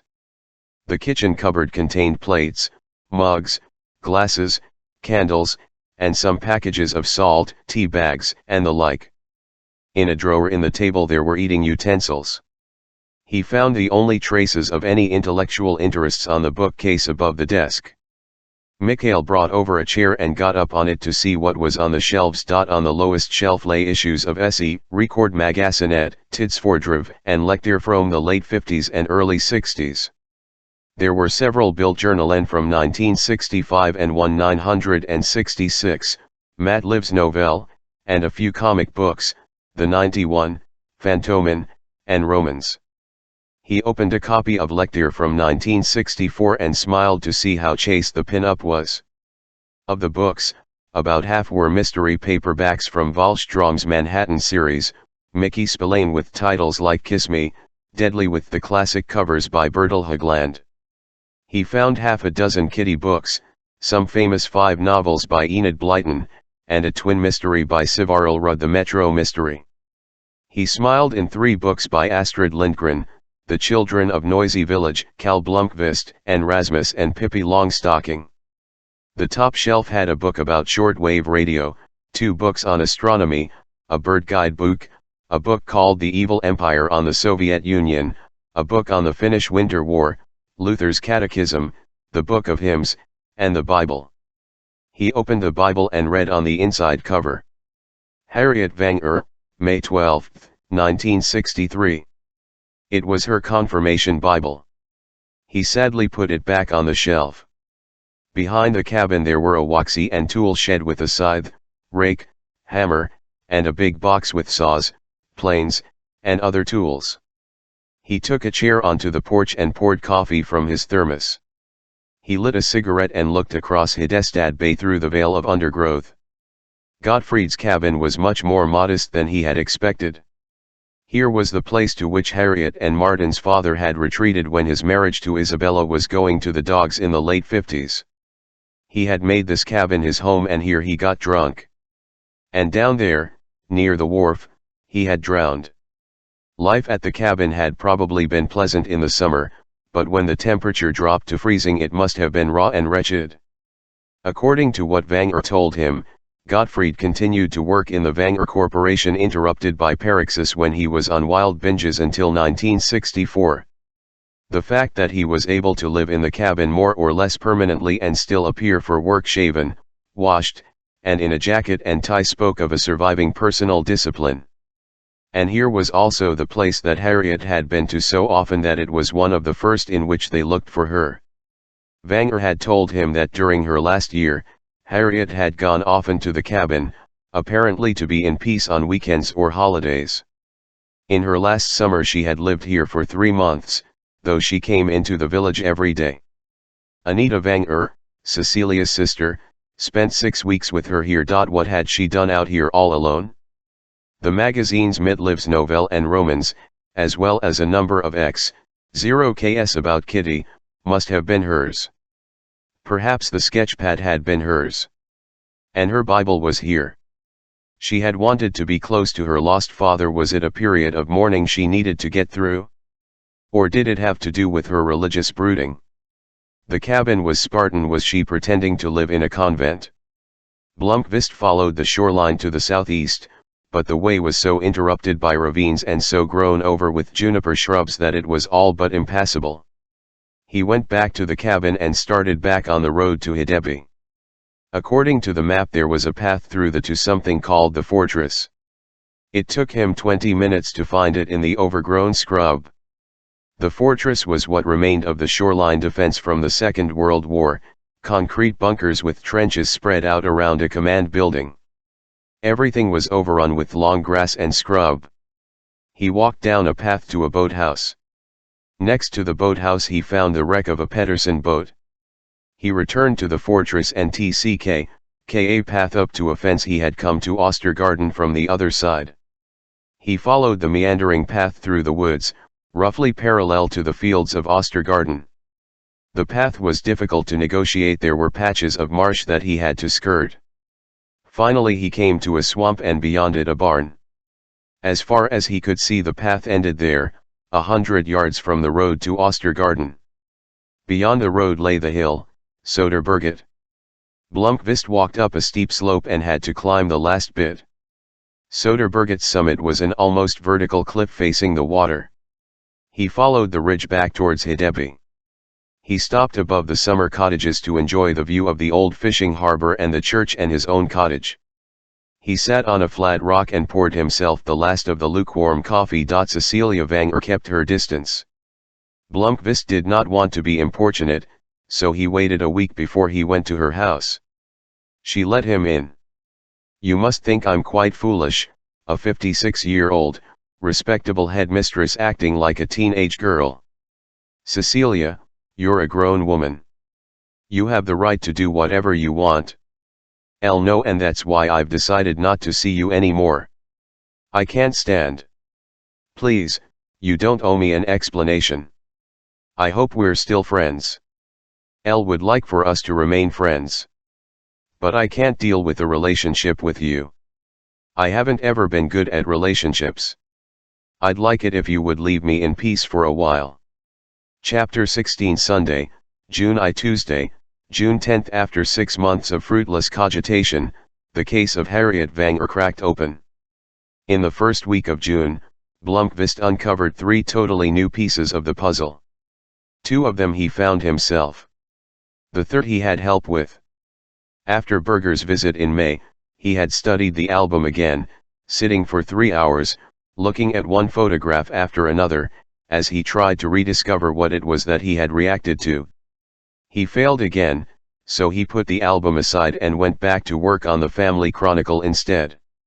One day in June he was in Hedestad, thinking about something altogether different, when his bus turned onto Jarnvagsgaten and it suddenly came to him what had been germinating in the back of his mind. The insight struck him like a thunderbolt out of a clear sky.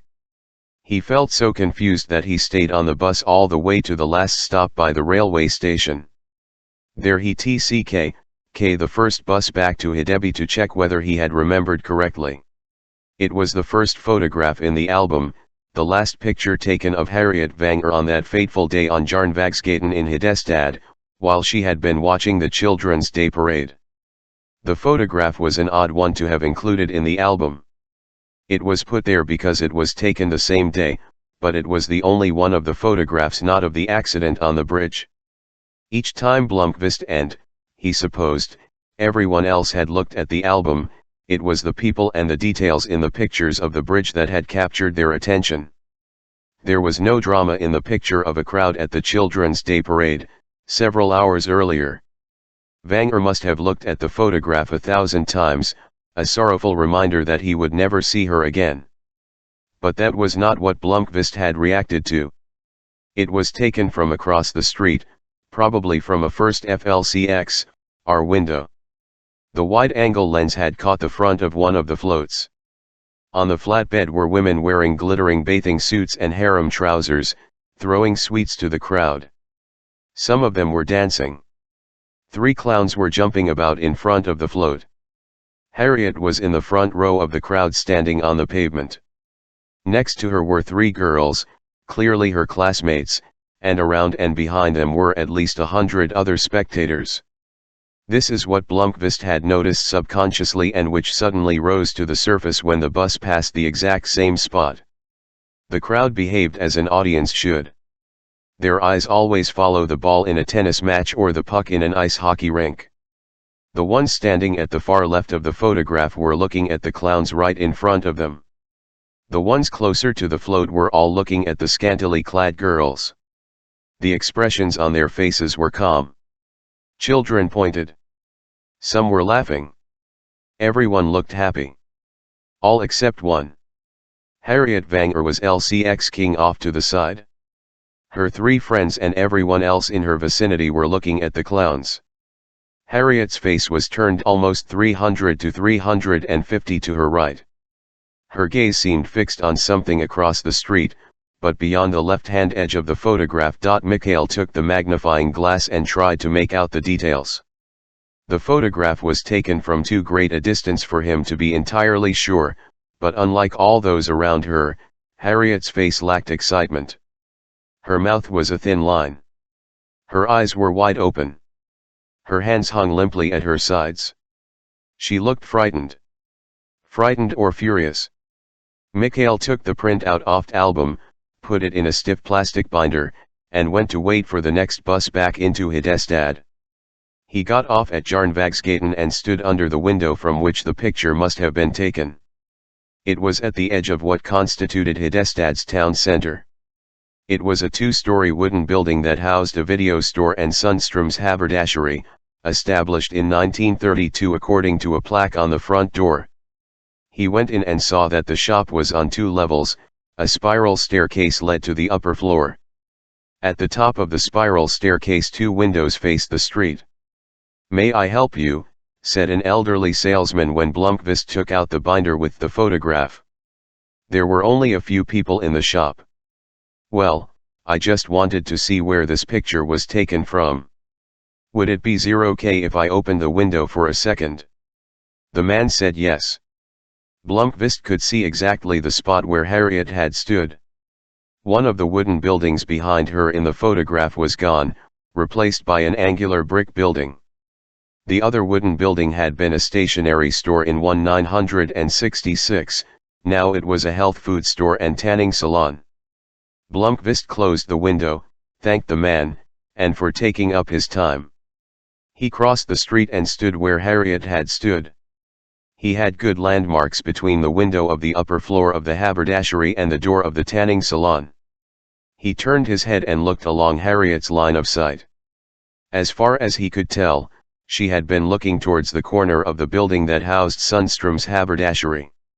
It was a perfectly normal corner of a building, where a cross street vanished behind it. "What did you see there, Harriet?" Blomqvist put the photograph in his shoulder bag and walked to the park by the station. There he sat in a pavement cafe and ordered a latte. He suddenly felt shaken. In English they call it new evidence, which has a very different sound from the Swedish term, new proof material. He had seen something entirely new, something no one else had noticed in an investigation that had been marking time for 37 years.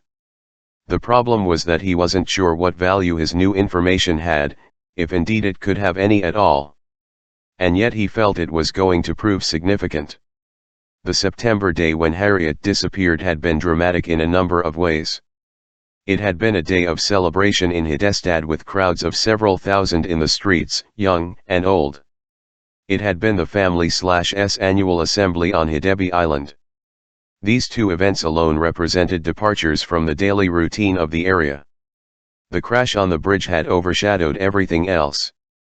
Inspector Morel, Henrik Vanger, and everyone else who had brooded about Harriet's disappearance had focused on the events at Hidebi Island. Morel had even written that he could not rid himself of the suspicion that the accident and Harriet's disappearance were related. Blomqvist was now convinced that this notion was wrong. The chain of events had started not on Hidebi Island but in Hedestad several hours earlier. Harriet Vanger had seen something or someone to frighten her and prompt her to go home, go straight to her uncle, who unhappily did not have time to listen to her. Then the accident on the bridge happened. Then the murderer struck. Blomqvist paused. It was the first time he had consciously formulated the assumption that Harriet had been murdered. He accepted Vanger's belief. Harriet was dead and he was hunting for a killer. He went back to the police report. Among all the thousands of pages, only a fraction dealt with the events in Hedestad. Harriet had been with 3 of her classmates, all of whom had been interviewed. They had met at the park by the station at 9 o'clock. One of the girls was going to buy some jeans, and her friends went with her. They had coffee in the EPA department store cafeteria and then went up to the Sixerts field and strolled around among the carnival booths and fishing ponds, where they ran into some other friends from school. At noon they wandered back into town to watch the parade. Just before 2 o'clock in the afternoon, Harriet suddenly told them that she had to go home. They set GCX by at a bus stop near Jarnvagsgaten. None of her friends had noticed anything unusual. One of them was Inger Stenberg, the one who had described Harry's transformation over the past year by saying that she had become impersonal. She said that Harriet had been taciturn that day, which was usual, and mostly she just followed the others. Inspector Morel had talked to all of the people who had encountered Harriet that day, even if they had only said hello in the grounds of the family party. A photograph of her was published in the local newspapers while the search was going on. After she went missing, several residents of Hedestad had contacted the police to say that they thought they had seen her during the day of the parade, but no one had reported anything out of the ordinary. The next morning Blomqvist found Vanger at his breakfast table. "You said that the Vanger family still has an interest in the Hedestad Courier." "That's right. I'd like to have access to their photographic archive. From 1966. Vanger set down his glass of milk and wiped his upper lip. "Mikhail, what have you discovered?" He looked the old man straight in the eye. "Nothing solid. But I think we may have made a mistake about the chain of events." He showed Vanger the photograph and told him what he was thinking. Vanger sat saying nothing for a long time. "If I'm right, we have to look as far as we still can at what happened in Hedestad that day, not just at what happened on Hidebi Island," Blomqvist said. "L don't know how to go Alksjudit after such a long time, but a lot of photographs must have been taken of the Children's Day celebrations which were never published. Those are the ones I want to look at." Vanger used the telephone in the kitchen. He called Martin, explained what he wanted, and asked who the pictures editor was these days. Within 10 minutes the right people had been located and access had been arranged. The pictures editor of the Hedestad Courier was Madeleine Blomberg, called Maha. She was the first woman pictures editor Blomqvist had met in journalism, where photography was still primarily a male art form. Since it was Saturday, the Newswerks was empty, but Maha Blomberg turned out to live only 5 minutes away, and she met Blomqvist at the office entrance. She had worked at the Hedestad Courier for most of her life. She started as a proofreader in 1964, changed to photo finisher and spent a number of years in the darkroom, while occasionally being sent out as a photographer when the usual resources were insufficient. She had gained the position of editor, earned a full-time post on the picture desk, and 10 years ago, when the old pictures editor retired, she took over as head of the department. Blomqvist asked how the picture archive was arranged. "To tell you the truth, the archive is rather a mess. Since we got computers and digital photographs, the current archive is on CDs. We've had an intern here who spent some time scanning in important older pictures, but only a small percentage of what's in the stacks have cataloged. Older pictures are arranged by date in negative folders. They're either here in the newsroom or in the attic storeroom. I'm interested in photographs taken of the Children's Day Parade in 1966, but also in any photographs that were taken that week. Fröken Blomberg gave him a quizzical look. You mean the week that Harriet Wenger disappeared? You know the story? You couldn't work at the Courier your whole life without knowing about it, and when Martin Wenger calls me early in the morning on my day off, I draw my own conclusions. Has something new turned up? Blomberg had a nose for news. Blomqvist shook his head with a little smile and gave her his cover story. No, and I don't suppose anyone will ever find the solution to that puzzle. It's rather confidential, but the fact is that I'm ghostwriting Henrik Wenger's autobiography. The story of the missing girl is an odd topic, but it's also a chapter that can't really be ignored.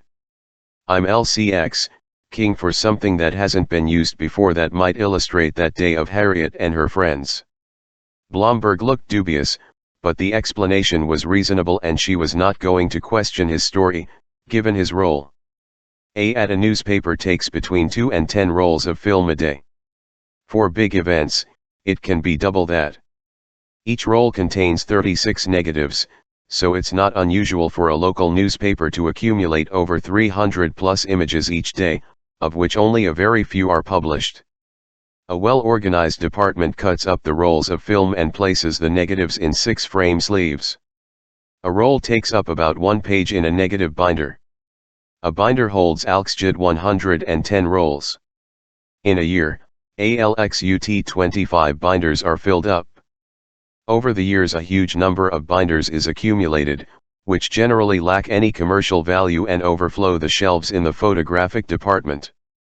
On the other hand, every photographer and pictures department is convinced that the pictures contain a historical documentation of incalculable value, so they never throw anything away. The Hedestad Courier was founded in 1922, and the pictures department had existed since 1937. The Courier's attic store CKJM contained about 1-200 binders, arranged, as Blomberg said, by date. The negatives from September 1966 were kept in 4 cheap cardboard storage binders. How do we go about this? Blomqvist said. I'll really need to sit at a light table and be able to make copies of anything that might be of interest. We don't have a darkroom anymore. Everything is scanned in. Do you know how to work a negative scanner? Yes, I've worked with images and have an AGFA negative scanner of my own. I work in Photoshop. Then you use the same equipment we do. Blomberg took him on a quick tour of the small office, gave him a chair at a light table, and switched on a computer and scanner. She showed him where the coffee machine was in the canteen area. They agreed that Blomqvist could work by himself, but that he had to call her when he wanted to leave the office so that she could come in and set the alarm system. Then she left him with a cheerful "have fun." The Courier had had 2 photographers back then. The one who had been on duty that day was Kurt Nyland, whom Blomqvist actually knew. Nyland was in his 20s in 1966. Then he moved to Stockholm and became a famous photographer working both freelance and as an employee of Scanpix Sweden in Marieberg. Blomqvist had crossed paths with Kurt Nyland several times in the 90s, when Millennium had used images from Scanpix. Him as an angular man with thinning hair. On the day of the parade Nyland had used a daylight film, not too fast, one which many news photographers used. Blomqvist took out the negatives of the photographs by the young Nyland and put them on the light table. With a magnifying glass he studied them frame by frame. Reading negatives is an art form, requiring experience, which Blomqvist lacked. To determine whether the contained information of value he was going to have to scan in each image and examine it on the computer screen. That would take hours. So first he did a quite general survey of the photographs he might be interested in. He began by running through all the ones that had been taken of the accident. Vanger's collection was incomplete. The person who had copied the collection, possibly Nyland himself, had left out about 30 photographs that were either blurred or of such quality that they were not considered publishable. Blomqvist switched off the courier's computer and plugged the AGFA scanner into his own iBook. He spent 2 hours scanning in the rest of the images. One caught his eye at once. Sometime between 3:10 and 3:15 p.m., just at the time when Harriet vanished, someone had opened the window in her. Vanger had tried in vain to find out who it was. Blomqvist had a photograph on his screen that must have been taken at exactly the moment the window was opened. There were a figure and a face, albeit out of focus. He decided that a detailed analysis could wait until he had first scanned all the images.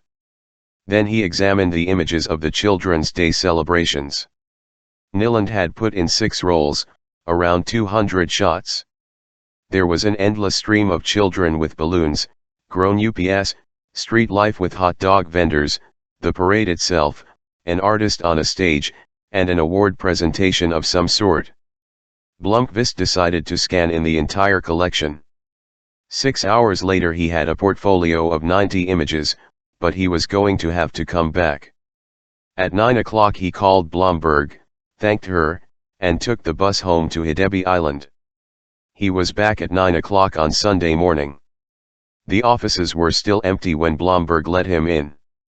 He had not realized that it was the Whitsuntide holiday weekend, and that there would not be a newspaper until Tuesday.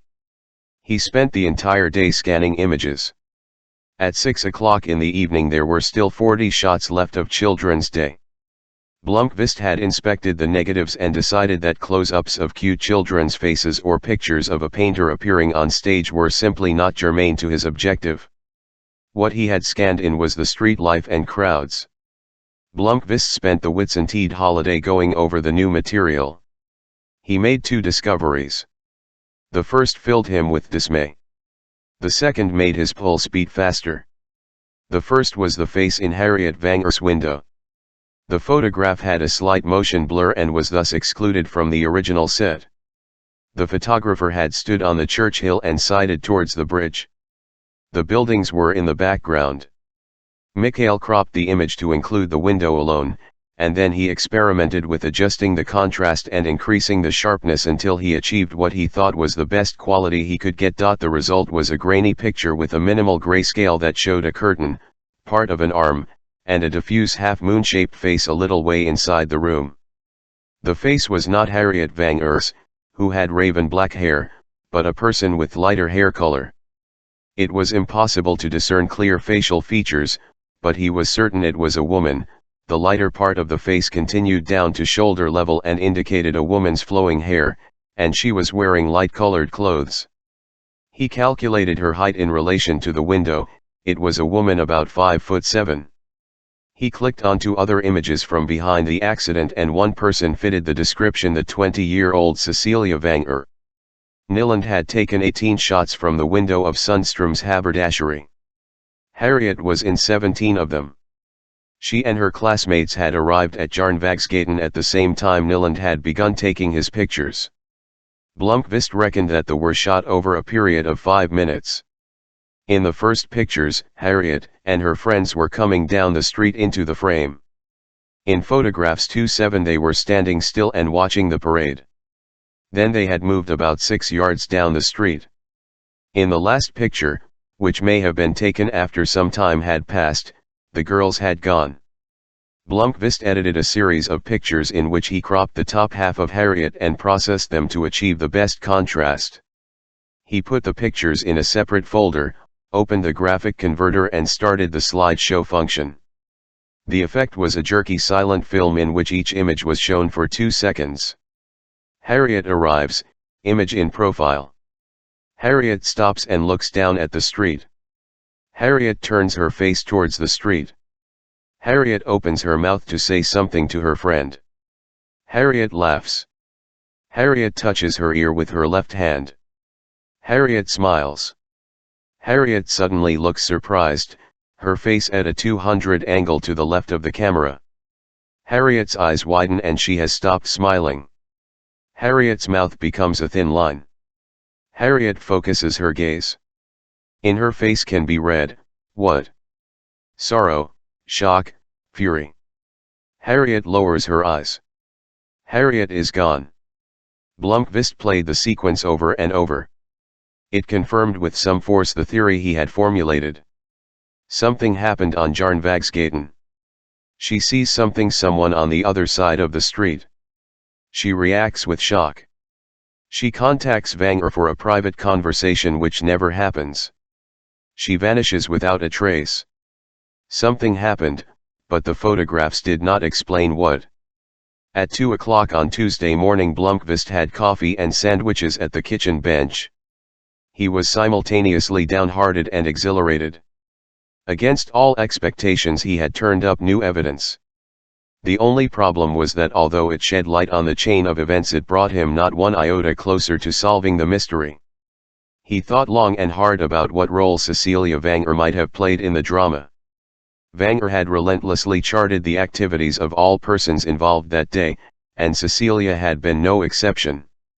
She was living in Uppsala, but she arrived in Hedeby 2 days that fateful Saturday. She stayed with Isabella Vanger. She had said that she might possibly have seen Harriet early that morning, but that she had not spoken to her. She had driven into Hedestad on some errand. She had not seen Harriet there, and she came back to Hedeby Island around 1 o'clock, about the time Nyland was taking his pictures on Järnvägsgatan. She changed and at about 2 o'clock helped to set the table for the banquet that evening. As an alibi, if that is what it was rather feeble. The times were approximate, especially the matter of when she had got back to Hedeby Island, but Vanger had not found anything to indicate that she was lying. Cecilia Vanger was one of those people in the family that Vanger liked best. And she had been his lover. How could he be objective? He certainly could not imagine her as a murderer. Now a hitherto unknown photograph was telling him that she had lied when she said that she had never been in Harriet's room that day. Blomqvist wrestled with the possible significance of that. And if I lied about that, what else did you lie about? He went through in his mind what he knew about Cecilia. An introverted person obviously affected by her past. Lived alone, had no sex life, had difficulty getting close to people. Kept her distance, and when she let loose there was no restraint. She chose a stranger for a lover. Had said that she ended it because she was unable to live with the idea that he would go from her life as unexpectedly as he had appeared. Blomqvist supposed that the reason she had dared to start an affair with him was precisely that he was only there for a while. She did not have to be afraid he would change her life in any long-term way. He sighed and pushed the amateur psychology aside. He made the second discovery during the night. The key to the mystery was what it was that Harriet had seen in Hedestad. He would never find that out unless he could invent a time machine and stand behind her, looking over her shoulder. And then he had a thought. He slapped his forehead and opened his iBook. He clicked onto the uncropped images in the series on Järnvägsgatan and, there, behind Harriet and about a yard to her right were a young couple, the man in a striped sweater and the woman in a pale jacket. She was holding a camera. When Blomqvist enlarged the image it looked to be a Koch Instamatic with flash, a cheap holiday camera for people who know nothing about photography. The woman was holding the camera at chin level. Then she raised it and took a picture of the clowns, just as Harriet's expression changed. Blomqvist compared the camera's position with Harriet's line of vision. The woman had taken a picture of exactly what Harriet was looking at. His heart was beating hard. He leaned back and plucked his cigarettes out of his breast pocket. Someone had taken a picture. How would he identify and find the woman? Could he get hold of her snapshot? Had the role ever been developed, and if so did the prints still exist? He opened the folder with Nyland's photographs from the crowd. For the next couple of hours he enlarged each one and scrutinized it 1 square inch at a time. He did not see the couple again until the very last pictures. Nyland had photographed another clown with balloons in his hand posing in front of his camera and laughing heartily. The photographs were taken in a car park by the entrance to the sports field where the celebration was being held. It must have been after 2 o'clock in the afternoon. Right after that Niland had received the alarm about the crash on the bridge and brought his portraits of Children's Day to a rapid close. The woman was almost hidden, but the man in the striped sweater was clearly visible, in profile. He had keys in his hand and was bending to open a car door. The focus was on the clown in the foreground, and the car was a bit fuzzy. The number plate was partly hidden, but he could see that it started with AC3. Number plates in the 60s began with a code indicating the county, and as a child Blomqvist had memorized the county codes. AC was for Västerbotten. Then he spotted something else. On the back window was a sticker of some sort. He zoomed in, but the text dissolved in a blur. He cropped out the sticker and adjusted the contrast and sharpness. It took him a while. He still could not read the words, but he attempted to figure out what the letters were, based on the fuzzy shapes. Many letters looked surprisingly similar. An O could be mistaken for a D, a B for an E, and so on. After working with a pen and paper and excluding certain letters, he was left with an unreadable text, in one line. Arjo Nikrifa Rick. He stared at the image until his eyes began to water. Then he saw the text. Norse Joe Snickerfabric, followed by figures in a smaller size that were utterly impossible to read, probably a telephone number. Chapter 17 Wednesday, June 11 Saturday, June 14 Blomqvist got help with the third jigsaw piece from an unexpected quarter. After working on the images practically all night, he slept heavily until well into the afternoon. KJN. He awoke with a headache, took a shower, and walked to Suzanne's for breakfast. He ought to have gone to see Vanger and report what he had discovered. Instead, when he came back, he went to Cecilia's house and knocked on the door. He needed to ask her why she had lied to him about being in Harriet's RCX-M. No one came to the door.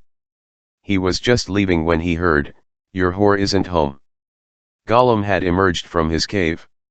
He was once tall, almost 6'6", but now so stooped with age that his eyes were level with Blomqvist's. His face and neck were splotched with dark liver spots. He was in his pajamas and a brown dressing gown, leaning on a cane. He looked like a central casting nasty old man. "What did you say?" "Elle said that your whore isn't home." Blomqvist stepped so close that he was almost nose to nose with Harold Vanger. "You're talking about your own daughter, you fucking pig." "I'm not the one who comes sneaking over here in the night," Harold said with a smile. He smelled foul. Blomqvist sidestepped him and went down the road without looking back. He found Vanger in his office. "I've just had the pleasure of meeting your brother," Mikael said. "Harold? Well, so, he's ventured out. He does that a couple of times a year." I was knocking on Cecilia's door when this voice behind me said, quote, "Your whore isn't home," unquote. "That sounds like Harold," Vanger said calmly. "He called his own daughter a whore, for God's sake. He's been doing that for years. That's why they don't talk much." "Why does he call her that?" "Cecilia lost her virginity when she was 21. It happened here in Hedestad after a summer romance, the year after Harriet disappeared. The man she fell in love with was called Peter Samuelson. He was a financial assistant at the Vanger Corporation. A bright boy. Today he works for ABB. The kind of man I would have been proud to have as my son-in-law if she were my daughter." Harold measured his skull or checked his family tree or something and discovered that he was 1/4 Jewish. Goxie Lord. He's called her a whore ever since. He knew that Cecilia and I have. Everybody in the village probably knows that, with the possible exception of Isabella, because no one in his right mind would tell her anything, and thank heavens she's nice enough to go to bed at 8 o'clock every night. Harold on the other hand has presumably been following every step you take. Blomqvist sat down, looking foolish. "You mean that everyone knows?" "Of course. And you don't mind?" "My dear Mikael, it's really none of my business." "Where is Cecilia?" "The school term is over. She went to London on Saturday to visit her sister, and after that she's having a holiday in. I think it was Florida. She'll be back in about a month. Blomqvist felt even more FCK-lish. We've sort of put our relationship on hold for a while. So I understand, but it's still none of my business. How's your work coming along? Blomqvist poured himself a cup of coffee from Vanger's thermos. Think I've found some new material. He took his iBook out of his shoulder bag and scrolled through the series of images showing how Harriet had reacted on Jarnvägsgaten. He explained how he had found the other spectators with the camera and their car with the Norse Joe carpentry shop sign. When he was finished, Vanger wanted to see all the pictures again. When he looked up from the computer, his face was gray. Blomqvist was suddenly alarmed and put a hand on Vanger's shoulder. Vanger waved him away and sat in silence for a while. You've done what I thought was impossible. You've turned up something completely new. What are you going to do next? I am going to for that snapshot, if it still exists. He did not mention the face in the window. Harold Vanger had gone back to his cave by the time Blomqvist came out. When he turned the corner, he found someone quite different sitting on the porch of his cottage, reading a newspaper. For a fraction of a second he thought it was Cecilia, but the dark-haired girl on the porch was his daughter. "Hi, Papa," Pernilla Abrahamson said. He gave his daughter a long hug. "Where in the world did you spring from?" "From home, of course. I'm on my way to Skellefteå. Can I stay the night?" "Of course you can, but how did you get here?"